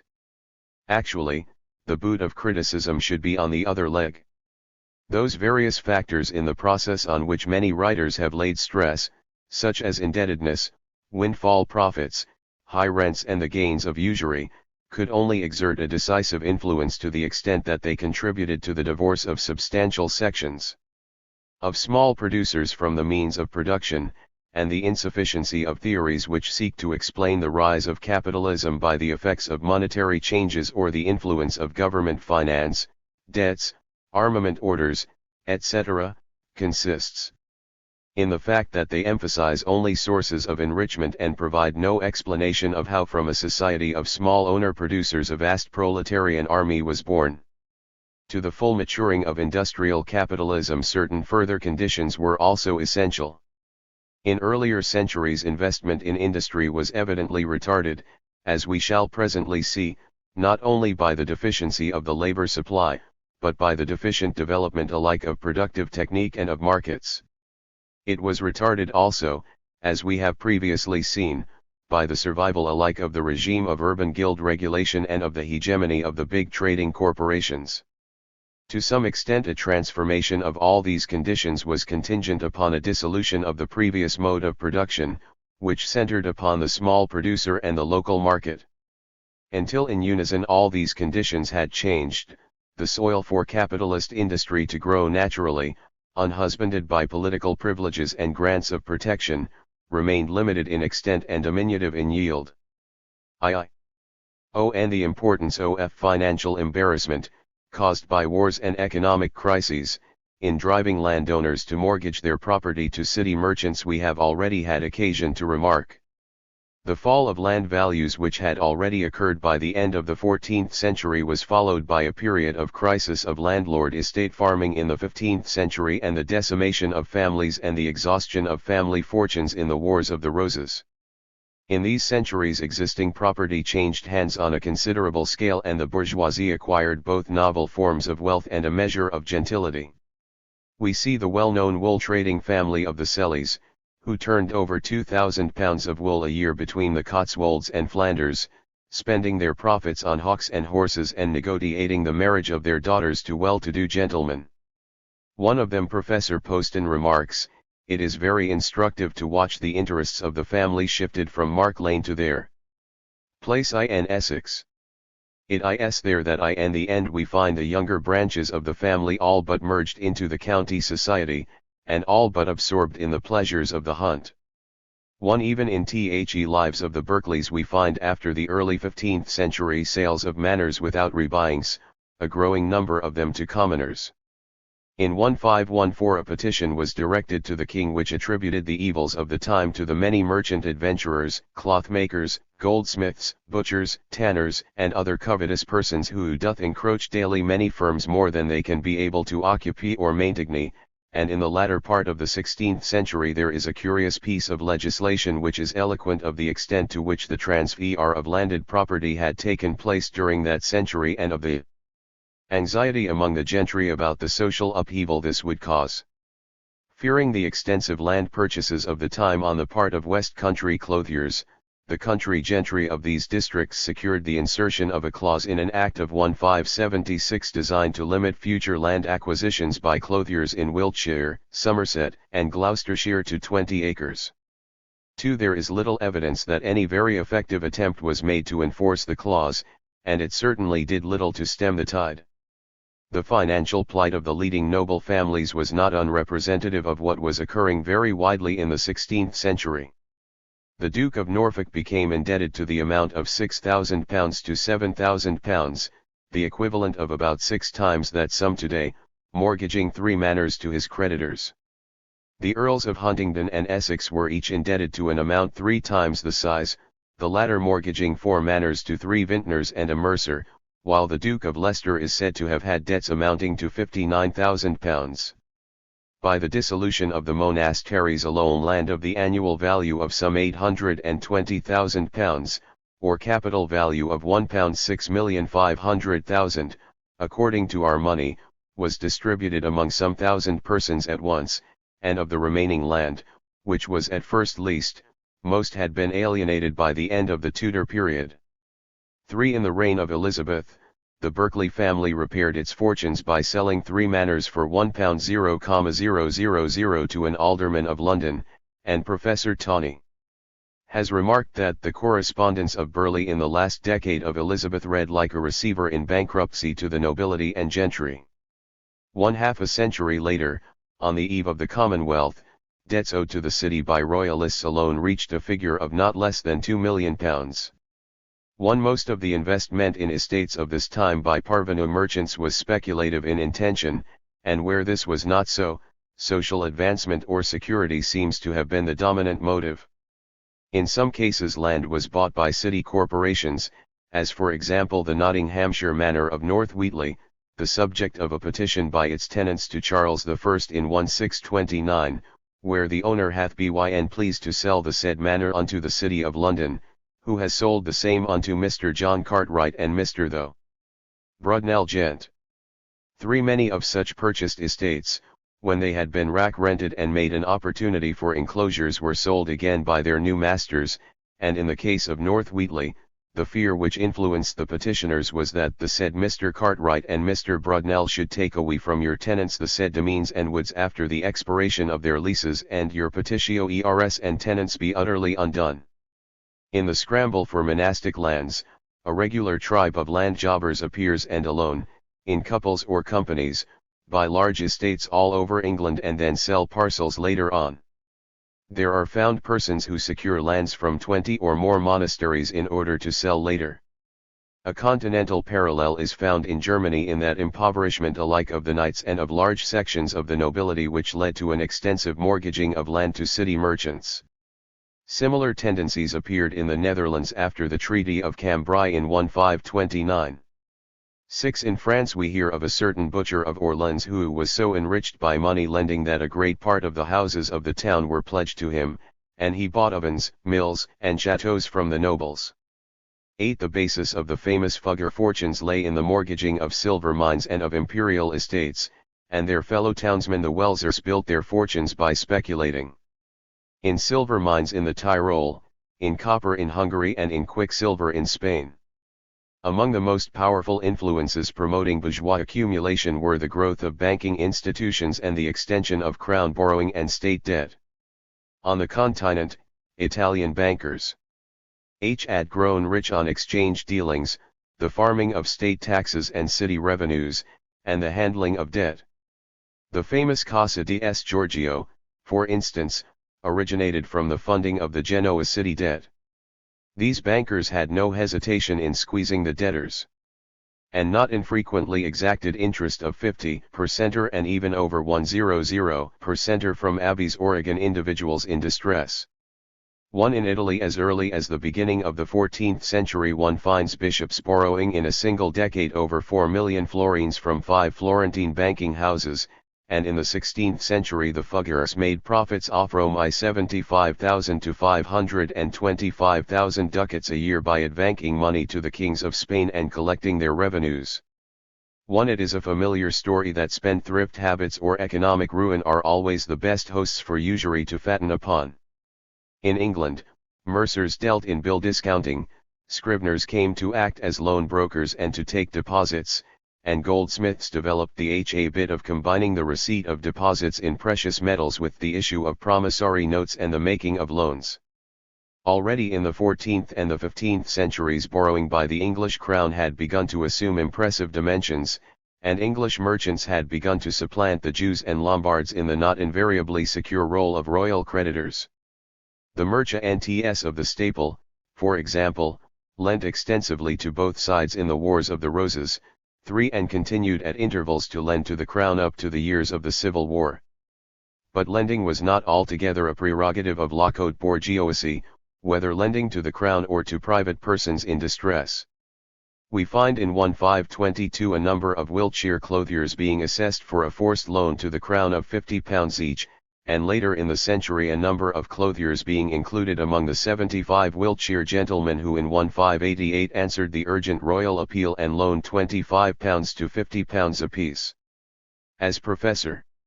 Tawney has written of the Tudor age, at the bottom the tyrants of an underworld portrayed by the dramatists were the pawnbrokers who feasted on the necessities of the poorer shopkeepers and the distressed artisans, and whose numbers and exactions, a thing able only to stupefy the senses, aroused astonished comment among writers on economic questions. At the top was the small aristocracy of great financiers, largely foreign, who specialized on exchange transactions. And, took handsome commissions for helping to place government loans. Between these two poles lay the great mass of intermediate money lending carried on by tradesmen, merchants and lawyers. Mortgages, the financing of small business, investment in government loans, annuities, all were fish to its net. It was through the enterprise of this solid bourgeoisie rather than through the more sensational coups of larger capitalists that the most momentous financial development of the next half-century was to be made. 1 in a single 100 of Norfolk alone there were to be found 3 miserable usurers, of whom 2 were worth £1,00,000 each, while even in the little moorland town of Leek, far from centres of trade and industry, a money lender could accumulate what was then the considerable fortune of £1,000. 2 Tax farming was also from early times a lucrative by-pursuit of English merchants, scarcely distinguishable from state loan operations, and both large export merchants of London, Hull, or Bristol and provincial clothiers took a hand in the game. As Marx observed of the growing financial needs of the state, the public debt becomes one of the most powerful levers of primitive accumulation. As with the stroke of an enchanter's wand, it endows barren money with the power of breeding and thus turns it into capital, without the necessity of its exposing itself to the troubles and risks inseparable from its employment or even in usury. 3. The reign of the last Tudor was essentially a period of transition, and already before the closing years of England's Virgin Queen, the tide had begun to flow with some force in the direction of industrial investment. In 17th century England conditions were to become considerably more favourable to accumulation in this form. Capital investment in agricultural improvement began to be more common than it had been in Tudor times. The increasing popularity of the joint stock company and the growing practice of open selling of shares, sometimes by auction, were witness both to the availability of funds for investment and to the desire to invest in this form of wealth. There even developed a tribe of pro-jay-eaters and stock jobbers, already sophisticated in the arts of dealing in margins, of options and bear sales, whose activities, however, if their contemporary critics are to be believed, were often of less advantage to the encouragement of permanent investment than they were beneficial to their own pockets. In Paris similarly there were the project mongers who, Defoe tells us, lurked about the antechambers of the great, frequented the offices of state officials and had secret meetings with the fair ladies of society. BY 1703, the share capital of English joint stock companies has been estimated to have reached £8 million. 1. A large part of this, probably at least a half, represented capital invested in foreign trade and not in home industry, but to this total must be added the investments of individual undertakers in mining and metal working and of merchant manufacturers in the organization of domestic industry. If the estimates of Petty and King can be treated as comparable, the value of property in personalty doubled in the 20 years after the Restoration. While real wages showed a rising tendency in the course of the century, they were at about their lowest point at its beginning, and throughout the century remained substantially below the level at which they had stood at the dawn of the Tudor age. While there was a continued tendency to purchase landed estates on the part of nouveau riches elements in the towns, particularly crown lands and during the Commonwealth sequestrated royalist estates, 11. The high price at which land and houses stood in England in the latter half of the century acted as a not inconsiderable inducement to place money in industry and in joint stock enterprises, instead of in the land speculation that had proved so attractive to parvenu wealth in the previous century. 3. At first sight it might seem as though the phenomenal gains to be made from foreign trade in this age acted as a brake on industrial investment by diverting capital and enterprise into this more lucrative sphere. To some extent this was certainly the case, and afforded a reason why the new bourgeois aristocracy of the Tudor period devoted relatively little attention to the growth of industry, and fattening on the easy profits of foreign adventures so quickly became reactionary. Some of the profits of these overseas trading ventures are, indeed, astounding. Vasco da Gama is said to have returned to Lisbon in 1499 with a cargo which repaid 60 times the cost of the expedition, Drake to have returned in the Golden Hind with booty that has been variously estimated at values between £500,000 and £1.5 million sterling on a voyage that cost some £5,000, and the East India Company to have averaged a rate of profit of about mo per cent in the 17th century. One Raleigh even referred to a profit of 100 per center as a small return, compared with which it might have gotten more to have sent his ships fishing. In the African trade, with its lucrative slave trade, a mere 50 per center was considered a very modest gain, and a new company formed to monopolize the slave trade after the Restoration, in which the Duke of York and Prince Rupert participated, reaped profits of between 100 and 300 per center. But it must be remembered that foreign trade in those days was monopolized in a comparatively few hands, and, despite the prevalence of interlopers, the opportunities for investment in this sphere by persons who stood outside a privileged circle were limited. Two outsiders generally had to be content with exploring opportunities of gain in internal trade or in manufacture. Had this not been so, the pressure of competition would no doubt have sufficed before long to reduce the exceptional profits of the Levant or Indies trade to a more normal level. In the main this sphere was self-financing, new investment being drawn from the profits of previous trade. For this reason the glittering prizes of foreign trade were probably a less serious rival to investment in manufacture, at any rate for the nouveau riches, than might have been supposed. Moreover, there were indirect ways in which the prosperity of foreign trade in the Tudor age aided industrial investment in the ensuing century. Some of the fortunes made by foreign adventurers no doubt eventually found their way into industrial enterprise, while, as we shall presently see, the expansion of overseas markets, especially colonial markets, in the 17th century, to some extent acted as a lever to the profitability of manufacture at home. But while there were some compensating advantages for industry from the activities of the foreign trading companies, it was not from them that the initiative in industrial investment was to come. Initiative in this new direction, as we have seen, lay, not with the upper bourgeoisie concerned with the export market, but with the humbler provincial middle bourgeoisie, in the main less privileged and less wealthy but more broadly based. Moreover, while it is doubtless true that bodies like the merchant adventurers and the Elizabethan trading companies in their pioneering days brought an expanding market for English manufactures, it was their restrictive aspect, the stress on privilege and the exclusion of interlopers, that came into prominence towards the end of the 16th and in the course of the 17th century. Their limitation on the number of those engaging in the trade and their emphasis on favorable terms of trade at the expense of its volume increasingly acted as fetters on the further progress of industrial investment and brought them into opposition with those whose fortunes were linked with the expansion of industry. The interests of industry, accordingly, as it developed, came to be identified with an assault on monopolies and with the freeing of trade from the shackles of regulation. Yet this repudiation of monopoly was by no means unconditional. In England it is true that free trade, both internally and externally, was to become in the 19th century an essential part of the ideology of a mature capitalism. But here conditions were in many respects peculiar, and in other countries the doctrine of free trade was only accepted with substantial reservations. Even in the native land of Smithian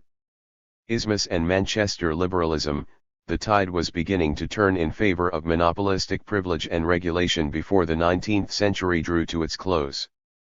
At the time of the industrial revolution, however, British industry required not only an expanding market for its products, if the field of investment in the newer forms of production was to be other than a very restricted one, but also an expanding supply of raw materials, a number of which came from abroad, most notably cotton, and also a cheap supply of foodstuffs as subsistence for its growing army of hired workers.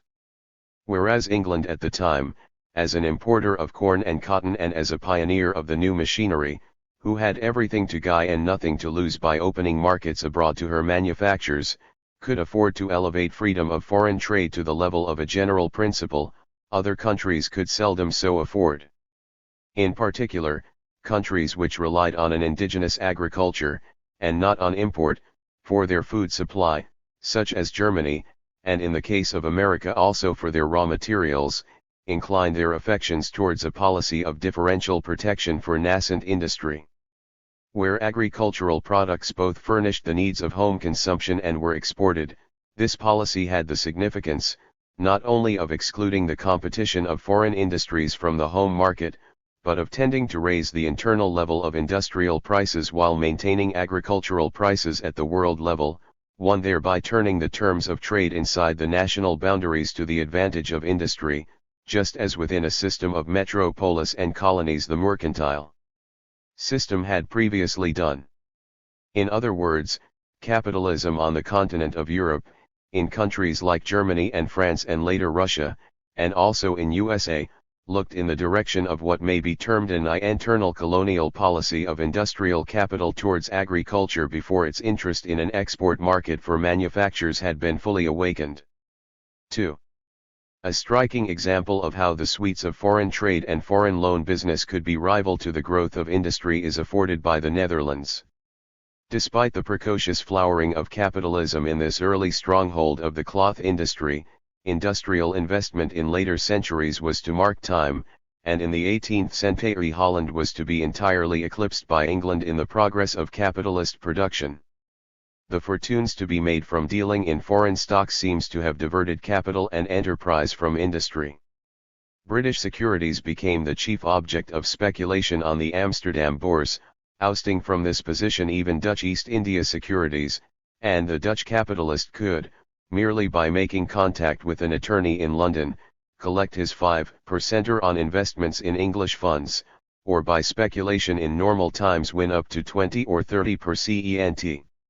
One import and export merchants, whose interests lay in keeping open the door to foreign products, were powerful enough to prevent the protective tariff policy for which industry was clamoring. 2. While scarcity of labor expressed itself in a relatively high cost of labor, which acted as a brake on industrial investment. At the same time, the Dutch linen industry was severely hit by the dwindling of its export trade in face of subsidized English competition, the output of the Haarlem bleaching industry being more than halved between the beginning and the end of the 18th century, and the number of its bleaching factories falling from 20 to 8. 3. So far from stimulating Dutch industrial development, says Mr. C. H. Wilson, Holland's 18th century loans almost certainly obstructed and postponed it, directly and indirectly. The attitude of the staplers and their allies the bankers, interfered with the free flow of internal capital, prevented what Unwin described as the fertilization of industry by commercial capital. Dutch economic development was postponed by a leakage of capital into international finance. The launching of a country on the first stages of the road towards capitalism is no guarantee that it will complete the journey. Of the importance for England of an expanding export market in widening the field of industrial investment from the middle of the 18th century onwards more will be said in a later chapter. Something of its importance can be judged when one considers how limited the home market for manufacturers had been prior to this time. True, the development of a prosperous middle bourgeoisie of the towns itself provided a substantial market for the wares of handicraft industry, and to this extent the growth of the bourgeoisie in numbers, as well as in wealth, was an important condition for the encouragement of industry, and a prosperous middle bourgeoisie was of greater moment than the splendor of a few merchant princes. But this rising bourgeoisie was a thrifty class, and contributed considerably less in expenditure on the products of this industry than the real values which the income it drew from trade and industry represented, and growth of its expenditure generally followed rather than led the growth of manufacture. At the same time the very limitation of the standard of life of the masses, which was a condition of the growth of capital accumulation, set fairly narrow bounds to the market for anything but luxury goods. From the earliest days when woolen manufacture expanded beyond the confines of the guilds and the town economy, England's leading industry had been dependent on export markets in a high degree, and the expansion of the frontiers of the cloth-making areas in England in the 15th and 16th centuries kept closely in step with the expansion of the market for English cloth in the Netherlands and Germany. Although the foreign market may have absorbed a smaller proportion of the country's total output than it has done in more recent times in the early 18th century, it may have absorbed only some 7–9%. Nevertheless, American Samoa Mantu observes, only a negligible quantity of ferment is needed to effect a radical change in a considerable volume of matter.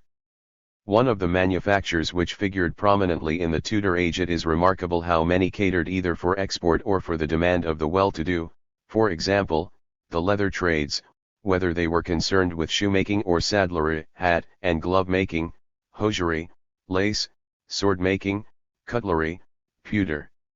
It was the same with the leading industries that prospered in France in the 17th century under the Colbertian regime, like tapestries, glass, silk, carpets, porcelain. They were pendant chiefly on the luxury demand of court circles. Until machinery had developed, and investment itself was proceeding on an appreciable scale, the metal trades had little scope, apart from government orders for purposes of war. The latter was an important stimulus to the brass and ordnance manufacture in later Tudor and Stuart times, as the expansion of woolen manufacture and its need for carding instruments seems to have been a principal ground of the contemporary prosperity of the trade of wire making. Apart from this, the demand for metal sufficed to maintain nothing more grandiose than the West Country nail-making craft, the manufacture of a few hand tools and the few staples of the blacksmith's art. The demand for ships, to which the Tudor navy in the 16th century and the navigation acts in the 17th so powerfully contributed, brought prosperity to the ports. To this extent the notion that government spending was the midwife to industrial capitalism contains an element of truth. As a contributory influence, but no more, in creating conditions favorable to industrial investment, it had some importance, an importance which was often greater in the degree to which the social development of a country was backward, as the powerful, though premature, influence of Peter the Great's armament orders on nascent Russian manufacture illustrates. The building of country houses in Tudor England and of a new type of farmhouse for the more well-to-do farmers, complete with staircase instead of only a removable ladder by the end of Elizabeth's reign, and the large amount of building in London in the 20 years after the Great Fire of 1666 must have afforded a stimulus, not only to the building trades, but indirectly also to other employments, to which these centuries had few parallels. It is true that the very growth of capitalism served to develop its own market. This it did in two ways, by the profits it yielded and the employment that it encouraged, and, scarcely less important, by its tendency to break down the self-sufficiency of older economic units, like the monoreal village, and so to bring a larger part of the population and of its wants within the orbit of commodity exchange. Here it was especially that the rise of a capitalist agriculture in England in the 16th century, and with it of a class of fairly prosperous yeoman farmers who were linked with the market both as sellers and as consumers, was of signal importance. It is noticeable, for example, that during this century the standard of comfort in well-to-do farmhouses, as expressed, for example, in the quantity of household furnishings, greatly increased in many parts of the country, especially where sheep farming flourished. But in the early days of manufacture, investment in new industries or the extension of existing industries was evidently hampered by the prevailing notion that the market for commodities was limited, and that new enterprise only stood any chance of success if either some new market was simultaneously opened abroad or some political privilege was accorded to enable it to elbow its way successfully into existing markets at the expense of rivals. For that mood of optimism to be born which was so essential an ingredient of the pioneering activities of the industrial revolution, this notion of a rigid vena are the products of industry and the commercial timidity essentially connected with it had first to be banished, and to provide room for the immense growth in the productive powers of industry which the Industrial Revolution occasioned, it was essential that an expansion of the market, larger in dimensions than anything witnessed during the earlier period of handicraft, should occur. But until the vast potentialities of the new mechanical age, and of the new division of labor introduced by machinery, had become apparent, it was understandable that even the most enterprising of the bourgeoisie should look to trade regulation and political privilege for the assurance that his enterprise would prove profitable. 3. Concern with the importance of an expanding export market may be said to have differentiated the economic spokesman of that second phase of primitive accumulation, which we have distinguished, from the economic thought of the earlier phase, in which industrial investment as yet held only a very modest place. At any rate, it was an emphasis that became more apparent in economic thought and writing as time went on. On the other hand, it was not this emphasis, but a different one, that distinguished the so-called de-mercantilist school from their successors of the late 18th and 19th centuries. Adam Smith and his school, no less than their predecessors, regarded the expansion of markets as the precondition for the growth of production and of investment. The classical school were certainly more optimistic as to the capacity of the market to grow pari passu with the progress of industry and of the division of labor, but of the importance of this growth they were more, rather than less, aware. What principally distinguished economic writers prior to the 18th century from those who followed after was their belief in economic regulation as the essential condition for the emergence of any profit from trade, for the maintenance of a profit margin between the price in the market of purchase and the price in the market of sale. This belief was so much part of the texture of their thought as to be assumed rather than demonstrated, and to be regarded as an unquestioned generalization about the economic order with which they were familiar. It was not only that to the bourgeoisie as a rising class in an age of primitive accumulation political influence appeared as a sine qua non of their own advancement, but that in a society based on the petty mode of production, with industry resting on the employment of hired labor still in its infancy, rent of land appeared as the only natural form of surplus, a notion which found its most explicit formulation in the famous doctrine of the French physiocrats concerning productive and sterile labor. The productivity of labor was still low, and the number of workers employed by a single capitalist was seldom very numerous. It was accordingly still difficult to imagine any substantial profit being naturally made by investment in production. Interest was customarily regarded as an exaction from the small producer, at the expense of his penury, or else as deriving from the rent of land, and hence regulated by the rent of so much land as the money lent will buy. If merchants or merchant manufacturers were to be subjected to unrestrained competition, what source of profit could there be? The margin between price of sale and price of purchase might suffice to cover the merchant's expenses, and if he were not too luckless secure him a bare livelihood as well. But it was hard for contemporaries to see any source from which in conditions of unfettered competition even a modest fortune could be made. Hence it is not surprising in this period that profit should have been regarded as fruit of successful speculation, in the sense of taking advantage of price differences, profit which would quickly disappear if too many persons were in a position to take a hand in the business of purchase and resale. The trader of those centuries felt much like an industrial patentee today, fearful lest those who emulate his example will too quickly snatch the fruit of his enterprise and enterprise be therefore discouraged. Without regulation to limit numbers and protect the price margin between what the merchant bought and what he sold, merchant capital might enjoy spasmodic windfalls but could have no enduring source of income. Competition and surplus value could not endure long in company. It was natural to suppose that without regulation trade and industry would languish for lack of incentive to adventure money in such enterprise, and the bourgeoisie as a class could never come into its own. Until the progress of technique substantially enhanced the productivity of labor, the notion could hardly arise of a specifically industrial surplus value, derived from the investment of capital in the employment of wage labor, as a natural economic category, needing no political regulation or monopoly either to create it or to preserve it. Moreover, so long as surplus value was conceived as reliant on conscious regulation to produce it, the notion of economic objectivity, an economy operating according to laws of its own, independent of man's conscious will, which was the essence of classical political economy, could scarcely develop. All this, as we have said, was implicit rather than explicit in mercantilist thought. As regards the form in which their thought was expressed, the doctrines of these writers were evidently much less homogeneous than the classical economists, in their assault upon the principles of the mercantile system, represented them to be. The particular policies they sponsored were various, and some have gone so far as to deny, with Schumpeter, that mercantilist policy embodied any set of definite economic aims or purposes.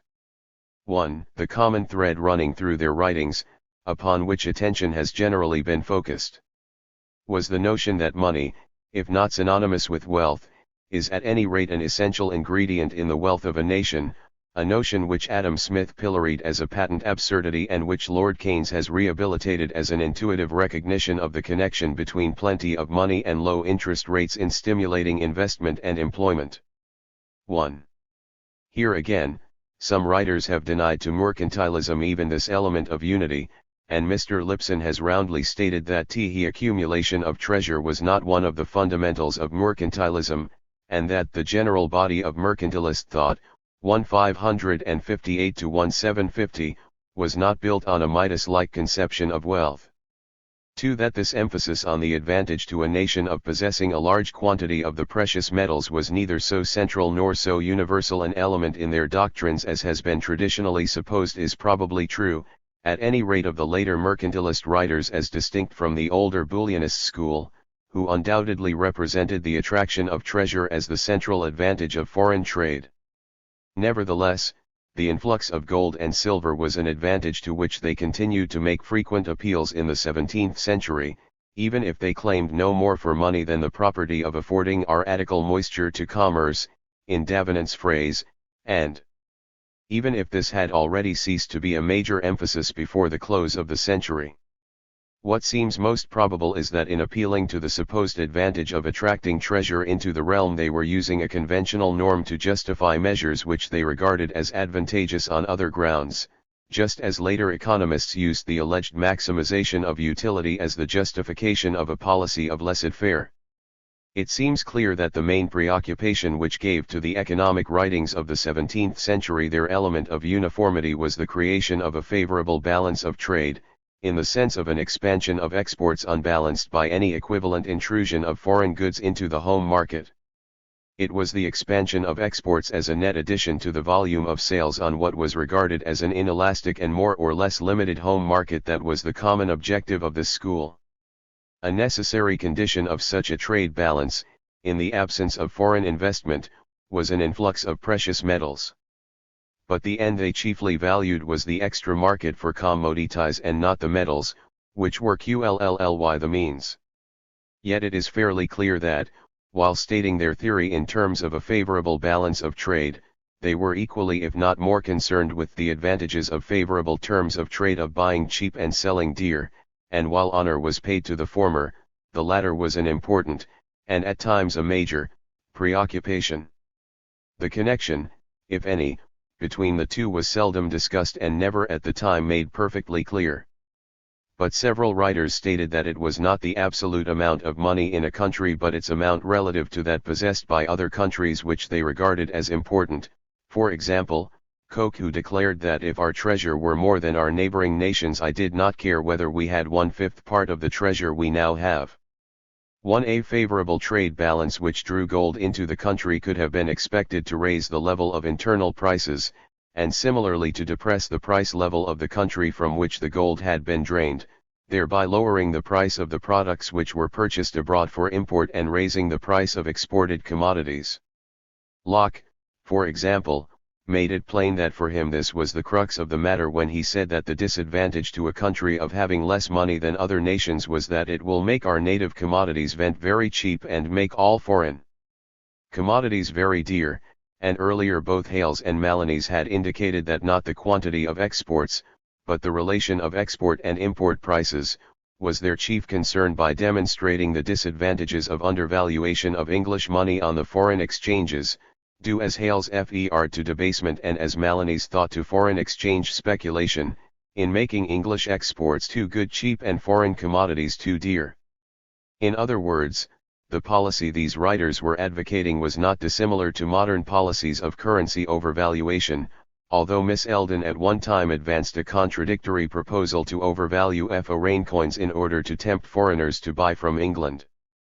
If, as a result of attracting money, wages as well as prices in the home country had risen, then to this extent, of course, the advantage to the merchant or manufacturer would have been partly nullified by the consequent rise in cost of exported goods.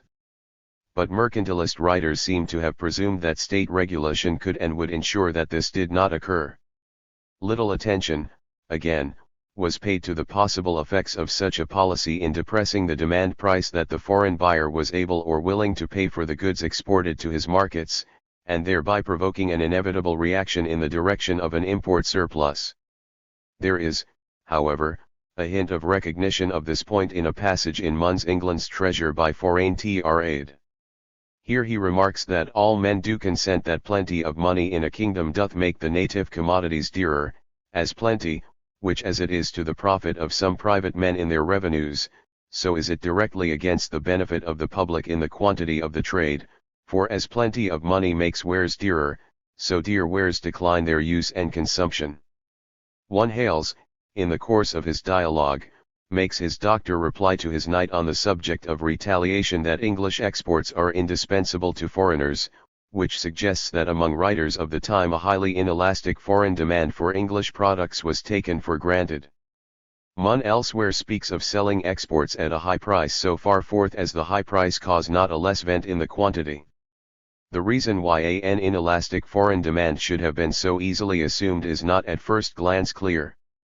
A principal reason why they imagined that exports could be forced on other countries at an enhanced price without diminution of quantity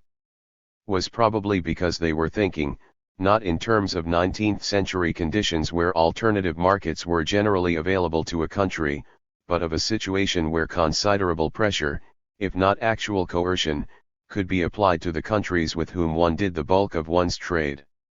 Their policy chiefly depended for its success on its application to a system of colonial trade, where political influence could be brought to bear to ensure to the parent country some element of monopoly, and it is essentially as applied to the exploitation of a dependent colonial system that mercantilist trade theories acquire a meaning. Further point is given to their advocacy if we regard them as spokesmen of industrial rather than of merchant capital, or perhaps one should say of merchant capital that was already acquiring a direct interest in production. For the trade that they evidently had in mind consisted of an exchange between the products of home manufacture and colonial products which consisted chiefly of raw materials and therefore entered as an element into the cost of the former. Any favorable turn in the terms of trade would, therefore, tend to lower industrial costs relatively to the prices of finished industrial goods and consequently to augment industrial profit. To that, when they spoke of stimulating exports, it was on manufactures that attention was focused, and that their concern to restrain import was not intended to apply to the import of raw materials. But rather the contrary, is well attested by the statements of contemporary writers. Colbert defined the whole business of commerce as consisting in facilitating the import of those goods which serve the country's manufacture and placing embargo on those which enter in a manufactured state. One part of Mun's defense of the East India trade and its license to export bullion was that this trade brought in raw materials for manufacture, and Coke declared that commodities imported could be more valuable than money if they were used in industry. John Hales had earlier deplored the export of raw materials and had advocated simultaneously a restriction on the export of wool and the freeing of corn export in order to relieve agrarian distress. Measures, not only of coercion applied to colonial trade in order that it should primarily serve the needs of the parent country, but also to control colonial production, became a special preoccupation of policy at the end of the 17th century and the first half of the 18th. A report of the Commissioner for Trade and Plantations in I-699 declared that it was the intent in settling our plantations in America that the people there should be only employed in such things as are not the product of England to which they belong. Steps were taken to prohibit the colonial manufacture of commodities which competed with the exportable products of English industry, and to forbid the export of enumerated colonial products to other markets than England. Thereby, it was hoped, England would be given the pick of the colonial trade.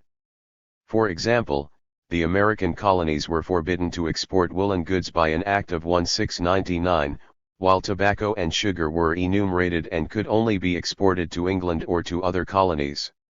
During Robert Walpole's period of office as Prime Minister, not only were bounties given to encourage the export of manufactures such as silk, while import duties on raw materials such as dyes and hemp and timber were repealed, but colonial manufacture of hats was forbidden in the interest of English hatmakers, and Ireland was forbidden to export woolen goods lest they should compete in European markets with English cloth, or to trade with the other colonies except through London. 2. As early as 1636 the Earl of Strafford had outlined his policy in Ireland as being to discourage all I could. The small beginnings towards a clothing trade which he found there, since it might be feared they would beat us out of the trade itself by underselling us, whereas so long as they did not indrape their own wools, they must of necessity fetch their own clothing from us. 1. And the economic historian of 17th century Ireland has said that the Irish sheep farmer and wool merchant were supposed by law to send their wool nowhere except to England. Thus, legally speaking, the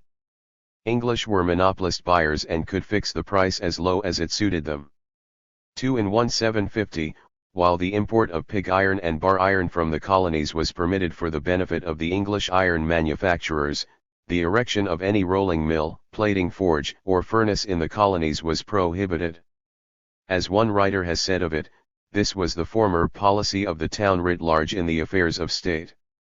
3. It was a similar policy of monopoly to that which at an earlier stage the towns had pursued in their relations with the surrounding countryside, and which the merchants and merchant manufacturers of the privy-legged companies had pursued in relation to the working craftsmen. It was a continuance of what had always been the essential aim of the policy of the staple, and had its parallel in the policy of towns like Florence or Venice or Ulm or Bruges or Lübeck in the 13th and 14th centuries, to which in an earlier chapter the name of urban colonialism was given. The aim of reducing the costs of manufacture at home by keeping wages down was, of course, maintain the policy which Professor Heckscher cautiously refers to as wealth for the country based on the poverty of the majority of its subjects and as approximating suspiciously closely to the tendency to keep down the mass of the people by poverty in order to make them better beasts of burden for the FEW.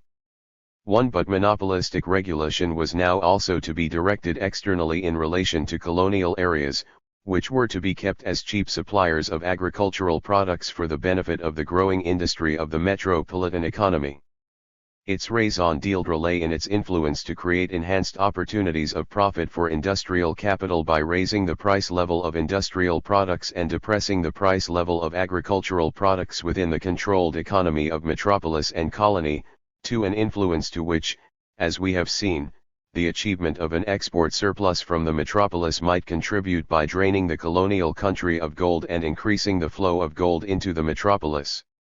It is in the light of this tradition-scarred design of creating scarcity in markets of sale and cheapness and plenty in markets of purchase that the fear of goods and the conviction that no man profiteth but by the loss of others, which Professor Heckscher has stressed as prime ingredients of mercantilist thought, acquire a meaning. Like most projects of monopoly, the policy ran the risk of reducing the volume of sales while raising their unit price. But whether or not this would be the result depended on how far economic and political pressure was successful in lowering costs in the colonies by making them work harder in order to give more goods in purchase of the same quantity as before. This political pressure often sufficed, indeed, to make colonial trade forced trading and the profit on it indistinguishable from plunder. Tudor voyages of discovery, in Sombresse words, were often nothing more than well-organized raiding expeditions to plunder lands beyond the sea. In France the same word was used for shipper and for pirate, and the men who in the 16th century sent their argosies from Dieppe, Havre, Rouen, or La Rochelle to Africa and America were shippers and pirates in one. As Alfred Marshall remarked, silver and sugar seldom came to Europe without a stain of blood. In the cruel rapacity of its exploitation, colonial policy in the 17th and 18th centuries differed little from the methods by which in earlier centuries crusaders and the armed merchants of Italian cities had robbed the Byzantine territories of the Levant.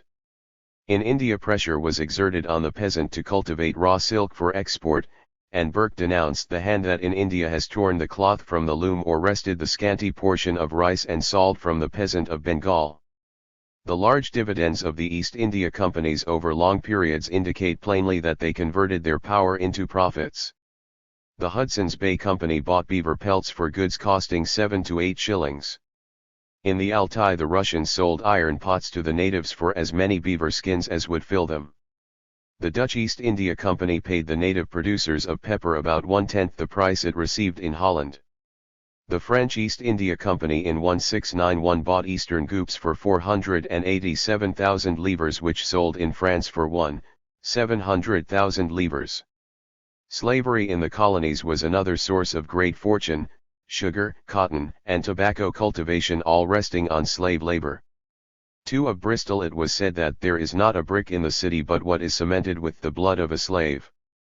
3 in 17th century England, not only were convicts and pauper children and masterless vagabonds shipped to the colonies to swell their labor supply, but kidnapping for the same purpose became a profitable trade in which magistrates, aldermen, and ladies at court had a hand.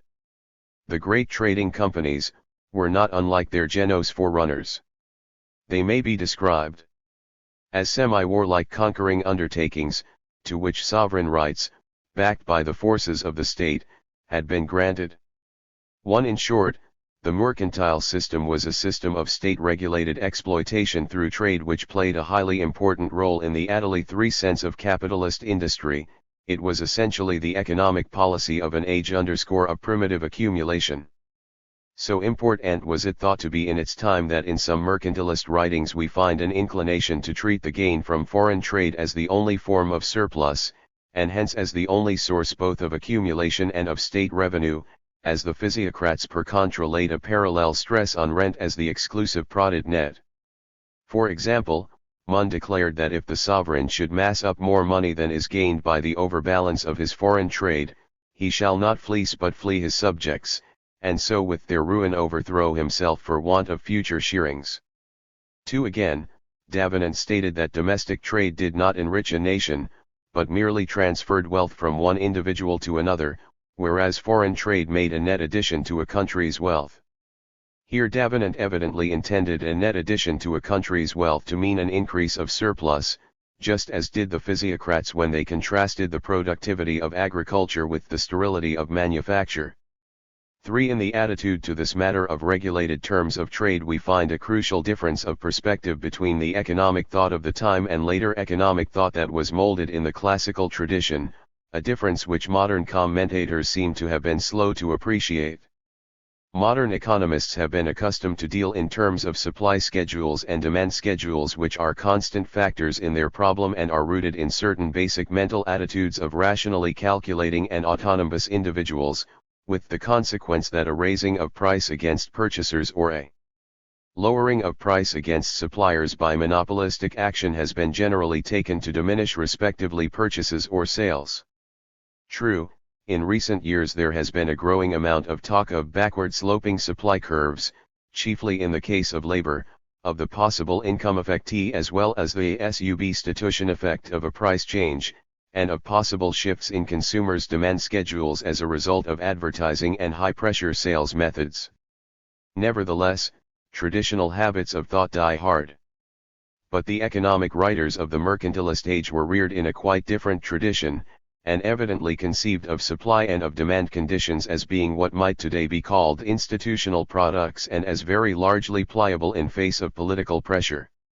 To shift the conditions underlying the terms of trade to one's own advantage to mold the market in one's own interest accordingly appeared to be the natural objective of business policy and became a leading preoccupation of policy makers. As regards the internal market, experience had presumably taught them that such measures could quickly reach a limit, especially when the field was already congested with established privileges and monopolistic regulations. Here there was little chance of a merchant expanding his stint save at the expense of another, and internal trade was consequently regarded as yielding little chance of gain from further regulation.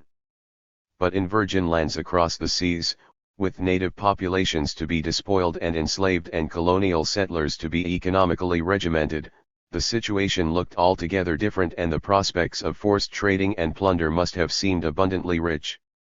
4. Perhaps more revealing than what the writers of this school had in common are the differences that we can notice between writings that belong to an earlier and to a later period. An outstanding difference is in the attitude that was adopted towards import or export prohibitions at different periods, and particularly in the attitude towards different types of commodity. In the 14th and 15th centuries, economic policy had regulated the export, not only of precious metals, but also of products such as corn and wool. 1 Certain imports, for example, wine, which served the needs of the upper classes, on the other hand, were encouraged. Although some of these regulations, most notably the curtailment of wool export, were in part a concession to nascent home industry, the main emphasis of such regulation presented a contrast with later doctrine. Cheapness was at this period extolled as a virtue and export viewed with suspicion because it militate against plenty at home. This policy of provision, as he calls it, Professor Heckscher speaks of as a mediaeval tradition deriving from the conditions of a natural economy which revealed the real object of exchange, plenty, unclouded by a veil of money. But it seems more reasonable to suppose that the emphasis on cheapness belonged to a period before the growth of capitalist manufacture, when England was primarily a producer of foodstuffs and raw materials, and the interest of consumer, especially the urban consumer, and merchant alike lay in cheapness of the source of supply. Even when manufacture developed, it had at first more interest in cheapness of its raw material than in an expansion of markets abroad.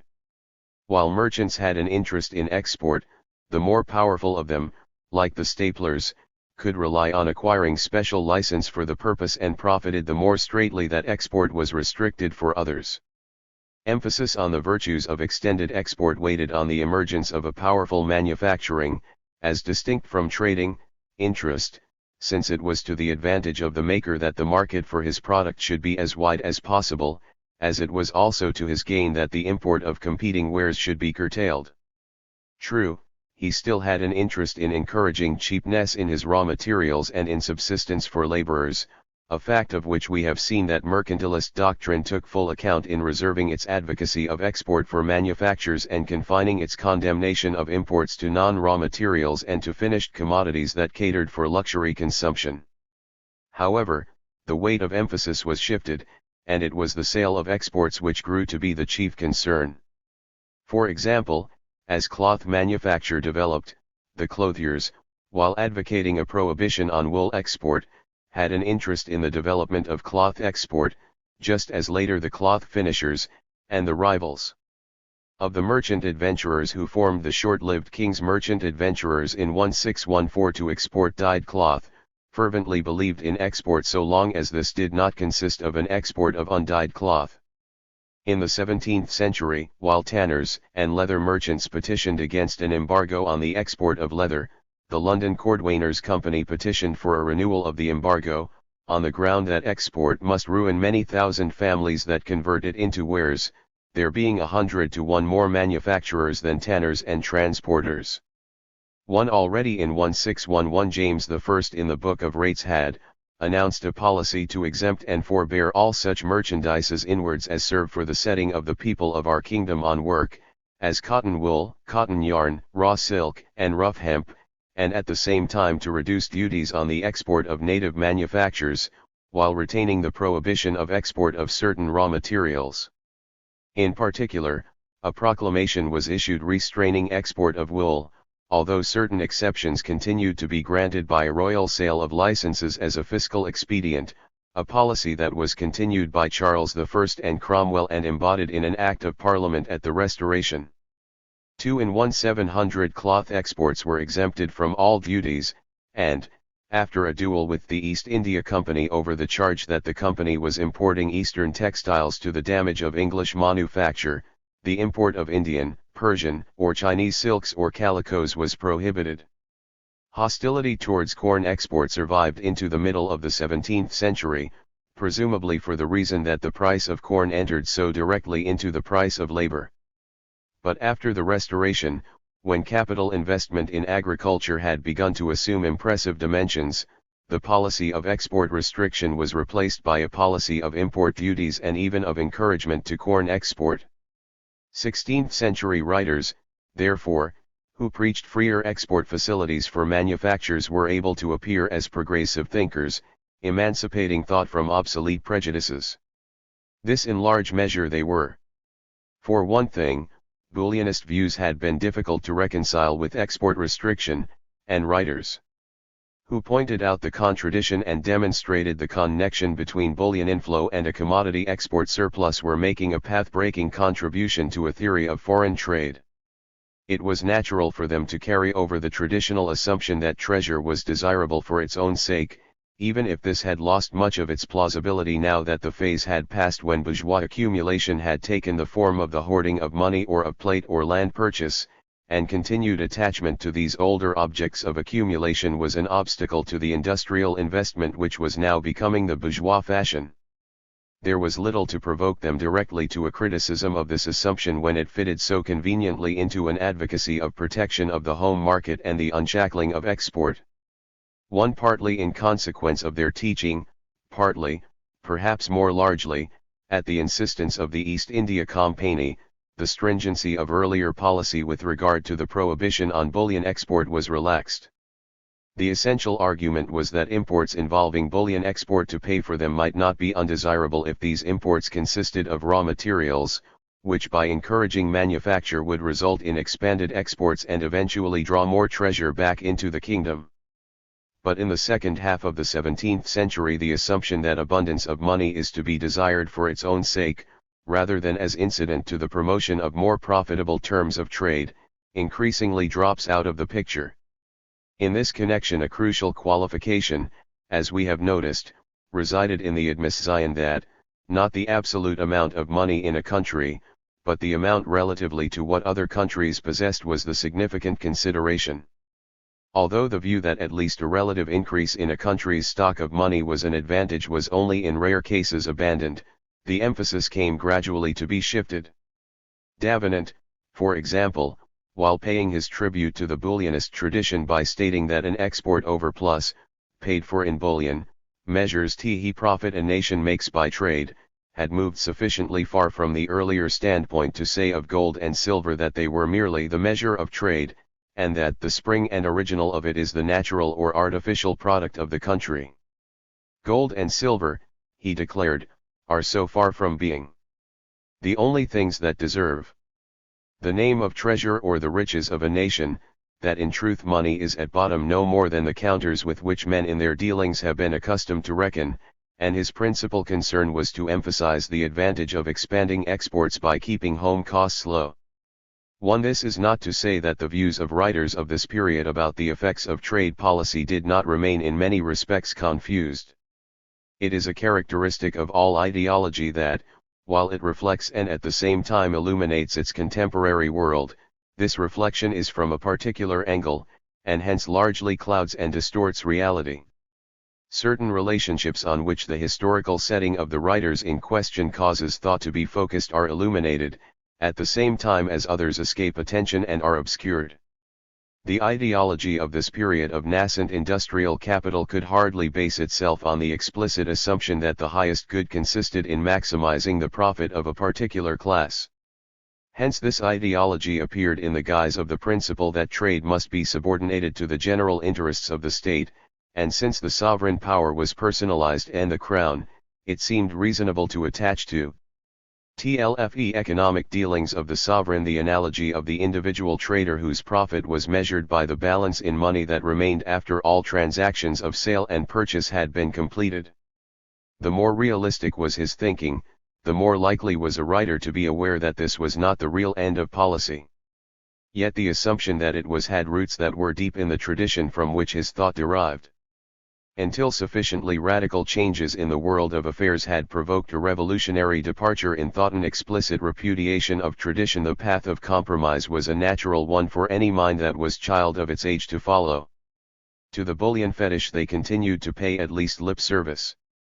As a consequence, though qualified by modern interpretation, the central contradiction remained for some time to breed fallacy and sow confusion, for example, the prevalent confusion between the terms of trade and the balance of trade, and between profit to a trader or a company of traders and gain to the nation, and the tendency to identify the addition to total profit due to foreign trade with the import of specie. Men continued to accept such corollaries of economic doctrine as the statement of Napoleon that England would be damaged if goods were sold to her in wartime, provided that her exports could be stopped and gold consequently drained from the King Dom, or Davenant's view that a war waged inside a country would impoverish it less than a war waged on foreign soil, since the expense of the former would not involve any export of bullion.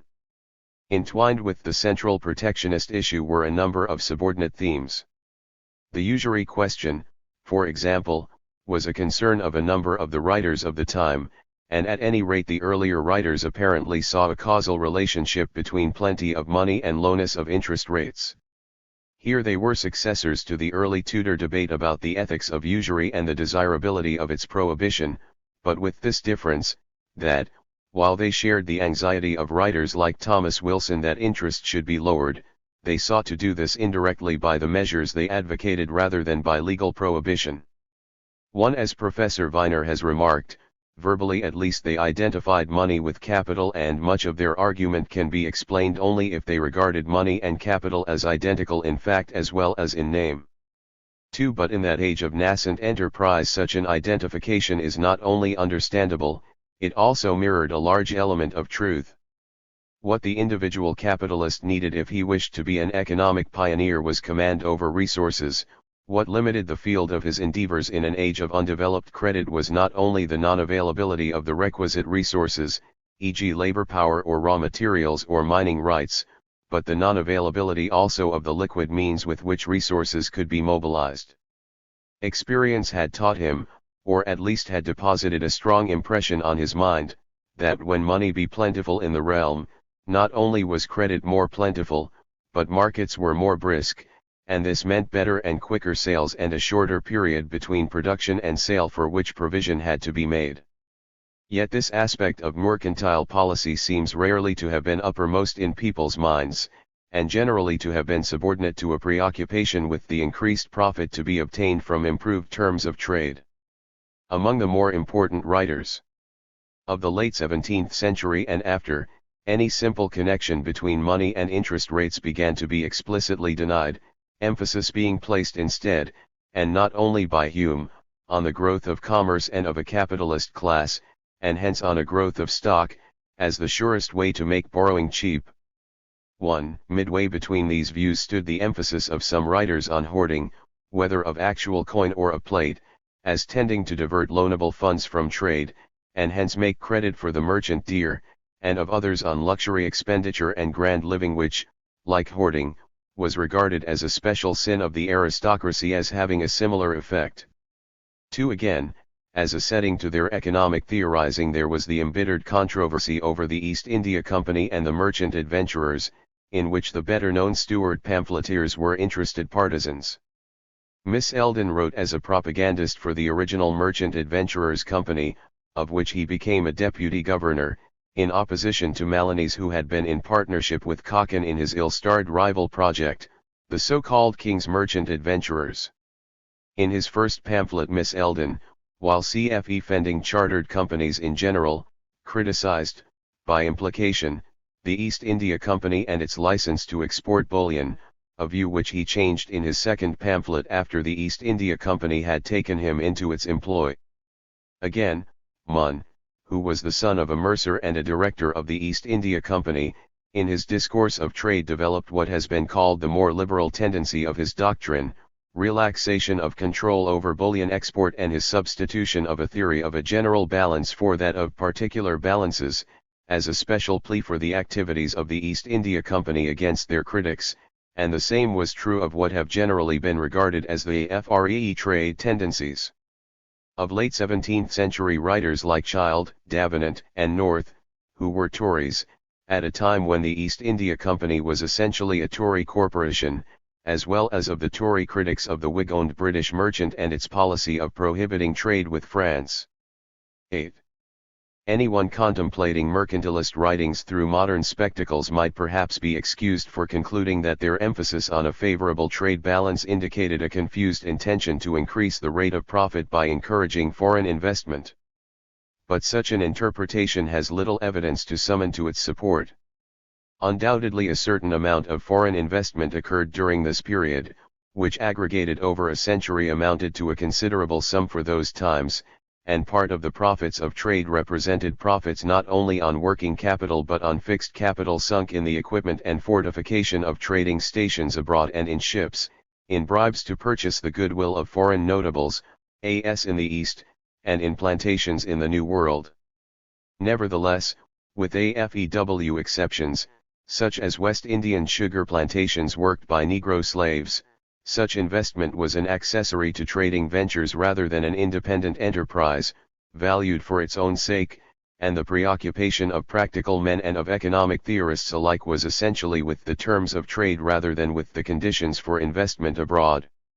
Herein lay the crucial difference between the old colonial system of the mercantile period and the colonial system of modern imperialism. Export of capital had not then assumed any considerable dimensions and did not hold the center of the stage. But in one respect it is true that an emphasis on investment began to appear in the writings of the late 17th century, for example, the Whig pamphleteers associated with the British merchant. Properly appreciated, this emphasis furnishes us, I believe, with a key to the most significant difference between the doctrines of the later and of the earlier period.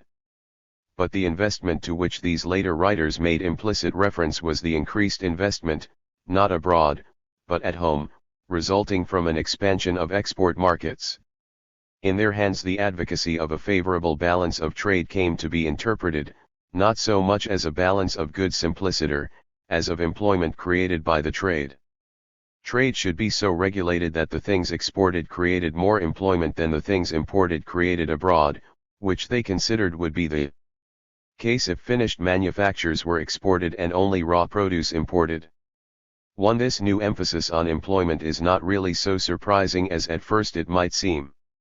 The concern of mercantilist writers had always been with the surplus or net produce which remained after the wages of labor had been paid, and a carefully regulated colonial trade, serving the principle of buying cheap and selling dear, had been regarded by them as the leading method for enlarging the surplus, and enlarging it in greater proportion than any increase in the capital involved. In an age when industrial investment was little developed, and the dominant interest consisted of the privileged insiders of the chartered trading companies, the monopoly gain on a given trade turnover was the natural focus of interest, and attention was accordingly focused upon favorable terms of trade. But in the later 17th century, as we have observed, a shift of attention to the volume of export demand for the products of home manufacture can be detected.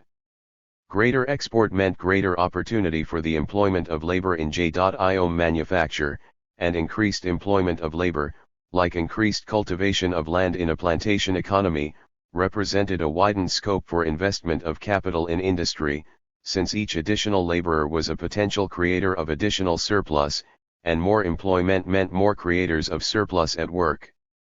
Whereas a change in the terms of trade, and hence presumably in the prices/cost ratio, tended to increase the rate of profit to be earned on a given capital, and so was retained as an object of policy, at least for a time, an expansion in the volume of trade, provided that it could be purchased without any unfavorable reaction on the terms of trade, would enable a large volume of capital to be employed at a given rate of profit. Ultimately, of course, the focus of attention was to shift entirely to the volume of trade and its increase, and the main ground of Adam Smith's assault on the monopoly of the colony trade was that this served to throttle any expansion of the market in the interests of establishing a set of monopoly prices. Mandeville, indeed, writing in the early 18th century, so far anticipated this later criticism as to maintain that buying is bartering, and no nation can buy goods of others that has none of her own to purchase them with, and that we refuse taking commodities of other nations in payment for our manufactures, they can trade no longer with us, but must content themselves with buying what they want of such nations as are willing to take what we refuse. But for the time being even the rising industrial interest retained its affection for the system of regulation and protection. The colonial system was as yet unshaken by the American revolt, and many of the potentialities of exploiting it appeared to remain untapped. Accordingly, the new emphasis on employment was merely grafted onto the structure of the older theory. In this double element in later mercantilist writings we touch the hem of a quite fundamental matter. Not at this period alone, but throughout the whole history of capitalism we meet this crucial contradiction. In order to expand, in order to find room for ever new accumulations of capital, industry requires a continuous expansion of the market, and in the last analysis of consumption. Yet in order to preserve or to enhance the profitability of capital that is already invested, resort is had from time to measures of monopolistic restriction, the effect of which is to put the market in fetters and to cramp the possibilities of fresh expansion. The very depression of the standard of life of the masses that is a condition of profit being earned narrows the market which production serves. In the period of the system's adolescence, this contradiction was generally displayed in the form of a conflict between the interests of an older generation of capitalists, already entrenched in certain spheres of trade and usury where capital had earliest penetrated, and the interests of a new generation who had become investors in newer trades or industries or in newer methods of production. And it is to this fact that we must evidently look for a part of the reason why older and established sections of the bourgeoisie have always become so quickly reactionary and showed such readiness to ally themselves with feudal remnants or with an autocratic regime to preserve the status quo against more revolutionary change. In the 17th century the contradiction found expression in the conflict between rising industrial capital and the merchant princes with their chartered monopolies, in the early 19th century in the challenge that the new class of factory capitalists threw down to the Whig aristocracy and the whole mercantile system. In each case the complaint of rising industrial capital was not only that the existing regime of monopoly caused an undue share of the profits of trade and of manufacture to accrue to a privileged circle, but that it limited growth and expansion, set narrow frontiers to the industrial investment field. Close on the heels of this new attention to the need for an expanding investment field came an awareness of a new possibility, that of intensifying the existing investment field by technical improvements which enhanced the productivity of labor. This possibility, once it was appreciated, was to have quite revolutionary consequences both in the realm of doctrine and in the realm of practice. In the 17th century we find no more than hints of such appreciation, and it again remained for the classical economists to appreciate both the possibilities and the implications of enhanced productivity of labor, and to expound these implications with clarity and deliberation. But the hints we find round about are 700 in writers who had caught the atmosphere of 7th CE 11 Turi scientific and technical discovery are indications of the prevailing wind, for example, the suggestion of writers like Grew or Postlethwaite that the surest road to riches lay in promoting inventions which caused an economy in men's labor. They are indications of the direction in which industrial capital was already beginning to look, indications that the epoch of industrial invention was at hand. Chapter 6. Growth of the Proletariat. The rival merits of different types of colony formed a central topic of debate among early writers on colonial questions, and chief among the differences discussed was that between colonies, like New England, consisting almost exclusively of small proprietors, and colonies, like Virginia, where land ownership was concentrated and there existed a wage-earning class. The latter reproduced the social structure of the mother country and was accordingly admired by writers of a conservative and aristocratic temper, whereas the former won the praise of apostles of liberty and equality as models of a society of a new and ideal type. It was soon realized that the crux of the difference lay in the policy adopted by the ruling authority towards the sale and allocation of land. Where grants of land were made to settlers in small lots at a nominal price or on easy credit terms, the society that developed was one of small cultivators, where few were inclined to work for wages. By contrast, the sale of land in large blocks tended to create an economic society of large proprietors with a sharply defined class division between proprietors and property-less. As Gibbon Wakefield pointed out in a familiar passage, the plentifulness and cheapness of land in thinly peopled countries enables almost everybody who wishes it to become a landowner. And, cheapness of land is the cause of scarcity of labor for hire. Where land is very cheap and all men are free, where everyone who so pleases can obtain a piece of land for himself, not only is labor very dear, as respects the laborer's share of the product, but the difficulty is to obtain combined labor at any price. It became clear to those who wished to reproduce capitalist relations of production in the new country that the foundation stone of their endeavor must be the restriction of land ownership to a minority and the exclusion of the majority from any share in property. The apprehension of the same truth has in more recent times led colonial administrators in certain parts of Africa to reduce native tribal reserves and to impose taxation on natives who remain in the reserves, with the object of maintaining a labor supply for the white employer. It was evidently in the minds of many observers of those agrarian changes which accompanied the Industrial Revolution in England, for we find the author of the Gloucestershire Survey of 1807 recording the forthright opinion that the greatest of evils to agriculture would be to place the labourer in a state of independence, i.e. by allowing him to have land and thus destroy the indispensable gradations of society. Farmers, like manufacturers, said another writer of the time, are require constant laborers, men who have no other means of support than their daily labor, men whom they can depend upon. One to say that capitalism presupposes the existence of a proletariat is nowadays a commonplace. Yet the fact that the existence of such a class is contingent on a particular set of historical circumstances has too seldom received attention in the past at the hands of writers who have devoted a wealth of analysis to the evolution of capital under its various forms and to the burgeoning of the capitalist spirit, perhaps because the stratagems of Lombard money-lenders and of Amsterdam stock jobbers is a more resplendent tale to tell than that of paupers branded and hanged and cottagers harried and dispossessed. We have seen in the previous chapter that the process which created both capital and labor as joint products, the so-called primitive accumulation, appeared from one aspect as the concentration of property through the instrument of economic pressure and monopoly, usury, or actual expropriation, and from the other aspect as the consequential dispossession of previous owners. One kind of property was born from the ashes of an older kind of property. Large property grew to adult stature by digesting the small, and a capitalist class arose as the creation, not of thrift and abstinence as economists have traditionally depicted it, but of the dispossession of others by dint of economic or political advantage.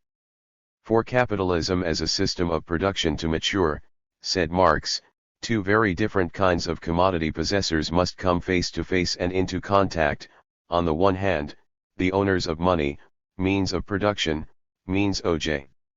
Subsistence, who are eager to increase the sum of values they possess by buying other people's labor power, on the other hand, free laborers, the sellers of their own labor power. With this polarization of the market for commodities, the fundamental conditions of capitalist production are given. The capitalist system presupposes the complete separation of the laborers from all property in the means by which they can realize their labor. The so-called primitive accumulation, therefore, is nothing else than the historical process of divorcing the producer from the means of production. The expropriation of the agricultural producer, of the peasant, from the soil is the basis of the whole process. It may be that one reason for the common neglect of this aspect of the matter has been the implicit assumption that the appearance of a reserve army of labor was a simple product of growing population, which created more hands than could be given employment in existing occupations and more mouths than could be fed from the then cultivated soil. The historic function of capital was to endow this army of redundant hands with the benefit of employment. If this were the true story, one might have some reason to speak of a proletariat as a natural rather than an institutional creation, and to treat accumulation and the growth of a proletariat as autonomous and independent processes. But this idyllic picture fails to accord with the facts. Actually, the centuries in which a proletariat was most rapidly recruited were apt to be those of slow rather than of rapid natural increase of population, and the paucity or plenitude of a labor reserve in different countries was not correlated with comparable differences in their rates of population growth. True, the Industrial Revolution in England coincided with an unusually rapid natural increase, but it was also a period when other reasons for a swelling labor reserve were most in evidence, for example, the death of the peasantry as a class and the doom of the handicraft trades. It is certainly the case, as some writers have emphasized, that once industrial capitalism was firmly established, its growing need of labor power was supplied in the main by the natural rate of increase of the proletariat by its own powers of reproduction. For example, during the 19th century the population of Europe increased by nearly 2.5 times. But over the 3 centuries in which capitalist industry was gaining a foothold, between the mid-14th century and the time of Gregory King's estimate, the population of England probably grew by no more than 2 million from 3½ to 5½ million persons. France had as large a plague of beggars in the 16th century as had England, and probably a larger. At the end of the 15th century there were said to be 80,000 beggars in Paris alone, and at the beginning of the 17th century a contemporary estimated that a quarter of the city's population were completely destitute. Later in the same century the Bishop of Montauban declared that in my diocese of 750 parishes about 450 persons die every day from lack of food. Yet the population of France in 1700 probably remained at much the same figure as in the 16th and in the 14th centuries, and the century noted for its plague of beggars may even have been one when the total population of the country was on the decline. 3. Clearly it is influences affecting the proportion of the population in different social classes with which we are here primarily concerned rather than influences affecting the size of the total population. The factors responsible for the growing army of the destitute in England in the century that followed the Battle of Bosworth are fairly familiar.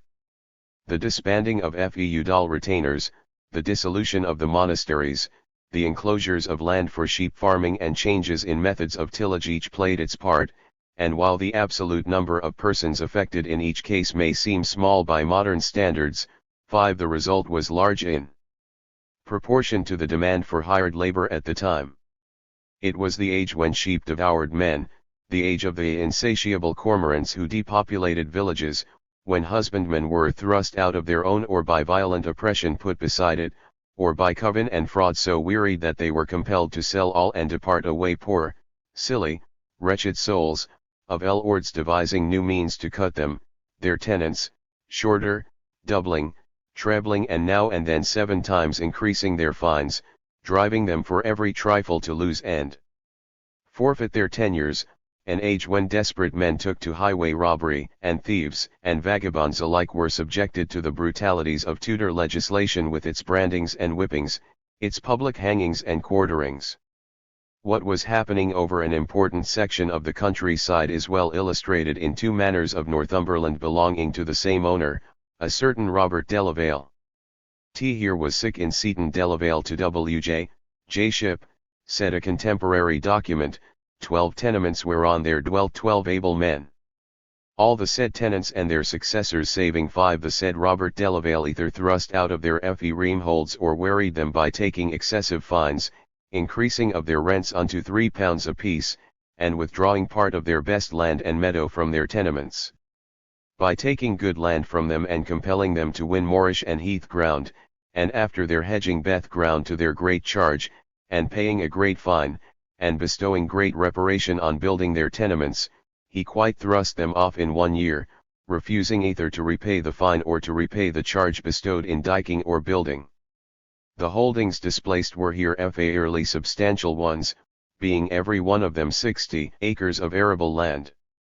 In the manor of Hartley of the same Robert Delaval, where there was then 5 serviceable men furnished with sufficient horse and furniture, there is now not any, nor hath been these 20 years last past or thereabouts, 720 acres of arable, former freeholders' lands with tenements, being converted into pasture and made one domain. While incidents such as this did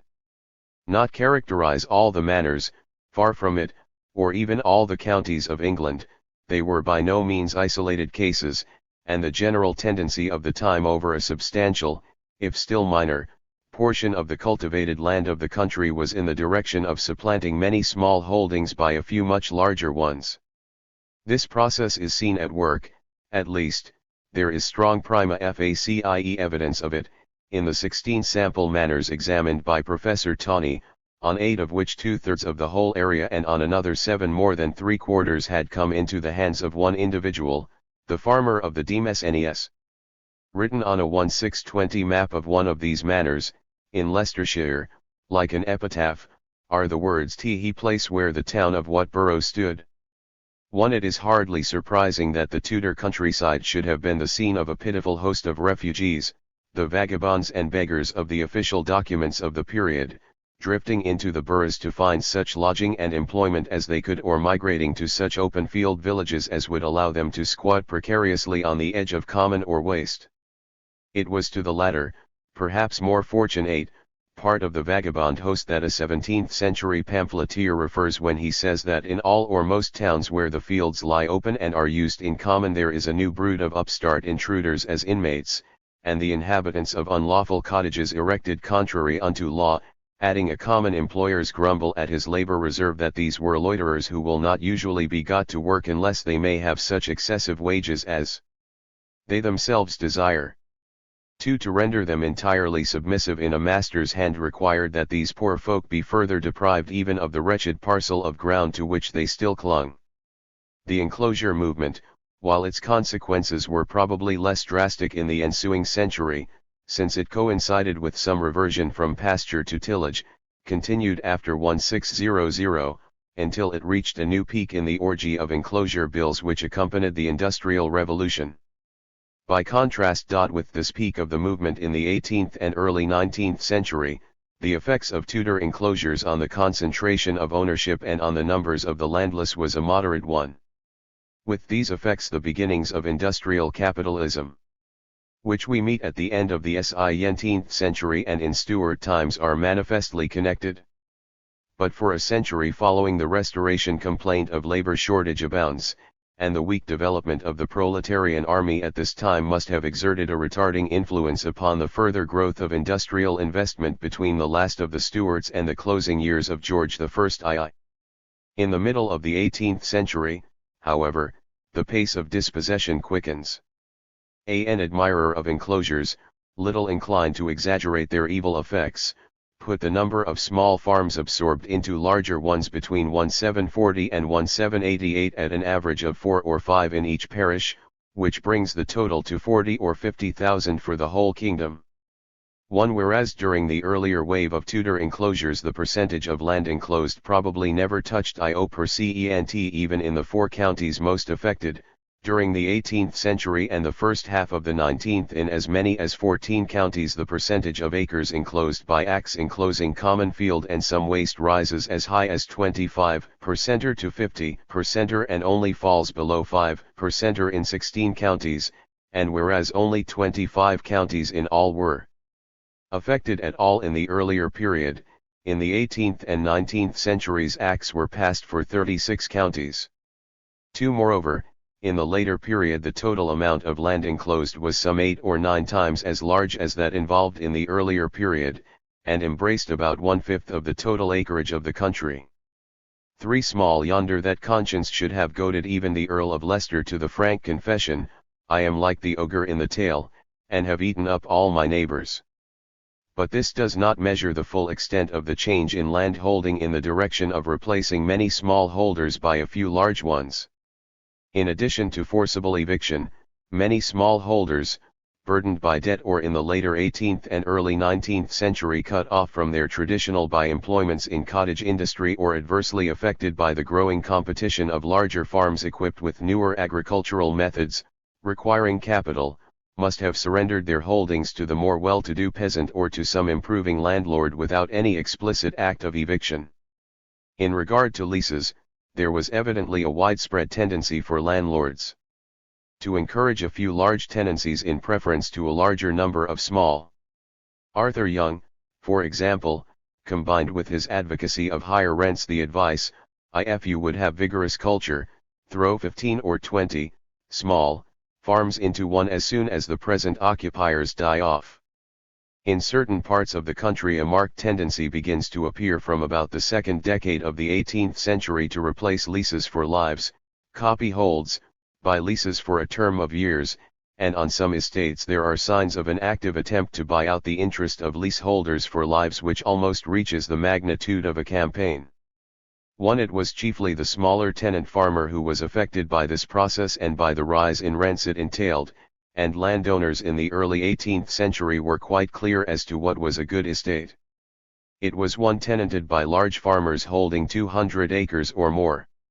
2. Addington, writing in the middle of the 18th century, declared it not uncommon in various parts of the country to find half a dozen farmers where once there were 30 or 40.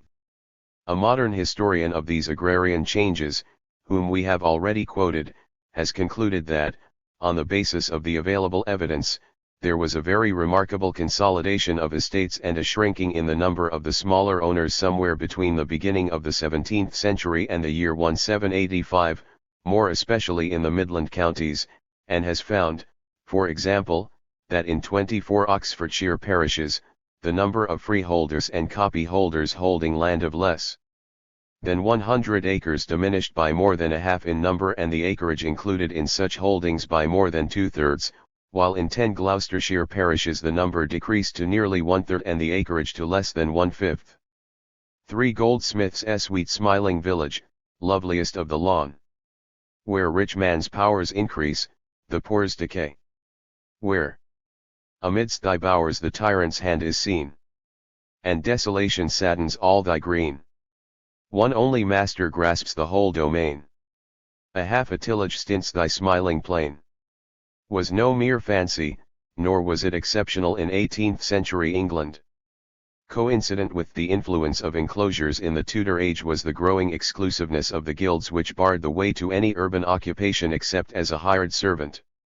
The tightening of entrance requirements, the exaction of fees and payments as price of setting up as a master, the elaborate requirements of a masterpiece, all served to bar the men without means from ever rising above the rank of journeyman.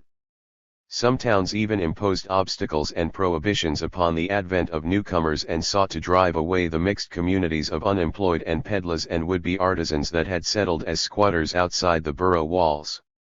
One said Cecil in a speech in 1597, "If the poor being thrust out of their houses go to dwell with others, straight we catch them with the statute of inmates, if they wander abroad, they are in danger of the statute of the poor to be whipped." Monopoly, since it implies exclusion, always has as its other face a heightened competition and a consequent depression of economic status in the unfenced zones. So it was that the regime of guild monopoly, while it was ultimately to prove an obstacle to capitalist industry, in its time performed the unwitting function for capitalism of swelling the ranks of those whose condition made them pliable to a master's will. Even when the guild regime had disintegrated or had been evaded by the growth of country industry and the dominance of the merchant manufacturer, the ladder of advancement was but little widened for those on the bottom rungs. As the number of craftsmen was multiplied, so they lost their independence and became semi-proletarian in status, tied to a capitalist by inability to obtain working capital and progressively enchained by debt, and the multiplication of apprentices that was everywhere encouraged by the growing dominance of capital over production served merely to increase the number of those who were destined for life to be wage earners even if they had once cherished other ambitions. Eventually, with the growth of technique, the road of advancement to the journeyman or even the small master was all but blocked, without any deliberate restrictions on freedom of entry to a trade, simply by the size of the capital required to initiate production.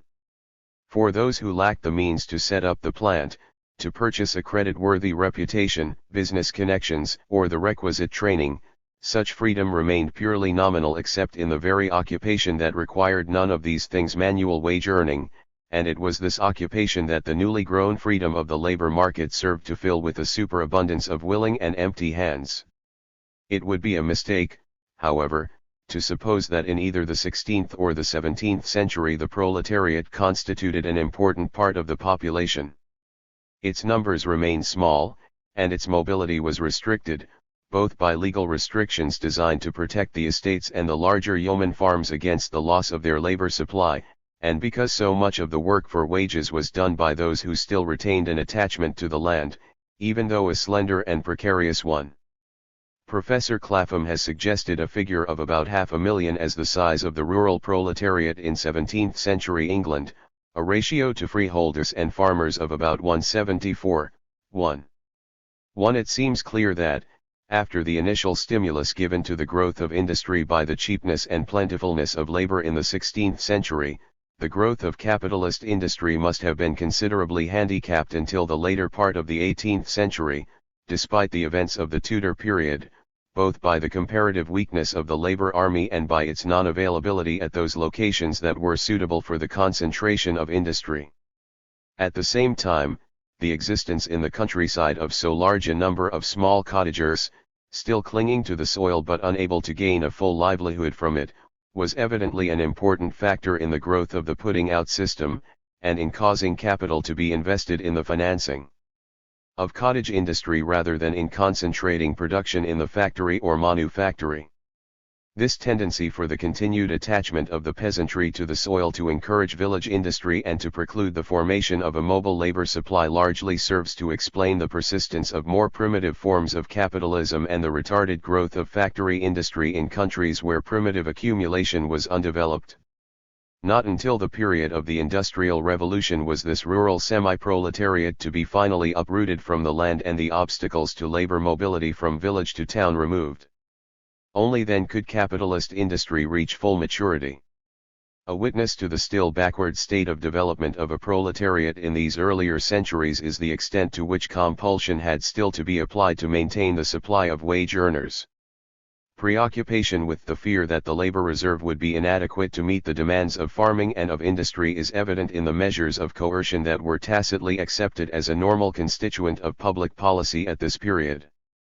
At times when the deficiency of labor for hire was most marked or when exceptional demands for manpower appeared, resort was had to special measures such as the impressment of labor. The most dreaded result, if the demand for hands should outrun the supply, was a rise in wages, and ever since the Ordinance and Statute of Laborers in 1349 and 1351 had been hurriedly passed to deal with the alarming labor shortage that followed the Black Death, the law had enacted maximum wages, or had empowered the local magistrates so to do, and had attached rigorous penalties, not only to any concerted attempt by laborers and artificers to better the conditions of their employment, but even to the acceptance by a worker of any higher wage than was statutorily ordained. One not content with this, the statutes of this period provided that any able-bodied man or woman under 60, whether of villein status or free, if he or she lacked independent means of support, could be compelled to accept work at the prescribed wage, while the freedom of movement of the worker was at the same time curtailed. 2 centuries later it is true that Elizabethan legislation instructed local magistrates to fix minima as well as maxima, and an Act of 1604 imposed a fine on clothiers who shall not pay so much or so great wages as shall be appointed, and forbade master clothiers to serve as magistrates on any bench that was concerned with fixing wages in their own trade.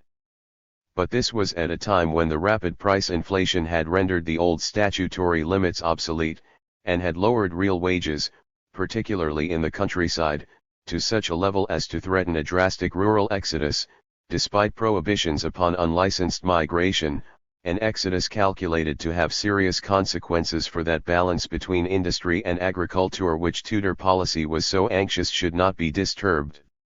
For example, in the second decade of the 17th century it was reported from certain areas of the West Country woolen industry that wages had not risen during the past 40 years, although prices had almost doubled.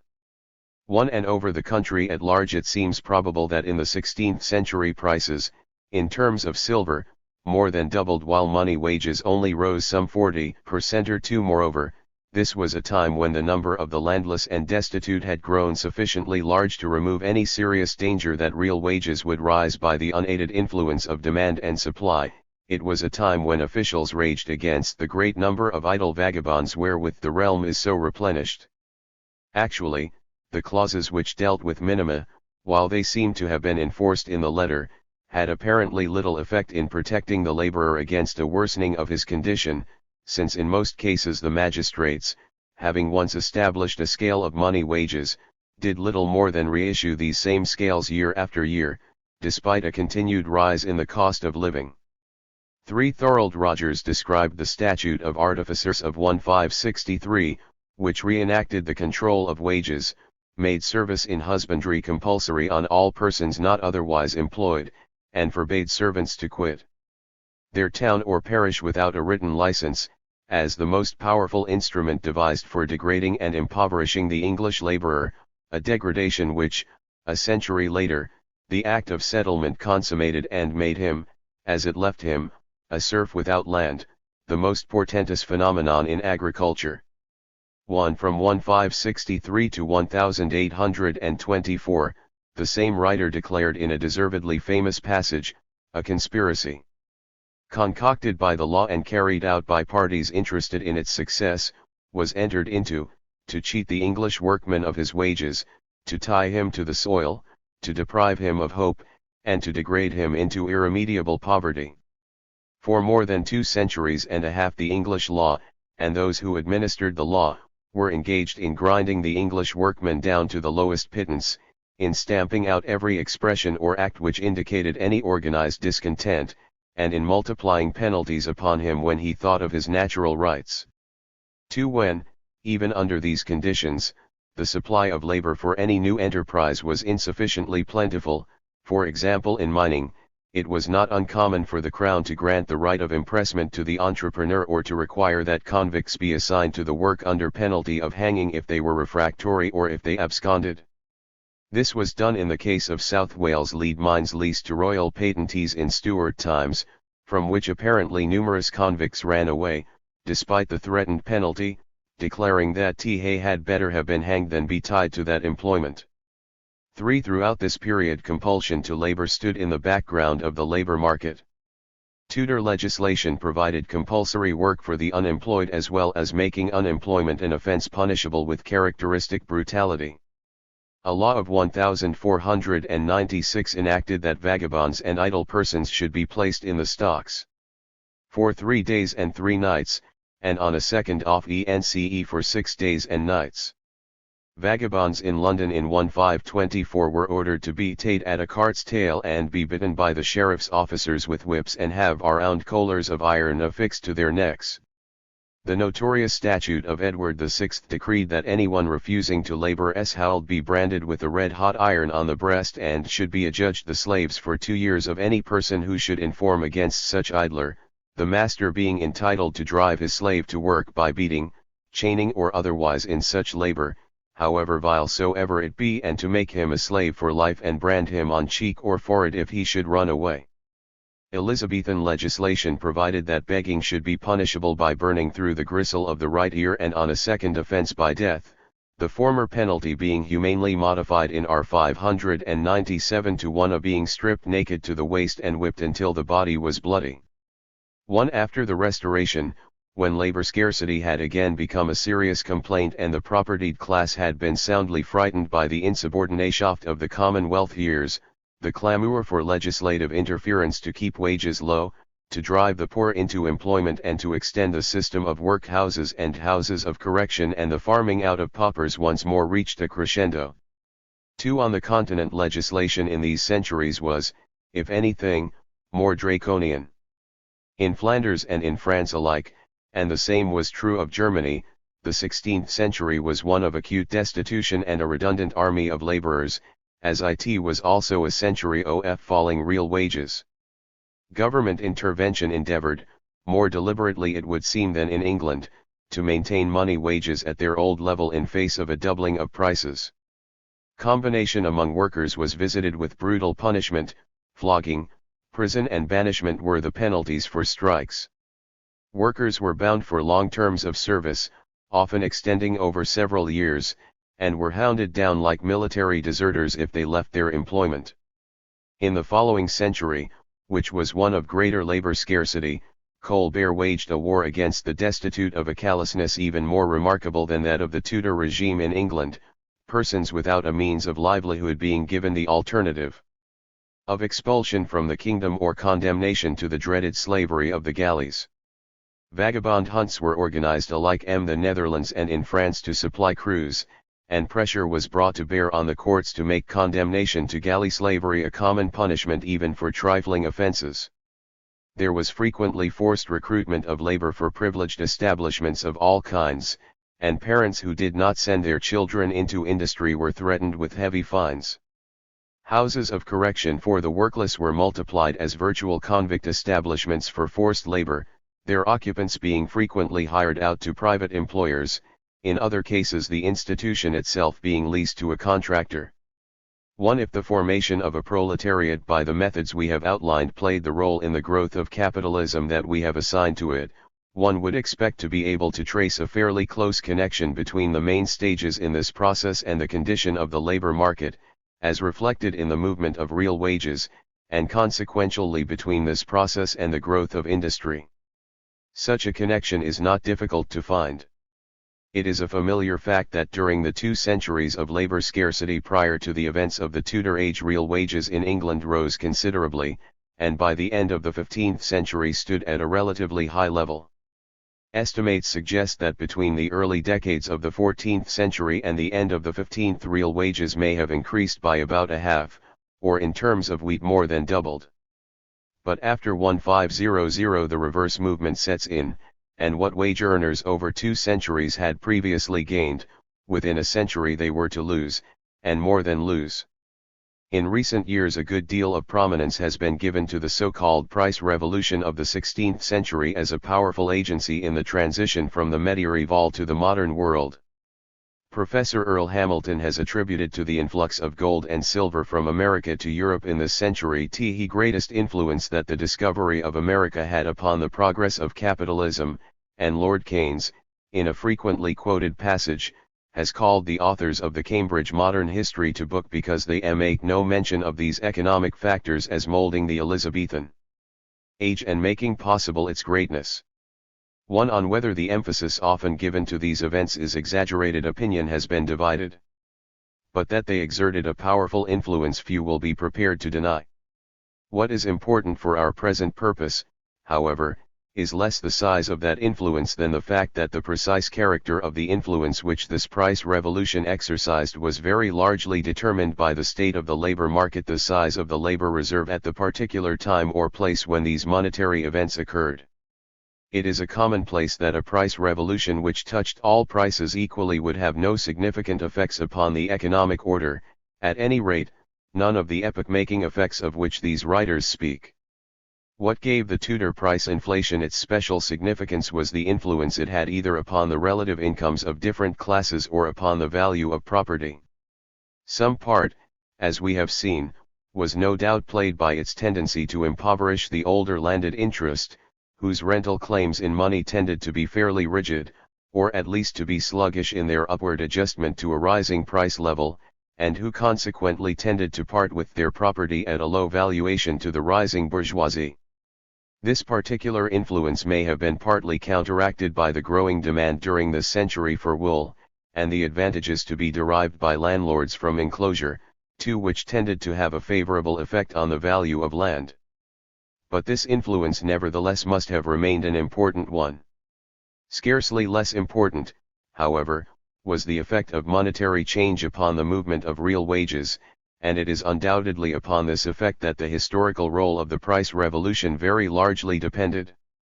To the extent that money wages failed to rise as the commodity price level rose, all employers and owners of capital were abnormally enriched at the expense of the standard of life of the laboring class. The price revolution generated that profit inflation of which Lord Keynes has spoken as being responsible for those olden years when modern capitalism was born and as the fountain and origin of British foreign investment. The crucial question, therefore, was whether money wages tended to move in sympathy with prices or to lag behind. In this respect the effects of monetary inflation were far from uniform. In Spain, while real wages at first seem to have fallen under the impact of the price revolution in the first half of the 16th century, they later rose, and by 1620 were actually higher than they had been in 1500. By contrast, in France and Britain real wages continued to fall throughout the 16th century and remained throughout the 17th century below the level at which they had stood in 1500. Both Professor Earl Hamilton's estimate, based on the figures of Thorold Rogers and Weeb, and the index compiled by Professor Knoop and Mr. Jones suggest that real wages in 1600 in England were less than a half what they had been a century before. 3. To quote again Lord Keynes, the greatness of Spain coincides with the profit inflation from 1520 to 1600, and her eclipse with the profit deflation from 1600 to 1630. The rise of the power of England was delayed by the same interval as the effect of the new supplies of money on her economic system, which was at its maximum from I-585 to 1630. In the year of the Armada, Philip's profit inflation was just concluded, Elizabeth's had just begun. For if the monetary factor had such diverse influence according to the circumstances upon which it impinged, the presumption is that conditions in the labor market must have played the decisive role in determining the outcome, that, as Weber has said, the tendency that will result from an inflow of precious metal depends entirely upon the nature of the labor system. _1 And if we look in this direction for a reason, we find a very simple one to hand. The state of the labor market in 16th century England, when it received the impact of the price revolution, was one of surplus labor, following those events which we have described and which made the reign of Elizabeth the age of the sturdy beggar, of the vagabond and the dispossessed, whom a barbaric legislation condemned to branding or to public hanging. A similar plethora of labor, evidenced in the abnormal army of roaming vagabonds, was a characteristic of France and Germany in this century, largely as product of the oppression and eviction of peasantry and the restrictiveness of the guilds. In Spain, by contrast, there was a much greater demand for labor by feudal establishments and the church. As mercenaries there were possibilities of emigration to the New World. The population had recently been reduced by the expulsion of the Moors, and was to be further reduced at the end of the 16th century by pestilence. Moreover, the process of primitive accumulation in this still feudal country had not begun. True, in the first half of the ensuing century the labor reserve in England was also to be depleted, and with the growth of industry in the age of the Stuarts and some slackening of the process of enclosure and the engrossing of farms, a period of actual labor scarcity was to ensue, a scarcity which lasted until the Georgian enclosures and the Industrial Revolution. This was also the case on the continent of Europe, if for different reasons. For example, in Germany the devastating effects of the 30 Years' War on the population was to aid in throttling economic activity for some time.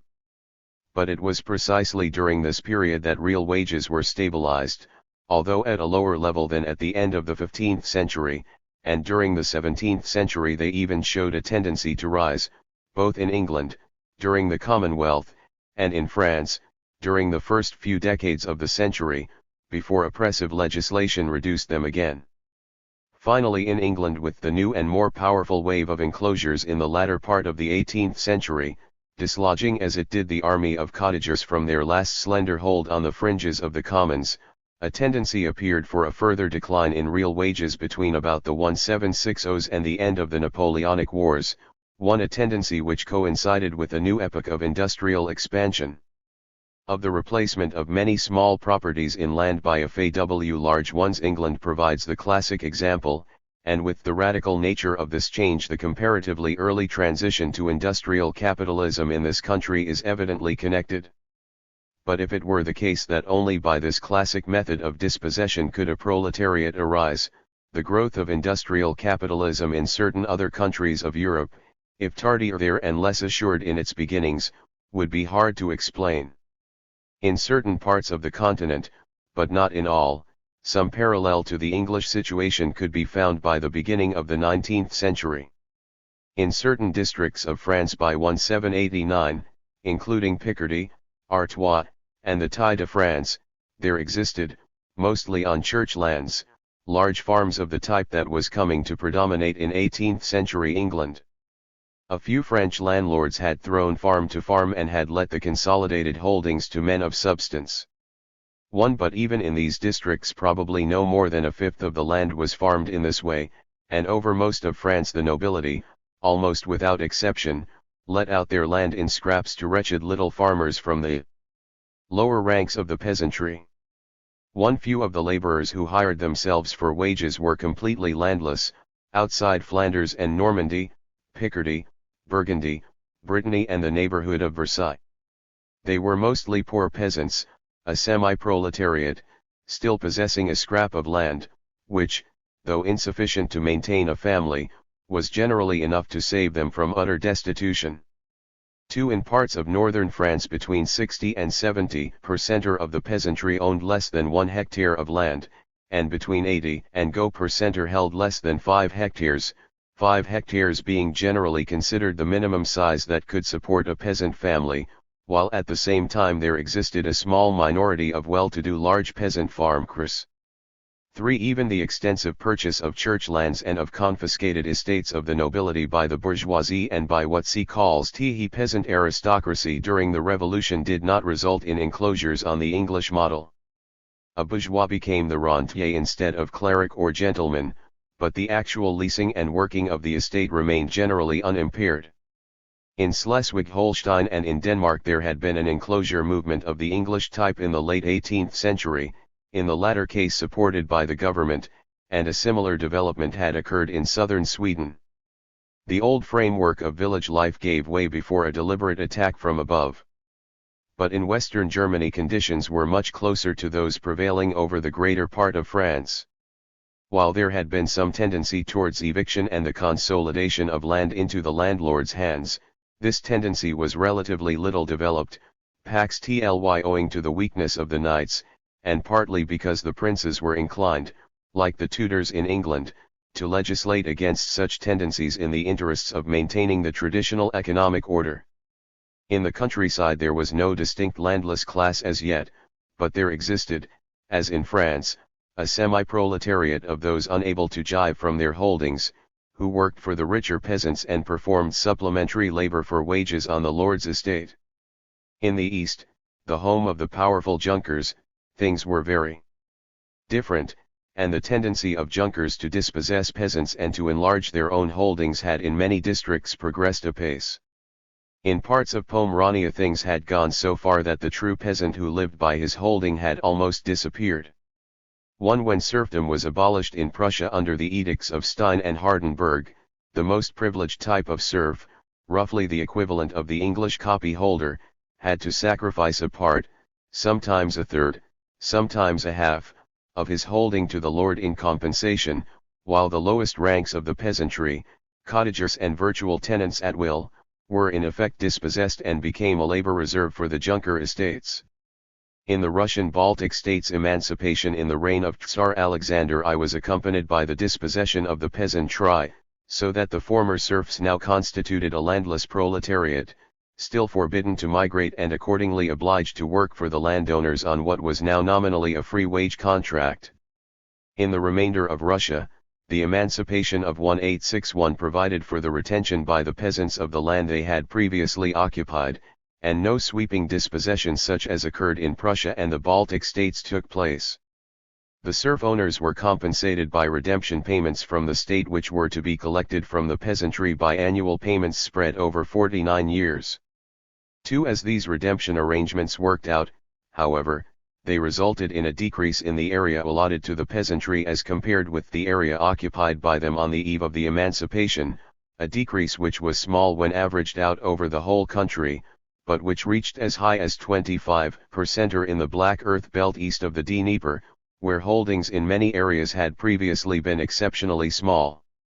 At the landowner's instigation, an amendment had been introduced by which a peasant who wished to be absolved from the redemption payments could choose instead to receive only a quarter of the standard land allotment, and in areas where land was valuable the landowners encouraged this form of settlement, and the so-called poverty lots were numerous.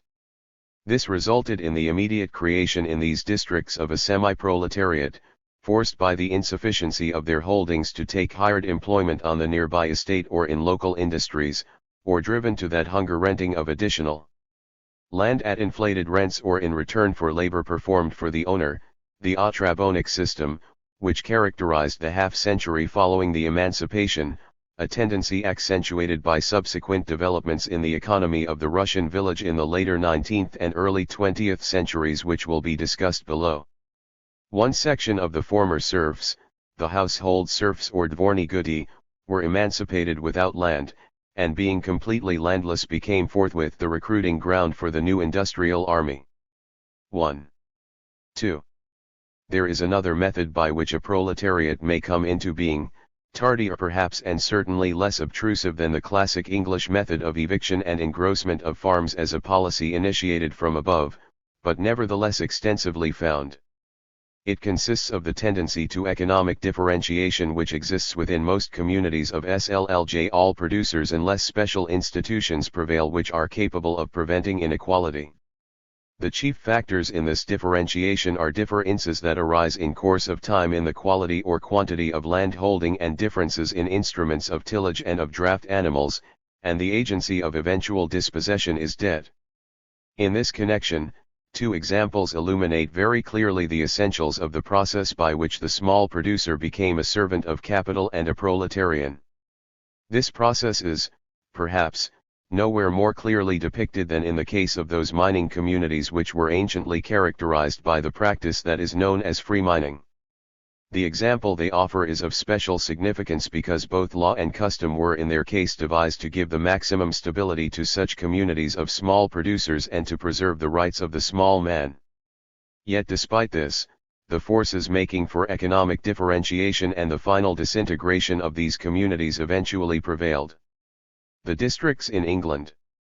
where the right of free mining existed, a customary right generally confirmed by royal charter, comprised the Forest of Dean, the tin mining areas of Cornwall and Devon, known as the Stannaries, and the lead mines of Derbyshire, the Mendip Hills and of Alston Moor, in Cumberland. The custom was that any inhabitant of the area, whether villein or gentleman, had the right, known as bounding, to stake out a claim for himself, and on payment of a fee to the crown or to the local possessor of seigneurial rights was free to start mining. This right once established was only liable to forfeiture if its owner failed to work his claim or transgress the mining code. So long as there were available ore deposits, this institution of bounding prevented the ownership of minerals from becoming the monopoly of a few. The size of any single holding was explicitly limited, and it was open to the poorest villein to become his own master simply by laying out a claim and registering its boundaries in the proper court. 1. The mining law of the Mendips provided that after procuring a license the prospective miner should be at his free will to pick wythy and the seed forest of Mendip and to break the ground where and why and what place he shall think best himself. The size of the claim was determined either by a throw of the axe or by setting up a pair of stillings wythy and 24 hours. 2. In Cornwall and Devon the independence of the miner was safeguarded by the explicit provision of rights of free access to running water to wash his ore and of procuring faggots for his smelting forge. In Derbyshire he was allowed to cut wood and timber from the king's forests, and in Somerset and Cumberland it was expressly stipulated that he should be free to smelt his ore wheresoever he pleased. 1. In some respects there is a parallel between these mining communities and the town guilds. Like a guild their rights were generally enshrined in a charter, and they exercised certain judicial functions in trade matters, possessing from an early date a mining court, which largely dealt with technical questions, and in the Stannaries possessing a parliament to legislate on matters concerning mining law and usage. The essential difference was the absence in the mining communities of restrictions against newcomers, anyone being free to engage in operations, provided that room for new claims remained unoccupied. There was apparently no actual corporate organization, apart from the mining courts and the Stannaries Parliament, and there is no evidence that the free miners engaged in any corporate action. Only in the case of the Forest of Dean was there anything approaching a closed corporation, with collective regulations and collective functions. Here, in matters of sale there was a species of collective bargaining, and a fixing of minimum prices, under the control of bargainers appointed by the miners' court. Unlike other districts, entry was here restricted to sons of free miners or to those who had served an apprenticeship. At the same time, to preclude any concentration of power into the hands of a few, no miner was allowed more than 4 horses or to have a wagon or to become the owner of a forge, and presumably to safeguard the community from dependence on middlemen the carrying of coal and ore was confined to miners. 1. Despite these egalitarian regulations, there must always have been some tendencies to inequality internal to these mining communes. 1. First comers or those fortunate enough to have staked out good diggings for themselves must always have possessed substantial advantages.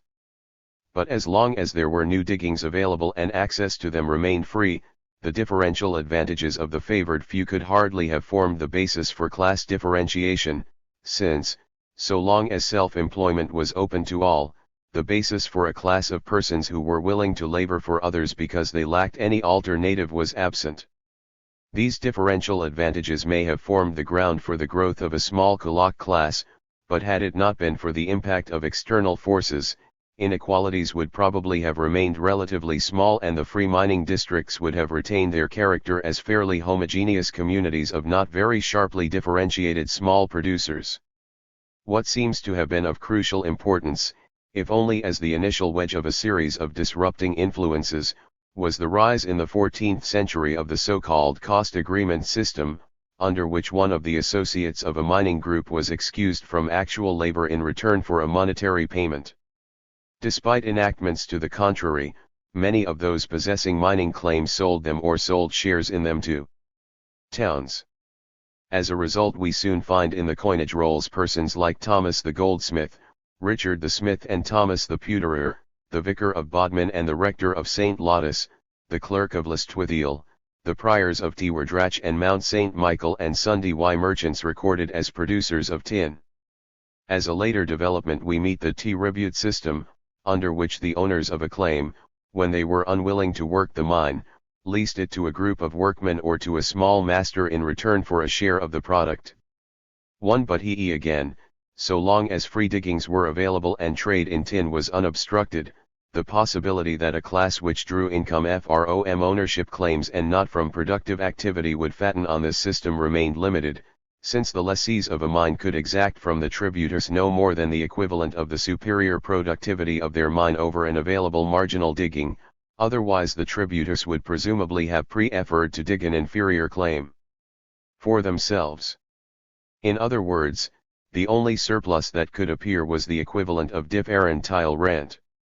In the 14th century, however, one hears of a certain Abraham the tinner employing as many as 300 persons and of certain of the wealthy tinners of Cornwall who had usurped stannaries by force and duress and compelled the stannary men to work in these, contrary to their will, for a penny for every other day, whereas before they worked 20 pence or more worth of tin per day, and for a long time had prevented tinners from whitening and selling their tin worked by them. As yet such cases were exceptional, but it is clear that other influences were at work to deprive the free miners of their economic independence. Of these influences the most important was the growing economic advantage enjoyed by smelters and ore dealers and buyers of tin, advantages which brought the mine worker into a position of increasing dependence. From the earliest records we find that the sale of tin was confined to 2 coinage days in the year, when tin could be stamped at the appointed coinage towns and the appropriate dues paid, as required by law. At the beginning of the 14th century we hear complaints from the tinners that the staple for tin had been fixed at Listwithiel, a town some distance from the mining areas. The infrequency of sales and the distance of the trading center combined to place the tinner of small means at considerable disadvantage. He lacked the means with which to finance his operations over the intervening 6 months before he could market his tin, and he might be unable to bear the cost of carting his product to the distant coinage town, whereas the owner of a mining claim who possessed some capital, or drew an income from other sources, could more easily do both thse things. The result seems to have been to place the poor tinners and tributors in a position of increasing dependence on gentlemen tinners or on middlemen, who could advance them capital and arrange the transport of their tin to the coinage towns, and the free trade in tin which was a necessary complement to free mining began to disappear. The system of money advances to tributors, known as subsist, became increasingly common and laid an increasing load of debt on the shoulder of the mine worker who held no other property than his mine, thereby augmenting the bargaining disadvantage under which he labored as well as exacting profit from his necessity. By the 16th century the tributor appears to have become involved in a mire of dependence, into which he tended to sink ever more deeply. His plight was further worsened by the custom of truck payments, and his income was reduced to a mere starvation wage. The tribute system, in its turn, eventually yielded place to tut work, under which the owner simply auctioned the working of the mine to gang leaders for a piece work wage, knocking it down to the lowest bidder. One this sorry state Henry VII made a move to better by appointing 2 extra coinages, because the poor tinners have not been able to keep their tin for a good price when there were only 2, and an ordinance of 1495 provided that no person, neither persons, having possession of lands and tenements above the yearly value of £1 be owners of any tin work, with the exception of persons claiming by inheritance or possessed of tin works in their own freeholds. But these measures seem to have had little lasting influence in checking the tendencies we have described. Perhaps the measures came too late, when dependence had already fastened its shackles too firmly on the miners and too many persons of property could claim the possession of tin works by inheritance. Apart from these early Tudor enactments, Mr. Randall Lewis has said that with true laissez faire spirit the English mineral law left the unorganized tinners unprotected, and handed them over to the tender mercies of the middleman and regrader. But there was to be a further burden loaded onto the producer's back. With the declared object of providing a steady market for tin and a means of advancing capital to the industry, a monopoly was established in the buying of the metal, a monopoly which aroused the protests of the London Pewterers Company as well as of the tin producers. Whether or not the middle layer of tin interests the local dealers and the smelters and the rich tinners were benefited, no benefit was apparent to the mine workers. On the contrary, the monopoly evidently had the effect of lowering the price received by the producer at the same time as it raised the sale price of tin to the pewterer, and the buying price of tin seems to have remained at this low level in face of rises in the export price. During the Commonwealth the monopoly was suspended, with the result that the buying price of tin rose as much as from £3 to £6 per hundredweight, and this, combined with the decline of the coinage system, with its limited number of days of sale, seems to have caused the wages of tributers and tut workers to rise to a level of 30s per month.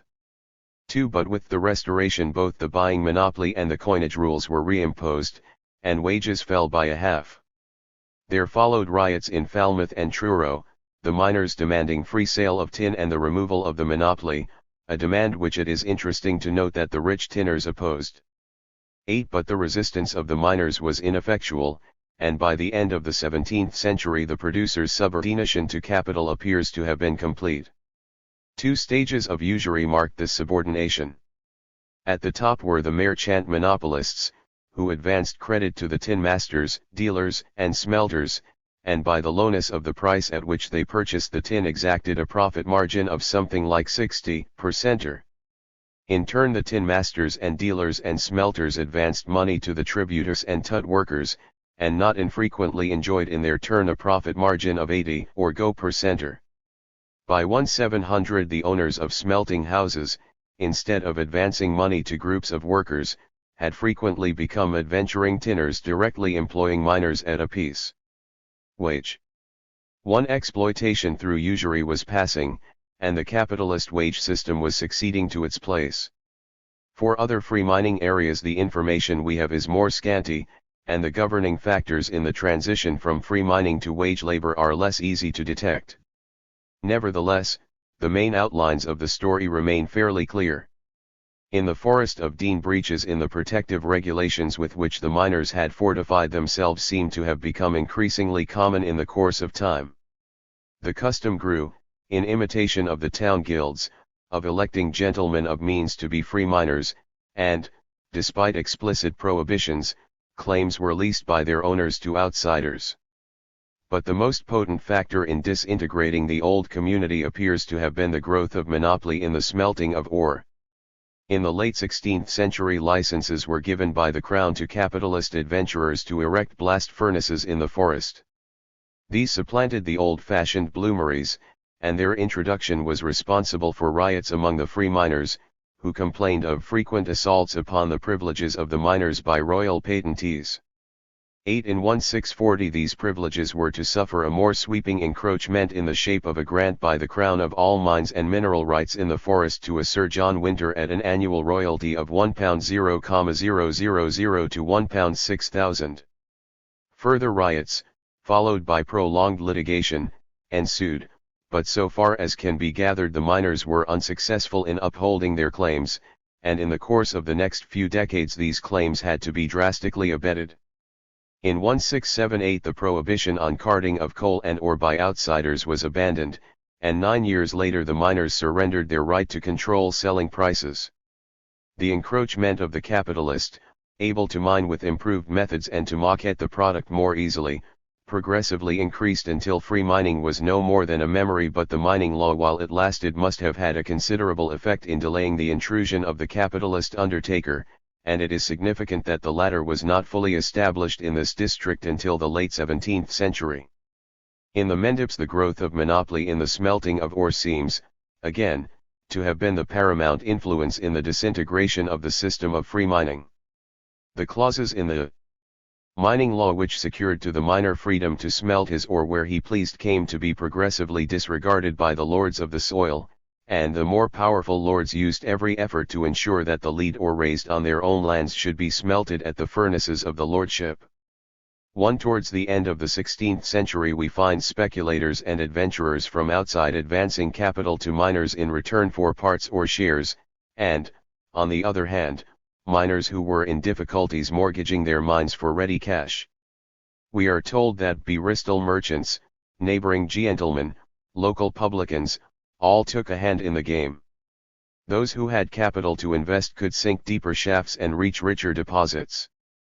Perhaps they were also in a better position to evade the smelting monopoly and to handle the marketing of the metal. At any rate, the poor miner, who lacked the advantages bestowed by capital, was gradually ousted, probably to become, as elsewhere, the employee of the new class of owners. But about this development the available records do not seem to afford us any details. In the silver mines of Saxony one can trace a development that affords some quite remarkable parallels with the English case. Here it had been the custom for seigneurial lords, where for any reason they did not wish to work the minerals themselves with serf labor, to lease the mining rights to associations of free workmen. These associations worked the minerals cooperatively, somewhat after the manner of a Russian artel, and since payment was generally made to the lord in the form of a given proportion of the product, certain privileges and a measure of protection were given to these mining associations by the lord. In some cases these associations were granted immunity from feudal law like urban communities, and where they prospered they were sometimes raised to the dignity of a special mining town, possessing a certain degree of autonomy and the right to have a local court and a local law of its own. Whether in origin these mining associations were privileged serfs or peasants and artisans who were not members of the servile class is not clear, probably they were the latter. But by the 14th century a number of them had become both prosperous and exclusive, and many of them had sold claims or shares in the association to outsiders, such as local squires or clergy or town merchants. To aid the rapid exploitation of the mine, the seigneurial lords encouraged the development of the tribute system, and apparently stipulated that the tributors to whom the mine was leased should be laborers without property and that landowning peasants should be excluded. These tributors were furnished with certain materials, and since, being propertyless, they had no alternative means of livelihood, they were ready to surrender a large proportion of the product of their labor to the association. In this way a fairly sharp line of division came to be drawn between the associates owning the mine, who were purely rentiers drawing income from their claims to mineral exploitation, and the tributors who leased the mine and worked it but retained only a part of its product.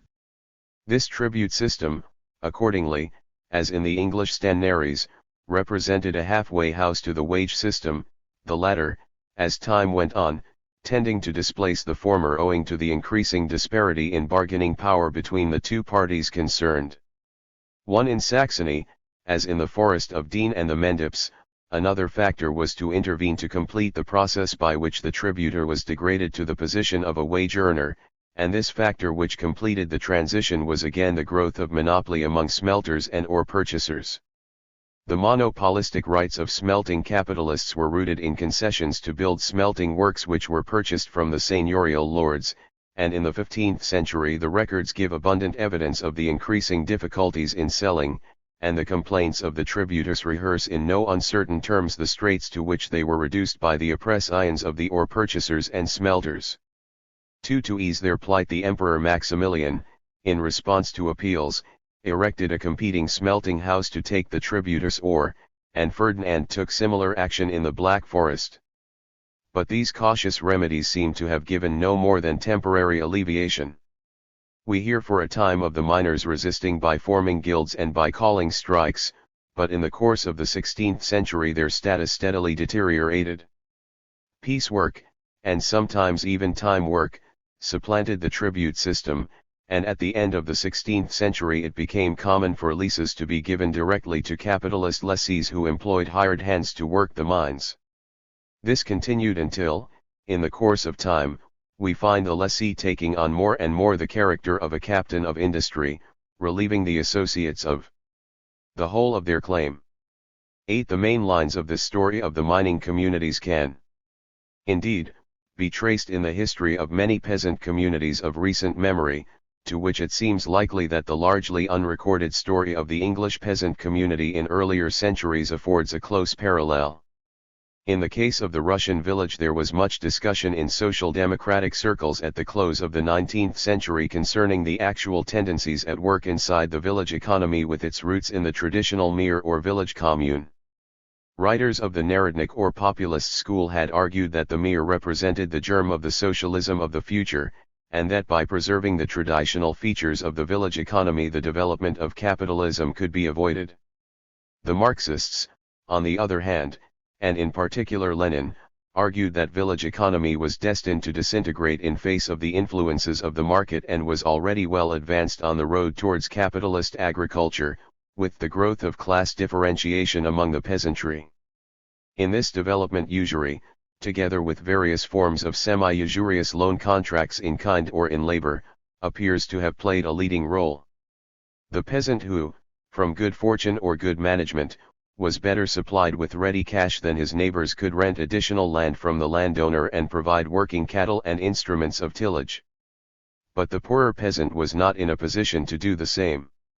He was less well equipped, and if he rented land, this probably had to be either on the metayage system, under which he often had to yield as much as a half of the produce to the landowner, or else on the labor rent system, whereby he undertook to pay for the extra land by means of a given amount of work on the owner's farm.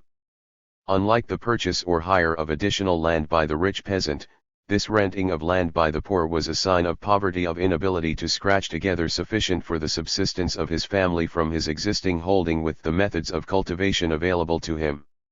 Consequently, he was generally forced into paying an exorbitant rent under these forms of leasing. This was the hunger renting of which we hear so much in the Russian agrarian literature of the time. Indeed, as Lenin pointed out in his development of capitalism in Russia, the very cheapness with which the landlord and the well-to-do peasant could get work performed under these transitional forms of exploitation served as an obstacle to the introduction of improved methods of cultivation, and in particular of machinery. But often what the poorer cultivator hungered for even more than for land won was draft animals and equipment or seed com with which to till his existing holding, and it was frequently deficiency of capital which set a limit to the amount he could farm, and which was the immediate occasion of his economic dependence on some more prosperous neighbor. It had been the custom in most villages, except in West Ukraine and White Russia, for the land of the commune to be periodically redistributed according to the amount that each could till. One might have expected such an institution to have precluded the growth of inequality. But if he lacked equipment or seed com, this periodic redivision brought little help to the poorer peasant. Consequently, the largest shares were generally claimed by the more well-to-do cultivators, who proceeded to lease them out to poorer neighbors on a metayage basis. When such leases were made, the poorest could not even work the land with his own animals and implements, and had to hire these as well, which relegated him to the position of a hired laborer, supplementing the yield of his scanty holding by oligarching on another's land and receiving payment in kind from the product. Moreover, as Stepniak observed, the rich peasants, or kulaks, had the great advantage over their numerous competitors in the plundering of the peasants that they were members, very important members, of the village commune, and hence were often in a position to use the great political power which the self-governing mir exercises over each individual member. 2. But payment in kind in return for land leases was not enough. At certain seasons of the year money was needed to meet the burden of taxation or perhaps to purchase seed. Confronted with this need for ready money, which recurred at regular intervals, the poorer villager had resort to the richer as a money lender, and to the existing dependence of the former on the latter for the loan of equipment and probably also for trading in his com was added the dependence of debtor to creditor. This relationship of dependence held a cumulative tendency, the end of which was apt to be the final alienation of the peasant holding in favor of the creditor. It used to happen about twice a year during the collection of taxes and at sowing time that the peasant, hard pressed for money or seed, was willing to pledge anything to save his household from flogging. Within a few years the peasant was usually turned into a homeless proletarian. One as a next stage, the kulak who had added field to field, and had become successively a leaser of land and of implements, local corn dealer and village money lender, institute village kust-arni in clustries and began to employ his money-less clients and debtors on the putting out system. Later these new kust-arni capitalists often grew rich enough to move into the town and become owners of up-to-date factories, and many of them, like the Artemanovs of Gorky's Decadence, were to supply the sinews of the Russian capitalist class. Meanwhile, their poorer neighbors tended to sink progressively into dependence, until burdened by debt and taxation and no longer able to maintain themselves on their meager holdings, as whole families they joined the ranks of the rural proletariat, or at least supplied part of the family as semi-proletarians to eke out the income from the family holding by wage employment in the nearby mines or factory towns. To these examples of the growth of class differentiation and the transition to a wage system, which can find their parallel in peasant communities in almost any region of the world, are instructive for a number of reasons. They illustrate that the disappearance of free land, while it may be of outstanding importance in primitive communities, is not the only factor, and need not be the main factor, in creating a dependent wage-earning class, as has sometimes been maintained. 3. Even where free land exists, other factors such as debt or monopoly may rob the small producer of his independence and eventually occasion his dispossession. At the same time it is clear that economic inequalities are unlikely to create a division of society into an employing master class and a subject wage-earning class, unless access to the means of production, including land, is by some means or other barred to a substantial section of the community. These examples further illustrate how unstable an economy small producers can be in face of the disintegrating effects of production for a market, especially a distant market, unless it enjoys some special advantage which lends it strength or special measures are taken to give it protection and in particular to give protection to its poorer and weaker members. It is here that political influence and the interference of the state may be of outstanding significance for the outcome. Finally, they afford a vivid illustration of the part played alike by monopoly and by usury in causing the simultaneous enrichment of a privileged class and the progressive subjection of a dependent class. In the epoch of primitive accumulation, usury always has two faces, the one turned towards the old ruling class, towards the knight, the baron, the prince, or the monarch, whose financial embarrassments drive him in search of cash at any cost, and the other face turned towards the more defenseless victim of the two, the needy small producer. It is hard to say whether the extravagances of the one or the penury of the other is the greater source of enrichment to the usurer. But while the first type of transaction, by effecting an eventual transfer in TLTE ownership of the pledged assets from the old ruling class to the new, is a powerful lever in the accretion of bourgeois wealth, the second type of transaction not only is this, but also serves to beget the very class whose existence is a CRMEL condition if this new bourgeois wealth is to find a field of investment in production.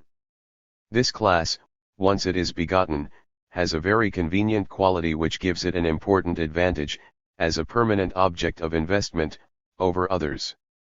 The endowments of nature are limited, mineral resources are exhaustible, usury, like leeches, is apt to bleed the source on which it feeds, even slave populations appear to have a tendency to decay out. But a proletariat has the valuable quality, not merely of reproducing itself each generation, but, unless the present age prove an exception, of reproducing itself on an ever-expanding scale. Chapter 7. The Industrial Revolution and the 19th Century.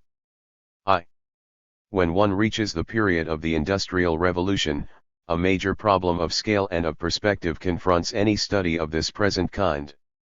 One is faced with raw material, in the shape of factual records to hand, which are immensely rich, much, though not all, of this material already sorted and classified by hands expert in such field work.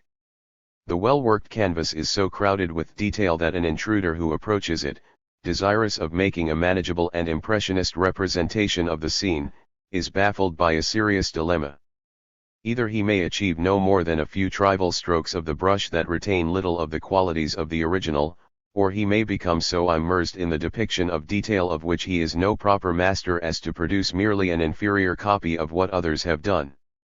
Even were this dilemma to be adequately solved, and the work of abstraction competently handled, the form of this work would necessarily depend on some principle of selection about which perhaps no two persons could be expected to agree. About the main shape of economic events in 19th century England or, indeed, in Western Europe or America very little probably remains to be said that has not been said already, and much better. Gaps doubtless remain in the chronicle which, when filled, will illuminate comers that are still dark. But the century of cheap printing and the spread of almost universal literacy has bequeathed to us documentary sources of an abundance so far exceeding that of an previous century as to leave us in little doubt about the main outlines of the story, or about the essentials of the picture of economic and social life with which we should have been confronted, had we lived in any given social milieu in the days of Pitt or Peel or Gladstone. Yet the difficulty of the contemporary economist who turns to the material of 100 years ago for illumination is not primarily one of Emba as de rich esse. Strangely enough, the difficulty is in some respects the opposite, a poverty of material of the kind he most needs. When he passes from description to 255. Analysis, from the main incidents of the story to its motivation, and from the detail of the picture it stands at each point of time to its movement, he is apt to find himself very much more in the dark. He is in the dark partly, no doubt, because the questions that he needs to ask have too seldom been formulated sufficiently fully or correctly for the economic historian to have sorted the material that is relevant to their answer. But in certain directions it is apparently because the data required to find answers to those particular questions are not yet to hand. At first one is tempted to think that it is simply because the events of this century are so close to our eyes, and hence its wealth of recorded detail enables us to adopt a quite different level of vision, that our search for the causal story of this period is particularly exacting in the questions it asks. But fuller reflection suggests that the explanation more probably lies in the objective situation confronting us in this period, in the fact that the economic system which emerged from the Industrial Revolution had so grown in complexity, and was moreover so different in its essence from its appearance, as to render the task of interpretation itself more formidable. If we stand back from our canvas and let the scene as a whole shape itself to our eyes in a distinctive pattern, we must immediately be impressed by two outstanding features.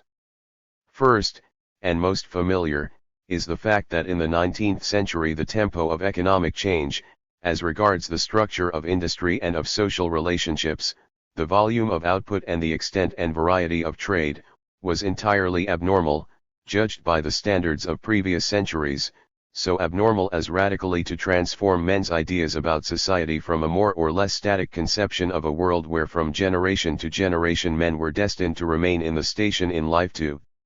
which they had been appointed at birth, and where departure from tradition was contrary to nature, into a conception of progress as a law of life and of continual improvement as the normal state of any healthy society. In Macaulay's phrase, economic progress from 1760 onward became portentously rapid.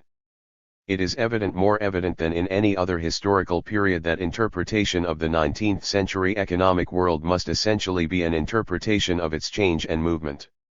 Second is the fact that the economic scene in the 19th century, or at least in the first 3/4 of it in England, affords a combination of circumstances quite exceptionally favorable to the flourishing of a capitalist society. An age of technical change which rapidly augmented the productivity of labor also witnessed an abnormally rapid natural increase in the ranks of the proletariat, one together with a series of events which simultaneously widened the field of investment and the market for consumption goods to an unprecedented degree. We have seen how straightly in previous centuries the growth of capitalist industry was cramped by the narrowness of the market, and its expansion thwarted by the low productivity which the methods of production of the period imposed, these obstacles being reinforced from time to time by scarcity of labor. At the Industrial Revolution these barriers were simultaneously swept away, and, instead, capital accumulation and investment were faced, from each point of the economic compass, with ever-widening horizons to lure them on. It is hardly likely that in their simultaneous appearance on the scene these novel and propitious circumstances affecting supply of labor, productivity, and markets were unconnected. As to the precise nature of the connection between them few would probably deem the available evidence sufficient to warrant a complete answer. But they were clearly the product in large measure of the stage of development which capitalism in Britain had already reached, and not the fortuitous result of circumstances external to this process of development. The increase in population is now known to have been due to a fall in the death rate rather than to a rise in the birth rate. The improvements in medical attention and public health which occasioned this smaller mortality may have been in part a reaction to the labor scarcity of the earlier 18th century, as the labor-saving inventions of the 18th century also probably were. Expansion of the market was itself a joint product of invention, of extended division of labor, of heightened productivity and of population increase, as the now discredited Say's law had at least the virtue of emphasizing. But whatever the degree to which and whatever the form in which these factors were connected in their singular arrival, there was no valid reason, except perhaps according to the more extreme versions of Say's law, to regard their continued association as part of the natural order of things or as destined indefinitely to survive. Yet this was what many, if not most, 19th-century writers seem implicitly to have assumed. The last quarter of the 19th century was already casting doubts on such an assumption, shadows of doubt which the 20th century was to deepen, until in the period between wars an exactly opposite opinion was to crystallize. This opinion, startling when first uttered, would probably today command a wide measure of assent. It is that the economic situation of the 100 years between I-775 and 1875 was no more than a passing phase in the history of capitalism, product of a set of circumstances which were destined, not only to pass, but in due course to generate their opposite that, in the words of one recent writer, it has been nothing else but a vast secular boom. It is now a commonplace that the transformation in the structure of industry to which the title of the Industrial Revolution has been given to was not a single event that can be located within the boundaries of 2 or 3 decades. The unevenness of development as between different industries was one of the leading features of the period, and not only do the histories of different industries, and even of sections of an industry, let alone of industry in different countries, fail to coincide in point of time in their main stages, but occasionally the structural transformation of a particular industry was a process drawn out over half a century. The essence of the transformation was that change in the character of production which is usually associated with the harnessing of machines to non-human and non-animal power. Marx asserted that the crucial change was in fact the fitting of a tool, formerly wielded by a human hand, into a mechanism. From that moment a machine takes the place of a mere implement, irrespective of whether the motive power is derived from man or from some other machine. The important thing is that a mechanism, after being set in motion, 1 J.R. Hicks, value and capital, 302 f. performs with its tools the same operations that were formerly done by the workman with similar tools. At the same time he points out that the individual machine retains a dwarfish character so long as it is worked by the power of man alone, and that no system of machinery could be properly developed before the steam engine took the place of the earlier motive power. At any rate, this crucial change, whether we locate it in the shifting of a tool from the hand to a mechanism or in the harnessing of the implement to a new source of power, radically transformed the production process. It not only required that workers should be concentrated in a single place of work, the factory. This had sometimes occurred in the previous period of what Marx had called a manufacture, but imposed on the production process a collective character, as the activity of a half-mechanical, half-human team.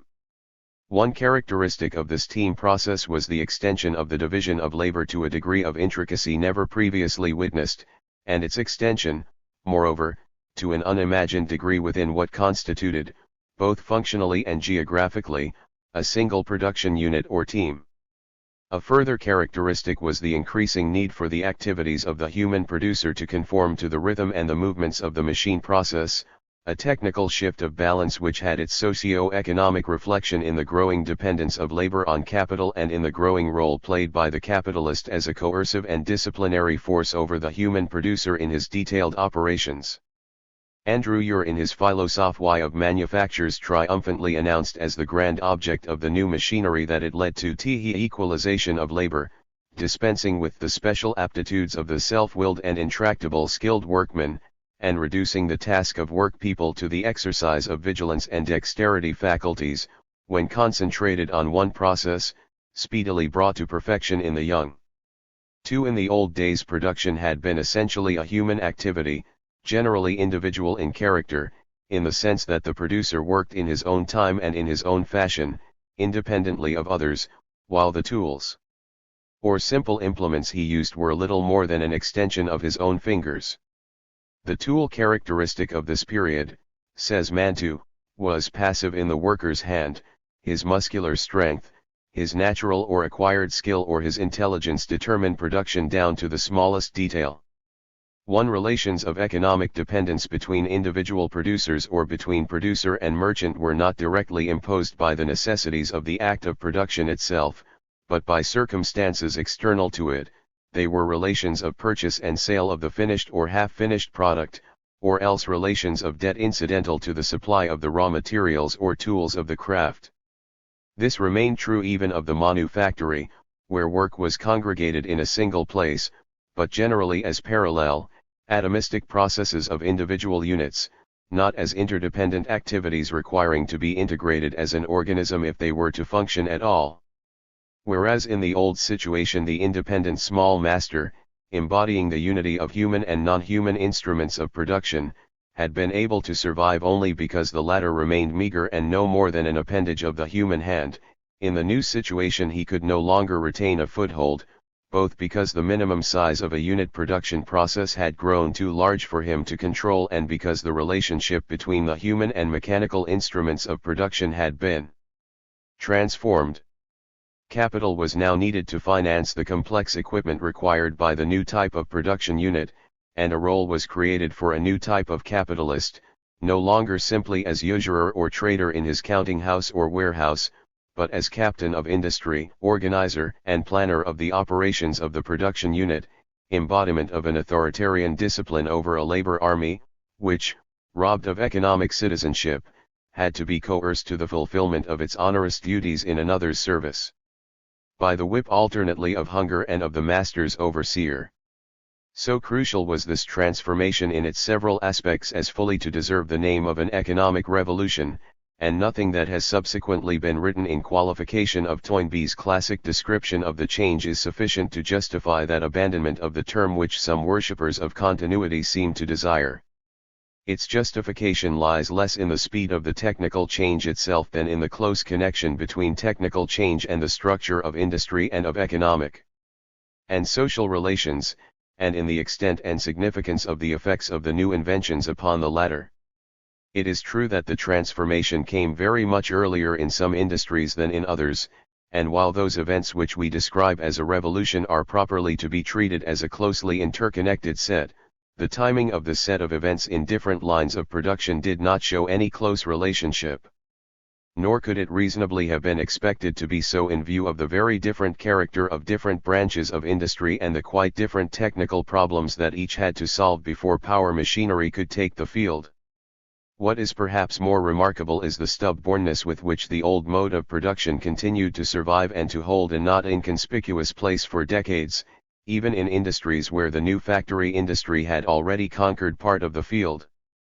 In Arnold Toynbee's view, it was four great inventions that were responsible for revolutionizing the cotton industry.